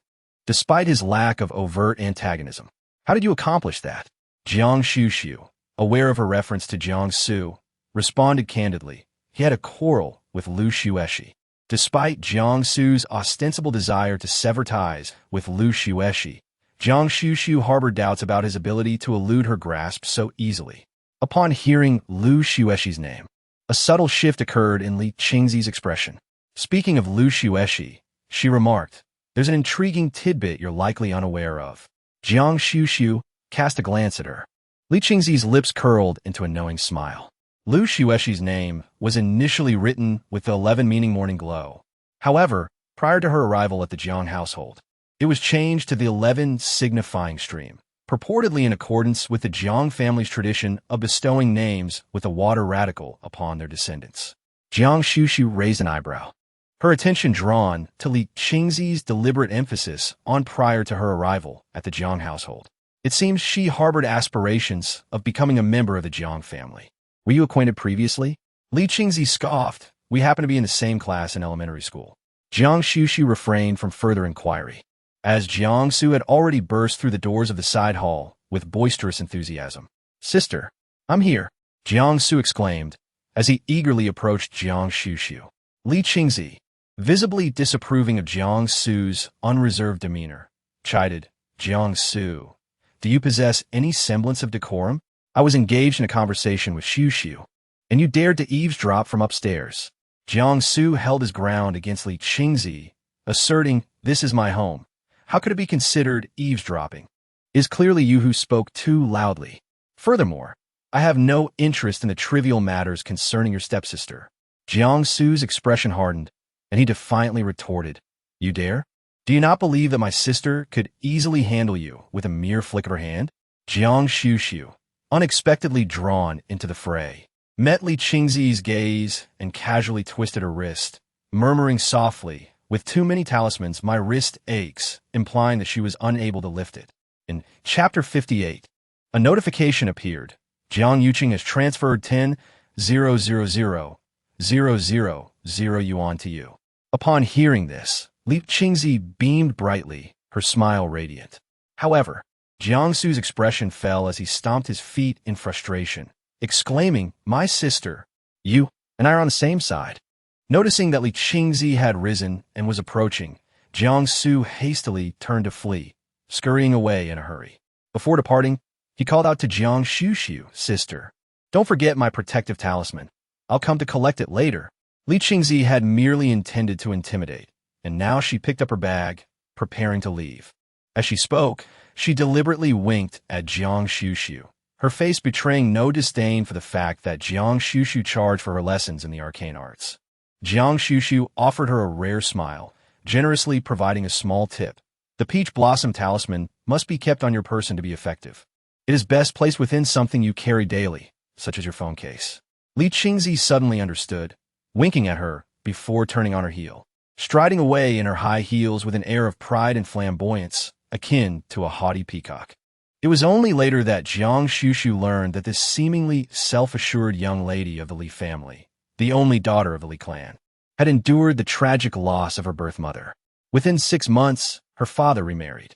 The new wife not only brought along a stepsister who was a year younger than Li Qingzi, but, amusingly, this stepsister was also her father's biological child.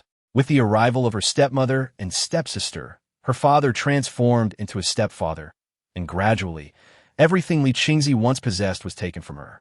Henceforth, whenever anyone dared to slight her, she would create chaos at home without a hint of embarrassment.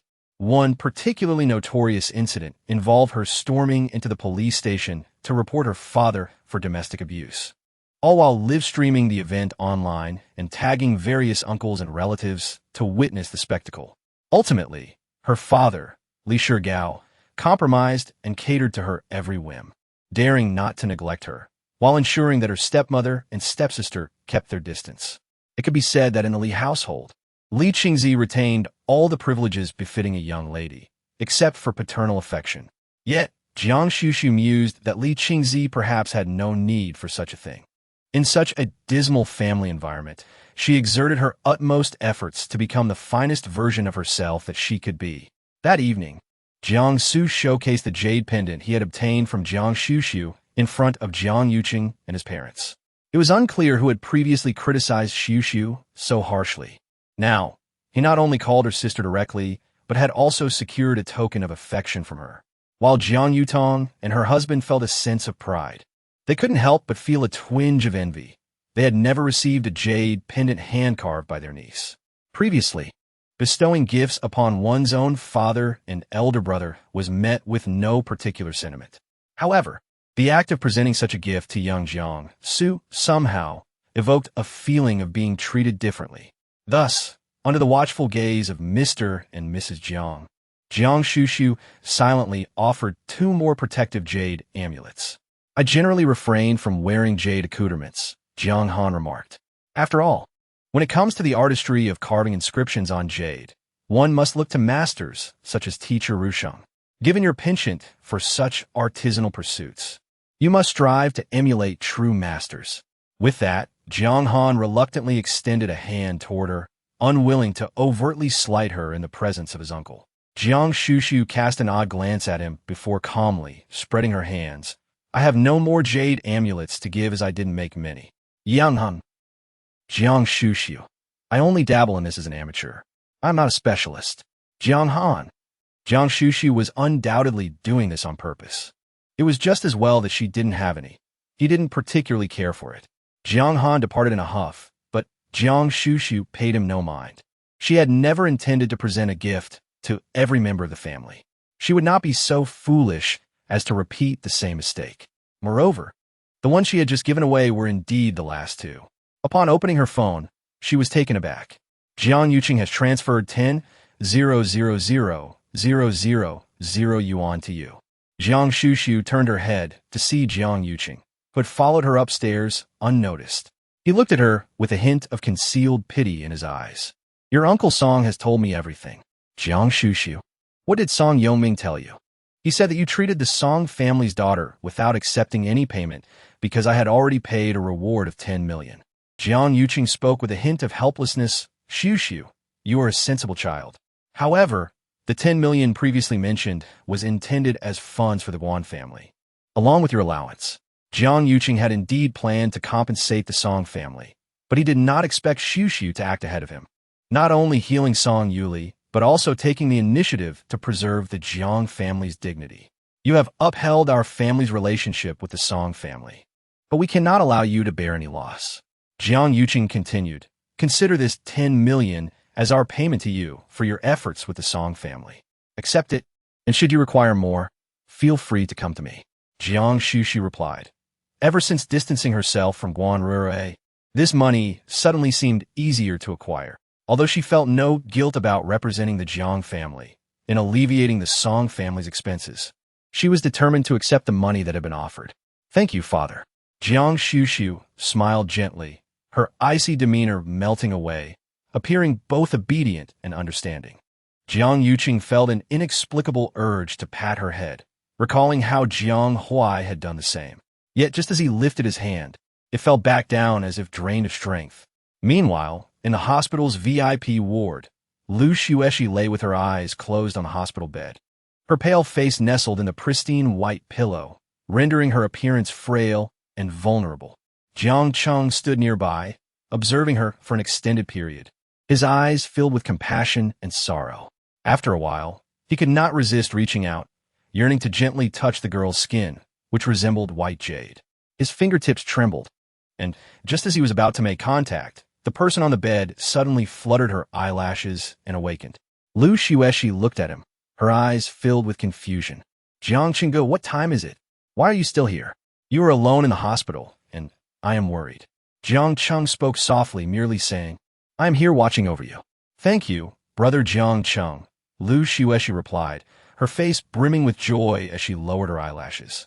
Brother Jiang Cheng, I would like some water. Upon hearing this, Jiang Cheng immediately nodded and turned to pour her some water. However, in the moment he turned away, the girl who had been gently smiling on the bed suddenly exhibited a chilling coldness in her eyes. Chapter 59.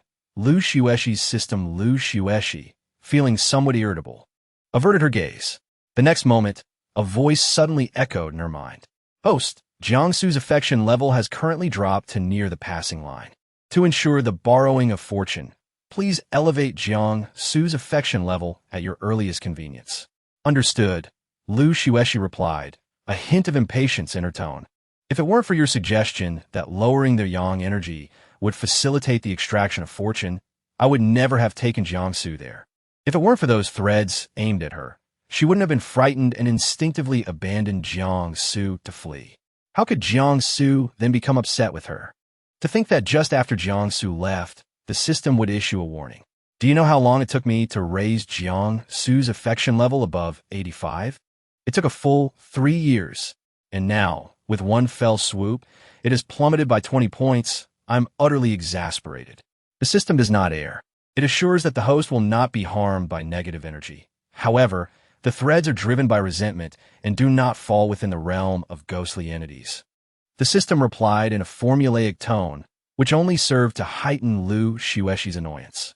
This system was serendipitously acquired after she took up residence in the Jiang family's abode. By virtue of this system, she effortlessly attained pulchritude, a graceful physique, and even astute intellect. Augmented by the subsequent extraction of fortune, her life could be characterized as perpetually triumphant. Consequently, she harbored unwavering trust and reliance on the system's directives. Little did she anticipate that this instance would precipitate her downfall. Despite this setback, Lu Xuexi remained relatively unperturbed. Jiangsu, though possessing a volatile temperament, was one to swiftly relinquish his ire.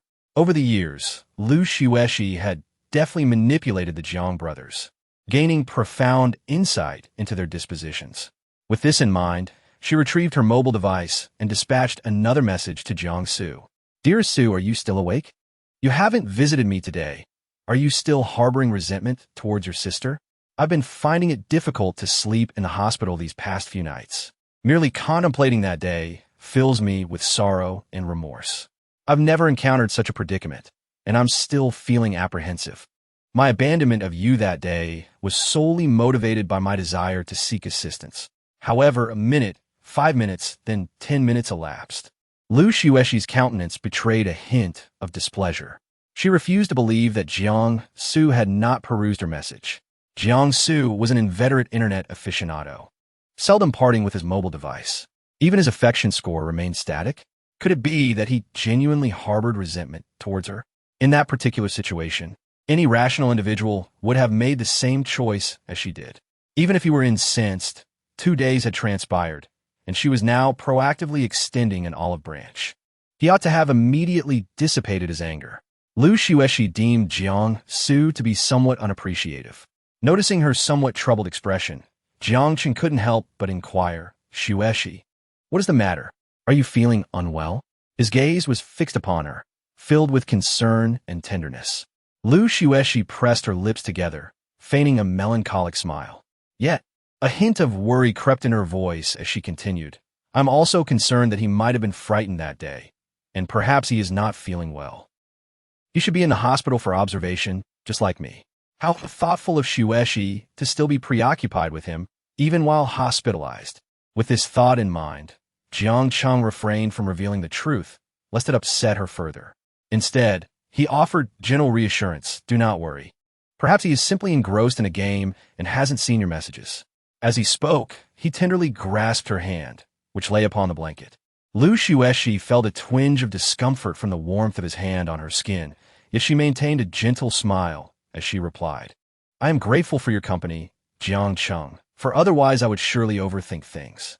Distractedly, she engaged with him, while her mind echoed with the system's voice. Host. Jiang Cheng's affection value is at 92 points. It is advisable to expedite your strategy. The higher the affection value, the greater the luck points you can extract from him. Hearing the system's encouragement, Lu Xueshi felt a surge of impatience. I understand, she replied tersely. Of course. She was aware that a higher affection value would yield more luck points. She also knew how to elevate Jiang Cheng's affection swiftly. Yet, she was reluctant to proceed in such a manner. Exchanging one's physical form for affection is an act reserved for those of lowly character. A notion that Lu Xueqi has never entertained. She has always held herself to a higher standard, even without engaging in flirtatious banter. She possesses the ability to deftly navigate her interactions, rendering such overtures unnecessary. Although Jiang Cheng is deemed commendable within the second-generation circle, he pales in comparison to Jiang Huai. Moreover, there's the formidable presence of Chu Beihe. The mere thought of Chu Beihe's countenance and his esteemed position within the social sphere ignites a fervor within Lu Xueqi. It is only a man of such caliber who merits her genuine affections, especially considering that Chu Beihe is known for his obsessive traits. One can surmise that his expectations for a partner would be equally lofty. For his sake, Lu Xueqi would never engage in frivolous flirtations with others, as that would only serve to diminish her own stature. Lost in her reflections, she was abruptly reminded by the system. Host. Allow me to remind you that despite 3 years of courting Chu Beihe, his favor remains at a mere 38 points. Notably, 30 points of that were granted as the initial value by the system. This implies that the actual score is a paltry 8, akin to what one might earn for aiding an elderly lady across the street. Lu Xueqi, your silence would lead one to believe you are malfunctioning. Meanwhile, at the Riverside Villa, in a dimly lit room, a pallid youth fixated intently on the address just sent by a private investigator. His brooding eyes shimmered with a stubborn glint as he murmured softly, his voice hoarse, I have found you once more. Chapter 60. Now immediately leave. The following day, Jiang Su did not accompany her. Can't you take me with you when you go out? I shall accompany you, ensuring I cause no inconvenience. That is not feasible, I retorted without reservation. Upon hearing this, Jiang Su almost bristled with indignation. Why? I have addressed you as elder sister. You are at liberty not to. I responded.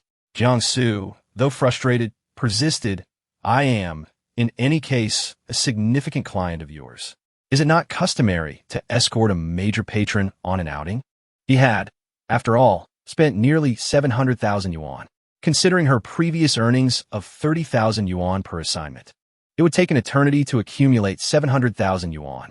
Jiang Su felt that, comparatively, he qualified as a major client. I merely glanced at him, retrieved my phone, and displayed Song Yongming's transfer records for his perusal. Song Yongming has transferred 3,000,000 yuan to you. I then presented another record, showcasing the transfer from Jiang Yuqing.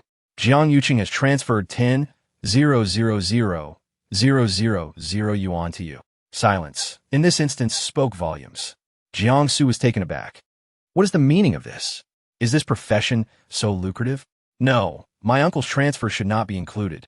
A father transferring funds to his daughter can only be considered pocket money. I proceeded to scroll through the preceding 10 million yuan transfer record, clarifying. The former is pocket money. The latter 10 million is remuneration. Jiang Su was rendered speechless, a tinge of envy creeping in. He had initially assumed that this cousin of his was penniless, lacking even 5 million yuan in pocket money. It turned out that he was the one who was mistaken. His father had never transferred 10 million yuan to him in one go. Ultimately, Jiang Su declared that, to assuage his wounded spirit, I was obligated to take him out with me today. Guan Xuxu had not anticipated that having a younger brother would be such a source of annoyance. If she had known earlier, never mind. Guan Xuxu decided to take Jiang Su with her as they stepped outside. The driver drove directly to the residential building where Lin Rurie resided.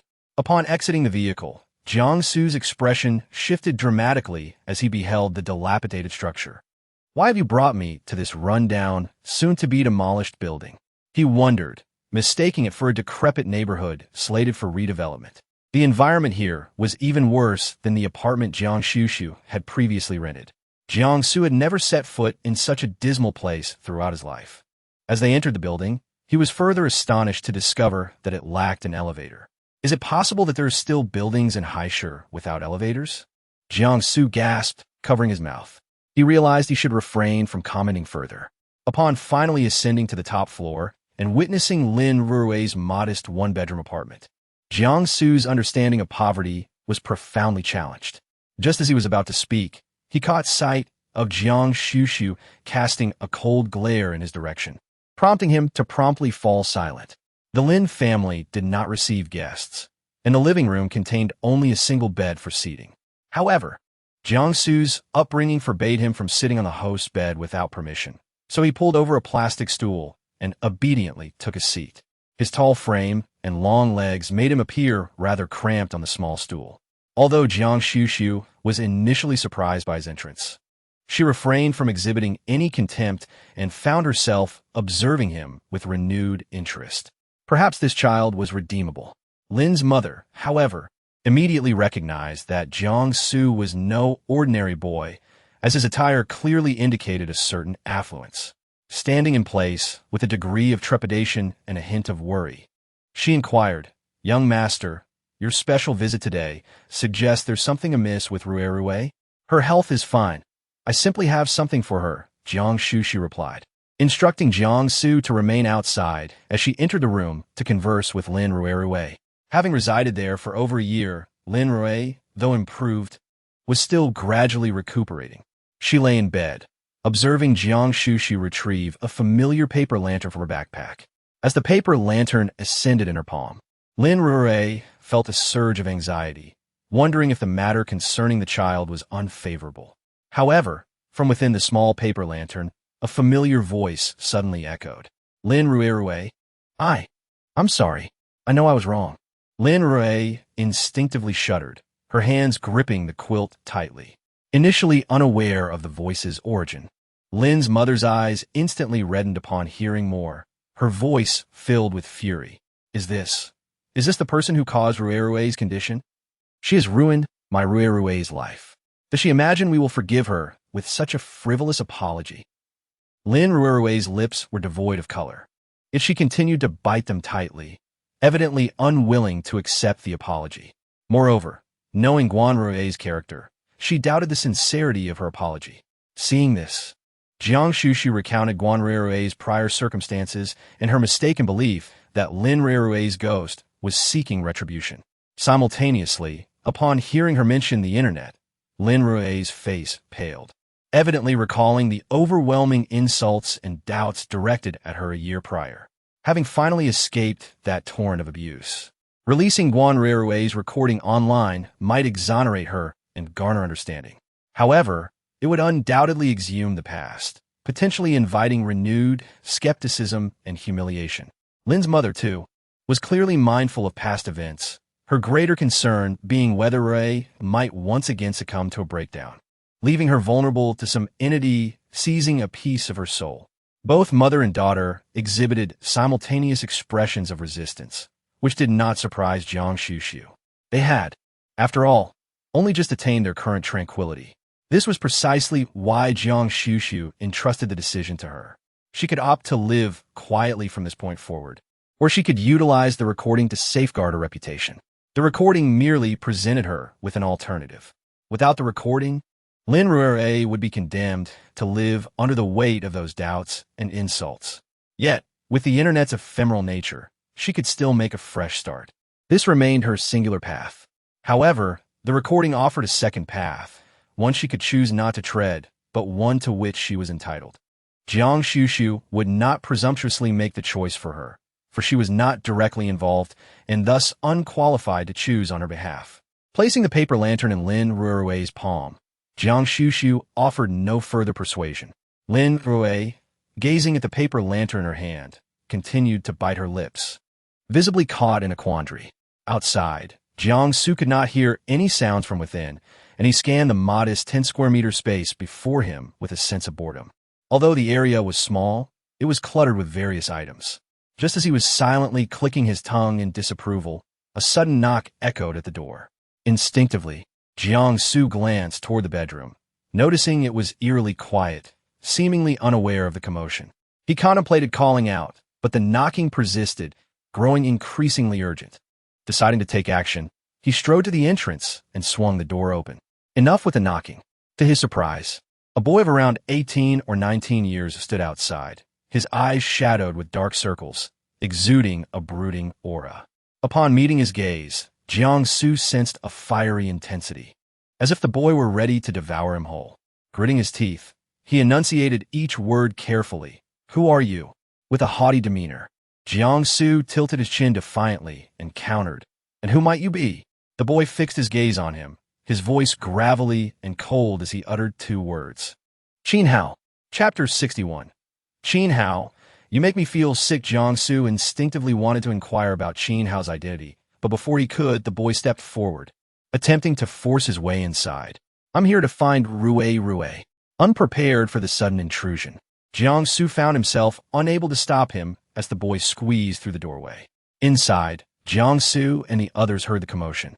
When the door swung open and revealed Qin Hao, Lin's mother's expression instantly soured, and Lin Rue's already pale face turned ghostly white, her body trembling involuntarily. As Qin Hao stepped through the door, he was met with the sight of Lin Rue perched on the bed, her eyes wide and fixed upon him. In that moment, her previously gloomy gaze seemed to ignite with a spark of joy. Rue, I knew you were alive," he exclaimed, striding purposefully towards her. However, Lin's mother instinctively positioned herself in front of her daughter, unwilling to allow him to approach the girl who had only just begun to return to normalcy. Guan Xuxu, recognizing the identity of the young man before her, prepared to intervene. Yet before she could act, another figure darted in front of Qin Hao with remarkable swiftness, blocking the doorway to the bedroom. With a forceful shove, he pushed Qin Hao back, exclaiming, "You better step back. Take another step forward, and I swear I'll break your legs."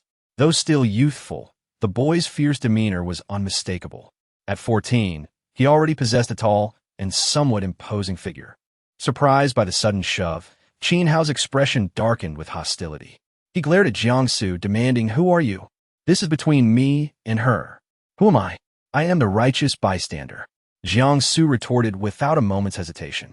Observing that Qin Hao was determined to charge forward, he raised his hand and pushed it back once more. "Stand right there.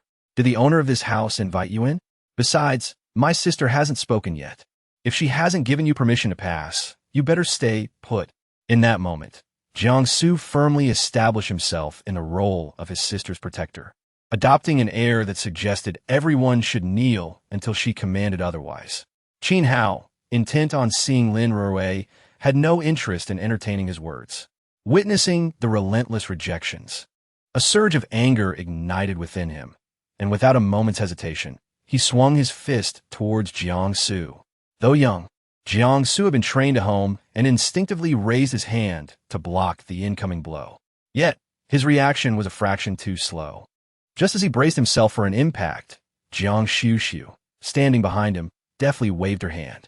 Qin Hao's fist halted abruptly in midair. Both Qin Hao and Jiang Su were momentarily stunned. However, drawing from a similar experience, Jiang Su reacted more swiftly. Seizing the 2 seconds of opportunity, he swiftly transitioned from defense to offense, twisting Qin Hao's arm behind him and applying pressure. The fluidity of his movement left Jiang Su almost in awe of his own prowess. He turned his head abruptly, excitement radiating from his expression, his eyes sparkling as if to ask, "Am I not impressive? Just tell me I'm impressive." Although he had surmised that Guan Xuxu had assisted him from behind, it did not diminish his sense of pride. Qin Hao was forced into a half-kneeling position, his fury intensifying, his face flushed like an enraged little lion. He struggled to break free from Jiang Su's hold, yet for reasons unknown, his arms and legs felt inexplicably weak, leaving him powerless against his opponent.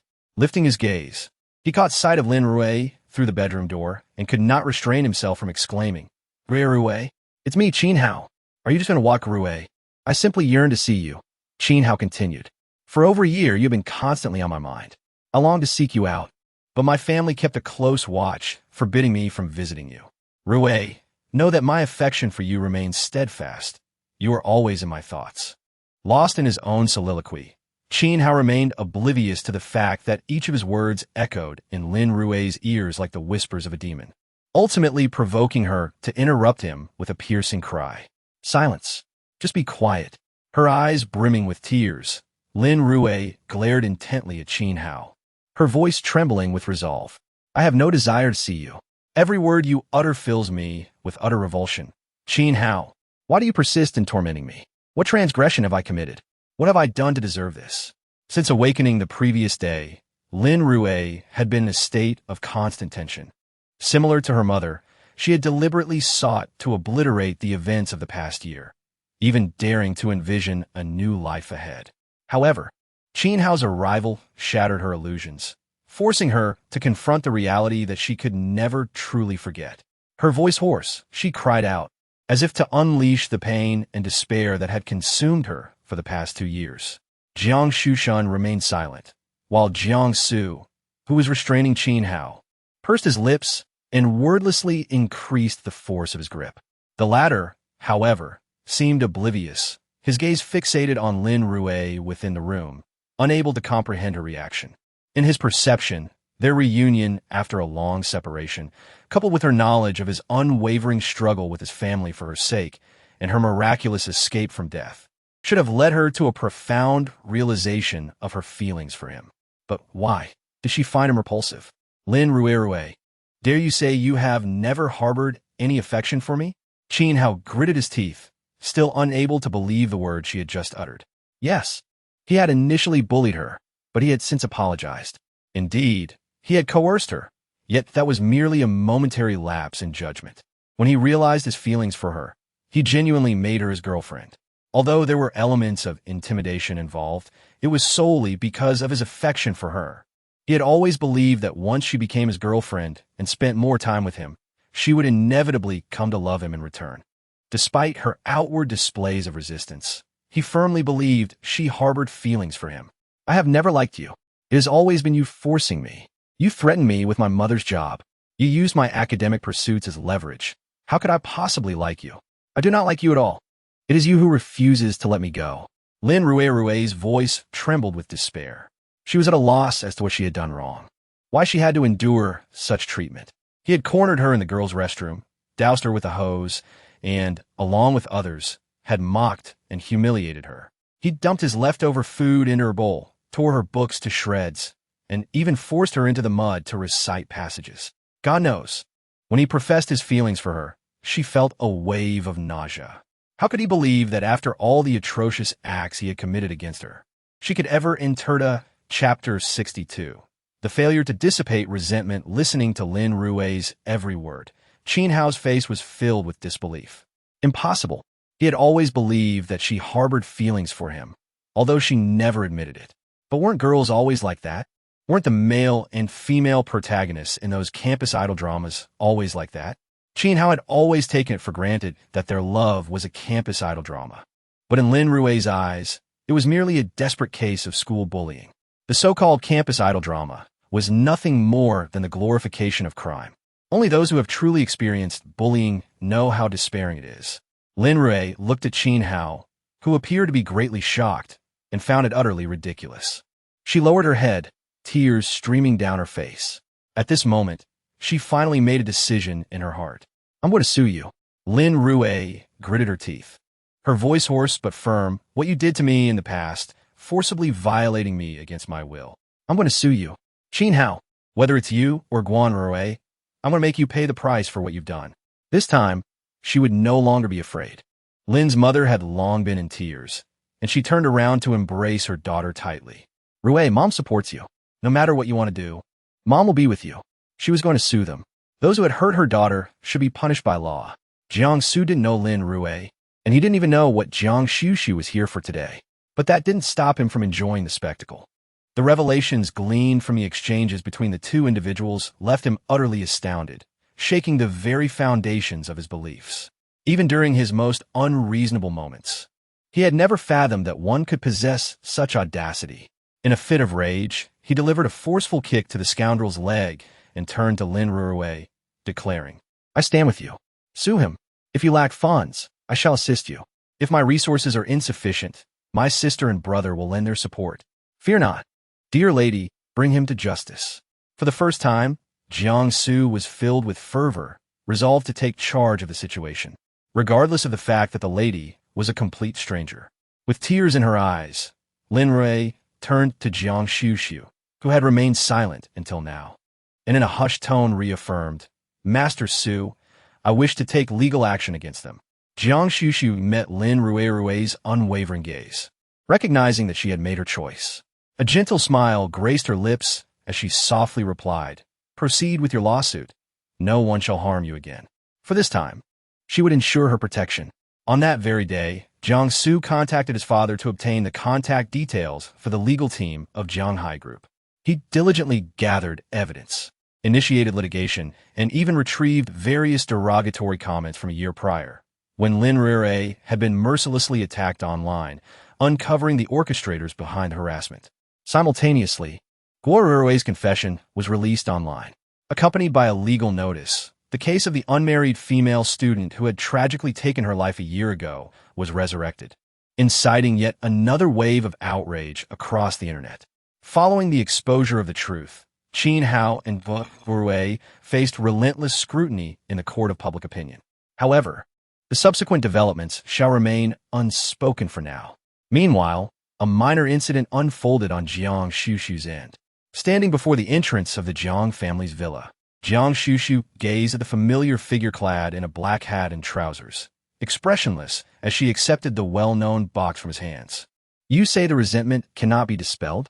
Upon finishing her words, the man in black swiftly departed. The butler, having chased after him, called out a couple of times but failed to halt his progress. "Why'd he leave?" "I happen to require a swift delivery," the butler murmured, then turned to Jiang Xuxu and inquired, "By the way, miss, which delivery service did you call? I don't seem to have heard of it before." At that moment, Jiang Xuxu was fixated on the box in her hands. Lacking the mood to provide an explanation, she merely nodded vaguely. "Yes, it's unsurprising that you haven't heard of it." After setting down the box, Jiang Xuxu immediately dialed the number and unleashed a torrent of scathing remarks, concurrently demanding a refund. She found herself in a rare predicament. After all, if the lingering resentment of the vengeful spirit could not be eradicated, she would have no choice but to obliterate it entirely. Yet, she had previously made promises to Lin Ruwei and her mother. Now, what means could possibly exist to dispel the strange resentment clinging to this vengeful spirit? Jiang Xuxu pondered, rummaging through various talismans she carried, seeking a solution among them. Perhaps her intense focus led her to overlook when Hu Piaoyang approached. The little fox nimbly leaped onto the table, its fluffy paws playfully pawing at the box, nudging it again and again. By the time Jiang Xuxu reacted, she found Hu Piaoyang had already maneuvered the box precariously close to the edge of the table. "You little fox!" she exclaimed, her almond-shaped eyes widening in surprise. With a subdued exclamation, she watched as Hu Piao, with a feline-like gesture, propelled the box forward. A distinct thud echoed as the box landed upon the carpeted floor. "Hu Piao, do you fancy yourself a feline?" Jiang K admonished, though her immediate concern was retrieving the box from the floor. Fortunately, the box was specially sealed to withstand damage. However, as she entertained this thought, a fissure materialized upon the box's surface, rapidly expanding. In the subsequent instant, an overwhelming surge of resentment erupted from the fissure. Despite Jiang K's swift reaction, she narrowly avoided being engulfed by the malevolent energy. Instinctively, she cast the box aside, simultaneously unleashing a yellow talisman. As she prepared to seal the resentful energy, it unexpectedly detonated upon colliding with the talisman. A resounding explosion reverberated through the villa, startling its occupants. Jiang K, undeterred, witnessed the box's destruction, and the resentful spirit, cloaked in malevolent energy, burst forth from the room, soaring outward. With a swift motion, Jiang K seized her bag and pursued the escaping entity. The resentful spirit, exhibiting remarkable speed, evaded Jiang K's talismans, wreaking havoc within the vicinity. Subsequently, as if guided by an unseen force, it veered towards a specific direction. Upon recognizing the familiar figure in its path, Jiang K's countenance shifted and she surged forward, shouting, "Chu Beiha! Evade!" Startled by the sudden warning, the individual turned, instinctively raising his hand as a cloud of darkness descended upon him. He directly seized that mass of dark energy within his palm. Chapter 63. Can you perceive this? Guan Xuxu was utterly stunned, rooted to the spot. Her reflexive urge to have him evade wasn't predicated on the notion that the minor vengeful infant could impinge upon Chu Beiha. After all, the golden aura of warding evil that enveloped Chu Beiha would incinerate any ordinary specter that dared approach, akin to a moth drawn to a flame.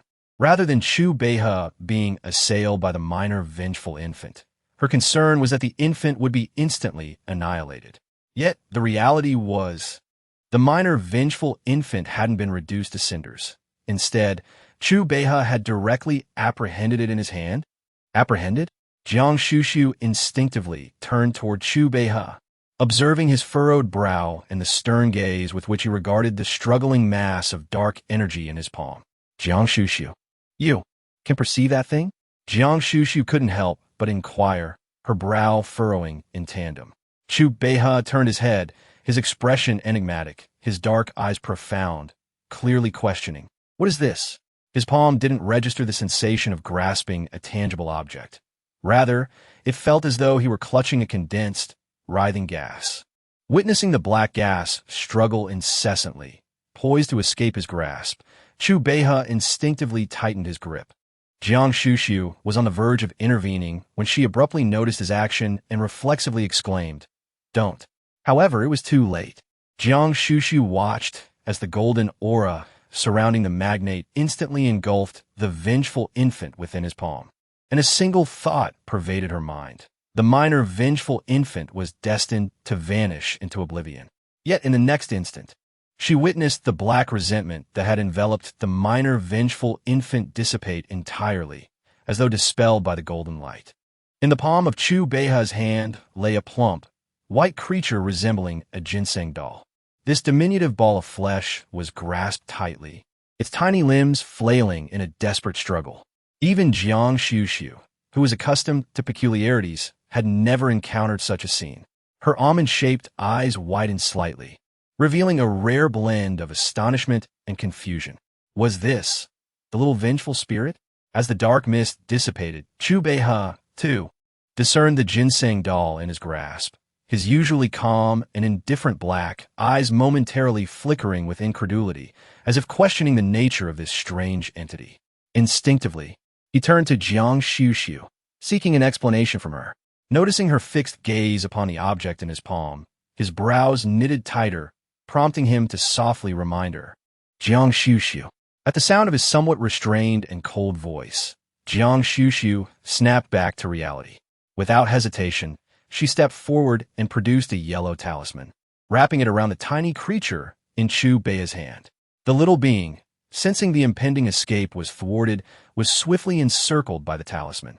With remarkable agility, Guan Xuxu grabbed a red string, binding the ginseng doll like a zongzi, lifting it triumphantly in her hand. Chu Beiha remained impassive, his face revealing neither overt disbelief nor skepticism. Only a slight twitch at the corner of his eye betrayed his emotions. In an instant, he reverted to his usual composure and inquired coolly, "Is this also your pet?" Guan Xuxu, taken aback by his question, felt her lips twitch slightly before she responded with calm clarity. "No, she does not engage in the practice of raising vengeful spirits. This is the aggrieved infant we apprehended atop the abandoned school building," declared Guan Xuxu. "I inadvertently allowed it to escape just now." Chu Beiha, his profound dark eyes betraying a hint of speechlessness, gazed upon the zongzi that she held in her hand, still swaying erratically. Guan Xuxu, surmising that he possessed the ability to perceive it, saw no reason to persist in concealing the truth.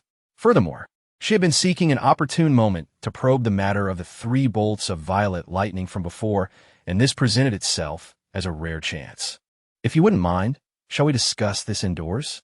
Guan Xuxu suggested, gesturing with the zongzi in her hand and then indicating Chu Beihe's villa behind him.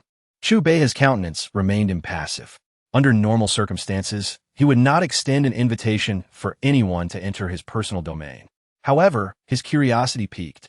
He tacitly acquiesced and turned to proceed inside. Guan Xuxu followed directly behind, zongzi in tow.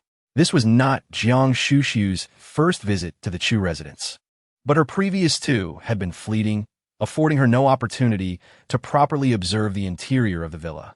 In contrast to the Jiang family's abode, the Chu residence's interior decor leaned towards a more antiquated style, exuding a subtle yet luxurious Chinese aesthetic.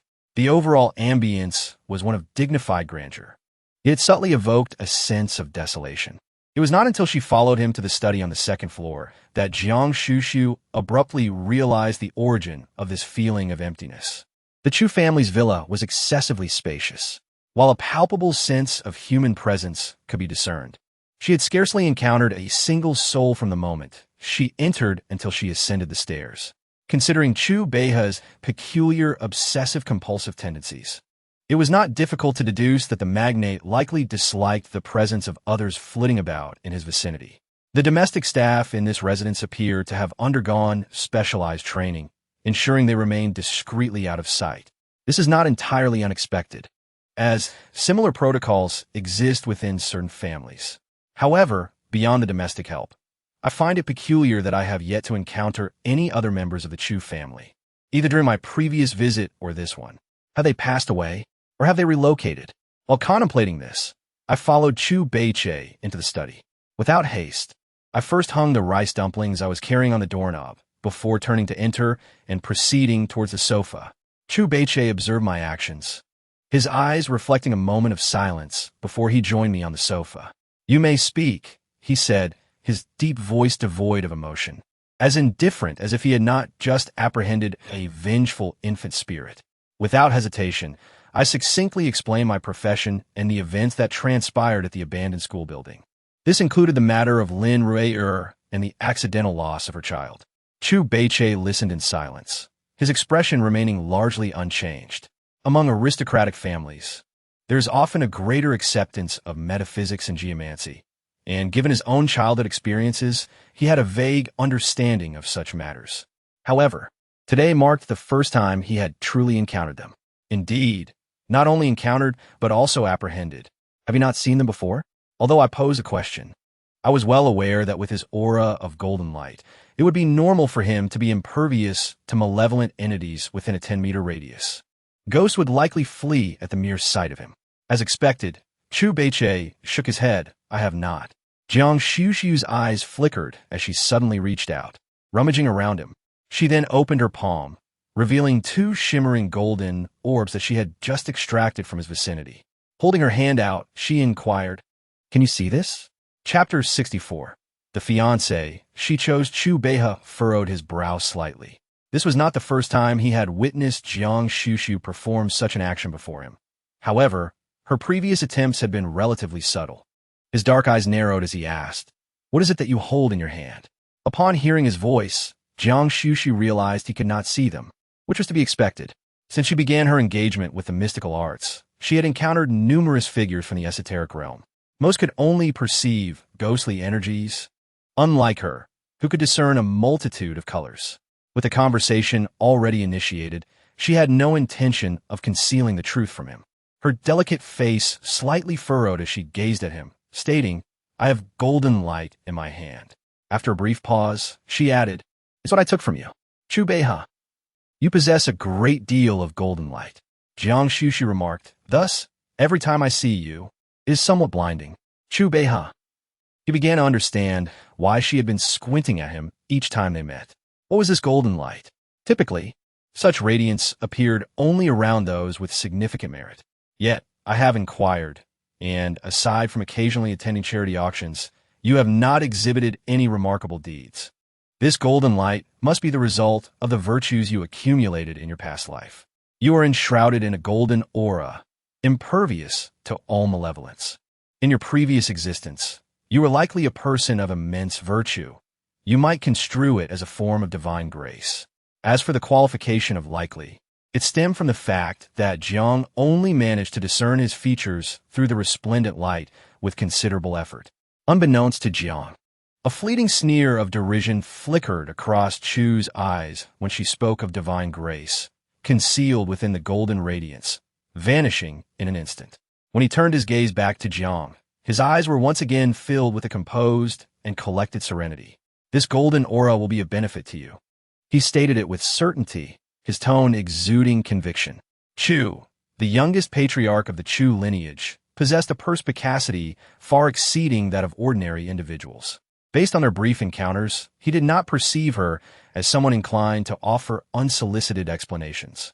Yet, not only had she done so, but she had also elaborated in meticulous detail. Jiang had not anticipated that her intentions would be so readily discerned. Indeed, I harbor a certain fascination with you, Jiang avowed with feigned seriousness. After a pause, she met his profound, obsidian eyes, her expression faltering slightly as she added, I am intrigued by your golden aura. She was reasonably certain that her ability to summon the purple lightning was entirely due to the augmentation of his golden aura. Moreover, having witnessed firsthand its ability to dispel the lingering resentment that even seasoned professionals could not eradicate, it was evident that this golden light served a purpose beyond merely dispelling malevolent entities. She spoke candidly, yet Chu Beihe found no disdain in such straightforwardness. He gazed at her, seemingly awaiting her next words. However, Guan Xuxu remained silent for an extended moment, just as she prepared to speak. Her gaze was drawn to an object on the antiquities shelf behind Chu Beihe. As he waited for her to continue, he furrowed his brow, about to prompt her, when suddenly Guan Xuxu stood up and bypassed him, making her way directly to the shelf. The shelf was filled with numerous collectibles. Yet, Guan Xuxu's gaze was fixated on a withered branch encased in glass at the corner. It was black, a millennia-old peachwood struck by lightning, precisely the one belonging to her master. At that moment, Guan Xuxu's thoughts of gold and glitter vanished. Pointing at the peachwood branch, her almond-shaped eyes blazed with intensity as she inquired, where did this peachwood come from? Noticing the gravity of her expression, Chu Beihe raised an eyebrow slightly. Indeed, among the items in his possession, that particular peachwood branch was unique in its origin. It is a piece temporarily entrusted to me by a friend, he replied in a calm tone, which caused Guan Xuxu's eyes to flicker with surprise as she pressed on. What kind of friend? Male or female? How old? What was her name? Do you have a photograph? Her questions came in rapid succession, clearly forgetting that their relationship was merely one of casual acquaintance. Chu Beihe, however, did not perceive her inquiries as offensive. After a brief moment of silence, he stated, she is female, of a similar age to mine, but she did not disclose her name. She merely mentioned that someone would come to retrieve it. What he omitted to mention was that the individual, upon handing him the item, had presumptuously selected a spot on the antique shelf. Specifically, the location now occupied by the glass case, which had previously housed an ancient dagger. The person had removed his dagger and replaced it with a seemingly dilapidated peach branch.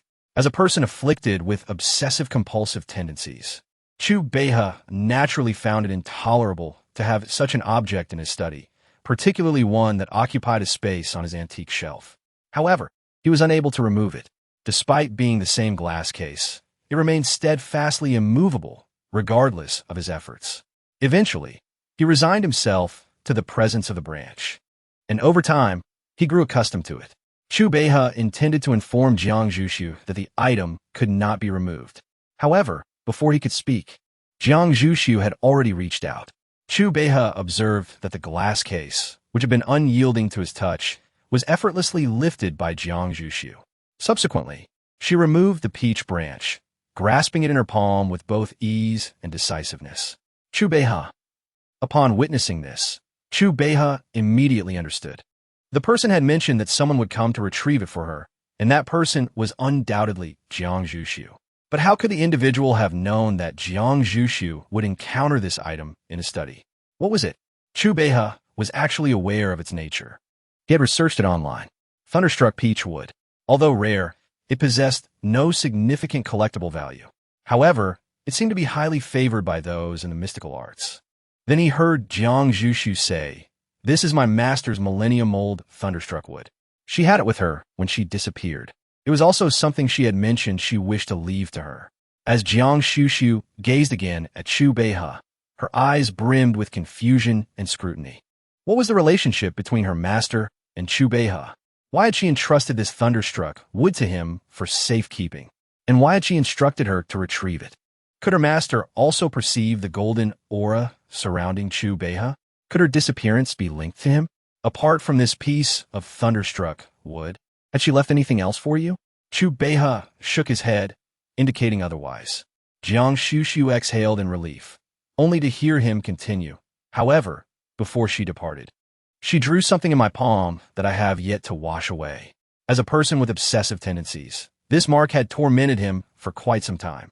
With a jolt in her brow, Guan Xuxu hurriedly stepped forward, disregarding everything else, and seized his right hand to inspect his palm.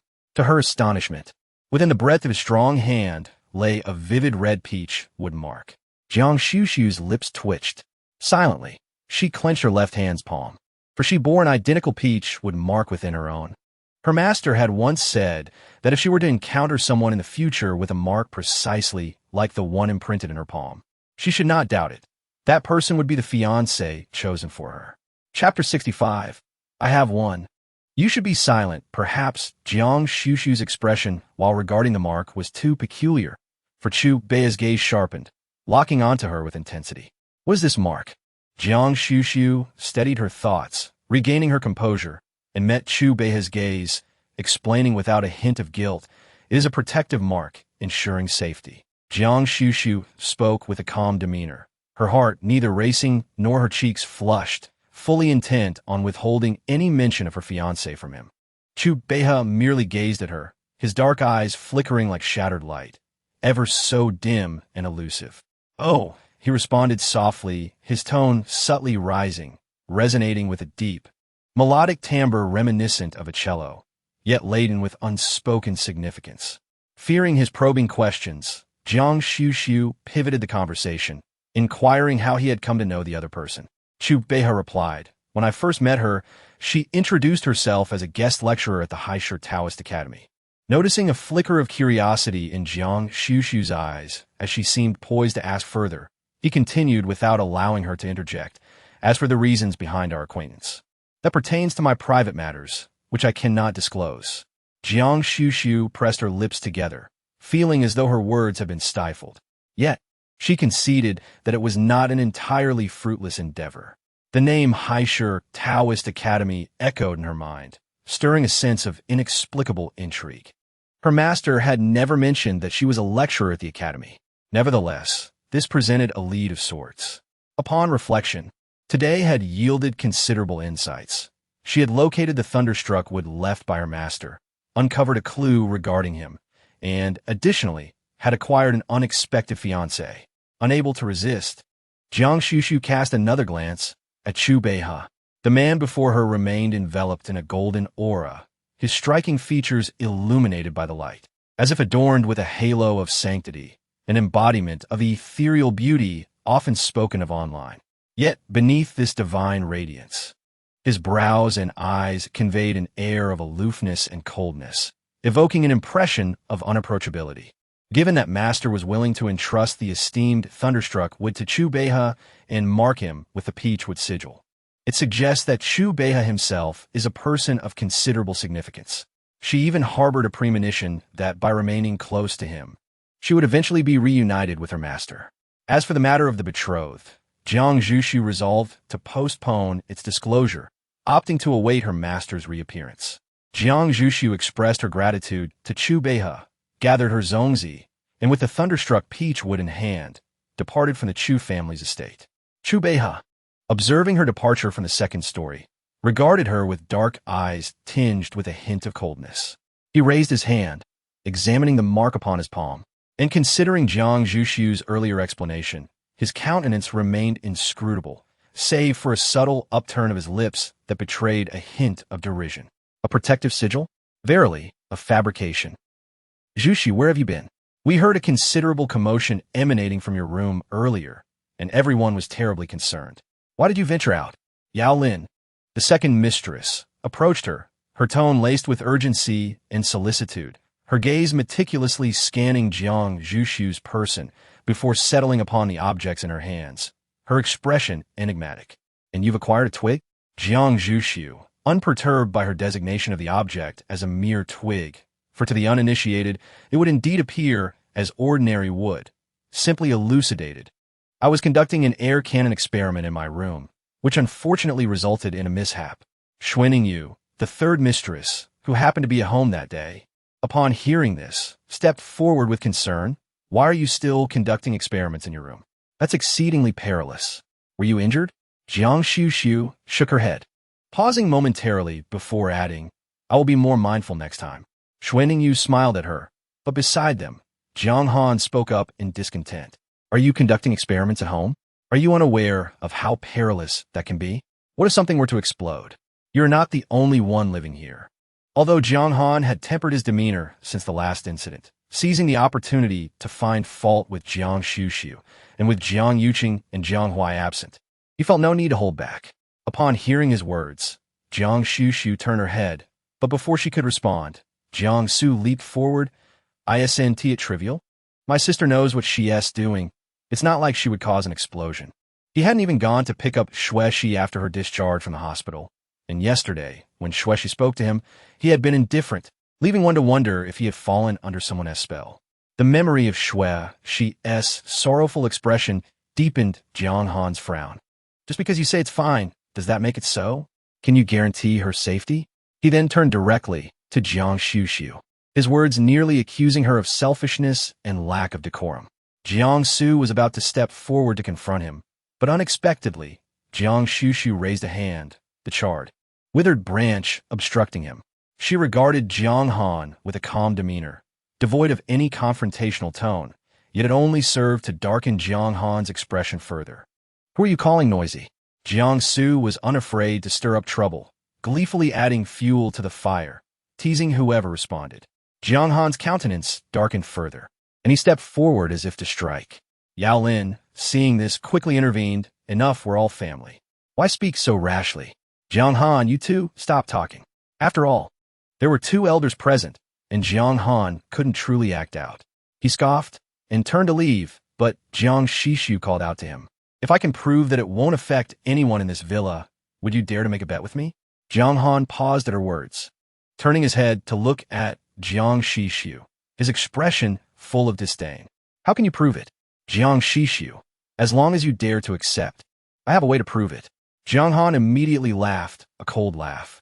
All right, what do you want to bet? Guan Xuxu's clear eyes swept over Jiang Han, and she smiled faintly. If I win, I don't want to hear your voice for the next week. Jiang Su couldn't help but chuckle, and Jiang Han's face darkened even more. He felt that Guan Xuxu was still indirectly scolding him for being noisy and telling him to shut up. Fine, I'll bet with you, but whether it has an impact is up to me to decide. If you lose, you're not allowed to do anything in this house that I don't permit. Jiang Han thought that by saying this, Guan Xuxu would definitely be afraid. After all, how the impact is calculated is up to him, which means he is the judge. Although the villa boasted commendable sound insulation, it was not impervious to all disturbances. Any activity on her part would inevitably betray her. Upon hearing this, Guan Xuxu indifferently acquiesced. Jiang Han then inquired as to her proposed method of substantiation. Without further ado, she gathered her zongzi and peach wood, ascending the stairs. Jiang Han, observing her departure, was inexplicably seized by a sense of unease upon recalling her reference to tonight. What could possibly transpire this evening? Chapter 66. Silence talisman aside from Jiang Su, the wager between the two was largely dismissed by the others. Even Jiang Han himself promptly forgot about it. The master bedrooms in the Jiang residence were all equipped with individual bathrooms, and Jiang Han possessed his own private bathing space. Upon entering, he activated the shower and commenced washing his hair. Suddenly, the water ceased to flow, his eyes stinging with shampoo. Jiang Han groped for the showerhead's control, only to find it unresponsive. His countenance darkened as he seized a towel, hastily wiping his eyes. He then approached the bathroom door, projecting his voice into the hallway. "Butler. Uncle Ming, why is there no water in my room?" Despite his considerable volume, there was no immediate response. Assuming his voice was muffled by the closed door, Jiang Han amplified his cries. "Uncle Ming, Aunt Jiang, the water's out in my room. Send someone to investigate." Jiang Han believed his calls were sufficiently loud, such that anyone, even downstairs, would have heard him. Yet, an eerie silence prevailed. In the stillness of the room, it seemed as though no one outside could hear the slightest sound emanating from within, and the silence felt eerily oppressive. Not even the occasional nighttime chirping of cicadas could be discerned. Strangely, thoughts of Guan Xuxu's mention of tonight flooded his mind, coupled with the unsettling notion of that person's penchant for meddling in the arcane. Jiang Han swallowed hard, feeling the hairs on his arms stand on end. Without a moment's hesitation, he wrapped a towel around himself, his head crowned with suds, and dashed out of the bathroom, making his way to the door. "Mom, Uncle Ming." The terror in his voice was palpable as he called out, flinging the door open and rushing outside. Just as he did, a sound from the outside world seemed to reach his ears, and his panicked shout drew the attention of others in the villa. Jiang Su, whose room was adjacent, was the first to emerge, bewildered. "What's wrong? What happened?" Upon seeing Jiang Han, his eyes widened in shock. "Oh, my father." Jiang Yu, who was ascending the stairs alongside Uncle Ming, caught sight of Jiang Han, who was draped in a towel and covered in foam, and stared in disbelief. Yao Lin instinctively shielded her young daughter, Jiang Ying's eyes, urging her to descend the stairs. Jiang Yumin also heard the commotion and stepped out of his room, his expression darkening at the sight of Jiang Han. "What on earth are you doing? Hurry back inside." Jiang Han felt as though he might weep. It wasn't that he wished to remain outside. It was simply that his room was in disarray. "Father, mother," regarding my room. He intended to express that the room felt unclean, but mindful of his father's aversion to the subject, he reluctantly stated, "My room has suddenly experienced a water outage." Uncle Ming, as the estate's steward, naturally assumed responsibility. Upon hearing this, he promptly stepped forward, exclaiming, "How can that be?" As he spoke, he proceeded inside, deeming the matter improbable. Not only had the residential complex never experienced a water disruption, but the villa's water supply system was also equipped with state-of-the-art intelligent technology.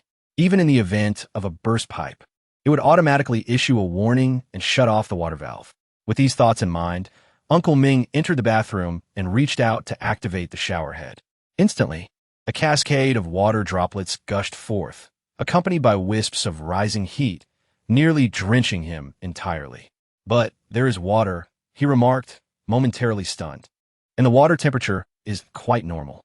Uncle Ming was taken aback, yet he considered it unlikely that young Master Jiang Han would fabricate such a claim. Consequently, he repeated the process twice, turning the faucet off and on, then on and off again. As the bathroom and bedroom doors remained ajar, those outside distinctly heard the gushing sound of Uncle Ming testing the shower head. Immediately, all eyes turned toward Jiang Han, who appeared dumbfounded. "Just now, when I turned it on, there was no water," he stammered. "All right, quickly go back inside and rinse off that head full of suds," Jiang Yumin urged. Finding his son lacking in composure, prone to making a fuss over minor matters, Yao Lin chimed in with her own encouragement. "Yes, dear, hurry inside, wash up thoroughly, and change into some fresh clothes. You don't want to catch a cold." Although it was summertime, standing with a wet head could easily lead to a chill. However, Jiang Han still felt a sense of unease, recalling how no one had responded to his calls while he was inside. He hesitated to venture back in alone. I am going to wash in Jiang Su's bathroom." Without waiting for his consent, I stepped into the adjacent bathroom of Jiang Su. Jiang Su was taken aback and could only stomp his feet in frustration outside. Meanwhile, Jiang Han, reflecting on the earlier incident, hastily rinsed himself off and changed into his clothes before exiting the room. Upon stepping out, he found two individuals seated in Jiang Su's room. One was Jiang Su, and the other was Jiang Su. Jiang Han was initially startled, but upon realizing the situation, he fixed a fierce glare on Jiang Su. "Was it you who orchestrated this? Just moments ago, the water was cut off abruptly, yet Uncle Ming entered without issue, and when I called out earlier, there was no response. I refuse to believe that was mere coincidence." Recalling Jiang Xuxu's earlier mention of a wager, he swiftly concluded that she was indeed behind this. Jiang Xu, sitting nearby, appeared equally curious about the unfolding drama. Jiang Xuxu, observing Jiang Han's flustered demeanor, maintained an air of calm and did not deny his accusations. Instead, she nonchalantly produced a yellow talisman. "This is a silence talisman," she stated, affixing it to the door. "No matter the commotion inside, not a whisper will be heard from the outside. You have already experienced its effect." This was her modification based on the principles of a barrier talisman, providing soundproofing while allowing all else to function normally. Though Jiang Han insisted that Jiang Xuxu was to blame, he believed she had employed some special technological trick. He was utterly unprepared for her to produce a talisman, and his eyes widened in disbelief, rendered speechless. Jiang Xu, equally astonished, gazed at her with fascination, exclaiming, "Sister, I want one too. Sell it to me." With this charm, does he still need to fear being caught by his parents while playing games? He doesn't even need to wear headphones anymore. Guan Xuxu, unperturbed by Jiang Xu's directness, turned her head and stated, 2,000 per piece. Without a moment's hesitation, Jiang Xu nodded and promptly transferred the money via his phone. Jiang Han, observing this exchange, was utterly flabbergasted. You truly possess magical skills?" Jiang Han felt as though his worldview was being radically challenged. Jiang Xuxu cast a sidelong glance at him and, uninterested in offering an explanation, simply remarked, "I won the bet." The corner of Jiang Han's mouth twitched.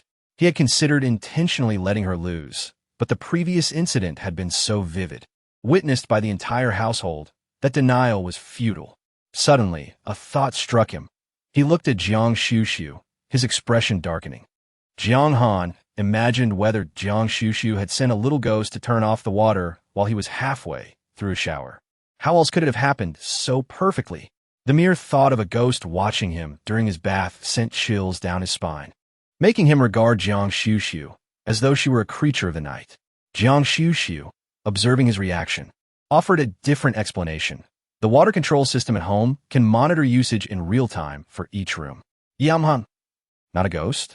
Jiang Xuxu seemed to sigh and clarified, "I simply monitored your water usage and estimated the time to shut off the valve in your room. That's all."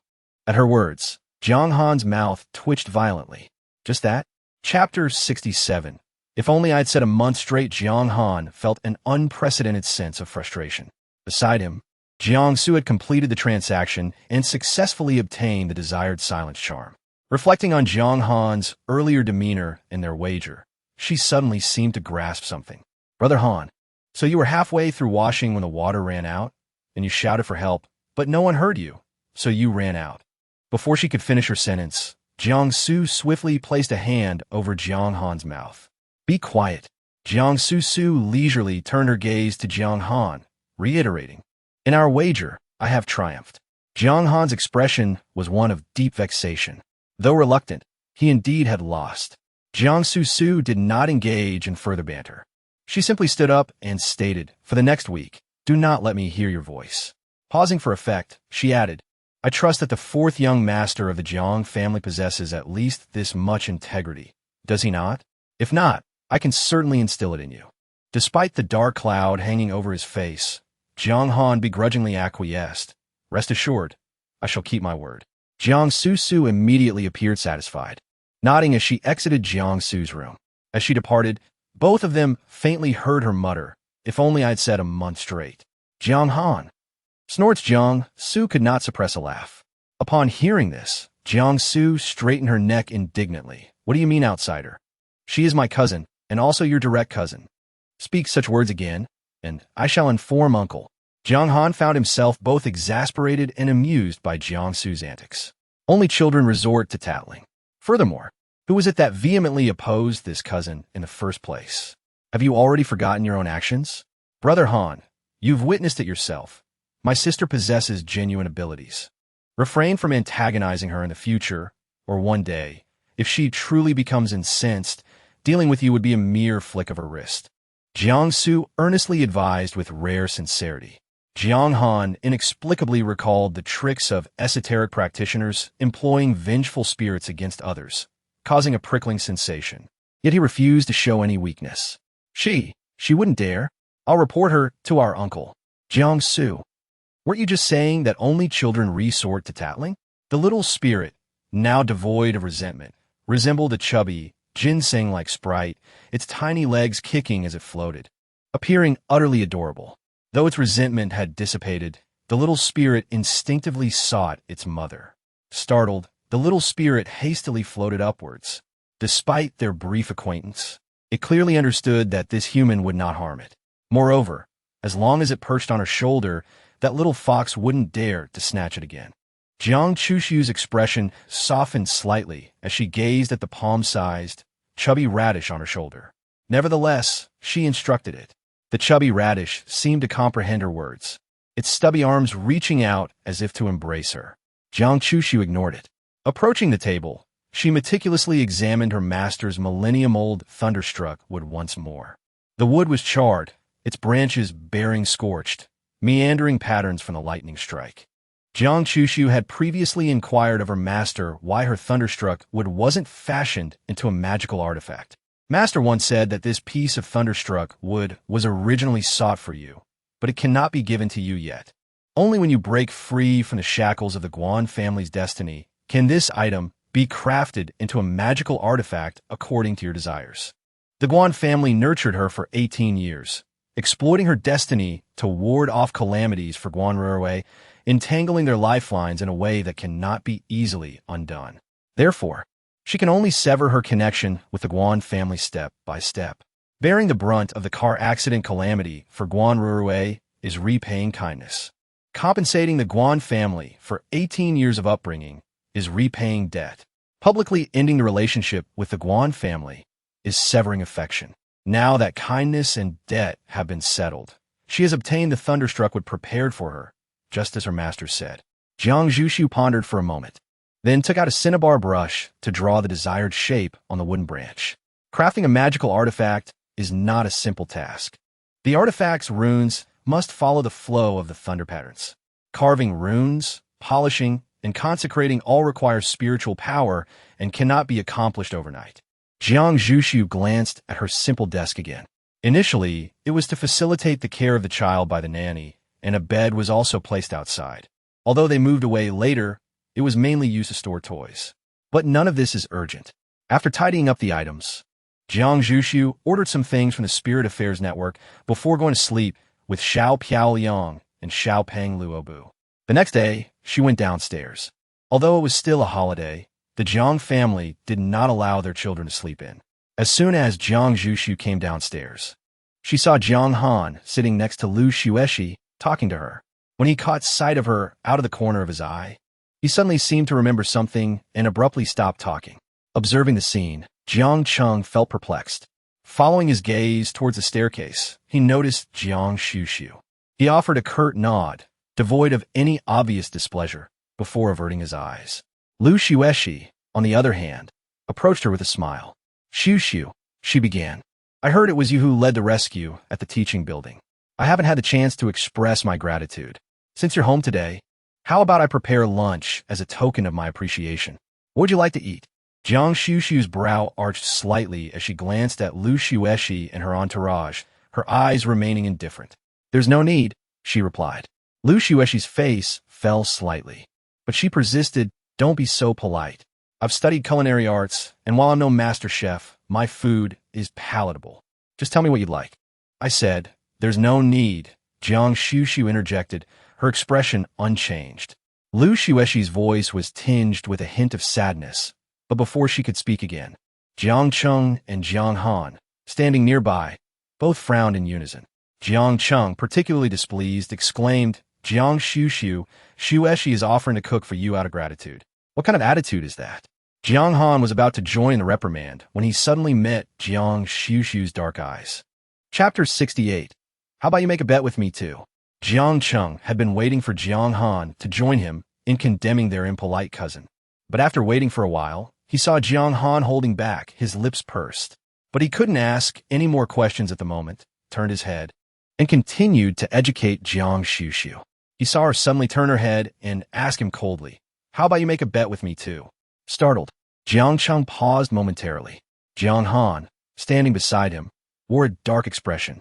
Before Jiang Cheng could respond, Jiang Han seized his arm, his features conveying a silent plea.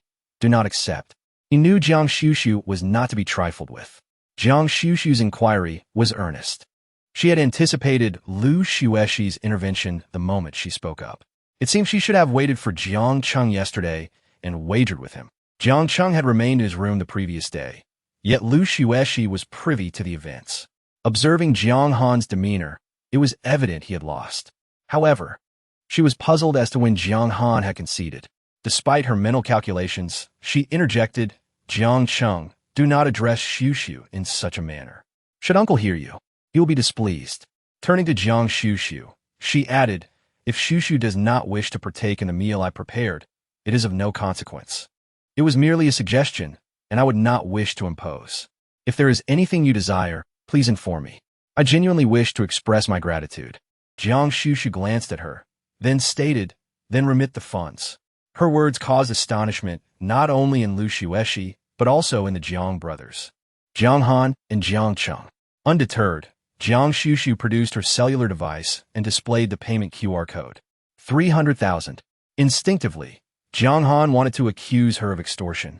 But upon meeting Guan Xuxu's gaze, he hastily covered his mouth. Jiang Cheng, however, was unrestrained. Frowning in displeasure, he questioned, Guan Xuxu, are you so destitute that you resort to swindling your own family? Guan Xuxu fixed her gaze upon him, her eyes devoid of warmth. Wasn't it you who wished to express gratitude? I have no need for ceremonial acknowledgments.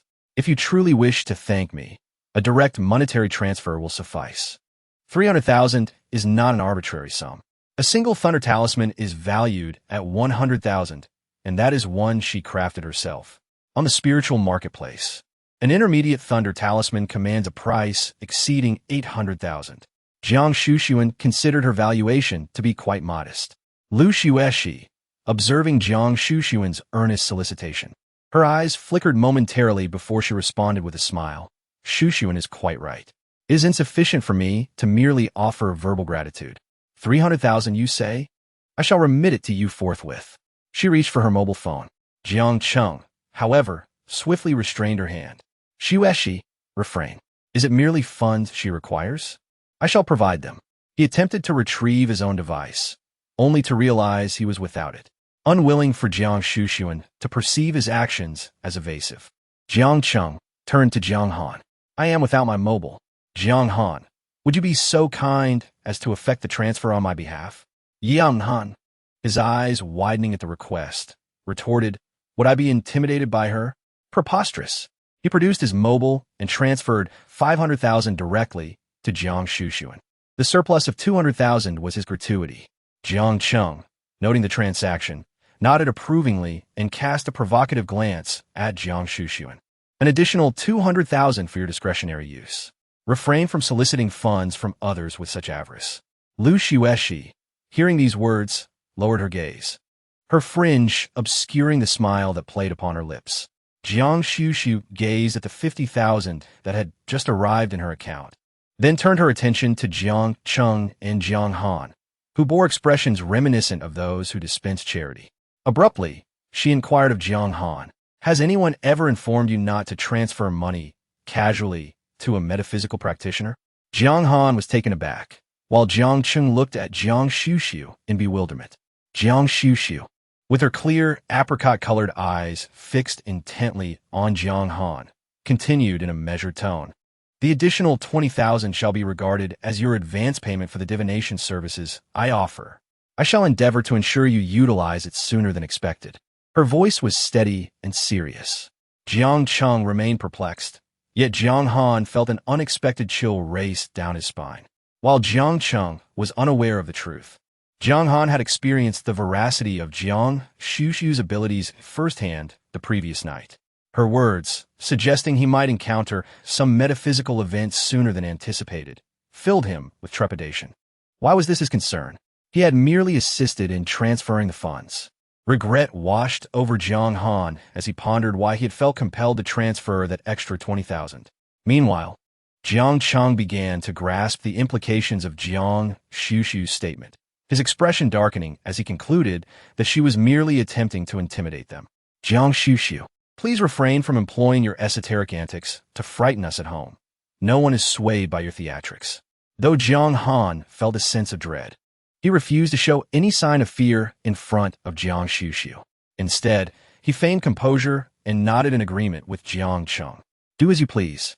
Guan Xuxu cast a glance at him, disinterested in further entangling herself with the two Jiangs, and turned away to the dining room to enjoy her breakfast. Having nearly finished his meal, Jiangsu descended the stairs with drowsy eyes and made his way to the dining room, bypassing the occupants of the living room. Upon seeing Guan Xuxu, his previously slumbering mind instantly awoke. He eagerly approached her, extolling the virtues of the silencing charm she had given him the previous night, recounting how he had played games with the sound on until 3 in the morning without his parents or Uncle Ming noticing or telling him to go to bed.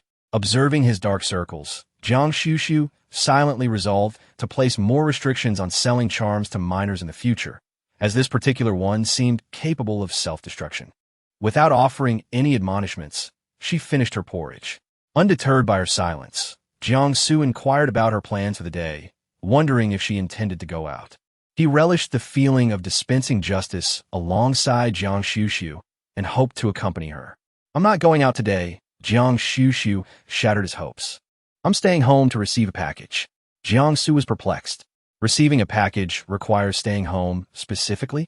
What then was the purpose of Uncle Ming Zhang Sa and the security guards? Before Jiangsu could dwell on it further, Uncle Ming approached, announcing the arrival of a package at the villa's gate that required a personal signature and inquiring whether to grant access. Guan Xuxu nodded in assent, confirming it was her package and instructing him to let them in. Jiangsu grew curious about what Guan Xuxu had purchased that necessitated personal receipt.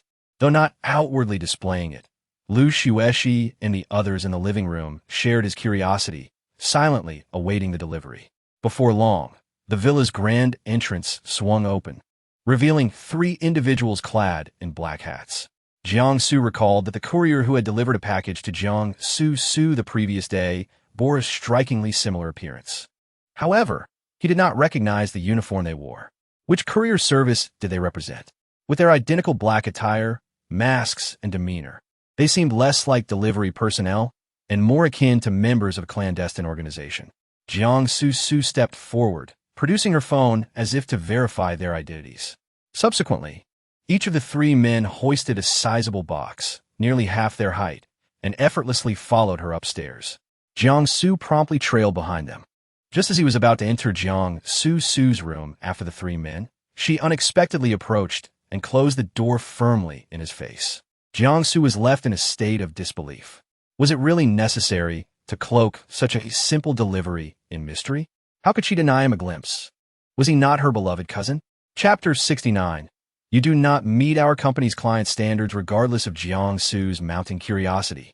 Jiangsu resolutely refused to open the door. He stood outside, straining to hear any sound from within, yet was met with silence. After what felt like an eternity, as Jiangsu nearly succumbed to slumber, a sudden gust of refreshing air swept over him, revitalizing his spirit. Simultaneously, every occupant of the villa experienced this invigorating breeze, which left them feeling alert and clear-headed. Uncle Ming, downstairs, was particularly puzzled. Where had this wind come from? Given the season was summer, the villa's central air conditioning operated ceaselessly, ensuring a complete absence of warmth for its occupants. With the air conditioning running, whence did this gentle breeze originate? And why did it feel so pleasant? Meanwhile, activity stirred once more within Guan Xuxu's chamber. 3 couriers, clad in black caps, emerged carrying empty cardboard boxes, bidding Guan Xuxu farewell with utmost respect.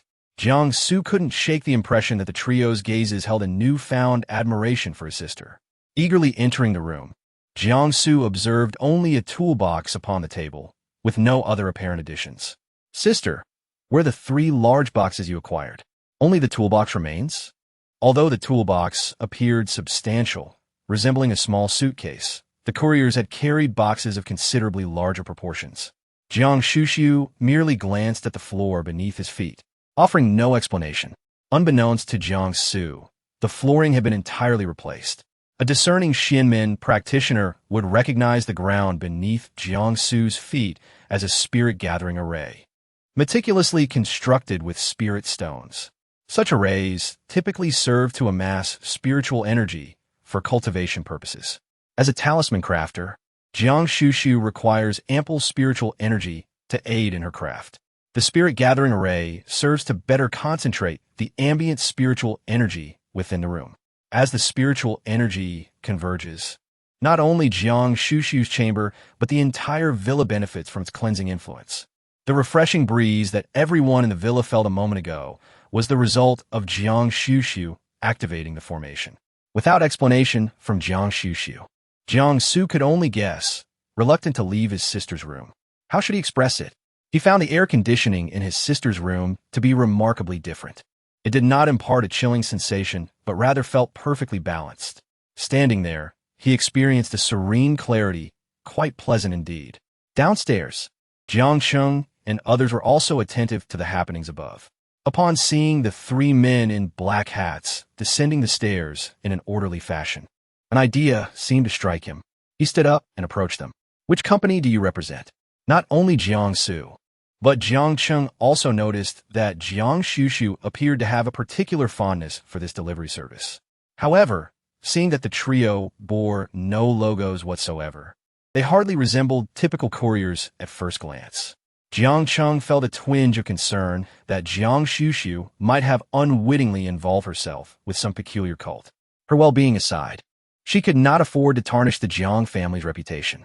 With such thoughts swirling in her mind, she maintained a friendly demeanor. Jiang Cheng was not being disingenuous.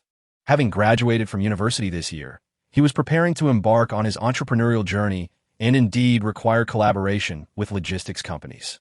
Yet, he would certainly not consider partnering with any small-time firms. After all, he was a Jiang, and even in his own ventures, he demanded only the finest resources.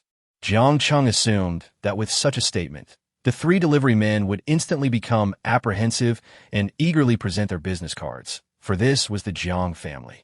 Establishing a partnership with them would undoubtedly be akin to a fortuitous windfall.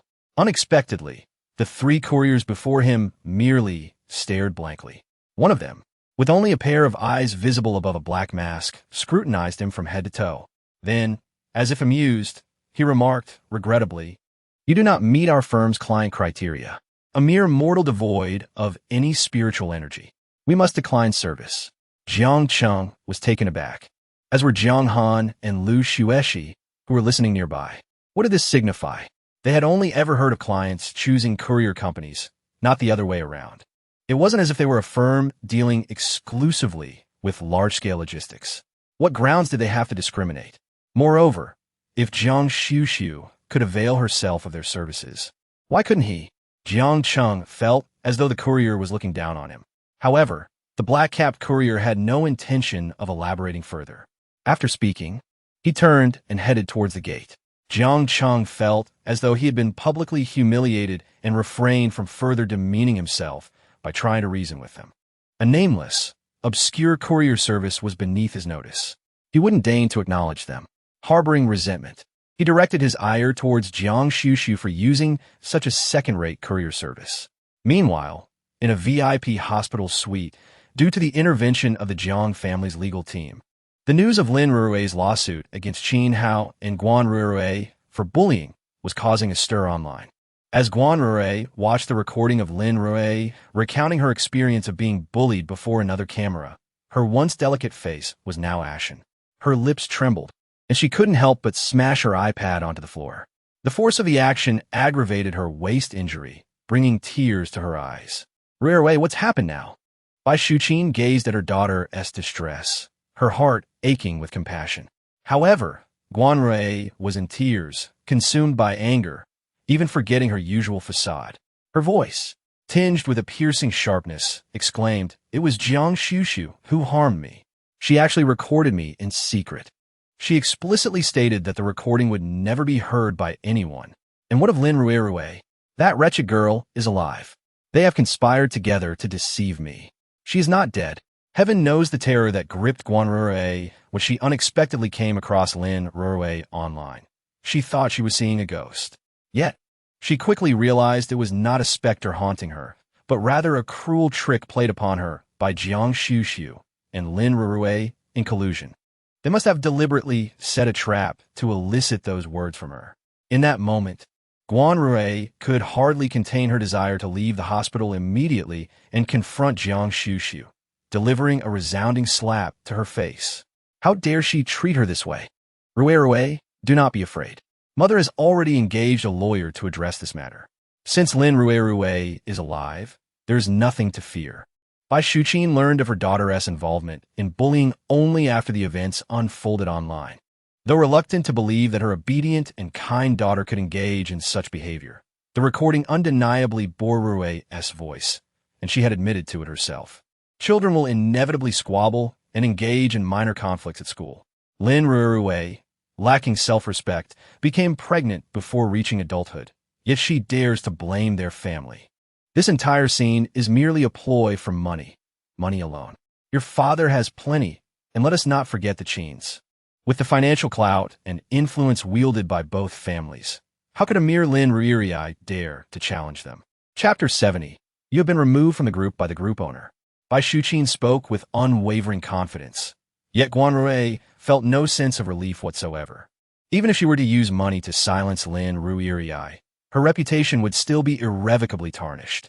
The recording that Guan Xuxu had posted online revealed her darkest thoughts, which she had openly expressed in her haste to rid herself of Lin Ruruei's presence. She articulated her belief that a lowly commoner was unworthy of sharing the same name, lamenting how Lin Ruruei had ensnared Qin Hao, who had once devoted his heart solely to her, leaving her feeling utterly humiliated. Throughout that morning, she encountered numerous discussions about her in various second-generation groups. I never expected Guan Ruruei, who appears so delicate, to harbor such domineering thoughts. Women can be truly terrifying. Guan Ruruei is nothing but a green tea bitch. I've said it long ago. Who would have guessed that beneath her facade lies such a venomous heart? She's merely sharing a similar name, not even a true namesake, yet she acts as if she were an ancient princess, offended by the mere mention of it. How ridiculous! You're being rather rude. Isn't she in this group? So what if she is? My family has nothing to fear from her. This is precisely for her benefit. This reminds me, group owner, what is our status to still be in the same group as her? What is our status to still be in the same group as her? Then came the notification of group messages. She had been expelled from the group. Although not all groups ousted her, and some affluent individuals who shared affinities with Qin Hao even dismissed it as inconsequential. It was sufficient to plunge Guan Ruruei into a state of utter despair. Guan Xuxu, she shrieked. Bai Xuqin, witnessing Guan Ruruei's renewed frenzy, felt a throbbing ache in her head. She had been deprived of sleep for days and had even twisted her ankle while descending the stairs that morning. Instinctively, her gaze drifted towards the jade pendant adorning Guan Ruruei's neck. Guan Xuxu had retrieved it from the recesses of a drawer, and out of concern that Guan Ruruei's calamitous disposition might exacerbate her injuries, Bai Xuqin had persuaded Guan Xuxu to relinquish the pendant to his sister. As for the other jade pendant, Guan Baochang retained it for his own use. As the head of the household, Bai Xuqin deemed it inappropriate to contest his decision. Initially, she had considered the matter insignificant. However, as Guan Xuxu had forewarned, she and her son had been plagued by a series of misfortunes since being without the jade pendant. Despite her affection for her daughter, she found herself increasingly overwhelmed. Ruruei, please refrain from shouting. My head is throbbing, she implored. She then attempted to pacify her. Your father will undoubtedly seek retribution against those who have wronged you. That Lin Ruruei, once this matter is resolved, our family will assuredly make her and her family pay the price. Upon hearing this, Guan Ruruei ceased her clamoring and fixed her gaze upon Bai Xuqin, her eyes bloodshot. And Guan Xuxu. Bai Xuqin was acutely aware of Guan Xuxu's involvement. However, Guan Xuxu was now a member of the Jiang family, regardless of her family's influence. Her abilities alone were not something they could easily contend with. Guan Ruruei discerned Bai Xuqin's underlying apprehensions with a mere glance. She was acutely aware that Guan Xuxu's audacity stemmed from her association with the formidable Jiang family. It was evident to her that the Guan family's financial resources and influence in Heiress paled in comparison to those of the Jiang family. However, the thought of swallowing her pride was intolerable. I shall sue her for fraud. Suddenly, Guan Rui felt as if she had grasped a lifeline, her eyes gleaming with determination. Guan Xuxu has previously swindled 5 million from our family. She conspired with Lin Rurue to entrap me, stealing 5 million in my grandmother's bracelet. I have every right to accuse her of fraud. Upon hearing this, Bai Shuqin's expression brightened momentarily, but soon a shadow of doubt clouded her face. Merely possessing a transfer record may render a lawsuit somewhat challenging. Furthermore, the Zhanghai Group's legal team is not to be underestimated. Although Bai Shuqin was headstrong, a semblance of rationality still guided her. Guan Rui, however, was undeterred. All she desired was to see Guan Xuxu face dire consequences. I don't care. I will sue her. After all, our family supported her for 18 years, and this is how she repays us. What give her the right to treat me this way? Mother, you must assist me in suing her. I am determined to proceed. Guan Rurue's emotions surged once more, compelling Bai Shuqin to soothe her. All right, dear. I shall help you sue her, but please do not let your emotions overwhelm you. It is not good for your health. Hearing the words she longed for, Guan Rurue clutched Bai Shuqin's hand, tears streaming down her face as she feigned a pitiful demeanor. Mother, why does she persist in tormenting me? Why won't they leave me in peace?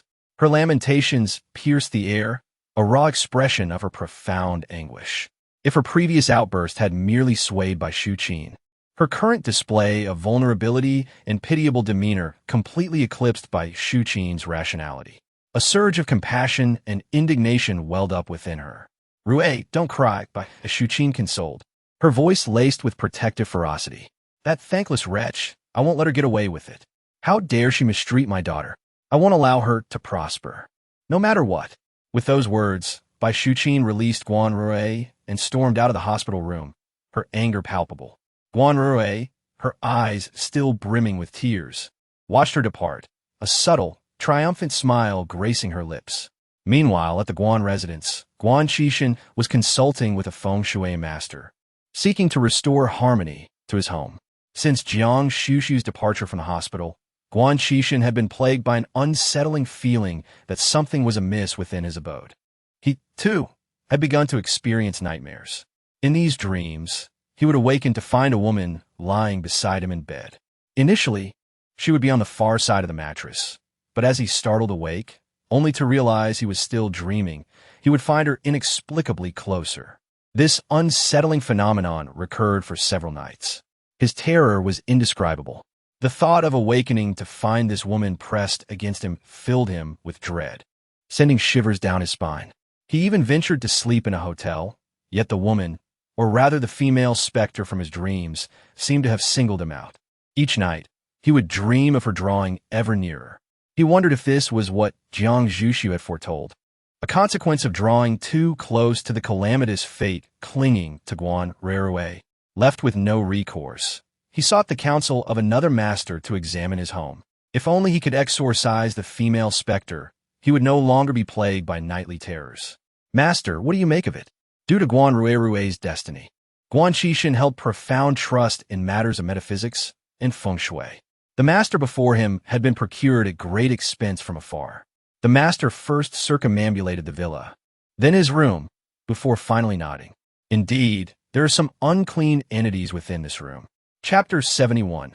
With such a protective jade amulet, why bother with a master? The master's grave tone caused Guan Xuxu's heart to clench. So it is a ghost. Master, do you have a way to exorcise it? Before the master could respond, Guan Xuxu added, Rest assured, master, if you are willing to assist, the remuneration will be most generous.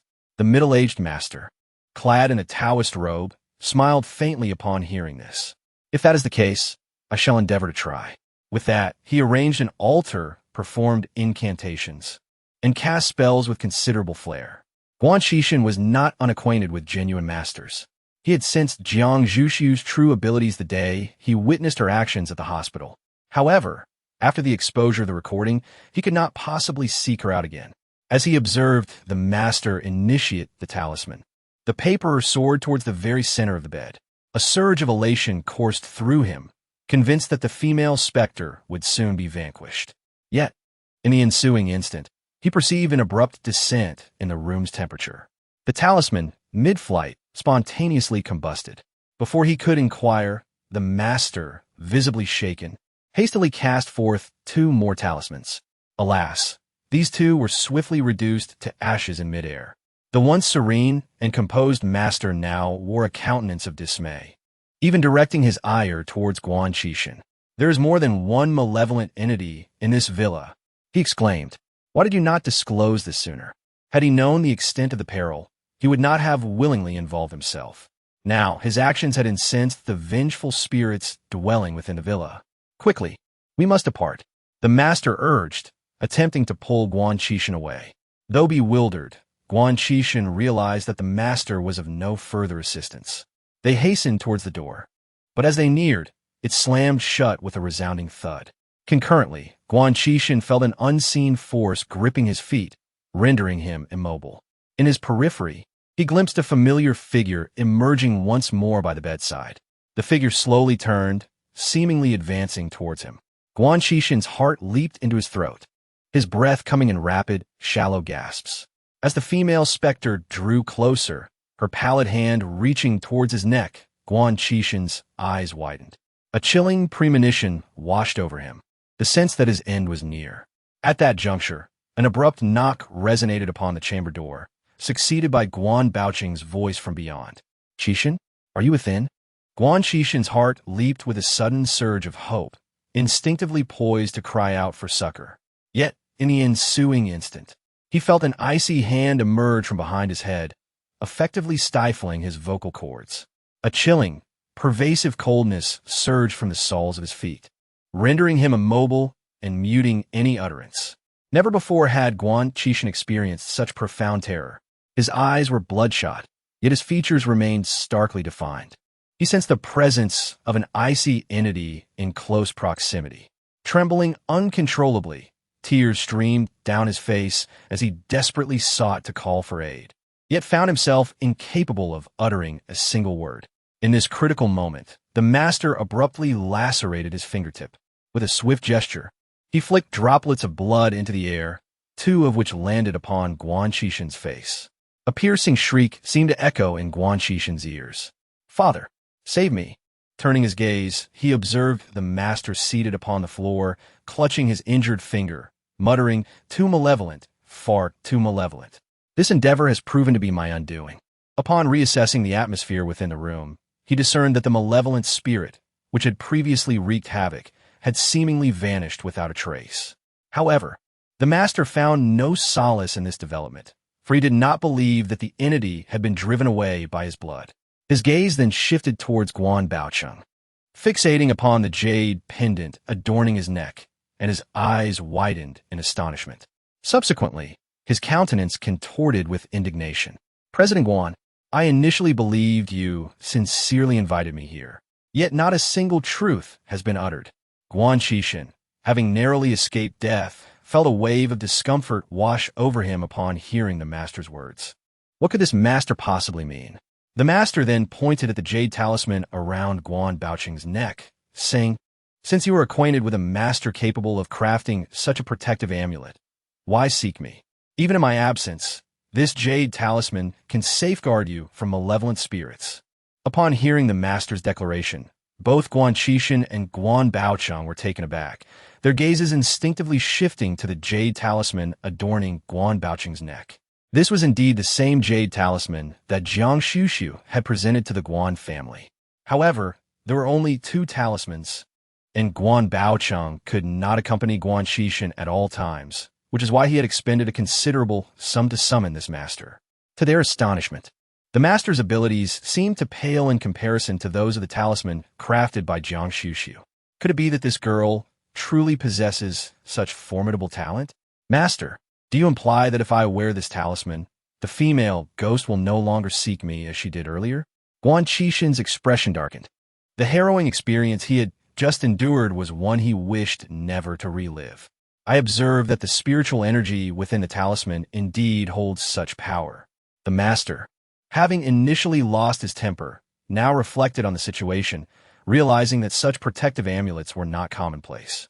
His earlier tone had been excessively brash. However, as a member of the esoteric Xian sect, he was unaccustomed to offering apologies. He merely softened his tone slightly. The malevolent entity occupying this villa is no ordinary newly deceased spirit. While I possess some skill, I am indeed incapable of contending with such a specter alone. If you desire a permanent resolution, you should seek the assistance of the master who sold you this jade talisman. The master spoke candidly, oblivious to the constipated expressions on the faces of the Guan family, father and son. How could they possibly reveal that the jade talisman was not purchased? Had it not been for recent events, the jade talisman adorning Guan Baocheng's neck would likely still be gathering dust in some forgotten corner.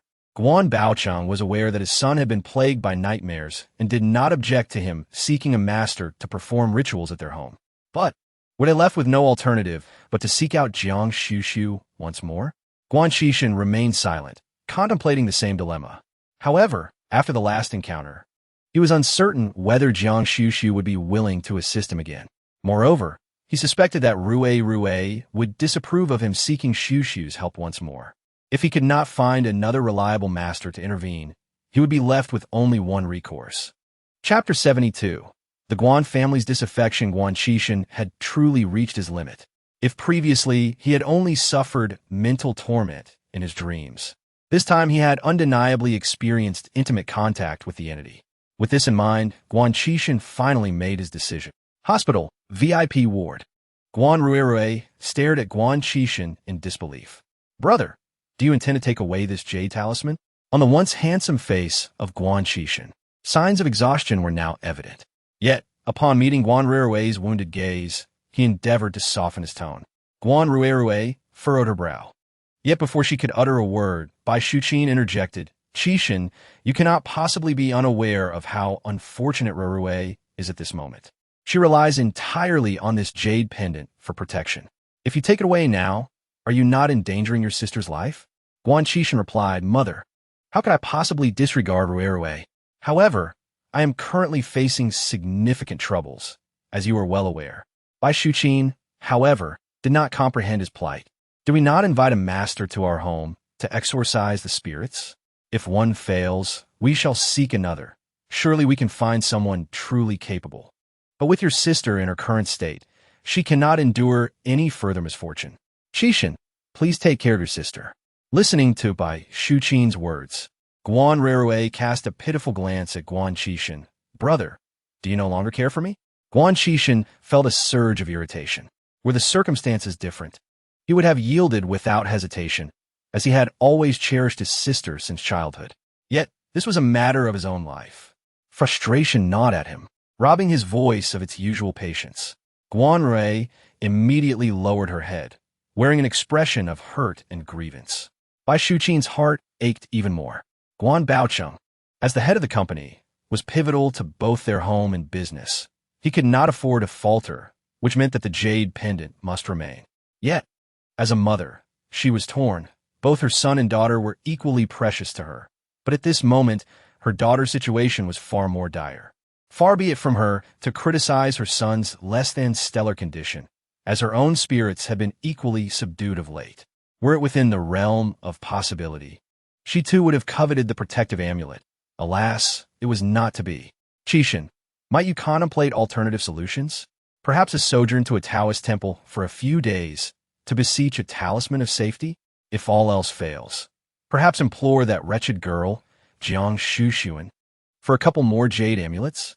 Bai Shuqin mused, contemplating procuring one for herself, momentarily forgetting her prior commitment to Guan Rui to aid in accusing Guan Xuxu of fraudulent practices. Guan Rui, overhearing this, immediately voiced her opposition. Mother, Guan Xuxu has caused me such profound misery, and I am still subject to online vitriol. How can you even consider seeking her out? Have you forgotten your promise to assist me in suing her for deception? Guan Xuxu, who had been contemplating the necessity of swallowing his pride and seeking assistance, frowned upon hearing Guan Rui's words. You still intend to sue her? Rui, are you oblivious to the current predicament of our family? it is entirely plausible that we may require her assistance in resolving our issues. Suing her now would only serve to irrevocably antagonize her against our family. Guan Xuxu's tone was somewhat sharp, prompting Bai Shuqin's immediate displeasure. There is no need to speak to your sister in such a manner. She did not desire this outcome, and it was that spiteful Guan Xuxu who initiated this by showing no leniency. Guan Xuxu scoffed. Show no leniency? Was it not our family who initially schemed to usurp her destiny? Had our family been amenable to nurturing her rather than plotting against her, I am confident that, given her current abilities, she would have been capable of assisting Ruerue and our family. Upon hearing these words, Bai Shuqin's countenance reflected utter incredulity. Are you now reproaching me? That wretched girl, fully aware that we intended to manipulate her destiny, remained reticent until this very day. She is nothing if not profoundly calculating. If you ask me, her pursuit of those geomantic skills was solely for the purpose of undermining our family. And yet, you believe she would sincerely assist us? Guan Ruerue, hearing this, feigned aggrievedly from the sidelines. Mother, please cease. It is all my fault. I have brought ruin upon our family. Bai Shuqin, witnessing this, hastily turned to placate her with a torrent of soothing words. Observing this reaction, Guan Ruerue's lamentations grew ever more vehement. Regardless of the discord brewing within the Guan household over the allocation of the 2 jade tablets, Guan Xuxu, having meticulously rearranged her chamber, recalled the diminutive infant spirit still flitting about the room. After some deliberation, she resolved to grant it a final audience with Lin Ruerue. However, as the vehicle was just departing from Silver River Mansion, it was abruptly intercepted by a figure. Upon closer inspection, it proved to be none other than Pei Yuancheng, whom she had previously rebuffed. Now, obstructing the vehicle, his injuries lent him a somewhat pitiable aspect. Xuxu, I have something to impart to you. The chauffeur, hearing the entreaty, instinctively turned to inquire of his mistress. Miss, shall I disregard him? Proceed directly, Guan Xuxu retorted. She perceived no merit in further discourse with Pei Yuancheng, nor any inclination to alight and endure his inanities. The driver, perceiving the young lady's demeanor, understood the situation immediately. With a cold expression, he signaled the security personnel from the adjacent villa area to remove the individual, preparing to restart the vehicle. Pei Yuancheng attempted to break free from the grip of the security guard, but the guards of Silver River No. 1 were not individuals he could easily escape from. As the car was about to depart, he disregarded his own dignity as the young master of the Pei family and shouted without restraint, Xuxu, I have already broken up with Guan Ruerue. What more do you want from me? Xuxu, I refuse to believe that you have no feelings for me at all. If you truly did not like me, why did you pursue me so fervently back then? Guan Xuxu, you were the one who initiated this. Now you wish to discard me without uttering a word? Or has your status as a young lady of the Jiang family rendered you incapable of valuing anyone? His voice carried through the area, causing a discreetly parked Maybach, poised to exit, to momentarily halt. Inside, the driver quietly remarked, Mr. Chu, it seems that the car ahead belongs to the Jiang family. Chu Beha, seated in the rear, raised his gaze slightly, his dark eyes calm and indifferent. Fixating on the unfolding scene ahead, he observed Pei Yuancheng entangled in his predicament. Contemplating that little girl from the Jiang family, Chu Beiha's expression remained unchanged as he commanded, have the security deal with that. The driver was somewhat taken aback that his employer would involve himself in such trivial matters and was about to gesture to the guards at the booth. However, before he could speak, the Jiang family's car suddenly came to a halt. Subsequently, the driver waved towards Pei Yuancheng, prompting the security to release him, allowing Pei to swiftly approach the rear seat. He inclined his head, uttering something towards the occupant in the back seat.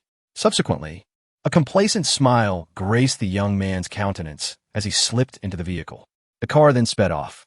Chuzzlewit's chauffeur, taken aback, cautiously turned to regard his employer. Chuzzlewit had evidently witnessed the entire scene, his profound eyes clouded with ambiguity, ultimately settling into a trace of derision. In a fleeting moment, his expression reverted to indifference as he coldly instructed, let us depart. Meanwhile, having successfully settled into the rear of the Jiang family's automobile, Pei Yuancheng gazed at Guan Xuxu, who was seated beside him, his eyes brimming with ardor and affection that seemed almost tangible. Guan Xuxu, engrossed in her phone, did not raise her head, but merely uttered in a frosty tone, "If you continue to fixate on me with such repulsive eyes, you might as well forfeit them altogether." Pei Yuancheng. He had assumed that she had finally relented after playing hard to get, only to permit him into the car.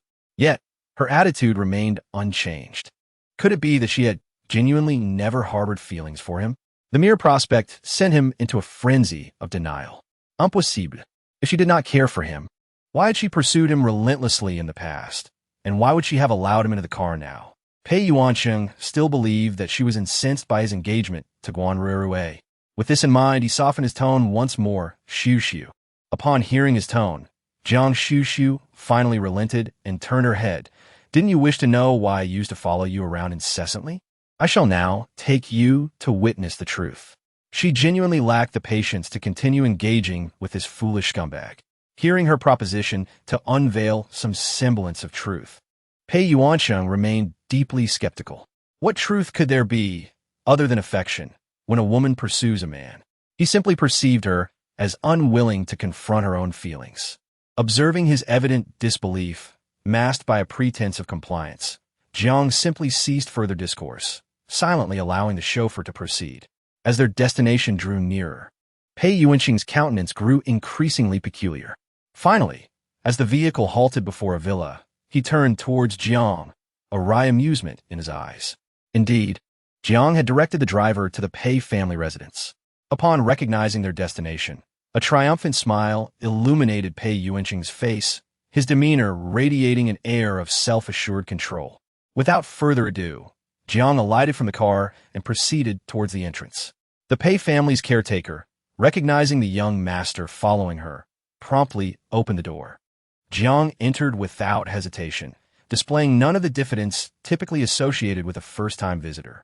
Gradually, however, a sense of unease crept over him. Jiang proceeded directly to the second floor, heading towards the last room at the end of the corridor, despite never having set foot in his home before. Just as Jiang's hand was about to grasp the doorknob, Pei Yuancheng could no longer contain himself. "Jiang," he interjected, "that room is off limits." Jiang nonchalantly placed her hand on the handle, turning her head to inquire, "Why? Is it because this was your late grandmother's room?" Pei Yuancheng's pupils suddenly trembled, and before he could ponder how she came to know, Guan Xuxu had already pressed the doorknob without hesitation, opening the room. A musty scent rushed forth, a consequence of the prolonged absence of habitation and cleaning. Even with the doors and windows tightly shut, a layer of dust had settled within. Pei Yuancheng's expression darkened immediately. It had been over 2 years since his grandmother's passing, and his family seldom mentioned her. He himself had not paid attention to this room in quite some time. However, for him, his grandmother had always been a figure of immense significance in his home. Guan Xuxu's actions felt somewhat intrusive to him. Though he felt discomfort, he refrained from approaching her, softening his tone instead. "Xuxu, you know this is my grandmother's room. It will be best if you did not enter. I can take you to my room." In response, Guan Xuxu merely rolled her eyes at him, continuing her advance into the room as she spoke. "It was your grandmother's spirit that sought me out, asking me to watch over you." Pei Yuancheng could hardly fathom such a response. It was so absurd that it bordered on the comical. "My grandmother's spirit. Xuxu, even if you're trying to deny your feelings for me, there is no need to resort to such fabrications." His words faltered in his throat upon witnessing Guan Xuxu suddenly produce a yellow talisman from her backpack and cast it into the air. The talisman, upon being thrown, stood upright in midair. Following this, he heard Guan Xuxu murmuring incantation softly. As her incantation concluded, Tien Yuming, hasten the manifestation of Yin spirits. Let eyes above perceive and heads below attend. I act under decree. Appear before me. Pei Yuancheng witnessed the yellow talisman suspended mid-air spontaneously ignite without kindling. Emerald flames danced within the dim chamber, only to be swiftly extinguished. In that fleeting moment, Pei Yuancheng perceived a shift in the room's temperature.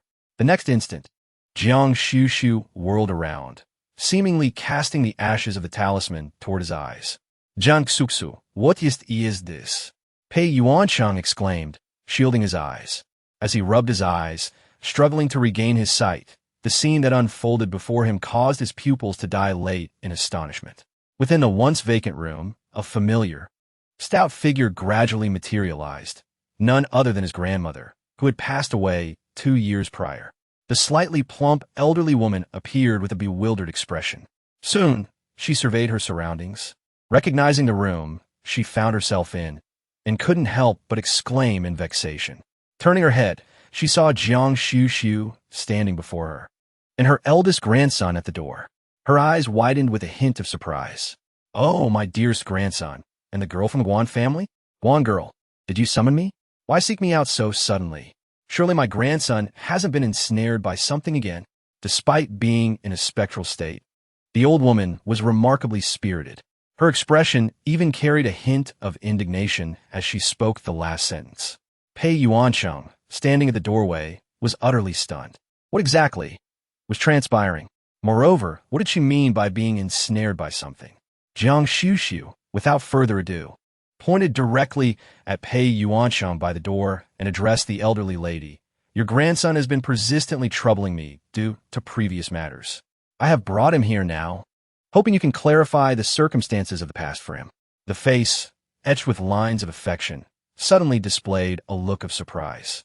"My dear grandson, you can see me." Pei Yuancheng felt a chill run down his spine. His heart fluttered, yet upon meeting that familiar, loving gaze, he instinctively exhibited a semblance of dependence.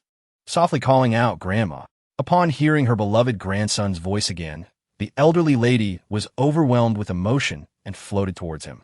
Although Pei Yuancheng found his grandmother's floating somewhat peculiar, he could not resist the yearning for her presence and instinctively opened his arms, longing to embrace this cherished relative who had showered him with affection since childhood.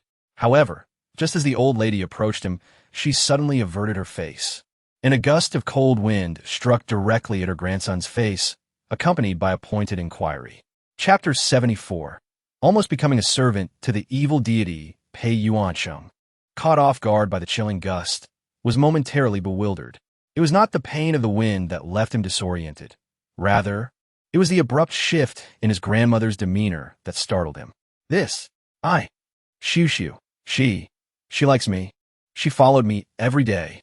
For the first time, Pei Yuancheng realized how clumsy his words could be. Guan Xuxu, uninterested in him, wore an expression of frost on her delicate face.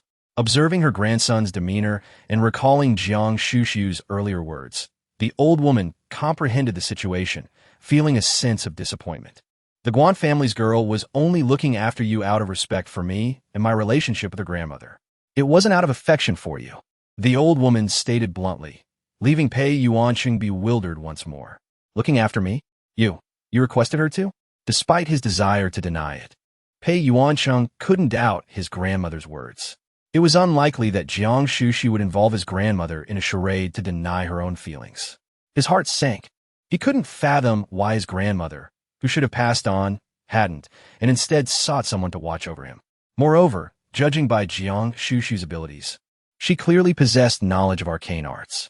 What could be the reason for such a person to care for him? Seeing her beloved grandson so disheartened, the old woman couldn't bring herself to scold him further, and instead recounted the events that had transpired. It turned out that after her death, the old woman hadn't departed due to her concern for her loved ones. Her spirit remained in the house, occasionally watching her son and grandson at night, content to observe them even without their awareness of her presence. Until one day, about half a year prior, she noticed that her grandson had somehow become tainted by Yin energy. And it wasn't ordinary Yin energy, but rather a curse of death. Although the old woman was a ghost, she was a recent one, and having stayed at home, she had little power. Witnessing her grandson being plagued by Yin energy, the old woman was anxious but helpless and could only follow him to and from school every day. Serendipitously, he encountered Guan Xuxu on the school grounds. Initially, Guan Xuxu had surmised that the spectral aura enveloping Pei Yuancheng emanated from the elderly woman, and with benevolent intentions, she offered a word of caution. Instances of lingering spirits tethered to loved ones, resulting in the latter's spectral contamination, were not uncommon. However, Her unsolicited advice inadvertently drew the old woman's attention. Upon learning of her lineage as a member of the Guan family, the old woman invoked her past acquaintance with the deceased matriarch of the Guan family, ultimately persuading Guan Xuxu to assist her grandson in dispelling the ominous forces afflicting him. It was fortunate that we encountered the Guan family's girl. She possessed the requisite knowledge to assist, leaving me with no recourse but to implore her aid, the old woman recounted. At the time, you were unwittingly ensnared by malevolent forces, an ominous mark that would have led to your untimely demise, allowing the entity to seize your corporeal form. Pei Yuancheng was aghast to discover the sinister machinations at play, of which he had been completely oblivious. Or perhaps not entirely.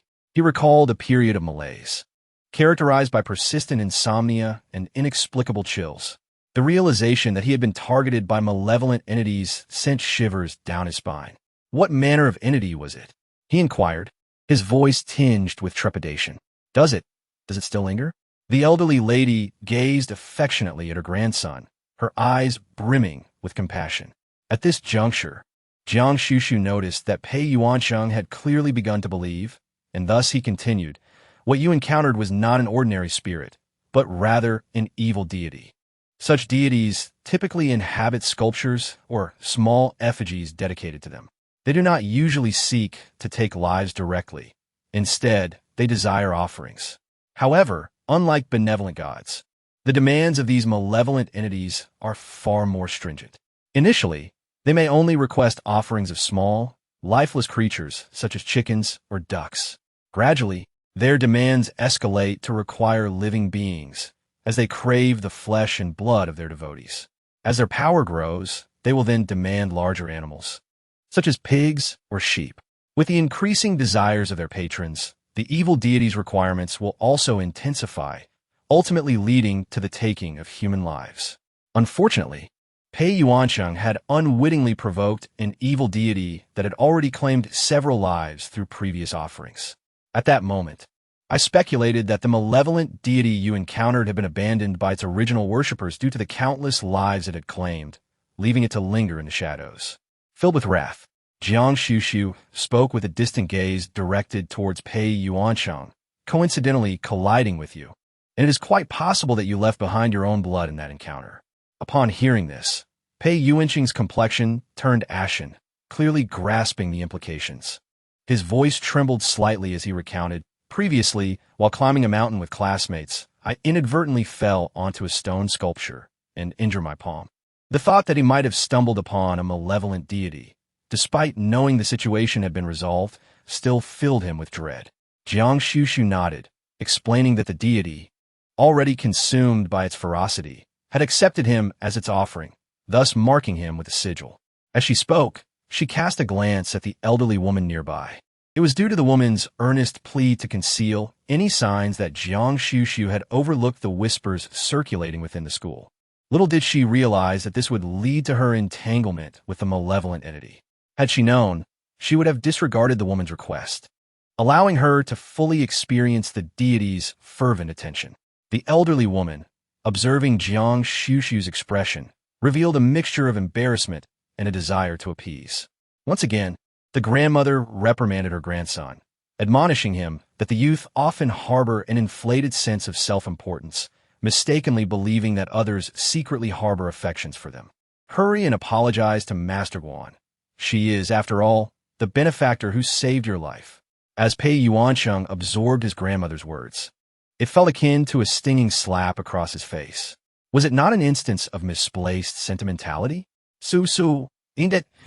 Yet, before he could utter an apology, Guan Xuxu had already resolutely lifted her leg, preparing to depart. No need for an apology. Simply ensure you do not appear before me again. With that, she turned away without a trace of reluctance. It dawned upon him that she had never truly harbored feelings for him. However, why did his heart feel so desolate? A sensation akin to loss, perhaps tinged with regret. Chapter 75.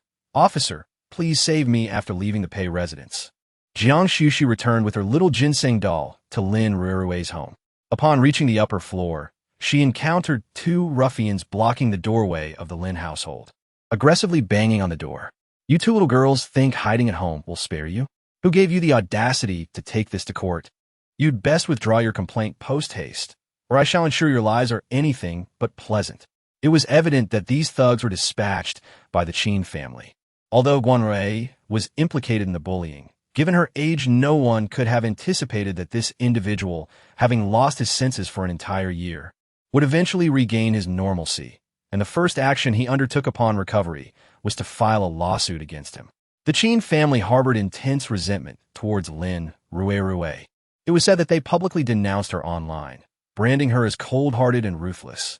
They lamented that during the year their son was incapacitated, he had persistently thought of her, only to be met with such retribution. Inflicting harm under the guise of love is still an act of harm. They even expressed that having their son develop feelings for her was an immense stroke of bad luck. These various sentiments were closely monitored by Guan Xuxu online, and she found the situation unsurprising.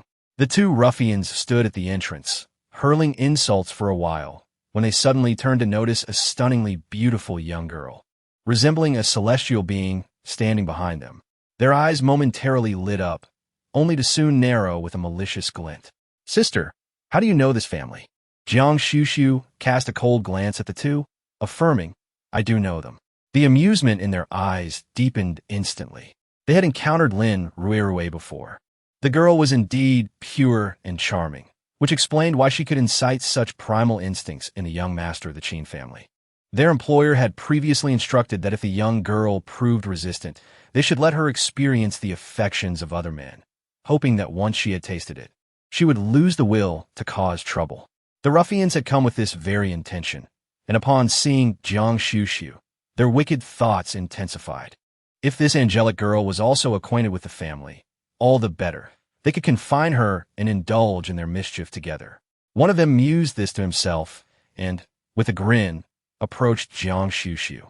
Another individual remained stationary, their laughter directed towards the house, proclaiming, "If you persist in keeping the door closed, do not fault us for engaging with your friend first."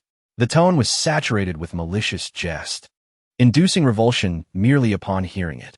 Inside, Lin Rui had been privy to the commotion and huddled together with her mother, clutching her mobile phone, awaiting the arrival of the police. Unexpectedly, she seemed to discern Guan Xuxu's voice. Recalling the demeanor of the esteemed Master Jiang, Lin Rui's complexion underwent a transformation. Disregarding all else, she seized a rod and flung open the door. Concurrently, Lin's mother grasped a kitchen knife and charged forth. As the door swung open, Lin Rui raised the rod, poised to confront the hoodlums. Having succumbed to weakness once, she resolved not to yield again. Lin's mother, harboring similar sentiments, brandished the kitchen knife with a fierce countenance. "You!" Before the words could be uttered, she was taken aback by the scene before her. Guan Xuxu stood unscathed, while at her feet, two ruffians lay prostrate, their faces contorted with anguish and dread, seemingly immobilized by an unseen force. "Xuxu, Master Su, are you unharmed?" Despite appearances, Lin Ruirui could not resist inquiring. Guan Xuxu's gaze was fixed upon the implements in their hands, her eyes narrowing, yet a hint of amusement danced within them. "I am unharmed." She glanced at the individuals on the ground and added, "Do not be alarmed. The police should be arriving momentarily." As her words trailed off, two officers ascended the stairs, their expressions mirroring astonishment at the scene before them. Her reported threats and assault. Guan Xuxu pointed at the two individuals sprawled helplessly on ground. "Officers, please save me, save me." Although the two ruffians lay on ground, they were fully conscious, their faces etched with terror as they incessantly shouted, "This woman possesses sorcery. She has us pinned down here. Officers, help!" Indeed, regardless of age or profession, encountering the police invariably prompts cries of "Uncle." The two young officers, however, regarded them with disdain. "Given your ages, it is more fitting for me to call you uncle." The ruffians were on the verge of tears, exclaiming, "No, we cannot rise. It is this woman. She has cast some spell upon us, and we truly cannot get up." Upon hearing this, the young officers instinctively glanced at Guan Xuxu. Observing her innocent and demure demeanor, they turned their attention back to the two loathsome ruffians and immediately adopted stern expressions. Stop your nonsense and get up at once." As they spoke, they reached down to grasp the individuals on the ground. Just as their hands made contact with the ruffian's arms, Guan Xuxu subtly raised her finger. Suddenly, the weight that seemed to pin the two ruffians down lifted, allowing the young officers to effortlessly pull them upright. The ruffians, still in disbelief, were met with a disdainful snort from the officer. "Clearly, you were deceiving us. See, you can stand."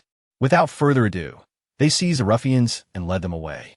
As the complainants and involved parties, Lin Rui and Guan Xuxu naturally accompanied them to the police station.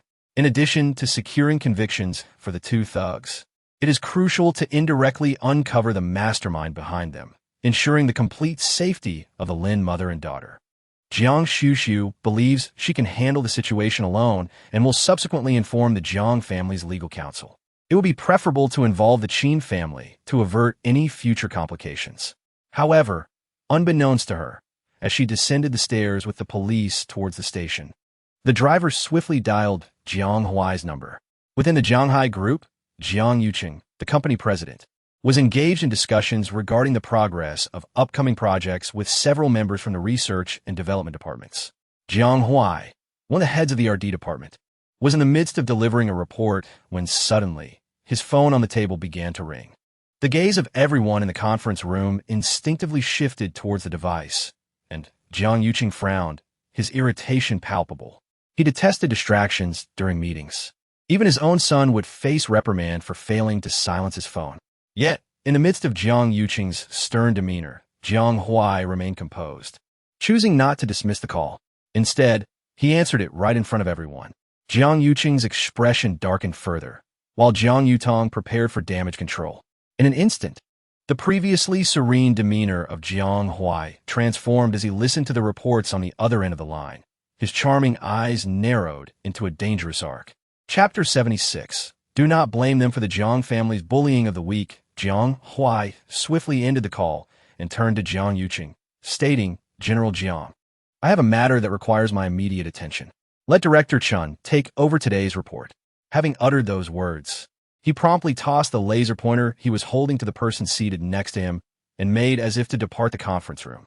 Jiang Yuqing's countenance darkened almost instantaneously, and he halted the man with a stern rebuke. "Hold it right there. Who authorized you to simply walk out during a meeting? During work hours, you was escorted to the police station. I'm going to retrieve her." That single sentence instantly stifled Jiang Yuqing's subsequent words. The next moment, he rose abruptly from his chair and with a frigid expression declared, "Today's meeting is adjourned." Thereupon, he strode towards Jiang Huai, stating, "I shall accompany you." The assembled members of the conference room staff exchanged glances, their gaze instinctively settling upon Jiang Yutong, the company's vice president, who had already begun to rise in response to the preceding exchange, merely cleared his throat upon meeting their eyes, and with composure announced, "Then, let us adjourn for now." Meanwhile, Guan Xuxu had truthfully completed her statement and was awaiting the arrival of Lin Rui and Lin's mother when she detected the sound of approaching automobiles outside the police station. Those present instinctively turned their heads, only to observe several luxury vehicles drawing up to the entrance. The car doors swung open, revealing a number of men clad in suits with grave expressions, the two at the forefront exuding a particularly palpable aura. The group proceeded into the police station with an air of considerable purpose. The director of the police station, alerted by the commotion, hastened to the scene, his surprise evident upon recognizing the individuals. "President Jiang, what brings you here so suddenly? Has something occurred?" Leading the group were none other than Jiang Yuqing and Jiang Huai, followed by the legal team from the head office. The situation warranted the personal attention of the president of the Jianghai group, indicating the gravity of the matter at hand. The police chief mentally reviewed the recent significant cases involving the Jiang family, yet he found himself at a loss, utterly devoid of leads. Just as Jiang Yuqing was about to speak, the sound of Guan Xuxu's voice, tinged with surprise, interrupted. "Dad, brother?" Even Guan Xuxu appeared somewhat dazed at that moment.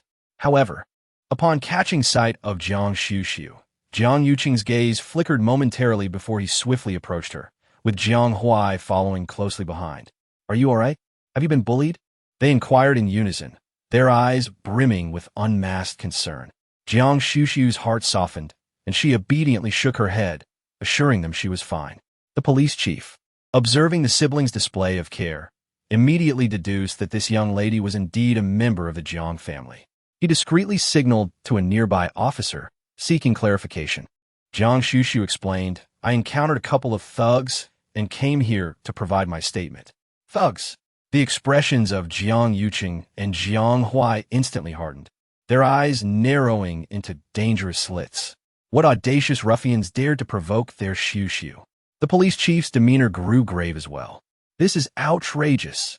I cannot believe such incidents occur within my jurisdiction. Miss Jiang, do not worry.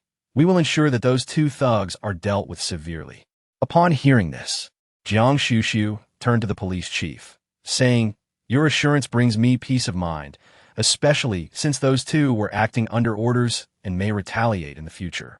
Upon hearing that they dared to retaliate, Jiang Yuqing's expression darkened once more.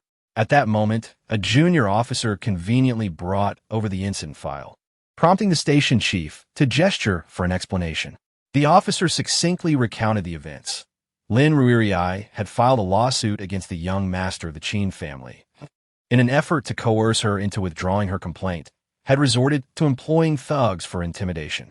Unexpectedly, Guan Xuxu had crossed paths with this situation, thereby becoming inadvertently entangled. Upon learning that this was the notorious recent case of juvenile bullying that had stirred considerable uproar online, the station chief's demeanor soured significantly. After all, the victim, Lin Ruirai, resided within his jurisdiction, and he had instructed the duty officers to keep a vigilant eye on her circumstances. Little did he expect that the perpetrators would audaciously send people to her doorstep. As for the Qin family, while the station chief's concern lay with the immediate implications, Jiang Yuqing was far more troubled by the fact that the Qin family had indirectly threatened his daughter. Jiang Huai was acutely aware of the intricacies between the Qin family and Lin Ruirai, as Jiang Su and Guan Xuxu had engaged the services of his legal team. Their willingness to invest effort in matters concerning others did not escape Jiang Huai's notice. He had initially assumed that with the Jiang family's legal team as a deterrent, the Qin family would exercise caution. However, to his astonishment, they displayed no regard whatsoever, even going so far as to bribe thugs with the intent to cause harm. In light of this, it would be unjust to blame the Jiang family for leveraging their power against a weaker opponent. The Qin family, still possessing the leisure to bully a young girl, was merely idling about. Thus, it would be prudent to keep them occupied. The Qin family's agents likely never anticipated that the thugs they had hired would not only fail in their intimidation efforts, but would inadvertently summon a formidable force in retaliation. Her advent today was expressly for the purpose of allowing the nascent spirit to bid a final adieu to Lin Ruirai. Lin Ruirai, whose eyes had been temporarily opened, was initially stunned upon beholding the diminutive ginseng sprite, no larger than her palm. However, upon realizing that this was her newly formed child, her eyes instantly welled with tears. The nascent spirit, though incapable of speech, could sense the connection of blood.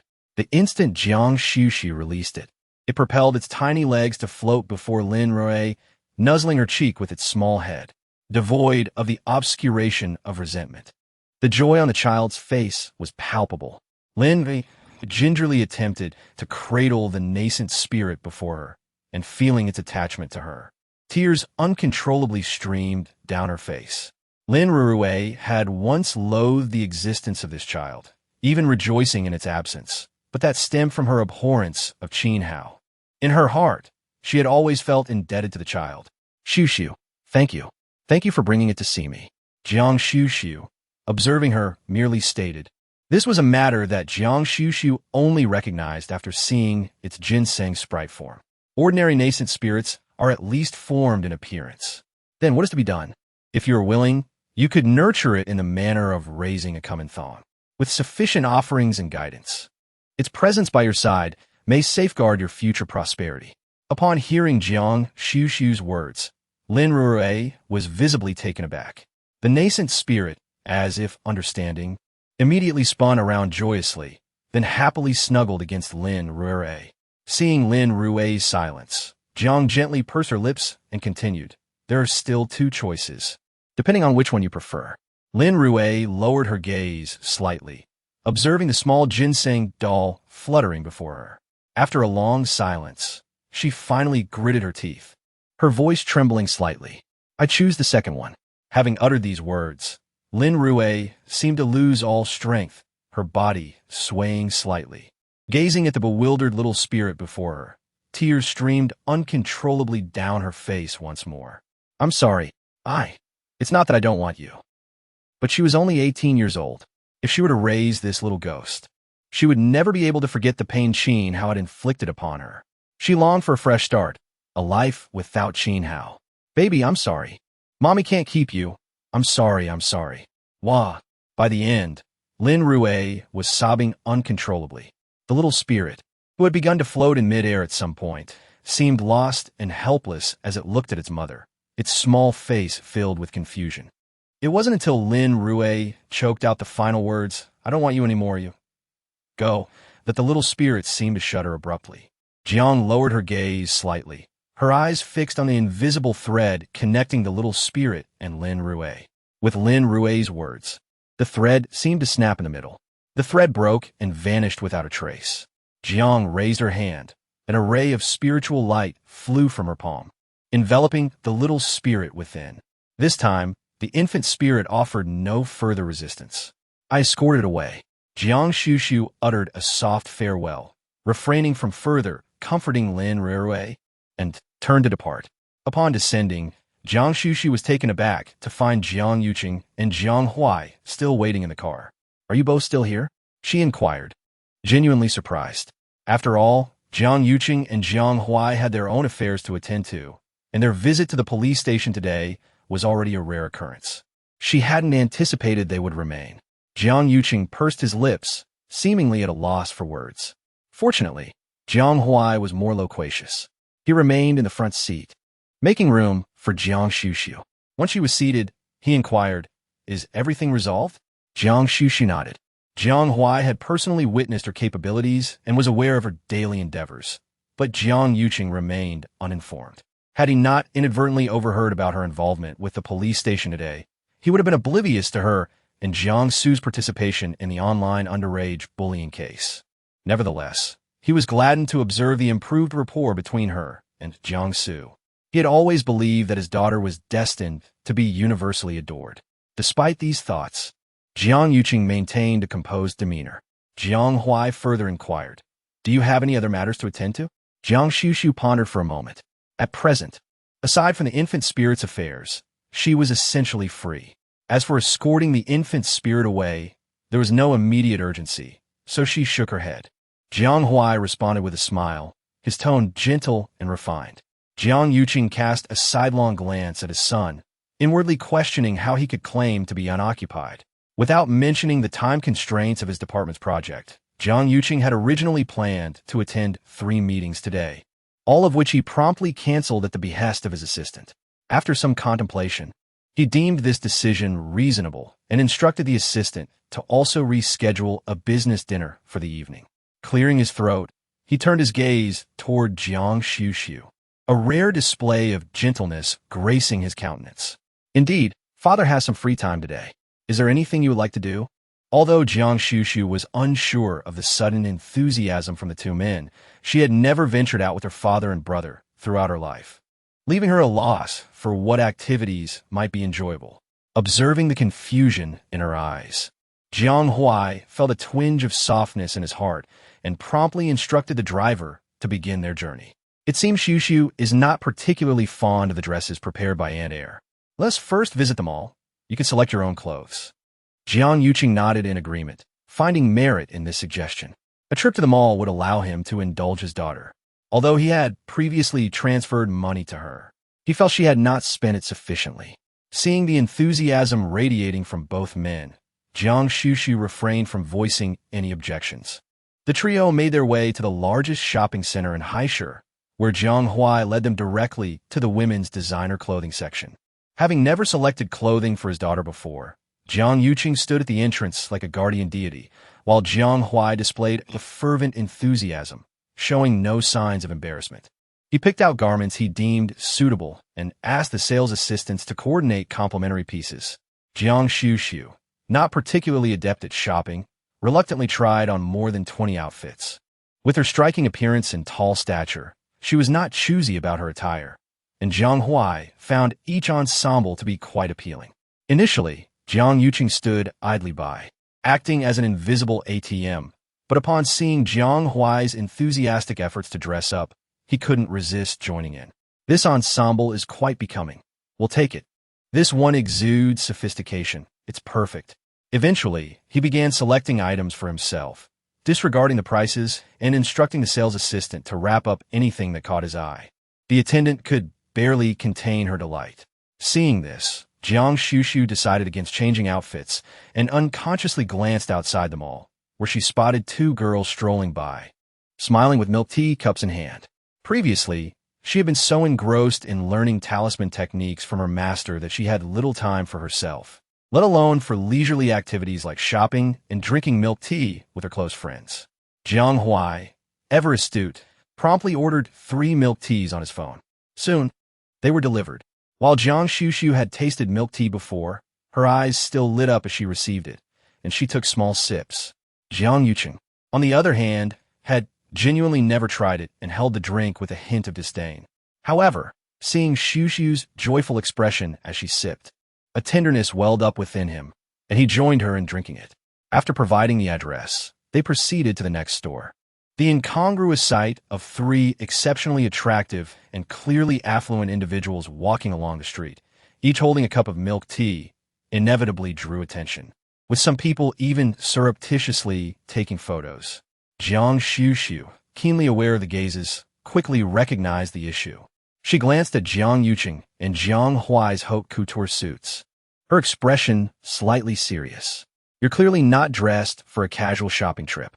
Thus, Jiang Yuqing and Jiang Huai were led into a menswear store, and upon their emergence, the exquisite tailored suits that adorned them were replaced by casual attire. Jiang Huai, with his remarkable appearance, exuded an air of elegance even in casual wear. Although Jiang Yuqing was the eldest among the trio, his meticulous grooming allowed him to don a casual outfit, which, rather than diminishing his presence, transformed him into a charmingly attractive gentleman. Chapter 78. The business tycoon posts on social media, once a figure confined to financial magazines or the ranks of affluent celebrities. Jiang Yuqing, despite his usual formal attire, found himself swayed by a mere utterance from Guan Xuxu, prompting him to adopt a youthful guise akin to that of his younger companions. Even when passers-by cast curious glances in their direction, he felt no embarrassment. Instead, as he observed the 2 children by his side, memories of years past flooded back. When Guan Xuxu was born, he had envisioned leisurely strolls and spring outings with his wife and 2 children. Now, that aspiration had been partially fulfilled, yet he remained unaware of when the remaining fragment would be reunited. Contemplating his wife brought a shadow of melancholy to Jiang Yuqing's eyes, though his exterior betrayed no hint of emotion. Throughout the afternoon, the trio meandered through shops before venturing to the game area of the mall, with Jiang Yuqing seemingly intent on compensating for Jiang Xuxu's unfulfilled childhood experiences. Jiang Xuxu expressed her weariness, admitting that it was even more exhausting than drawing 20 talismans in one breath.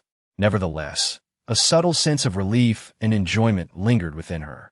Jiang Yuqing's voice was softer, imbued with a hint of emotion compared to his usual restraint. Upon hearing this, Jiang Huai smiled, exchanging glances with Jiang Xuxu, and they both instinctively declined to refuse the invitation. After spending the day together, Jiang Xuxu seemed to have a newfound experience regarding her identity as a member of the Jiang family. Although photographs required an appointment, this posed no challenge for Jiang Huai, who promptly contacted a photographer from a private studio, and the 3 of them captured a family portrait. In the fleeting moments when the photos were taken, Jiang Xuxu vaguely perceived the delicate thread connecting her to her family becoming more substantial. She understood the significance of this transformation, but found herself no longer resisting it. After the photo session, Jiang Huai requested the photographer to work overtime to edit the images. Consequently, that evening, while Jiang Su was lounging on the living room sofa, Idly scrolling through social media, he unexpectedly stumbled upon two posts. One was from his uncle, Guan Xuxu, a business magnate who seldom shared personal updates, yet had unusually posted a private moment featuring a photo of the three of them. The image bore no caption, yet conveyed a myriad of unspoken sentiments.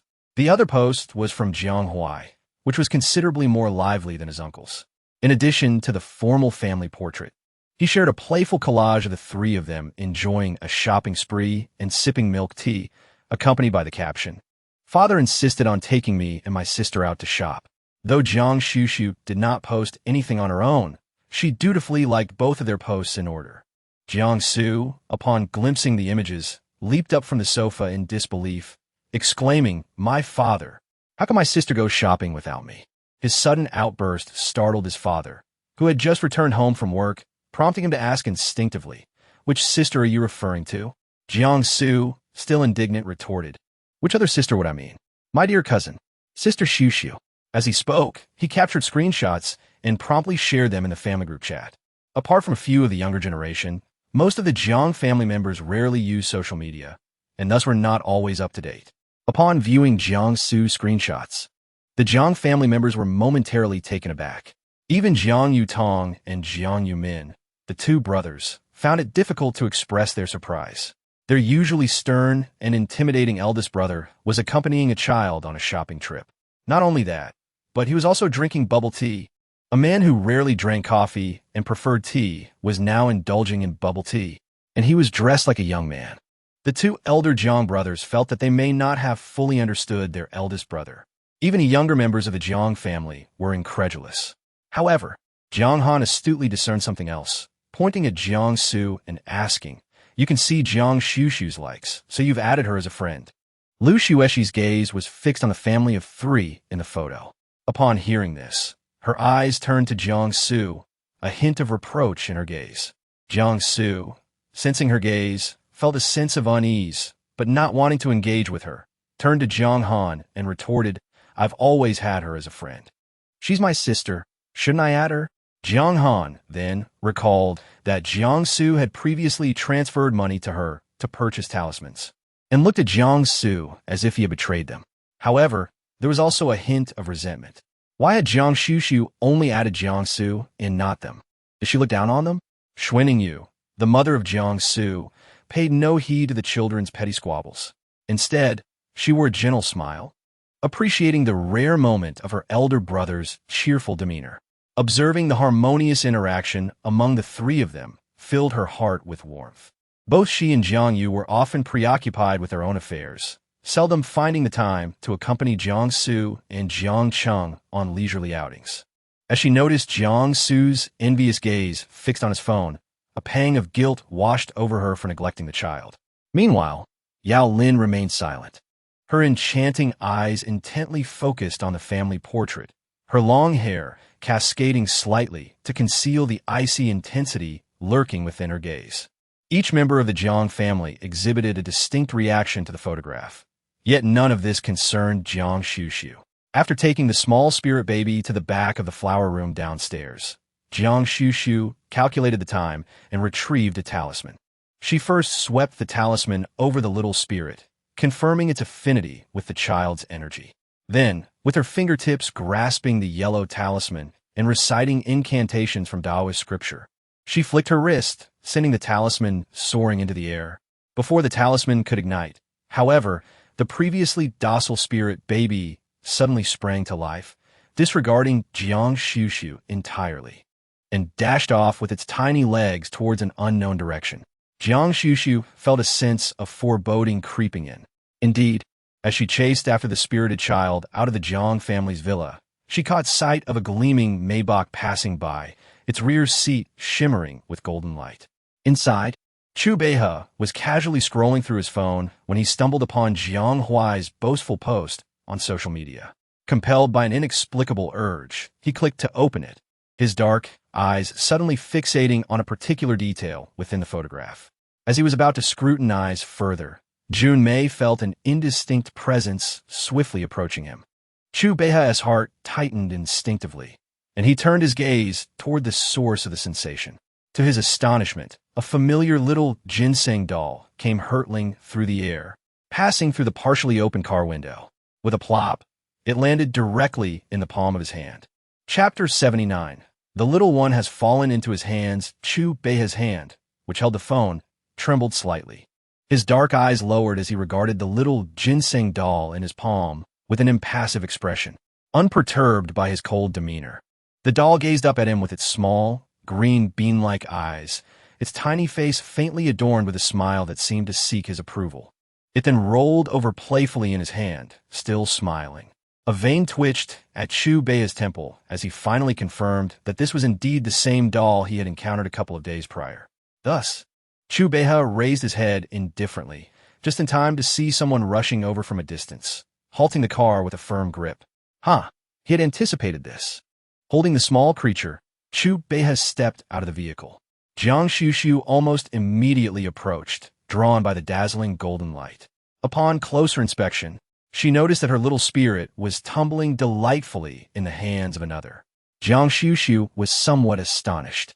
This little fellow seemed utterly unconcerned about colliding with a formidable presence, showing no fear of being dispelled by the golden aura surrounding him. In fact, it appeared to revel in the experience. What was this? Perhaps due to the rapid movement, Guan Xuxu's hand inadvertently brushed against the palm of the other. Chu Beihe felt a slight itch in his hand, but before he could register any discomfort, the sensation vanished as quickly as it had appeared. Unaware, Guan Xuxu seized the small creature, still flailing its tiny legs, and retrieved the crimson twine, poised to bind it once more.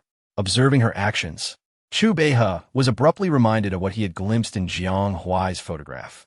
His phoenix eyes instinctively followed her movements, focusing on the palm of her left hand. Alas, due to the dim illumination of the roadside and Guan Xuxu's swiftness, Chu Beihe could not clearly discern it before she had already resecured the small entity. Apologies, I was just about to dispatch it when, inexplicably, it absconded. Yet, the diminutive radish head was evidently drawn to the golden aura emanating from the magnate. Gazing upon the almost blinding radiance before her, Guan Xuxu increasingly sensed its extraordinary nature. I'm tempted to surreptitiously seize a portion. As Guan Xuxu contemplated this, before she could act, Chu Beihe suddenly inquired, his curiosity piqued. Dispatch it? Although Chu Beihe had come to terms with the existence of ethereal souls, hearing her speak of it so matter-of-factly stirred a subtle feeling within him. He couldn't help but further probe. How does one facilitate such a passage? Guan Xuxu opened her mouth, about to respond, when she abruptly pointed behind him. Chu Beihe turned to behold a young man clad in black attire, complete with a black hat and mask, standing not far away. Despite being under the street lamp, he possessed a remarkably inconspicuous presence. The driver, positioned on the opposite side, had also noticed the sudden appearance of this individual, causing his heart to skip a beat. The security at Silver River No. 1 was renowned as the finest in the entire city of Hai, and someone dressed so furtively should not have been able to enter. However, judging from Miss Zhang's expression, she seemed to recognize him. The dark-hatted courier approached Guan Xuxu and inquired with practiced formality, "Supernatural express delivery. Do you have a spirit in need of escort to the netherworld?" Chu Beihe glanced at Guan Xuxu, taken aback. Had the couriers of the netherworld become so modernized? Guan Xuxu was equally surprised. When did Supernatural Affairs initiate a spirit escort service? I was unaware, the courier replied. This is a new collaborative project between the boss and the netherworld, and today marks its inaugural trial run. Guan Xuxu understood immediately. Though curious as to how the boss of Supernatural Affairs had cultivated such a connection, she refrained from further inquiry and handed over the infant spirit. The courier produced a miniature scale and placed the spirit upon it. The scale read 9 grams. The courier frowned slightly. This spirit does not meet the weight requirement. He lifted the spirit for closer inspection and then stated sternly, "This is an unformed, incomplete soul. The netherworld is currently unable to accept it." Guan Xuxu was unsurprised, evidently having anticipated this. Upon hearing the outright refusal, the courier added, "It is not permissible. The netherworld is already operating at maximum capacity. The agreement reached between the boss and the underworld stipulates that ineligible entities are not to be admitted to the netherworld without authorization. The courier placed the infant spirit back into Guan Xuxu's palm.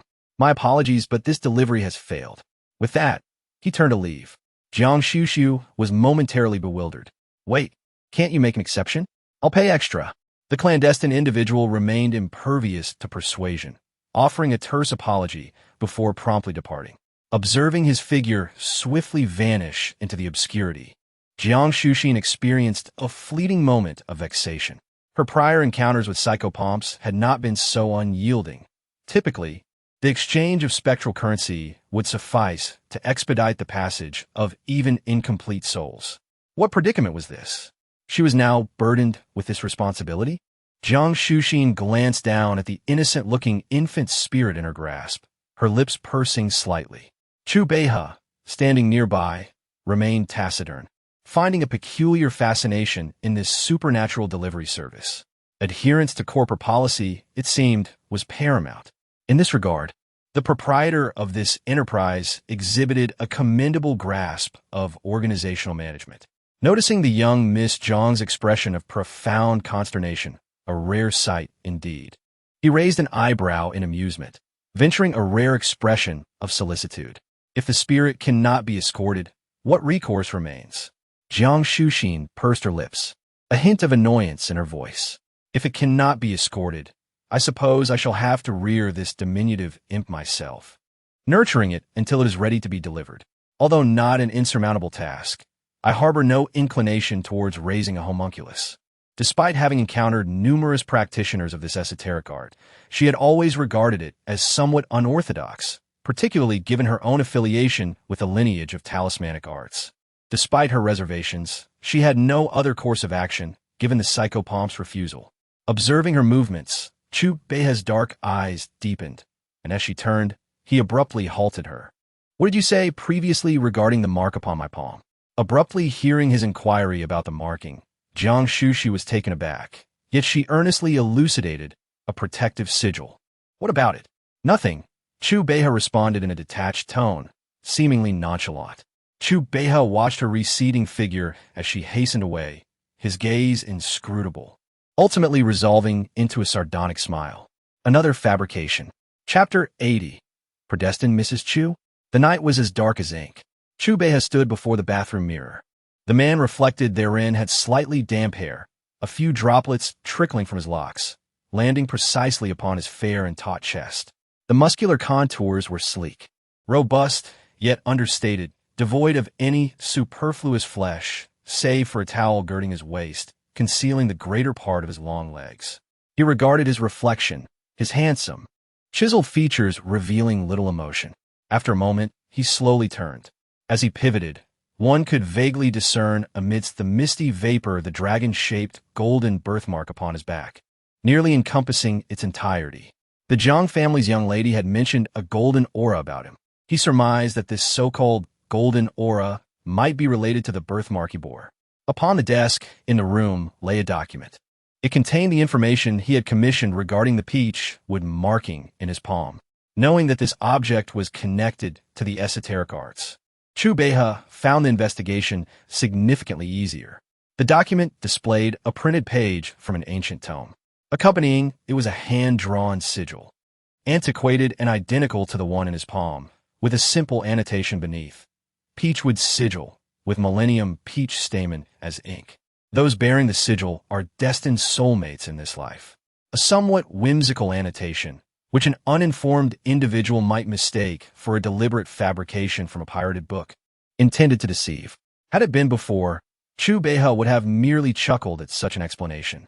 However, upon unexpectedly discovering the peachwood mark in the palm of Guan Xuxu's left hand, one that mirrored his own, he began to ponder the possibility that this was no jest.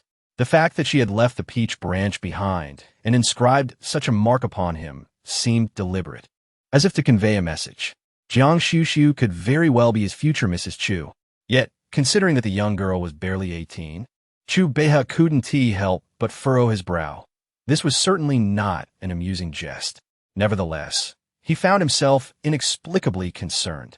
particularly since she was fully aware of the truth, yet chose to deceitfully claim it was merely a protective talisman. It felt as if she held disdain for him. Contemplating this notion, a cold smile threatened to emerge, for while he held no interest in the concept of fate, he certainly detested being looked down upon. In an instant, he swiftly masked his expression, recalling Guan Xuxu's earnest yet deceptive demeanor as she nonchalantly placed the documents into the desk drawer. If she chose to deny their connection, he too would refrain from acknowledging her. He was curious to see how this so-called destiny would unravel in the midst of their mutual avoidance. As Chu Beihe ruminated on these thoughts, the following day, she appeared once more at his villa, her expression clouded with discontent as she glared at him. "Is there something you need?" he inquired, raising an eyebrow in her direction. Even with the truth of the peach would mark unveiled, Chu Beihe had no intention of treating her any differently. Yet, Guan Xuxu regarded him with a serious expression, or rather, her eyes were fixated on the golden aura surrounding him. "There's something." Having reluctantly acknowledged the presence of the imp infant thrust into her care the previous day, Guan Xuxu resolved to craft several convergence talismans to sustain it. However, as she eagerly prepared to commence her work today, she detected an anomaly within her chamber's expensively constructed spirit-gathering array. The accumulated spiritual energy was dissipating. Indeed, the spiritual energy had coalesced as intended, but was now escaping, drawn inexorably toward the radiant figure. Guan Xuxu witnessed firsthand as the spiritual energy she had painstakingly gathered was entirely absorbed by this individual. Moreover, through direct observation, she discerned that his absorption was unintentional. It appeared that both the diminutive fox spirit, the imp infant, and the spiritual energy she had amassed were instinctively drawn to him. The resplendent figure himself remained oblivious to this phenomenon. Although she anticipated some difficulty in elucidating the matter, Guan Xuxu meticulously explained the situation to him. Chu Beiche raised an eyebrow slightly. Were it not for her genuine understanding of esoteric arts, evidenced by the mark, he might have suspected her of fabricating a pretext to ingratiate herself with him. "So, what is it you wish to discuss with me?" He had not detected the so-called spiritual energy. Guan Xuxu regarded him intently before inquiring with earnest sincerity, "Do you have any plans to relocate?" She had never encountered such a situation before and surmised that proximity was the issue. "Zhu Bai." His handsome face, framed by the golden aura, darkened slightly. Chu Beiche merely fixed his gaze upon her and tersely uttered, "No." She, too, recognized the absurdity of requesting someone to move merely because their presence disrupted her talisman crafting. Consequently, only the second path remains viable. With this resolution, Guan Xuxu retrieved her mobile phone, extending a friend request. "Prior to my next talisman creation, I shall ascertain your location beforehand. Then, let us endeavor to avert such occurrences," she proposed. Chu Beiche watched, her countenance earnest, as she presented her WeChat QR code. His dark eyes, fluctuating in intensity, settled upon her face. He contemplated informing her that he does not casually add contacts. Yet, recalling the peach would imprint upon his palm, he inexplicably remained silent, acquiescing to her request. Unmoved by the fact that she had just added the current head of the Chu family, Guan Xuxu politely concluded the exchange, graciously thanking him before swiftly departing, the small infant spirit once again gravitating towards Chu Beiche. Chu Beiche observed her retreating figure, then glanced at the newly added contact on his phone. His lips pursed slightly, his dark eyes betraying little discernible emotion. Meanwhile, having added him as a contact and watching Chu Beiche depart in his vehicle, Guan Xuxu was about to ascend the stairs to resume her talisman creation when she was summoned as she passed through the living room. "Xuxu, the city ambassadorship requires a set of promotional photographs. Do you have any availability in the coming days?" The speaker was Jiang Yutong. Although this matter did not typically fall under his purview, he had been responsible for the matter and took the opportunity to inquire upon seeing her. Guan Xuxu did not initially connect with the mention of the ambassadorship. It was only after a moment that she remembered Guan Ruwei and Bai Shuqin had ousted her directly because of this opportunity. In truth, she was unaware of the selection process. However, if Guan Ruwei desired it, she would ensure she did not obtain it. As it was merely an ambassadorship for High City, Guan Xuxu was amenable. She nodded. "I am available at any time in the coming days." As soon as the words left his lips, Jiang Cheng suddenly spoke up from his side. "This spokesperson, if I recall correctly, is supposed to be selected from among the representatives of several prestigious universities, right? The list submitted by the schools largely consists of students who have been granted direct admission to key universities." Jiang Cheng was aware of this because Lu Xueshi was one of the spokespersons. However, he was taken aback to learn that Guan Xuxu was also among them. With this thought, he cast a scrutinizing glance at Guan Xuxu. "Which school S admission quota did you receive?" Chapter 81. The college entrance examination results are about to be announced. Previously, Guan Xuxu attended the same school as Guan Rui, which, while still an elite institution, was not the same as the schools attended by Lu Xueshi and Jiang Han. Hence, Jiang Cheng found it unsurprising that he was unaware of this detail. Xueshi had secured a direct admission quota from Haida University. Beside them, Lu Xueshi listened with a smile, appearing somewhat bashful, yet refraining from interrupting. It was Guan Xuxu's first time hearing about the selection criteria for these so-called spokespersons. Turning to Jiang Cheng, she stated plainly, "I do not have a direct admission quota." Her straightforwardness caught Jiang Cheng off guard. "You don't have a direct admission quota? Then how were you selected?" As he spoke, his gaze instinctively shifted toward Jiang Yutong. For the final list was ultimately submitted to the Jianghai group, and it was not beyond the realm of possibility for Jiang Cheng to suspect that his uncle had engaged in some underhanded dealings. Jiang Yutong, well aware of his son's insinuations, merely smiled, implying that there had been no favoritism involved.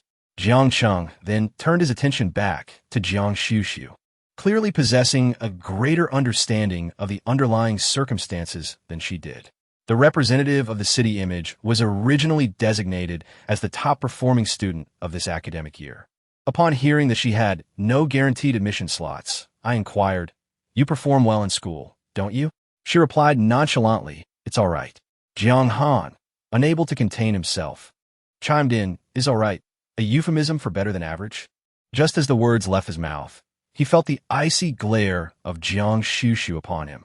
Suddenly reminded of their prior agreement to refrain from discussing certain topics, he awkwardly fell silent, though his gaze remained fixed on her. Jiang Cheng, being close to him, understood the nature of his inquiry and asked, "What is your ranking in the grade?" Guan Xuxu frowned slightly, feeling the questioning was incessant. They were hardly acquainted. "Why must I disclose this?" Jiang Xuxu retorted bluntly, leaving Jiang Cheng momentarily speechless. Before he could respond, she had already turned and ascended the staircase. Jiang Cheng's expression darkened. Realizing that this cousin of his was indeed quite impolite, certainly not comparable to Xue Cixi. Observing Jiang Xuxu's reaction, Lu Xueshi concealed her amusement and remarked to Jiang Cheng, "Brother Jiang, your inquiries were overly intrusive, akin to an interrogation. Naturally, Xuxu would be displeased." Before Jiang Cheng could respond, Jiang Han, having ensured that Jiang Xuxu was out of earshot, could not help but exclaim, "She grew impatient after just those two questions. Her temper is rather poor." With a dismissive huff, Jiang Han concluded, her academic performance must be lacking. After all, although they did not attend the same school, they were familiar with the names of the prestigious institutions in Heiress. After all, elite students often interact in university mock exams or competitions. However, he was certain that he had never heard of Guan Xuxu. Not only was Jiang Han sure, but Lu Xueshi was as well. "I recall the results of a national college entrance examination are released tomorrow. With your consistent performance, you're sure to achieve a high ranking." She had secured a recommendation for admission in advance and would not be taking the exam. But this did not prevent her family from having an academically outstanding child who could be compared to Jiang Xuxu. Speaking of grades, Jiang Han was also quite confident. "Rest assured, I will accompany you to High University." His words conveyed an air of certainty. After all, not everyone can obtain a recommendation for admission. Those like Jiang Han, who were confident in their ability to pass the exam, naturally did not need it. Upon hearing this, Lu Xueshi smiled even more sincerely. "Then I'll make a cake for you tomorrow to celebrate." Jiang Han looked delighted, but said, "You've just been discharged from the hospital, so don't bother making one." You might get tired. Lu Xuexi responded, I won't be tired. Jiang Su, who was listening to their back and forth, rolled his eyes secretly and simply got up to go upstairs. Lu Xuexi watched Jiang Su's retreating figure, frowned slightly, and felt annoyed when she looked at Jiang Su's favorability rating in the system, which was still hovering around the passing grade. Was he really not planning to acknowledge her as his sister? Thinking of this, Lu Xuexi's expression turned somewhat unpleasant. Jiang Cheng, who had been paying attention to her emotions, noticed her unhappiness and asked her with concern. Lu Xuexi casually said, I just regret choosing the recommendation for admission directly. The only national college entrance examination in my life. I should have taken it myself. Transitioning smoothly, she directed her gaze towards Jiang Han, whose academic achievements surpassed my own. Rumor had it that the top scorers in the provincial college entrance examination would receive direct invitations from several prestigious university admission offices, suggesting a lively atmosphere at his home tomorrow. Jiang Han responded with a subtle smirk, exuding an air of nonchalant confidence. While families like theirs had the option of studying abroad, most still highly valued the college entrance examination as a significant turning point, much like the Guan family. Following the incident where the Qin family's attempt to bribe thugs to threaten Guan Xuxu backfired, implicating her instead, Jiang Yuqing had his assistant intervene. This promptly impacted the Qin family's business, diverting their attention from the online backlash. Without the Qin family's suppression of public opinion, the online condemnation of Guan Rui and Qin Hao intensified, driving Guan Rui to shut down her devices in frustration. It was at this moment that the upcoming release of college entrance examination results diverted some attention online. Bai Shuqin, upon noticing this, was immediately struck by an idea. With all the recent commotion, she had almost forgotten about the imminent release of the examination results. Guan Rui, however, was in no mood to care about such matters. Aside from the online issues, the jade pendant incident had caused a rift between Guan Xuxu and the family, and he had not visited her in days. In my current state, how can I possibly be concerned about college entrance examination scores? Guan Rui lamented, feeling utterly aggrieved. That's not what I mean, Bai Shuqin retorted. Think about it. Tomorrow, when the examination results are released, the internet will be flooded with news about various high scores. Who will have the time to continue focusing on your situation? Upon the revelation of your academic performance tomorrow, should you be successfully admitted into either Peking University or Tsinghua University, it shall serve as irrefutable evidence of your exemplary character and academic prowess. Such distinction invariably bestows upon you a certain aura in the eyes of the common populace, effectively silencing the vitriol of your detractors online. Bai Shuqin articulated with unwavering conviction, eliciting a momentary pause from Guan Rui, followed by a hesitant query. Do you truly believe so? Bai Shuqin elucidated the underlying rationale, igniting a spark of hope within Guan Rui's countenance. For her academic achievements, while not unparalleled, certainly warranted consideration from esteemed institutions of higher learning. With this realization, Guan Rui found herself eagerly anticipating the imminent release of the Gaokao results, even going so far as to power on her device, lest she miss the congratulatory call from the admissions office of a prestigious university. Chapter 82. Congratulations to Guan. Valedictorian of the Heiress Gaokao examination. By Shuqin's assertion held a kernel of truth, for the unveiling of Gaokao results is an event of national significance. On this momentous day, countless individuals took to the internet, either to broadcast their score inquiries or to flaunt their achievements. Guan Rui, too, meticulously prepared herself, heeding her mother's counsel to capture a photograph upon confirmation of her university acceptance, with the intention of disseminating it online to cultivate a more favorable public image. Guan Baocheng arrived at the hospital early, eager to witness the unveiling of his daughter's score. Guan Rui, noticing the absence of Guan Xuxu, could not suppress a pout. Brother has not visited me in 2 days, she lamented. Is he still harboring resentment towards mother and me? The memory of Guan Xuxu's outburst in the hospital room filled her with a sense of injustice. Despite her evident plight, her brother showed her no compassion and even sought to take away her protective jade pendant. As these thoughts crossed her mind, Guan Baocheng remarked, Your brother is at Qingfeng Temple. There are some troubles at home, and he will be temporarily residing there for the next few days. Guan Rui was somewhat taken aback by this news, Yet she maintained a composed demeanor and replied, "I've heard that Qingfeng Temple is quite efficacious, so surely my brother's issues will be resolved. Father, please do not worry too much." Listening to his daughter's thoughtful words, Guan Baoqing nodded with a smile. Suddenly, his phone rang, and assuming it was a call from the company, he furrowed his brow. However, upon checking, he realized it was a call from the family's housekeeper. As he answered, his expression transformed to one of exhilaration upon hearing the news on the other end. Both Guan Ruirui and Bai Shuqin looked on with curiosity. Guan Baoqiang was typically calm and gentle, rarely displaying such excitement, even at home.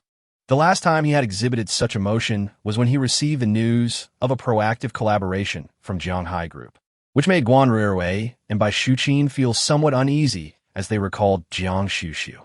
As Guan Baoqiang ended the call, Bai Shuqin quickly inquired in a gentle tone, "Darling, is there good news?" A broad smile graced Guan Baoqiang's face as he turned to look at Guan Ruirui, his eyes brimming with pride. "Indeed, it is good news." Annan mentioned that the admissions officers from Jing University and Haida University personally came to deliver the acceptance letters, and they are currently at our home. Guan Ruirui and Bai Shuqin were momentarily stunned by the revelation, followed swiftly by an overwhelming surge of joy. Jing University. At last, she received the news from the admissions officer in person, a privilege typically reserved for top scorers of the college entrance examination. The thought sent a rush of excitement through Bai Shuqin, her cheeks flushed with joy, her gaze towards Guan Ruirui ablaze with fervor. Guan Ruirui, equally exhilarated, was also beset by a fleeting doubt. Had she truly performed exceptionally well on the day of the exam?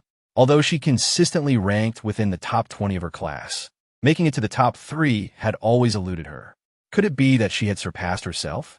Yet, such thoughts quickly dissipated, replaced by an overwhelming sense of euphoria. With the title of top scorer now bestowed upon her, the online critics would surely cease their relentless attacks. What had initially seemed trivial had been blown out of proportion by a multitude of voices online, which had become utterly tiresome. Now, those voices would soon find themselves silenced. Ruirui was undeniably the protagonist of the day. Yet, she was confined to the hospital. Surely, no one would visit her there? She longed to take a photo with the admissions officer. Guan Ruirui firmly believed that if she appeared in a wheelchair, looking sufficiently pitiful, adorned with the honor of being a top scorer, the online critics would have no choice but to fall silent. They might even turn their sympathy towards her. Guan Baoqiang had evidently considered this as well. The recent uproar online had affected both their family and the Qin family.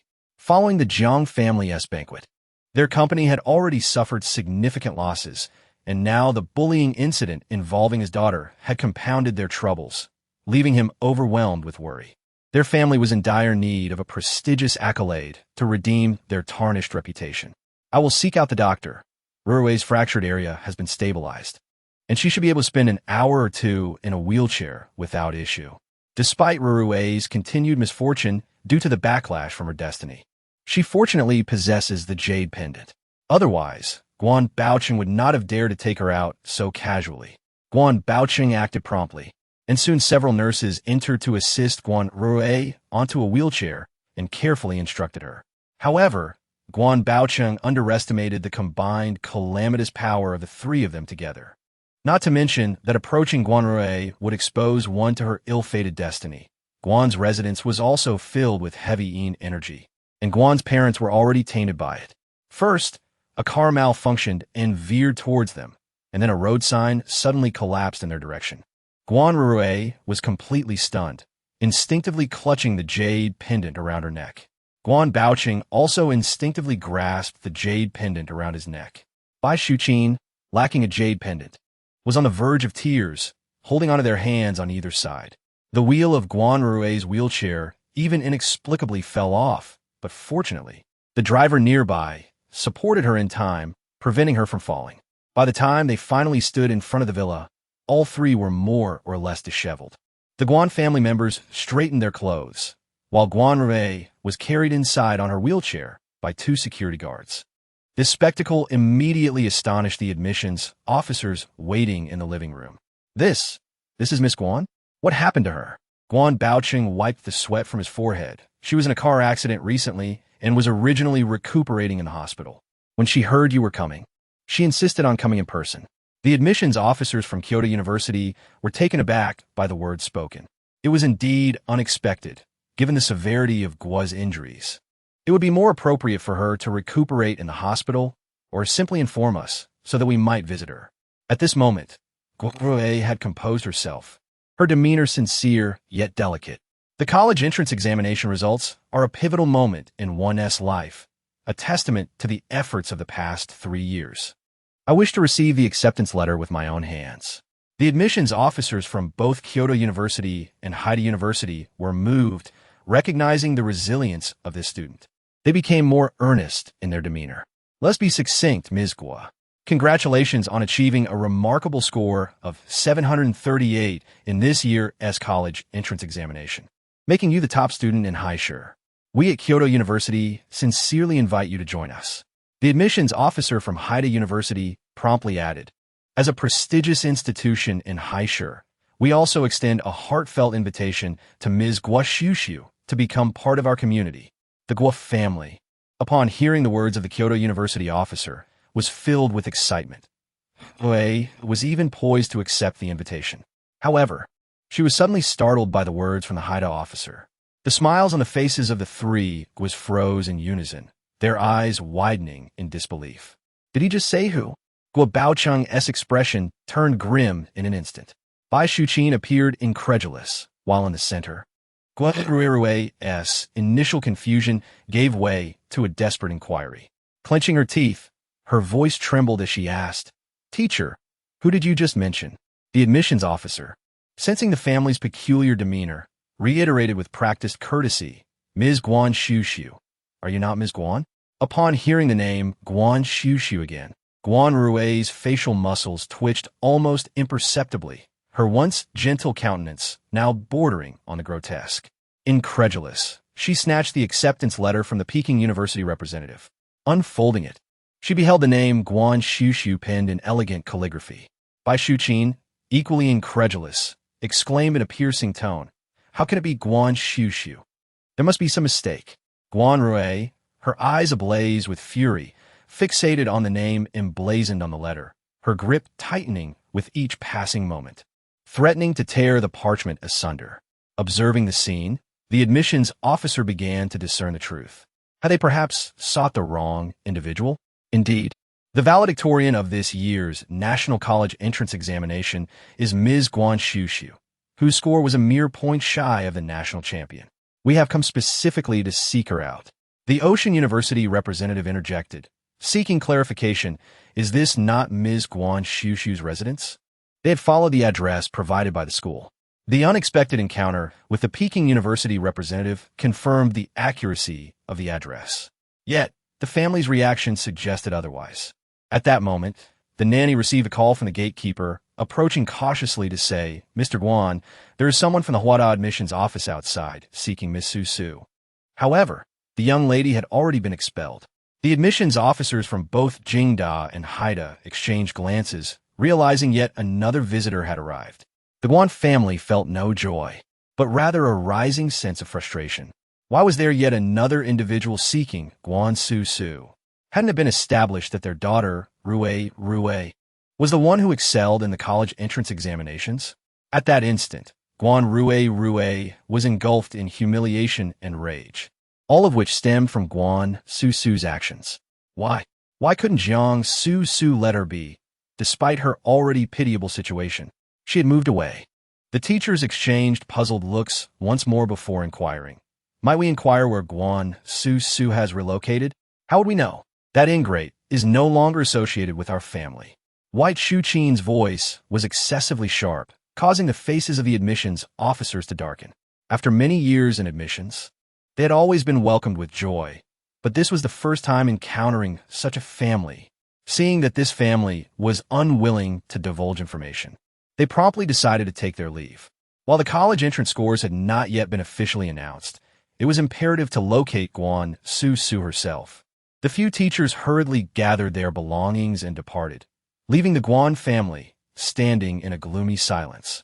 The admissions officers from both Jingda University and Haida University emerged from the Guan family's villa, their countenances still reflecting their vexation, but swiftly replaced by bewilderment. Throughout their extensive careers in recruitment, they had never encountered such a predicament. The student's registered home address was proving elusive, and attempts to reach the student via mobile phone were fruitless. What were they to do? As they were departing, deep in thought, they noticed the admissions officers from Huada University hurrying in their direction. They were all well acquainted. Upon seeing the Jingda and Haida representatives leaving the Guan residence, the Huada officers' expressions shifted. They realized they were arriving late, having been delayed by 2 inexplicable traffic accidents en route. The Jingda officers were being rather inconsiderate. As they were all from Jing City, one would expect them to have informed their counterparts of their visit. The Huada officers hastened their pace, beads of perspiration forming on their foreheads. One of them, his expression a mixture of urgency and apprehension, glared at the Jingda officer and asked, "Have you already concluded your discussions? Did Miss Guan agree to attend your university? I must say, you are being quite unfair, attempting to steal a march on us. Do you not understand the concept of fair competition?" Before their departure, the university president had specifically instructed them to ensure that they secured Miss Guan's enrollment at Huada. Now it seemed all was lost. The Huada officer wore a look of profound anguish. The Jingda officer couldn't help but roll his eyes. "You are being absurd." "What?" The Huada officer was about to continue his tirade when he paused, taken aback by the Jingda officer's words. "What do you mean? You didn't see her? Miss Guan wasn't home?" Beside them, the admissions officer from Haida explained that Guan had moved away, yet her family refused to disclose her new whereabouts. The teacher from Huada furrowed his brow, perplexed by the situation. Surely, they were not conspiring to deceive me? The representative from Jingda could not suppress a roll of his eyes at such absurdity. As they conversed, a figure unexpectedly tapped them on the shoulder. "Esteemed teachers, if you seek Xuxu, I know her location." The admissions officers turned in unison to find a portly man resembling a security guard standing before them. Lowering his voice conspiratorially, he said, "I oversee this area, and the girl you seek, Guan Xuxu, is not her biological family. She was expelled just days ago." The teachers were taken aback, incredulous that their top student had been cast out. Are her family members in their right mind to abandon a prodigy? They exclaimed. "Do you know where she is now?" "I'm not privy to the exact address," he replied, "but I have heard that the child has found her biological parents. You know the Jianghai group in our city, right?" "Yes, that Jiang family. You might inquire through their official Weibo account." The teachers were taken aback, bewildered by the notion of seeking an address through a social media platform. How perplexing. I have never encountered an admissions office so challenging. Both Wada and Jingda found themselves at a loss for words. Unexpectedly, the admissions officer from Haida slapped his thigh in recognition. "The Jianghai group? I'm quite familiar. They have even donated a teaching building to our institution." With a sweeping gesture to both sides, he exuded an air of magnanimous grandeur, proclaiming, "I know the whereabouts of the Jiang family. Follow me." Chapter 84. Admissions to the Seashore Taoist Academy, the Jiang residence. Guan Xuxu had noticed an unusual liveliness pervading her home since early morning. Furthermore, the other members of the Jiang family, including Jiang Yuqing and the family patriarch, were waiting at home. The elder Jiang placed great emphasis on familial bonds, insisting on a sense of ceremony for every significant family event. Thus, everyone had gathered to witness the imminent release of the Gaokao results. A considerable number of Jiang family members were participating in this year's Gaokao. Aside from Jiang Yusin's twin sons, who were preparing to study abroad, and Lu Xueshi, who had already secured a recommendation, the eldest son, Jiang Han of the second branch, and Guan Xuxu had all taken this year's examination. Moreover, Jiang Han, owing to his consistently outstanding academic performance, was a leading contender for the title of Gaokao champion, and the Jiang family hoped to collectively witness such a momentous occasion. How are the arrangements for Enjua's departure abroad progressing? The elder Jiang had watched his 2 grandsons grow up and cared for them no less than his own children. Everything is nearly finalized. Yao Tian has purchased a house for him near the school, and I have enlisted the assistance of acquaintances in the industry to look after him after he goes abroad. Although Jiang Yusin was the only daughter in the 4th branch, she had not developed a spoiled disposition. On the contrary, she possessed a somewhat indomitable spirit and had been fiercely competitive since childhood, exhibiting great independence in her actions. While she presented the image of a strong woman to the outside world, she was not overbearing at home. Instead, she was very respectful of her children's ideas. Otherwise, the twin brothers would not have pursued separate paths, one venturing abroad to study design, while the other remained to study directing domestically. Grandfather Jiang has always been quite assured regarding this daughter and also inquired about Yin, the eldest of the twins. Observing this, Yao Lin interjected with a smile. Anne has always been decisive. However, the two children have been together since childhood. Wouldn't they feel unaccustomed to being suddenly separated? They have matured, and each possesses their own path to tread. It is improbable for them to remain inseparable as they were in their childhood. Jiang Yusin responded in a measured tone, never having been particularly close to this second sister-in-law, who idled at home, focused solely on being a wealthy heiress. Stymied by her remark, Yao Lin did not take offense, considering her son Jiang Han was the protagonist of the day. Though gentle in tone, the boastfulness in her words was unmistakable. Seeing her sister-in-law's disinclination to engage, Xuanning assumed the role of peacemaker, responding with a smile, with Jiang Han's grades. He can indeed select any university within a country. Turning to Jiang Han, she inquired, "Has Jiang Han chosen school yet?" Jiang Han nodded, "I'll be attending High University." Upon finishing his sentence, he recalled his wager with Guan Xuxu and couldn't resist glancing at her before quickly falling silent. Xuanning, unaware of the younger one's bet, merely asked, "Why not Beijing University?" "High University is quite good, and it's closer to home," Lu Xueshi replied with a smile. Then turned towards Jiang Xuxu. "Xuxu, are you planning to choose Beijing University or High University? Perhaps you could join us at High University, so we can look after each other." As soon as Lu Xuexi's voice fell, before Jiang Xuxu could respond, Jiang Cheng interjected, stating that the results had yet to be released and that it was not a matter of simply choosing as one pleased. Given Jiang Yuqing's presence, Jiang Cheng refrained from overt mockery. However, even his straightforward observation caused a flicker of displeasure on Jiang Yuqing's face, who found it inappropriate to reprimand the younger generation in front of so many people. In contrast, Jiang Su was unperturbed. "You mentioned that the results aren't out yet. How can you presume that my sister cannot select as she wishes?" Jiang Cheng was nearly exasperated by this impudent boy. Just as he was about to retort, Uncle Ming walked in with a somewhat nuanced expression. "Sir, a school admissions officer has arrived." Upon hearing this, the Jiang family members instantly perked up, with Jiang Han instinctively sitting up straighter. While this might not hold true everywhere in Heiress, the privilege of having several prestigious schools send admissions officers personally was a distinction reserved for top scholars. The others wore expressions of delight, glancing at Jiang Han, convinced that the boy indeed lived up to their expectations. "Are they here for Xiao Han?"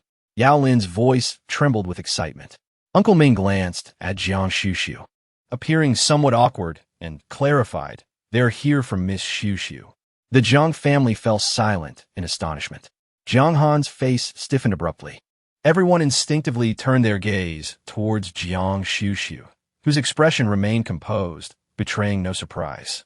"Xuxu, your results are evidently quite remarkable," Yao Lin forced out, suppressing the bitterness within her heart. Jiang Xuxu maintained a serene demeanor, seemingly unperturbed.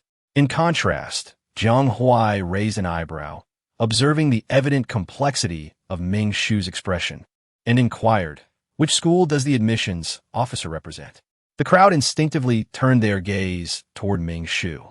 Indeed, it was peculiar for an admissions officer to personally visit, prompting curiosity about Ming Shu's reaction. Upon hearing the question, Ming Shu hesitated, as if contemplating whether to speak, but soon the individual who had entered revealed the answer. The newcomer wore a Taoist robe and had their hair styled in a top knot, exuding a certain ethereal charm that could not disguise the fact that they were a Taoist priest. Jiang Ying was the first unable to contain herself, whispering, "Mama, this uncle is dressed so oddly." Yao Lin promptly pulled her daughter close, admonishing her to refrain from such comments. Though she sought to correct her, a smile was evident on her face. Meanwhile, Jiang Han transitioned from initial shock to a state of relaxation, tinged with a hint of schadenfreude. A smirk flickered in Jiang Cheng's eyes. They all knew that Guan Xuxu could not possibly outperform Jiang Han in the examination. As for the so-called admissions officer, he appeared rather unrefined. It was likely he hailed from a lesser-known institution. Indeed, the Taoist priest first bowed respectfully to the Jiang family, then fixed his gaze squarely on Guan Xuxu, stating, "You must be Guan Xuxu. I am the admissions officer from the Heiress Taoist Academy. I have come today to extend an invitation for you to join our esteemed academy." The Jiang family's emotions were profoundly mixed. While they were aware of Guan Xuxu's fascination with metaphysical pursuits, even old Master Jiang had come to accept his granddaughter's passion.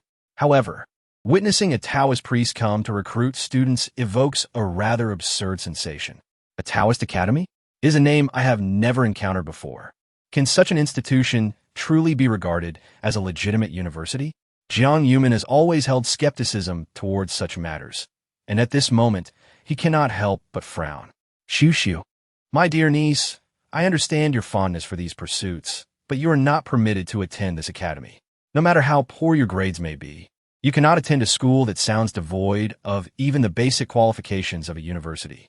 If a child from the Jiang family were to enroll in such a Taoist academy, it would be a matter of disgrace for the entire family." He stands firmly opposed to the notion. Chapter 85. Another skeptic approaches. Jiang Yuqing furrowed his brow slightly. His biological father had yet to voice his opinion, yet his younger brother took it upon himself to make decisions. Although he too harbored reservations about Xuxu attending a Taoist academy, following the incident of having Xuxu relinquish her room, he had learned the importance of consulting his daughter first. "Yuman, Xuxu has her own preferences regarding which school she wishes to attend. You, as her uncle, should not refuse on her behalf." Jiang Yuman, undeterred by his brother's words, turned and insisted, "Eldest brother, I am doing this for her own good. The name of this academy is one I have never heard before. Are you not concerned that Xuxu may be led astray by attending such a school? Do you intend for her to become a nun?" To speak so bluntly in front of the admissions officer was rather impolite, yet Jiang Yuman was oblivious to such decorum, fearing his brother might become muddled in his reasoning. Ahem, being a Taoist priest is not the same as becoming a monk. The latter pertains to Buddhism. The admissions officer, clad in a Taoist robe, offered with a smile. Jiang Yuman cast a fleeting glance at him. To him, the distinction held little significance. It is one thing for his niece to be eccentric at home, but he would never permit her to embarrass herself in public. As a music producer, he cannot afford such a disgrace. Jiang Huai, undeterred by his uncle's attitude, turned his attention solely to Jiang Xuxu. "Xuxu, have you familiarized yourself with this school?"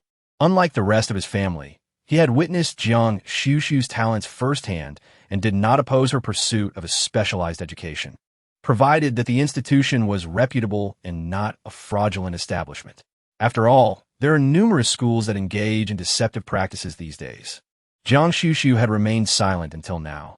Upon hearing Jiang Huai's inquiry, she slightly tilted her head. "I know of it, but I am not well acquainted." The head of Qingfeng Temple had previously mentioned the Taoist Academy at Jing University to her. She indeed lacked familiarity with the academy in Haida. However, this did not diminish her intrigue. She recalled that the esteemed Chu had once mentioned that his master claimed to be a lecturer at the Heiress Taoist Academy. Subsequently, she had sought information about this institution online, but the available data was scarce. Our Heiress Taoist Academy is one of the only 3 Taoist institutions in the country certified as a university, so you may rest assured about that. The admissions officer maintained a cordial demeanor, undeterred by the skepticism directed towards them. Nevertheless, the Jiang family remained unconvinced. Why were they so doubtful of a Taoist academy with university credentials? Though Jiang Yusin does not oppose her niece's aspirations, she still offers a word of caution. "Xuxu, attending university is not solely about obtaining a diploma. It is primarily about amassing experience and connections for your future in society. I advise you to choose wisely." The twin brothers beside her looked at their cousin with expressions of astonishment. Unlike Jiang Han and his peers, who were more critical of their sister, the twins found her beauty undeniable and were inclined to believe she was not as lacking as Jiang Han had suggested. However, they were bewildered by her apparent interest in becoming a Taoist priestess. "Sister, if you attend the Taoist Academy, will you emerge as a Taoist nun?" One of the twins, Enjua, couldn't help but chuckle as he interjected. The Jiang family envisioned Guan Xuxu in the role of a Taoist nun, and their expressions became even more peculiar. Guan Xuxu, who typically showed tolerance towards those without ill intentions, shook her head in response. It's not quite what you think. There seems to be some misunderstanding about our Taoist academy. Allow me to briefly introduce our school to you, Guan Xuxu. As she spoke, the admissions officer from the Taoist academy approached, retrieving several booklets bound in ancient texts from a bag he carried. Sir, the admissions officers from Jingda, Huada, and Haida have also arrived. Upon hearing this, the complex emotions that had earlier clouded the atmosphere were instantly replaced by joy at the news. The group momentarily lost interest in whether Guan Xuxu would truly attend the Taoist Academy and instead awaited the arrival of the admissions officers with renewed anticipation. Jiang Han cast a discreet glance at Guan Xuxu, and though he remained silent, the meaning in his gaze was unmistakable. He was fundamentally different from her. She was relegated to acceptance by a seemingly dubious Taoist college, yet his aspirations lay with the nation's premier institutions of higher learning. The Jiang family members braced themselves in anticipation of the arrival of the admissions officers, while the Taoist college representative, appearing intimidated, eagerly unfurled brochures, meticulously detailing the virtues of their school to Guan Xuxu. At that juncture, the admissions officers from Jing University finally materialized. Upon entering, they were met with the fervent gazes of the entire Jiang clan, with Yao Lin's attention being particularly intense. Initially taken aback by the opulence of the Jiang household and the completeness of the family, the officers swiftly recalled the purpose of their visit. Mindful of the impending release of the National College entrance examination results, their gaze swept past the assembly of young men within the room, ultimately settling upon the two sole female figures present in the living room. Might I inquire which of you is Ms. Guan Xuxu? They were determined to avoid a recurrence of the previous mishap. Yao Lin, poised to rise and greet the officers on behalf of her son, was rendered speechless upon hearing this query, her expression frozen in disbelief. Jiang Han's cheek muscles twitched as he incredulously turned his gaze toward Guan Xuxu once more. The other members of the Jiang family were equally dumbfounded. Why were they seeking out Guan Xuxu again? And this time, it wasn't some fly-by-night university's admissions officers.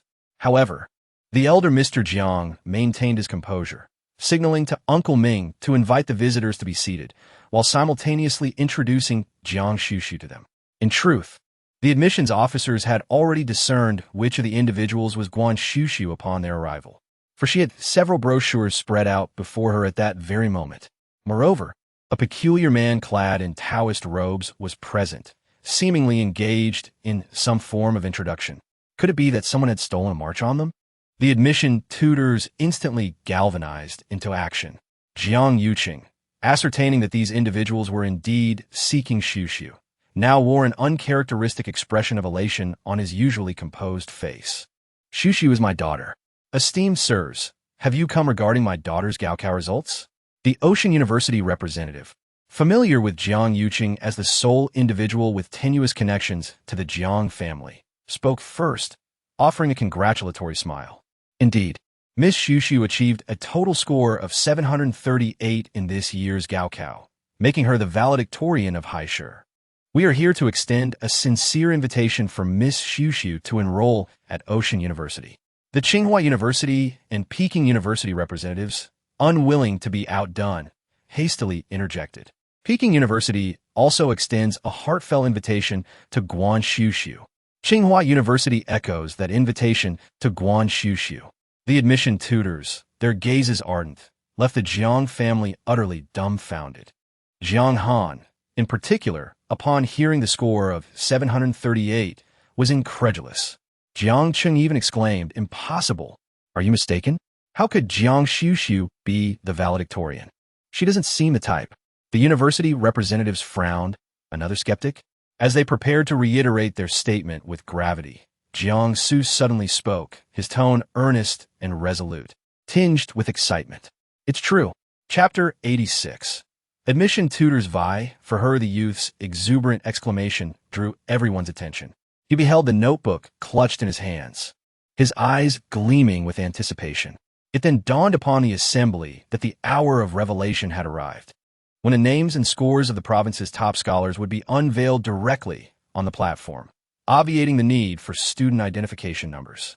At that very moment, the platform's display regarding High City heralded the exultant news that Guan Xuxu had emerged triumphant as the valedictorian of High City's liberal arts and sciences examination, achieving a remarkable score of 738. This auspicious announcement occupied the second position, trailing the national champions by a mere point.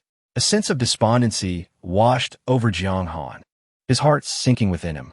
He found himself bereft of the inclination to scrutinize his own score, for it was now unequivocally evident that the laurel of valedictorian was not his to claim. Jiang Han turned his gaze towards Guan Xuxu, only to find her countenance serene and composed, seemingly indifferent to her examination score or the esteemed title of provincial valedictorian. Jiang Fan's fists, which had been hanging loosely at his sides, clenched imperceptibly. He harbored a sense of disbelief that she was genuinely unconcerned, dismissing it as a mere facade of nonchalance. Although inwardly disheartened by the outcome, he resolved to emulate her composure. In an instant, Jiang Han's countenance reverted to its customary aloofness, feigning a lack of interest in the result.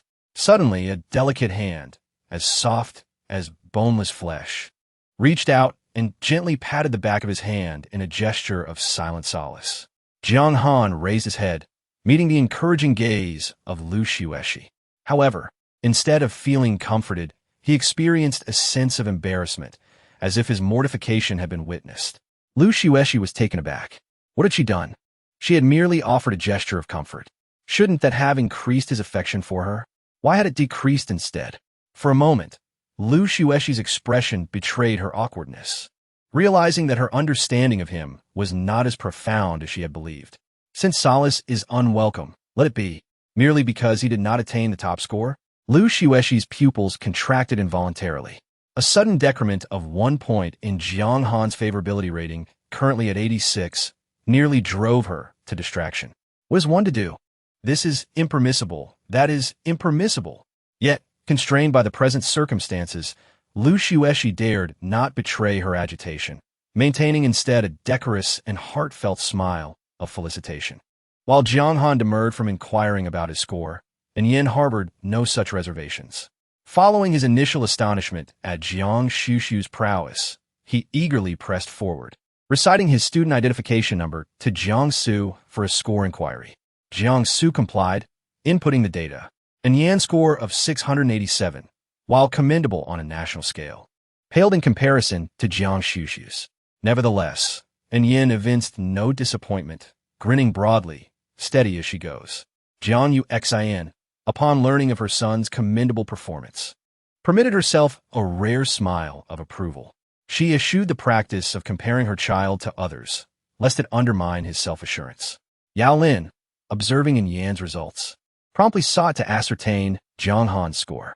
Despite Jiang Han's reluctance to inquire, having already forfeited the title of top scorer, he subconsciously directed his gaze toward the unfolding revelation. He had to know the exact number. If the margin between his score and Guan Xuxu's was a mere point or two. As he entertained this thought, the page displayed his examination results. A total score of 703. The disparity was far from a mere point or two. Jiang Han's countenance darkened once more. Amidst the bustling ambience, professors from prestigious institutions such as Tsinghua University, Peking University, and Ocean University of China had already commenced their introductions to Guan Xuxu, each displaying an unwavering determination. Not to be outdone, the admissions officer from the Taoist Academy, observing the sudden surge of competition for the student, voiced his appeal. Esteemed young scholar, specialization is paramount. I understand that you have not previously engaged in a systematic study of our esoteric arts, and this presents an exceptional opportunity. Our academy boasts unparalleled resources and faculty, with the esteemed abbot of Qingfeng Monastery serving as an honorary lecturer. Moreover, our tuition is remarkably affordable, a mere 500 annually. The other admissions representatives, who had initially dismissed the middle-aged man in the Taoist robe, couldn't resist interjecting with amusement upon hearing his words. A Peking University professor declared, "Esteemed student Guan, Should you choose Peking University, your tuition and accommodation will be entirely waived, and the university will bestow upon you a scholarship. A bespoke arrangement tailored specifically to you. An Ocean University professor chimed in, esteemed student Guan, as a native of the coastal city, Ocean University is your natural home. Upon enrollment, not only will your tuition and accommodation be waived and a scholarship granted, but the university will also provide exceptional students like yourself with complimentary exchange opportunities at renowned international universities. A Tsinghua University professor asserted, tuition exemption is merely a baseline. Tsinghua University can arrange for you to have a private dormitory and pledges to award million yuan bonuses for exceptional accomplishments attained during your time here. The Jiang family members present were utterly astounded. Although they were not lacking in financial resources, such solicitations from institutions offering complimentary education were indeed a rare occurrence. The last instance they had witnessed such a spectacle was, perhaps, during Jiang Huai's university entrance examination. Although Jiang Yuqing maintained a composed facade, the subtle mirth in his eyes betrayed his elation and pride. As expected of his daughter, she was exceptionally talented, so much so that various institutions would vie for her attention. Grandfather Jiang, his gaze filled with gentle amusement, observed the universities presenting their offers. He then interjected, the representatives here hail from our nation's most esteemed institutions. Your personal invitations are a privilege for Xuxu. However, the ultimate decision of which university to attend rests with the child herself. He deemed Hua University, Jing University, or Hai University all suitable choices, subconsciously dismissing the Taoist Academy. Jiang Huai echoed his sentiments, addressing the undecided Guan Xuxu. Xuxu, choose whichever you desire, without reservation. While his words mirrored those of grandfather Jiang, his stance differed in that he would support Xuxu even if she chose the Taoist Academy. In truth, she had already made up her mind regarding the institution she would attend. Her almond-shaped eyes scanned the teachers from the four schools before settling upon the Taoist-robed instructor. She perceived a faint azure aura emanating from him, indicative of spiritual energy. It was evident that he was no ordinary schoolteacher. I appreciate the teacher's personal visits, Jiang Xuxu announced. I have decided to enroll in the Taoist Academy in Hai City. Jiang Xuxu's pronouncement reverberated like a thunderclap. The admissions officers from the three top universities were rendered speechless, and the surrounding Jiang family members were equally incredulous. Could this child be lacking in intelligence? Chapter 87. The 6 Essentials for Admission to the Taoist Academy. The 3 admissions teachers gazed at Jiang Xuxu's earnest demeanor, their hearts heavy with concern. Dear student Guan, selecting a university is pivotal for your future. You must approach this decision with great caution. The instructor from Huada wore an expression of frustration, lamenting the choice of such an unconventional institution over their esteemed universities.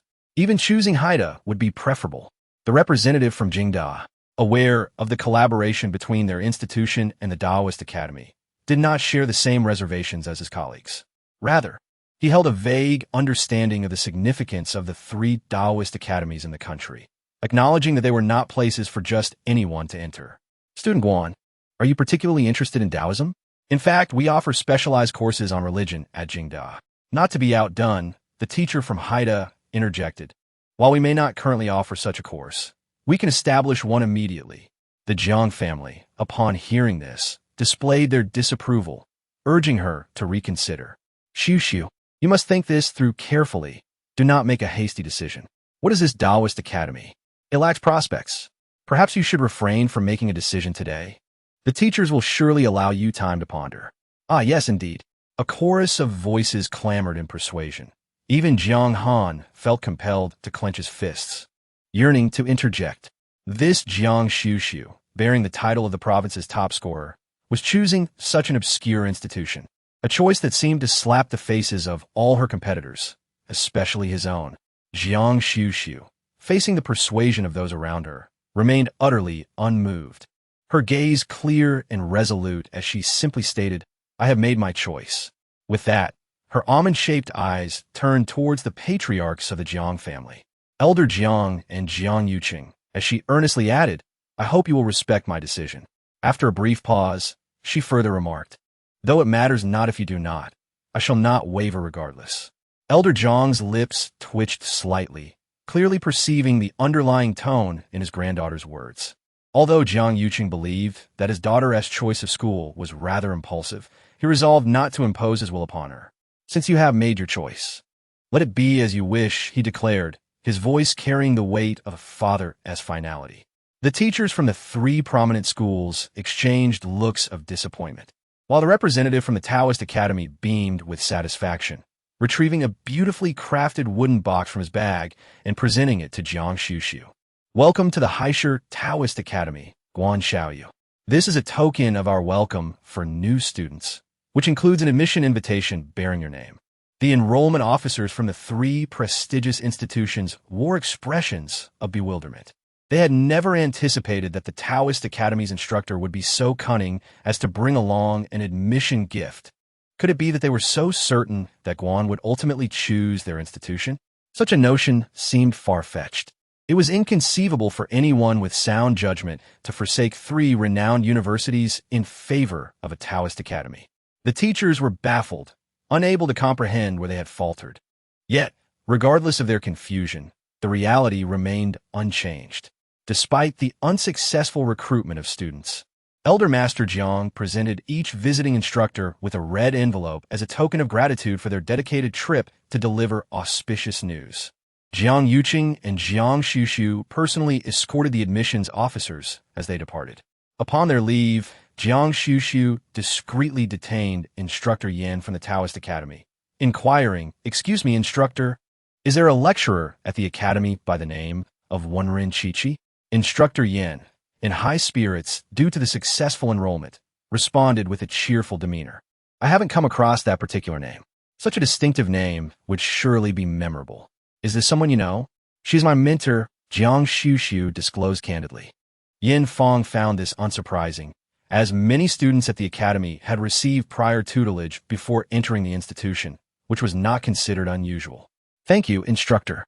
Jiang Yuqing harbored some reservations. "Xuxu, are you genuinely certain about pursuing this path in the future?" His concern did not stem from a belief, like Jiang Yuman's, that his daughter becoming a Taoist nun would be disgraceful. Rather, he feared that she might face skepticism and defamation in this profession. Jiang Xuxu, however, did not comprehend Jiang Yuqing's apprehension. "I'm already on this path." From the moment she commenced learning esoteric talisman techniques from her mentor, and even more so, from the time the Guan family orchestrated the alteration of her destiny, her fate had become inextricably linked with the Xianmen. Regardless of the university she chose, she would ultimately follow the path initially guided by her mentor. Of course, the immediate priority was to locate her mentor. The Taoist Academy of High City was currently her sole lead. Upon hearing her pronouncement, Jiang Yuqing met his daughter's limpid, almond-shaped eyes. After a protracted silence, he refrained from further comment. Since she had assisted the Song family with their daughter's predicament, he should have realized that this daughter was no ordinary individual. She possessed her own convictions, and moreover, a fortitude that rivaled every member of the Jiang family. Ultimately, his greater concern lay in the path that Shanshan had chosen, a domain in which he could neither intervene nor offer assistance. After all, he was merely a common, albeit affluent man. Reflecting on this, Jiang Yuqing concluded that the only support and aid he could provide his daughter was financial. With this in mind, he promptly retrieved his phone and transferred 888 yuan to her account. Indeed, his daughter's achievement as the top student in the province warranted a reward. Jiang Shanshan, upon seeing the notification of the incoming funds, thought, "This habit of my dear father to dispense money at the slightest provocation is quite agreeable." While they could not dissuade Jiang Shanshan, they could still exert influence over the other two. Jiang Su showed little interest in these matters, focusing solely on the exquisitely crafted wooden box inscribed with the words Taoist Academy. "Sister," he exclaimed, "come quickly. Open it and see what kind of entrance gift that so-called Taoist Academy has given you." Jiang Su's suggestion piqued the interest of everyone in the living room. Even Zhang Han's gaze subtly shifted towards the box, as if anticipating its unveiling. Without affectation, Jiang Shanshan stepped forward and opened the box, which exuded an ancient charm. As it opened, A subtle aroma of agarwood wafted forth. The onlookers craned their necks to see that within the small wooden box, 6 items were neatly arranged. A divination plate, a small peachwood sword, a peace talisman, a vermilion ink brush, and a wooden plaque inscribed with the Academy's emblem. These were the items present.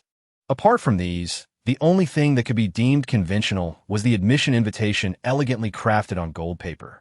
Guan Xuxu raised an eyebrow slightly, while the other members of the Jiang family remained silent. After a prolonged pause, it was Jiang Huai who broke the silence, remarking, "Indeed, it is fitting for a Taoist academy. The gifts for new students are distinctly characteristic of the institution." The others responded with a collective, subdued chuckle. Chapter 88. You have been deceived by your boyfriend just a few days after the college entrance examination results were announced. Numerous individuals on the internet began showcasing their admission letters and the various welcome gifts prepared by different universities. Northern Ocean Fish, Huada's grand gift package. I ask you, are you not envious? The accompanying image depicted a welcome gift box adorned with a Huada logo, containing a custom fountain pen and notebook, along with a campus card and a set of 4 brass bookmarks, each adorned with a unique emblem. Examination victory. The officials have stated that we cannot reveal our exam admission tickets or acceptance letters, so let us merely showcase the welcome gifts. The image featured a custom tote bag from Nanda, containing a cup, a set of Nanda postcards, a keychain, and a campus card. My fate is mine, not heaven's. Your welcome gifts are utterly unimpressive. The image displayed a plethora of brochures from Sheeta's welcome gift assortment. The admission package included China University of Petroleum Admission Notice, Freshman Enrollment Guide, Academic Guide, Introduction to Student Financial Aid Policies, Freshman Registration Safety Guide, 100 China University of Petroleum Regulations, Instructions for Using New Student Electronic Accounts. Initial comments were filled with envy, but upon reaching China University of Petroleum, the screen was flooded with laughter. Lost flower blossoms. Ha ha. China University of Petroleum is hilarious. They're giving out 100 handbooks to new students. Gudong dong. You wouldn't understand. Legitimate universities issue various booklets. I, however, yearn for an illegitimate university. Ha ha. China University of Petroleum Senior. This year's freshman gift includes 2 more booklets than our year. I'm so envious. My heart like stone. I just finished looking at the mascot dolls issued by the neighboring Capital University, and then I see this at China University of Petroleum. What is this? Amidst this flurry of light-hearted comments, one comment with an accompanying image captured the attention of most. A cloud-piercing talisman, Shanghai Taoist College Freshman Welcome Package.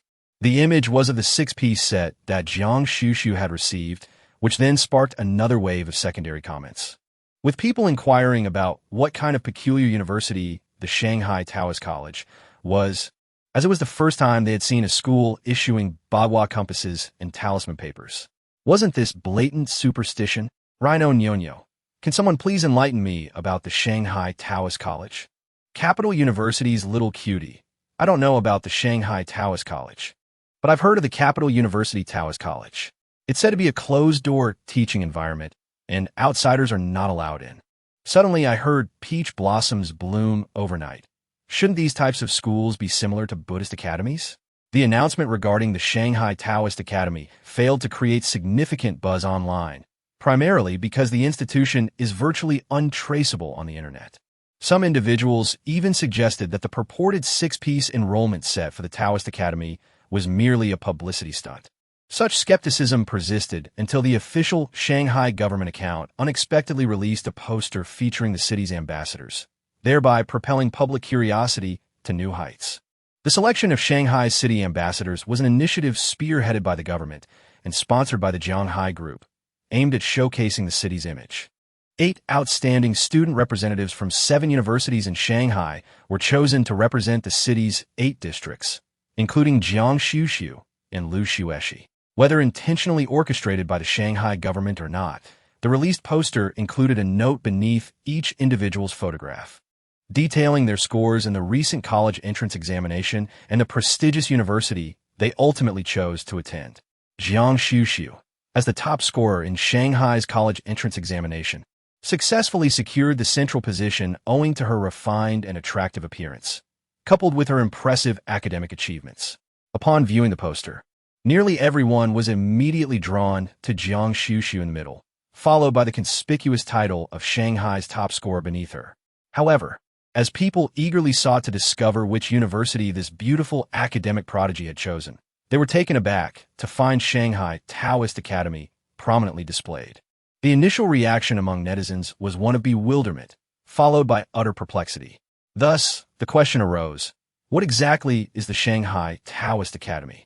Why would their top scorer in the college entrance examination forsake prestigious institutions like Kyoto University and Huazhong University of Science and Technology in favor of this choice?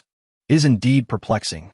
Not only do netizens struggle to comprehend this decision, but the esteemed guests invited to the Jiang family's teacher appreciation banquet share the same bewilderment. To honor Guan Xuxu for being the top scorer in this year's college entrance examination in Heiress, as well as to celebrate the admission of several other Jiang family children into renowned universities, the Jiang family organized a lavish banquet, inviting dignitaries from various fields to partake in the festivities, rivaling the grandeur of a large gala.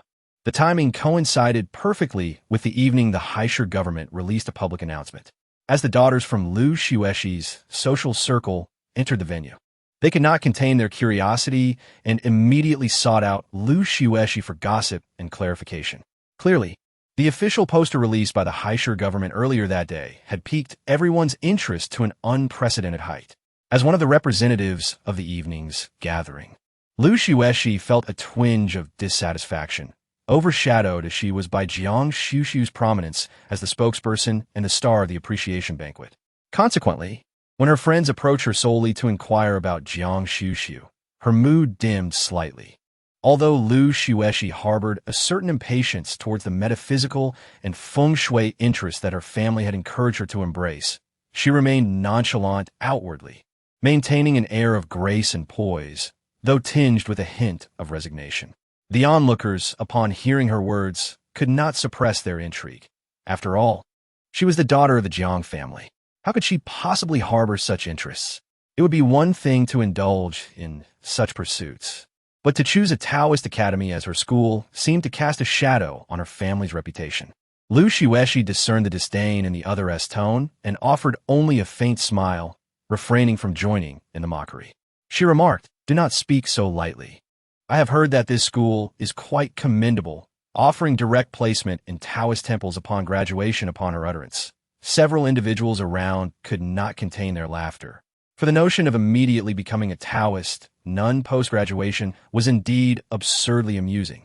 One bold soul, seizing the opportunity under the pretext of congratulations, approached Guan Xuxu and directly inquired, "Miss Jiang, I have heard that the academy you have chosen guarantees placement in a Taoist temple after graduation. Are you truly contemplating a career as a Taoist nun?" Her voice was unrestrained, and those nearby heard her clearly. Guan Xuxu, initially numbed by the scrutiny of the elders, perked up slightly, her ears twitching. Turning her gaze towards the speaker, she tilted her head and asked, "And you are?" "In Jiabao. We met at your homecoming banquet last time." Although she yearned to ridicule Guan Xuxu in front of everyone, In Jiabao maintained the poise befitting a young lady of distinction. Guan Xuxu regarded In Jiabao and slowly nodded. "Becoming a nun is a stretch, but if you require, I could offer you a fortune-telling." In Jiabao had always been displeased with the elders surrounding her, extolling Guan Xuxu, especially in recent days, as her parents often drew comparisons between her and Guan Xuxu. She deliberately attempted to mock in front of her elders, only to be unexpectedly engaged by the other party, who burst into laughter. "Ah, you can already tell fortunes before even starting school? Why don't you give me a reading?" Guan Xuxu merely gazed at her with a subtle smile and replied, "You have been deceived by your boyfriend." Chapter 89. Just borrow a few million. Guan Xuxu's voice was neither too loud nor too soft, akin to a gentle stream flowing by, melodious and enchanting. Yet her words left everyone momentarily stunned. When Yin parents heard their daughter's remark, they rushed over in concern that she might be displeased, only to overhear Guan Xuxu's statement as they approached. Observing Yin Jiabao's evident shock, Mother Yin could not help but question Jiabao. When did you get boyfriend? Why wasn't I informed? No wonder your college entrance exam results were so poor. It seems you've been neglecting your studies for a romantic relationship. In Jiabao, initially taken aback by Guan Xuxu's words, furrowed her brow upon hearing her mother's outburst. Mom, I'm already 18. It's perfectly normal to have a boyfriend. This statement could be interpreted as an indirect admission. The Jiang family, having noticed the commotion, tilted their heads in curiosity but refrained from rushing to shield Guan Xuxu's fanciful claims as they had in the past, intrigued instead by the authenticity of her assertion. Feeling displeased that Guan Xuxu's words had led to her mother's reprimand, Yin Jiabao recalled the earlier comment about being deceived by her boyfriend, further fueling her irritation. How do you know I have a boyfriend? Have you met him? Evidently, Yin Jiabao was convinced that Guan Xuxu's words stemmed from having witnessed her and her boyfriend together somewhere. Guan Xuxu, however, merely regarded Yin Jiabao with an air of composed amusement, remarking, I presumed you would be inquisitive as to the nature of his deception. Upon hearing her persist in the matter of her boyfriend's deceit, Yin Jiabao, disregarding her parents' attempts to restrain her, confronted Guan Xuxu with a scowl, exclaiming, You're fabricating falsehoods. My boyfriend would never deceive me. Our relationship is impeccable. Yin Jiabao surmised that she would at most allude to her boyfriend's infidelity, thereby instilling suspicion within her. Such suspicion would readily breed discord and mistrust, potentially leading to disputes and ultimately jeopardizing her relationship. This realization led her to perceive Guan Xuxu as exceedingly insidious. Undeterred by her hostile demeanor, Guan Xuxu continued, stating, Your marital prospects indicate unfavorable romantic entanglements, and the presence of ominous energy surrounding your financial prospects suggests impending financial loss, particularly in connection with your boyfriend. She paused momentarily before inquiring, Has your boyfriend recently solicited funds from you? Yin Jiabao had initially prepared a barrage of retorts, poised to silence her with accusations of absurdity. However, upon hearing these words, she was momentarily taken aback. Indeed, her boyfriend had requested funds from her. Being still somewhat inexperienced in concealing her emotions, and surrounded by discerning guests from various prominent circles, it was immediately apparent that Yin Jiabao had been struck by the accuracy of her words, piquing the interest of those present. Observing their daughter's unusual demeanor, the Yin parents promptly inquired, Bao Bao, could it be that Xuxu's words have struck true, and her boyfriend has indeed borrowed money from you? Confronted by her mother's query, Yin Jiabao appeared momentarily guilty, yet she retorted with a stiffened resolve, He requires capital for his entrepreneurial venture. I consider it an investment, not a loan. Upon hearing this, Yin's mother nearly collapsed in exasperation. Initially, she presumed it was a matter of lending a paltry sum, merely enough to dismiss a beggar. However, the mention of entrepreneurial investment immediately evoked a sense of foreboding. How much? How much money did you lend him? She inquired. At that moment, she was swiftly calculating the extent of funds her daughter had at her disposal. Yin Jiabao, under the scrutiny of her mother's piercing gaze and the subtle glances cast by those around her, felt a surge of embarrassment. Her ears flushed crimson.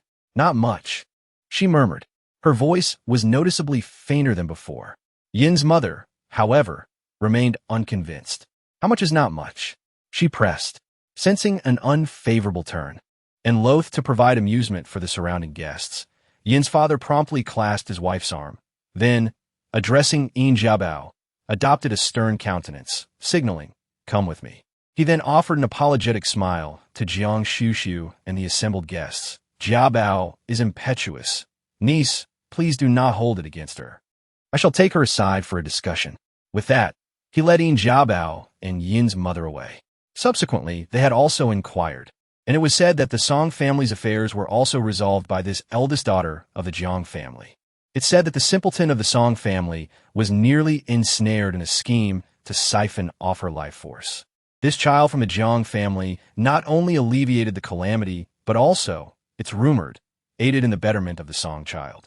The latter claim, however, is met with skepticism, as acquaintances of the Song family had recently observed the young Song girl, noting her continued childlike imbecility. Yet, upon witnessing her today, one wonders if the rumors hold a kernel of truth. Jiang Xuxu had been observing the situation since Yin Jiabao's provocation, eagerly anticipating his sister's retort to this Yin Jiabao, who dared to denigrate her sister's school. Now, witnessing the abrupt interruption of the spectacle as Yin Jiabao was led away, he surreptitiously followed. Before long, several of the younger guests were privy to the revelation. Yin Jiabao had lent her boyfriend her entire collection of New Year's money, a sum totaling 30 million. While this amount may seem staggering to the average person, it is but a trifle in the eyes of the assembled magnates. What piqued their interest was the uncanny accuracy of the Jiang girl's prediction. A newfound fervor flickered in the gazes directed at Guan Xuxu. Guan Xuxu mused, "At a simple thank you banquet for my mentor, why are these individuals casting such gazes upon my daughter?" Despite their curiosity, the esteemed guests were too dignified to openly solicit a fortune-telling from a child. The potential revelation of unfavorable prophecies gave them pause. However, the younger generation harbored no such reservations. A friend of Jiang Xuxu approached, a jovial smile gracing his countenance. "Sister Jiang, do you truly possess the gift of divination? Is the school you attend truly dedicated to such teachings? Is that Taoist Academy authentic?" Upon hearing this, Guan Xuxu turned her head, but before she could respond, a familiar voice interjected from the side. "Haven't you all been keeping up with the online news? That Taoist Academy is far more complex than you might think." The speaker was Li Qingzi, who herself was no stranger to the gossip surrounding her family. Merely 6 months after the passing of Li Qingzi's mother, her father remarried, bringing home a stepmother and a stepsister. With the arrival of a new maternal figure came a new paternal one. Fortunately, Li Qingzi remained astute, effectively managing the inheritance left by her mother without harboring any illusions of paternal affection. The younger generation within their circle regarded her as both formidable and refreshingly perceptive, with nearly everyone familiar with her name. Upon hearing her words, Jiang Xuxu and several other youths hastily retrieved their phones. "Is there anything being said online? Has the Taoist Academy been exposed?" During the day, netizens had been inquiring about the academy, yet no answers had surfaced, leaving them in a state of frustration. In such a setting, it was generally inappropriate to be engrossed in one's phone. However, being youthful, Jiang Xuxu and his companions felt little restraint. After a brief search, their eyes widened in astonishment. The netizens had traced back to the original post regarding the 6 essential items for enrollment at the Taoist Academy, but initially, they had found little information to uncover. Through a meticulous investigation of mutual friends, they stumbled upon a student suspected to be enrolled at the Heiress Taoist Academy. By delving deeper into the connections of this student, they unearthed several more peers from the same institution. From their sporadic exchanges of information, they gradually pieced together the enigmatic and peculiar nature of this Taoist Academy. Firstly, despite the seemingly superstitious connotation of its name, this institution is far from being a mere diploma mill. It is recognized as a legitimate Taoist academy with the qualifications of a prominent institution in the country. Secondly, as previously indicated by an admissions officer, the tuition fees are remarkably low, and students incur minimal expenses for accommodation and textbooks. In fact, they even receive a monthly allocation of talisman paper and cinnabar. Thirdly, this academy is one of the only 3 in the nation that does not allow self-enrollment. Rather, invitations are extended by the institution itself, with an annual intake of no more than 30 students. Fourthly, based on the various photographs of mountaintop sea of clouds shared by one of the alumni, along with accompanying captions, it appears that the academy is nestled within the mountains, potentially occupying an entire mountain in terms of land area. Lastly, the academy operates outside the jurisdiction of the Education Bureau, with an emphasis on esoteric studies such as geomancy and talisman drawing. As they absorbed these revelations summarized by netizens, Jiang Xuxu and several youths were left utterly bewildered. What manner of immortal cultivation school is this? The online comments erupted in a frenzy. A charming student from Jingda. Is this the legendary immortal cultivation school? My spirit of the sword is already stirring. A voice from the south. I simply must ask, is it too late for me to re-enroll and take the exams? Do not be infatuated with me. As stated above, please refer to the 3rd point. They do not accept self-nominated students. Only those who are invited may enroll.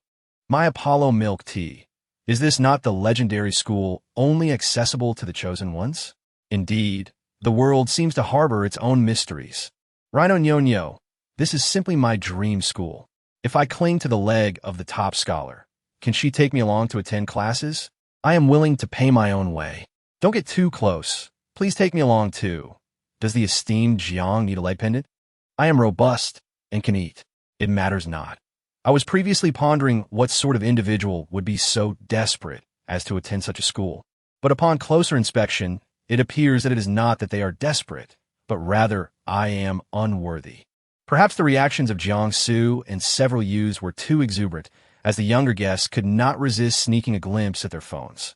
Subsequently, each person gradually widened their eyes, casting various glances of envy and complexity toward Guan Xuxu.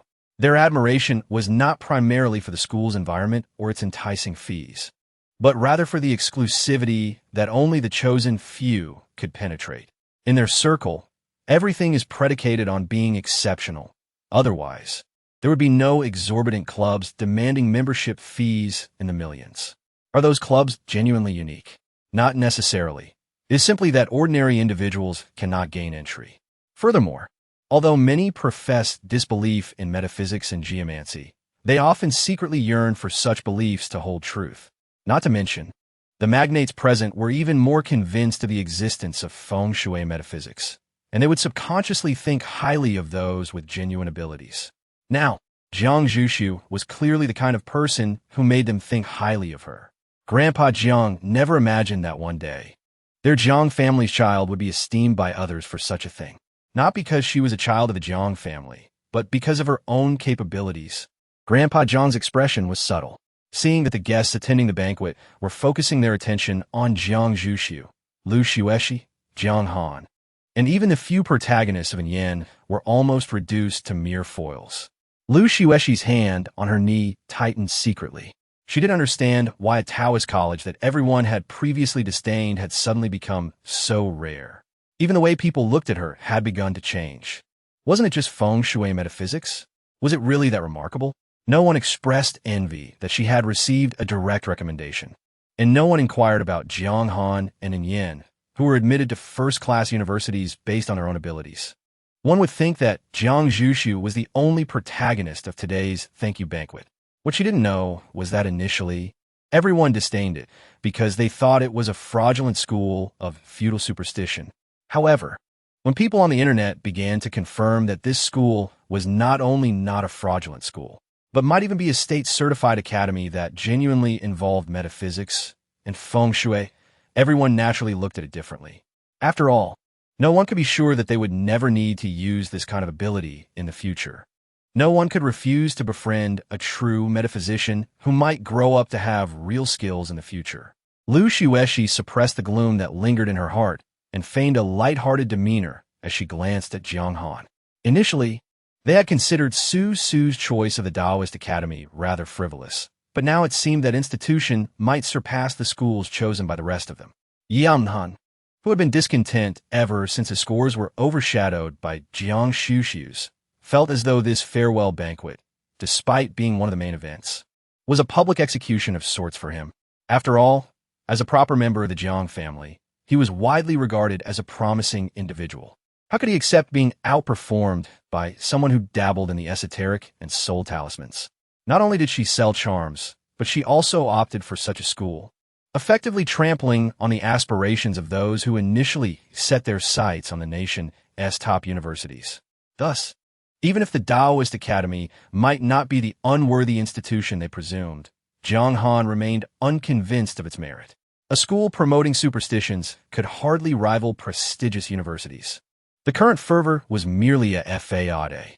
The higher she was exalted now, the more grievously she would fall in the future. He merely needed to wait for the day of her downfall. Chapter 91. Clearing her name. Listening to Jiang Han's words, Lu Xueshi felt a sense of relief wash over her. However, she maintained a facade of speaking on Guan Xuxu's behalf, since it is a nationally accredited religious institution. It must be distinct from ordinary schools. Furthermore, Xuxu possesses genuine abilities. Recall the incident at Uncle Song's residence. Lu Xueshi then took the opportunity to briefly recount how Guan Xuxu had purportedly cured Miss Song at Song Yoming's home. Those nearby immediately expressed astonishment. So, she truly possesses genuine abilities? No wonder she was selected by that Taoist academy. Before Lu Xueshi could respond, Jiang Han scoffed. Even if it is said she was cured, that is not necessarily the case. Subsequently, those privy to the inside information gathered around. My mother visited the Song family previously and heard that Song Yuli remained in her previous state. She was not cured at all. So what? They claim she has been cured. Can you argue with them? They clearly referred to Guan Xuxu. Lu Xueshi and her companions were not far from Guan Xuxu. And Guan Xuxu, with her exceptional hearing, naturally overheard their sarcastic remarks. However, she disregarded them, as whether the person had truly recovered was not for them to decide, but rather for the Song family. Perhaps it was due to the crowd, but the Song couple soon approached Guan Xuxu with gifts. Differently, this time, they were accompanied by Song Yuli. It should be noted that since Song Yuli's fall from a horse had impaired her cognitive abilities, the Song couple had generally avoided bringing her to such occasions. Bringing her out today was evidently a first. Everyone instinctively recalled the earlier claim that Guan Xuxu had cured the young lady of the Song family of her mental affliction, and naturally, their gazes turned towards her. They found Song Yuli still adorned in her beloved poofy princess gown, the 16-year-old girl retaining the appearance of a young princess, her eyes sparkling with curiosity and innocence. Unlike the naive romanticism typical of a girl her age, hers was an innocence that belonged solely to childhood, a bewildered purity. This seemed little different from before. She appeared still quite simple-minded. Among the guests, those who had just been impressed by Guan Xuxu's alleged talents due to Yin Jiabao's earlier remarks now felt a twinge of disappointment. Indeed, it seemed they had exaggerated her abilities. After all, she had yet to enroll in school. How could one truly expect her to possess extraordinary skills? As they pondered this, they noticed that Song Yongming and his wife had approached Guan Xuxu with their daughter in tow, their demeanor as warm as ever. Xuxu, congratulations on becoming our city's top scorer in the college entrance examination. This is a special gift prepared for you by Uncle and Aunt. Upon unveiling the gift, it revealed a silver watch adorned with diamonds. An astute observer would instantly recognize it as a new release from the M brand, valued at $8 million, and available only to elite members of the M brand as a limited edition. The generosity of the Song family was undeniable. In addition to Guan Xuxu's gift, Song Yongming had also prepared presents for the other three, albeit lesser watches from the same brand, which paled in comparison both in value and prestige to Guan Xuxu's. Nevertheless, as a gesture from elders, they could be considered acceptable gifts, if only they had not been overshadowed by Guan Xuxu's exquisite piece. Both Lu Xueshi and Yin expressed their gratitude with smiles. Although Jiang Han did not outwardly display his feelings, it was palpable that he was displeased. Such differential treatment would undoubtedly displease anyone. Ordinarily, such preferential treatment in this setting would be considered a faux pas. Despite Guan Xuxu's status as the top scorer in the college entrance examination, the four children were the focal point of today's occasion. Mrs. Song, with commendable candor, offered a gentle explanation. Please do not take offense. The gift we have prepared for Xuxuan is distinct, primarily as a token of our gratitude for her having cured my daughter's ailment. In the presence of the assembled guests, Mrs. Song, of course, refrained from mentioning that her daughter had been replaced by another, opting instead for the euphemism of curing her ailment. Xuxuan devoted considerable effort to my little Lear situation, yet she adamantly refused any form of compensation. Therefore, we are availing ourselves of today's occasion to present this gift as a gesture of appreciation. With these few words, she elucidated the reason for presenting Guan Xuxuan with the limited edition watch, leaving no room for reproach. Even the Jiang family members would not feel aggrieved by the differential treatment of the children. Initially, Guan Xuxuan, acting on behalf of the Jiang family, waived the fees for performing the ritual for the Song family, thereby preventing any negative sentiments from the Song family towards the Jiang family.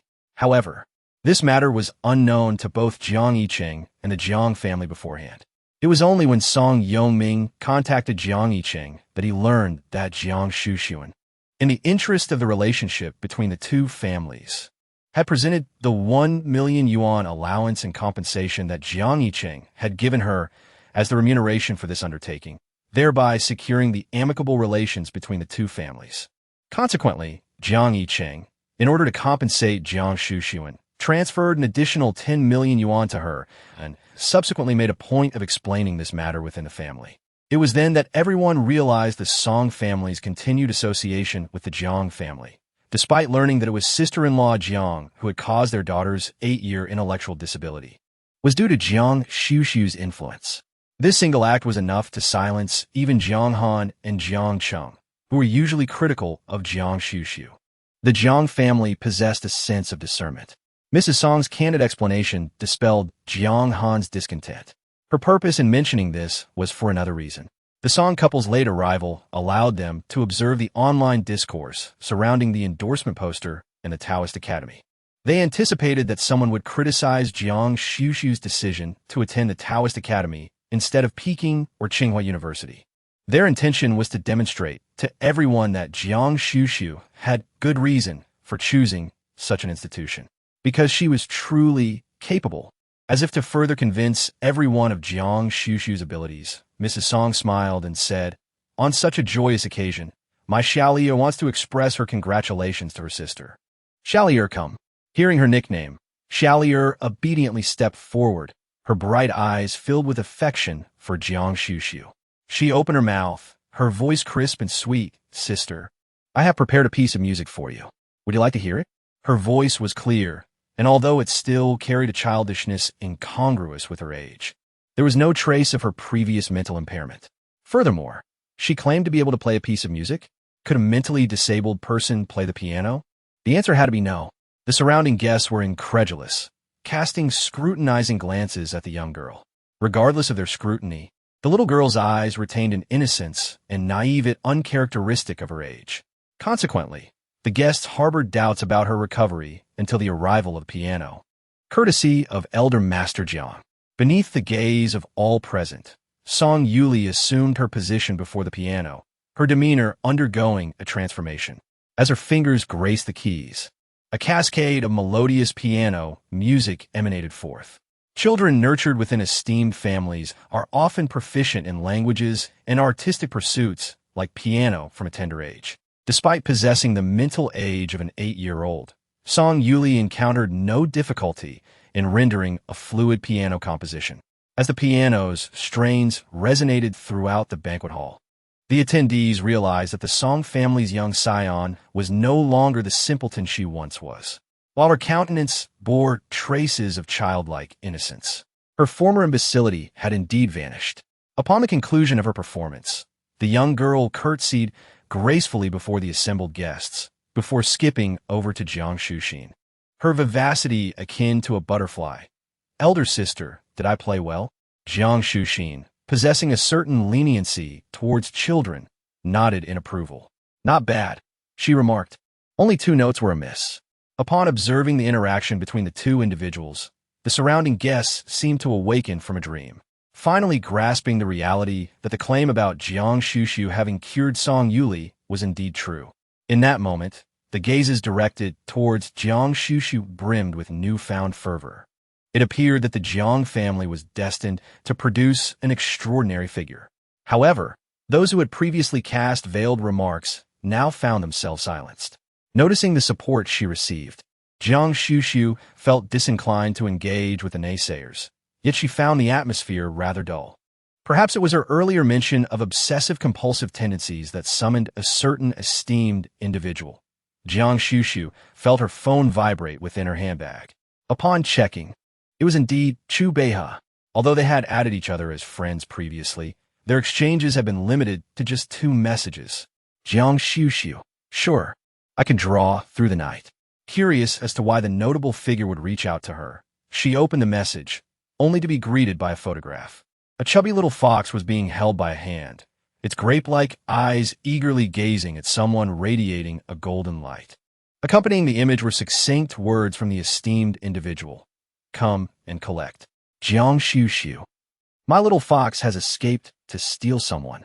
Without hesitation, She excused herself under the pretense of needing to attend to a matter and made her way toward the Chu family villa. However, just as she stepped out of the hall, an unexpected voice called out, "Xuxu." Turning around, Guan Xuxu spotted Pei Yuancheng standing not far off, a bag in hand. His elegant attire reminiscent of a refined gentleman, clearly also present for the teacher appreciation banquet. Given the nature of the event, he could have simply entered without delay. Although the matter had been clarified, Guan Xuxu saw no reason to bar anyone from attending the Jiang family banquet, especially since the teacher appreciation banquet was not solely for her. With that, Guan Xuxu turned to leave, only to hear hurried footsteps approaching from behind. Turning, she saw Pei Yuancheng hastening towards her, explaining, "I came specifically to find you." Guan Xuxu raised an eyebrow, offering no response. Noticing her gaze, Pei Yuancheng appeared slightly awkward, saying, "Thank you for allowing me to see my grandmother. I misunderstood things before."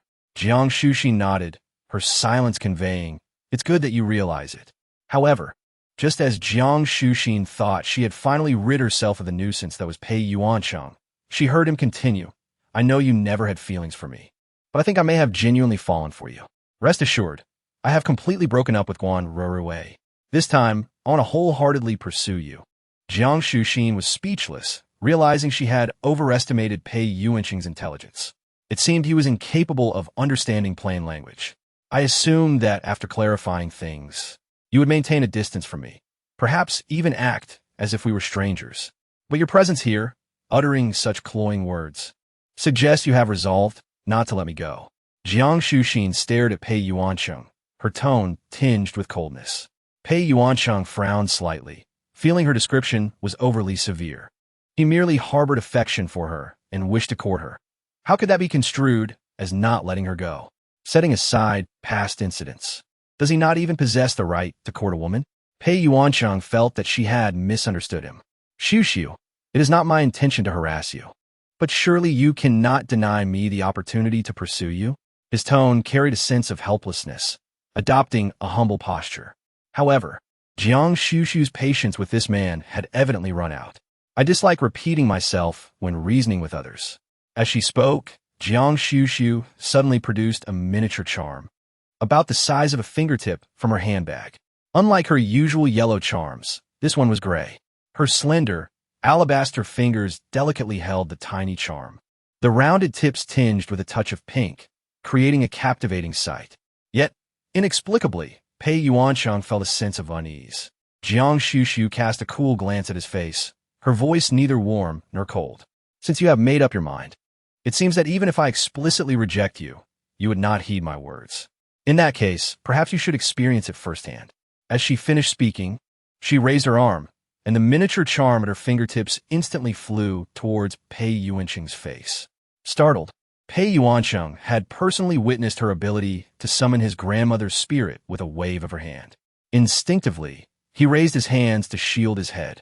However, the miniature charm vanished in midair just as it reached him.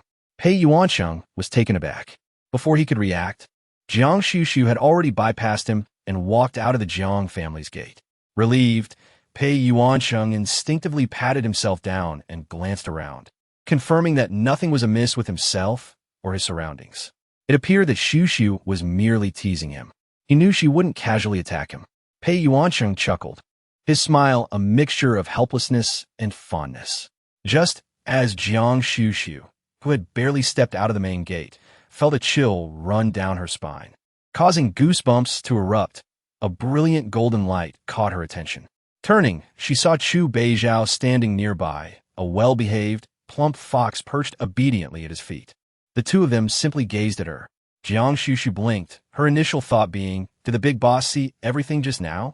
For some inexplicable reason, Guan Xuxu felt a twinge of guilt at that moment. It wasn't because of the marriage contract their master had arranged for them. Although he was the fiancé her master had chosen, she didn't acknowledge it, and Chu Beijiao was unaware of the mark's true significance, so she naturally pretended it didn't exist. Her guilt stemmed more from the fact that she had just acted against Pei Yuancheng. The last time she had used the truth-revealing talisman on by Xu Qin was the first time. This was the second time with Pei Yuancheng. It couldn't be helped. She preferred using reality to silence people rather than reasoning with them. To her relief, Chu Beijiao didn't seem to have witnessed what had just transpired. He simply gestured towards the little fox at his feet, which was sitting upright, posing like a military dog, and said. Guan Xuxu felt somewhat embarrassed, as her little fox had visited the Chu residence more than once. The petite fox spirit was not the only entity drawn to his presence. The infant spirit also gravitated towards him. Even the spiritual energy within her spirit convergence array seemed to flow in his direction, necessitating that she periodically ascertain his whereabouts to coordinate their schedules. Guan Xuxu disliked inconveniencing others, yet she had indeed caused Mr. Chu a fair amount of disruption.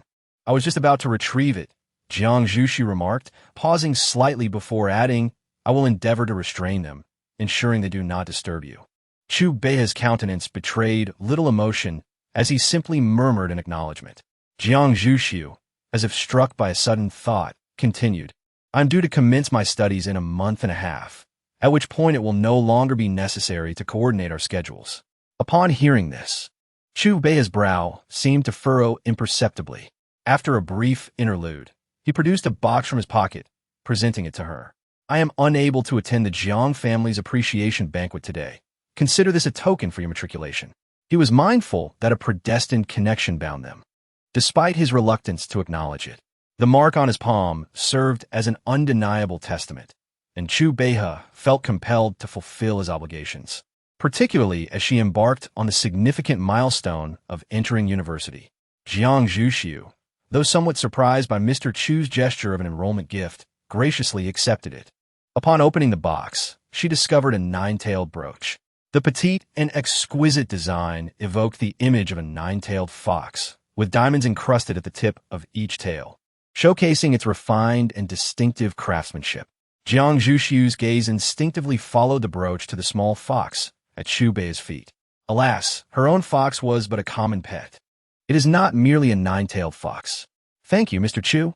It is quite beautiful. Guan Xuxu carefully tucked the box into her handbag and inquired. Since the teacher's banquet has just begun, would you like to join us, Mr. Chu? Chu Beihe had initially intended to present her with a gift to celebrate her enrollment. But now that he encountered someone outside, he felt no inclination to enter. He remained silent, yet his demeanor spoke volumes. Guan Xuxu then bent down to retrieve a small, exquisite creature from beside Chu Bei's feet, preparing to bid farewell. However, just as she straightened up, she heard him unexpectedly ask, What did you just do to the young master of the Pei family? His voice was melodious, though cool. It did not evoke any dislike. Yet few could discern his emotions from it. Guan Xuxu merely pressed her lips together in silence, realizing he had observed her actions. Acknowledging that he had witnessed her bullying an ordinary person, she decided to be forthright, replying, Oh, nothing much, just allowing him to meet his ancestors. Chu Beihe raised an eyebrow. Meet his ancestors? Guan Xuxu smiled and nodded. Indeed, his true ancestors. During her last visit to the Pei family's villa, she had discovered that one or two ancestors still lingered there, a fact she attributed to her respect for the late matriarch of the Pei family. It was rare for Chu Beihe to see her features soften as if she had played a delightful prank, making him feel that she appeared more animated. After all, she was merely 18 years old. Despite her youth, she often feigned indifference to everything around her, a facade rooted in the neglect she suffered from the Jiang family. Upon this reflection, Chu Beihe found himself exhibiting an unusual patience towards his fiancée, Yi. With his thin lips pressed together, he remarked, In the coming days, I shall not be frequently present at the villa. You may proceed to draw your talismans at your convenience. After a brief pause, he added, There is no need to stay up late. Upon hearing this, Guan Xuxu realized he was referring to her earlier declaration about working through the night on talismans while he was on a business trip. She had thought the esteemed figure was far too occupied to remember her words, yet here he was, recalling them with surprising clarity. A subtle, fleeting emotion stirred within her, only to vanish almost instantly. Nodding in acknowledgement, she felt compelled to provide an explanation. I am accustomed to working all night on talismans, especially when it involves carving jade tokens.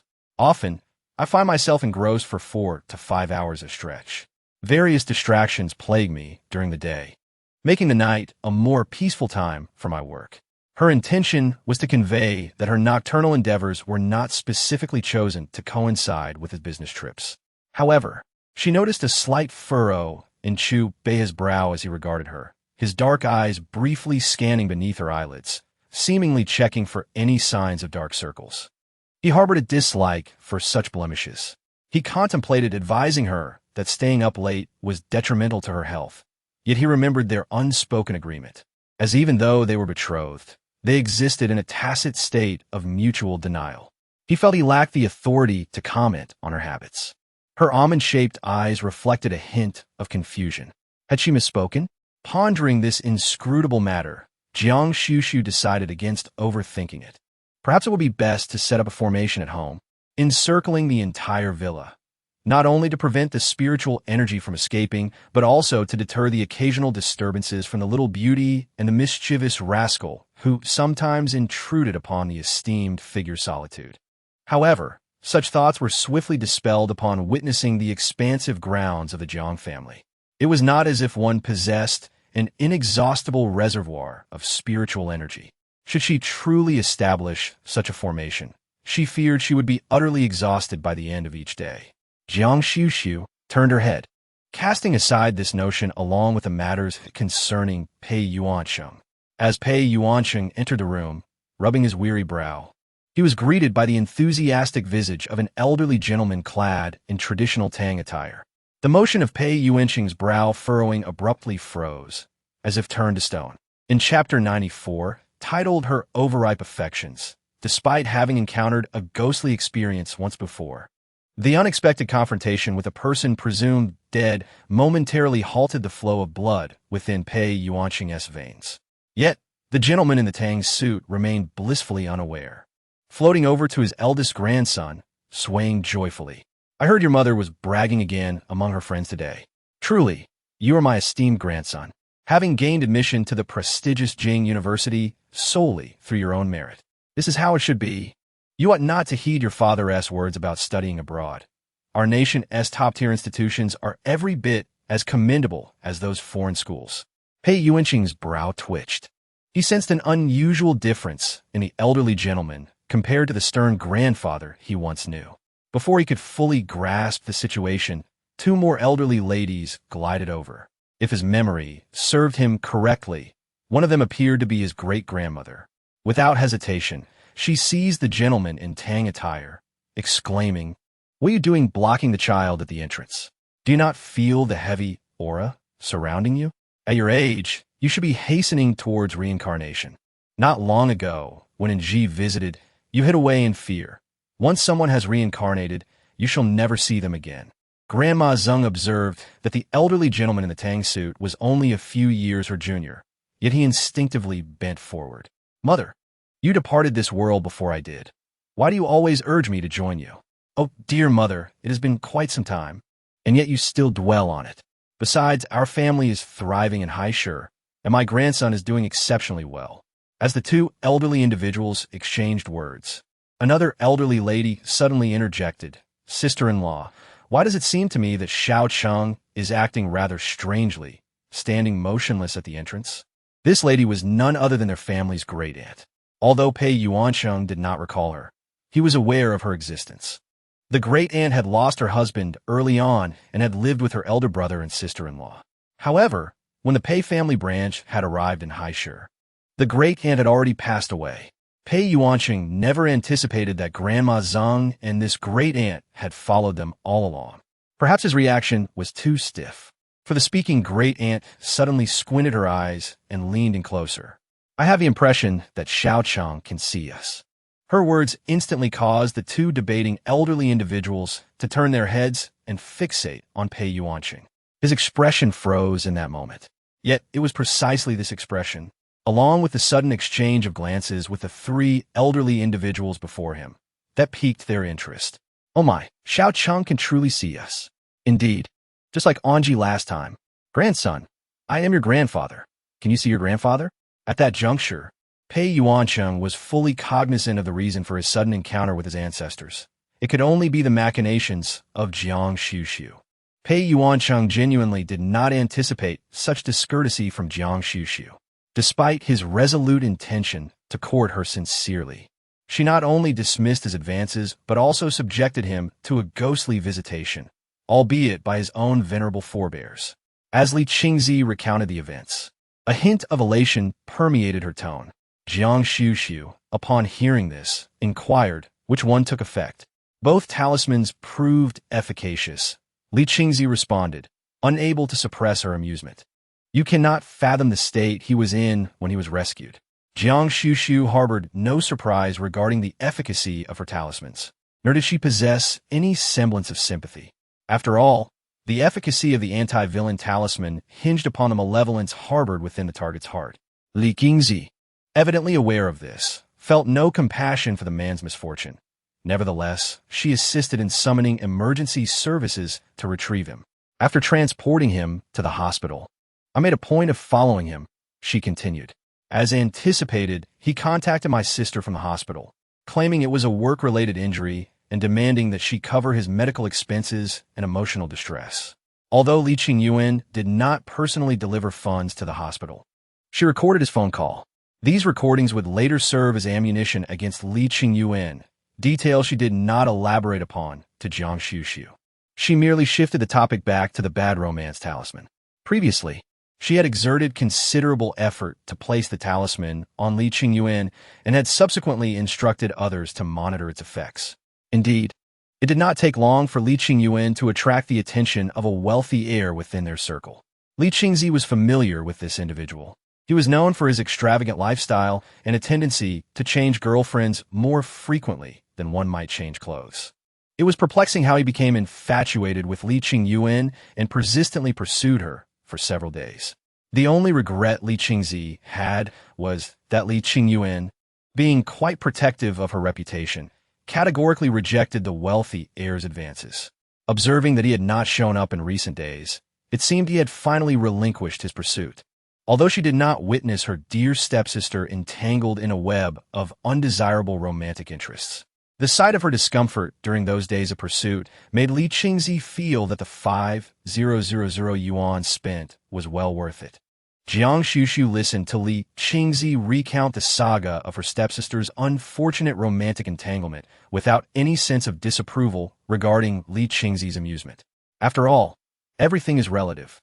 Had Li Qingyuan not initially sought to witness Li Qingzi's embarrassment, Li Qingzi would not have found herself in a position to enjoy the spectacle.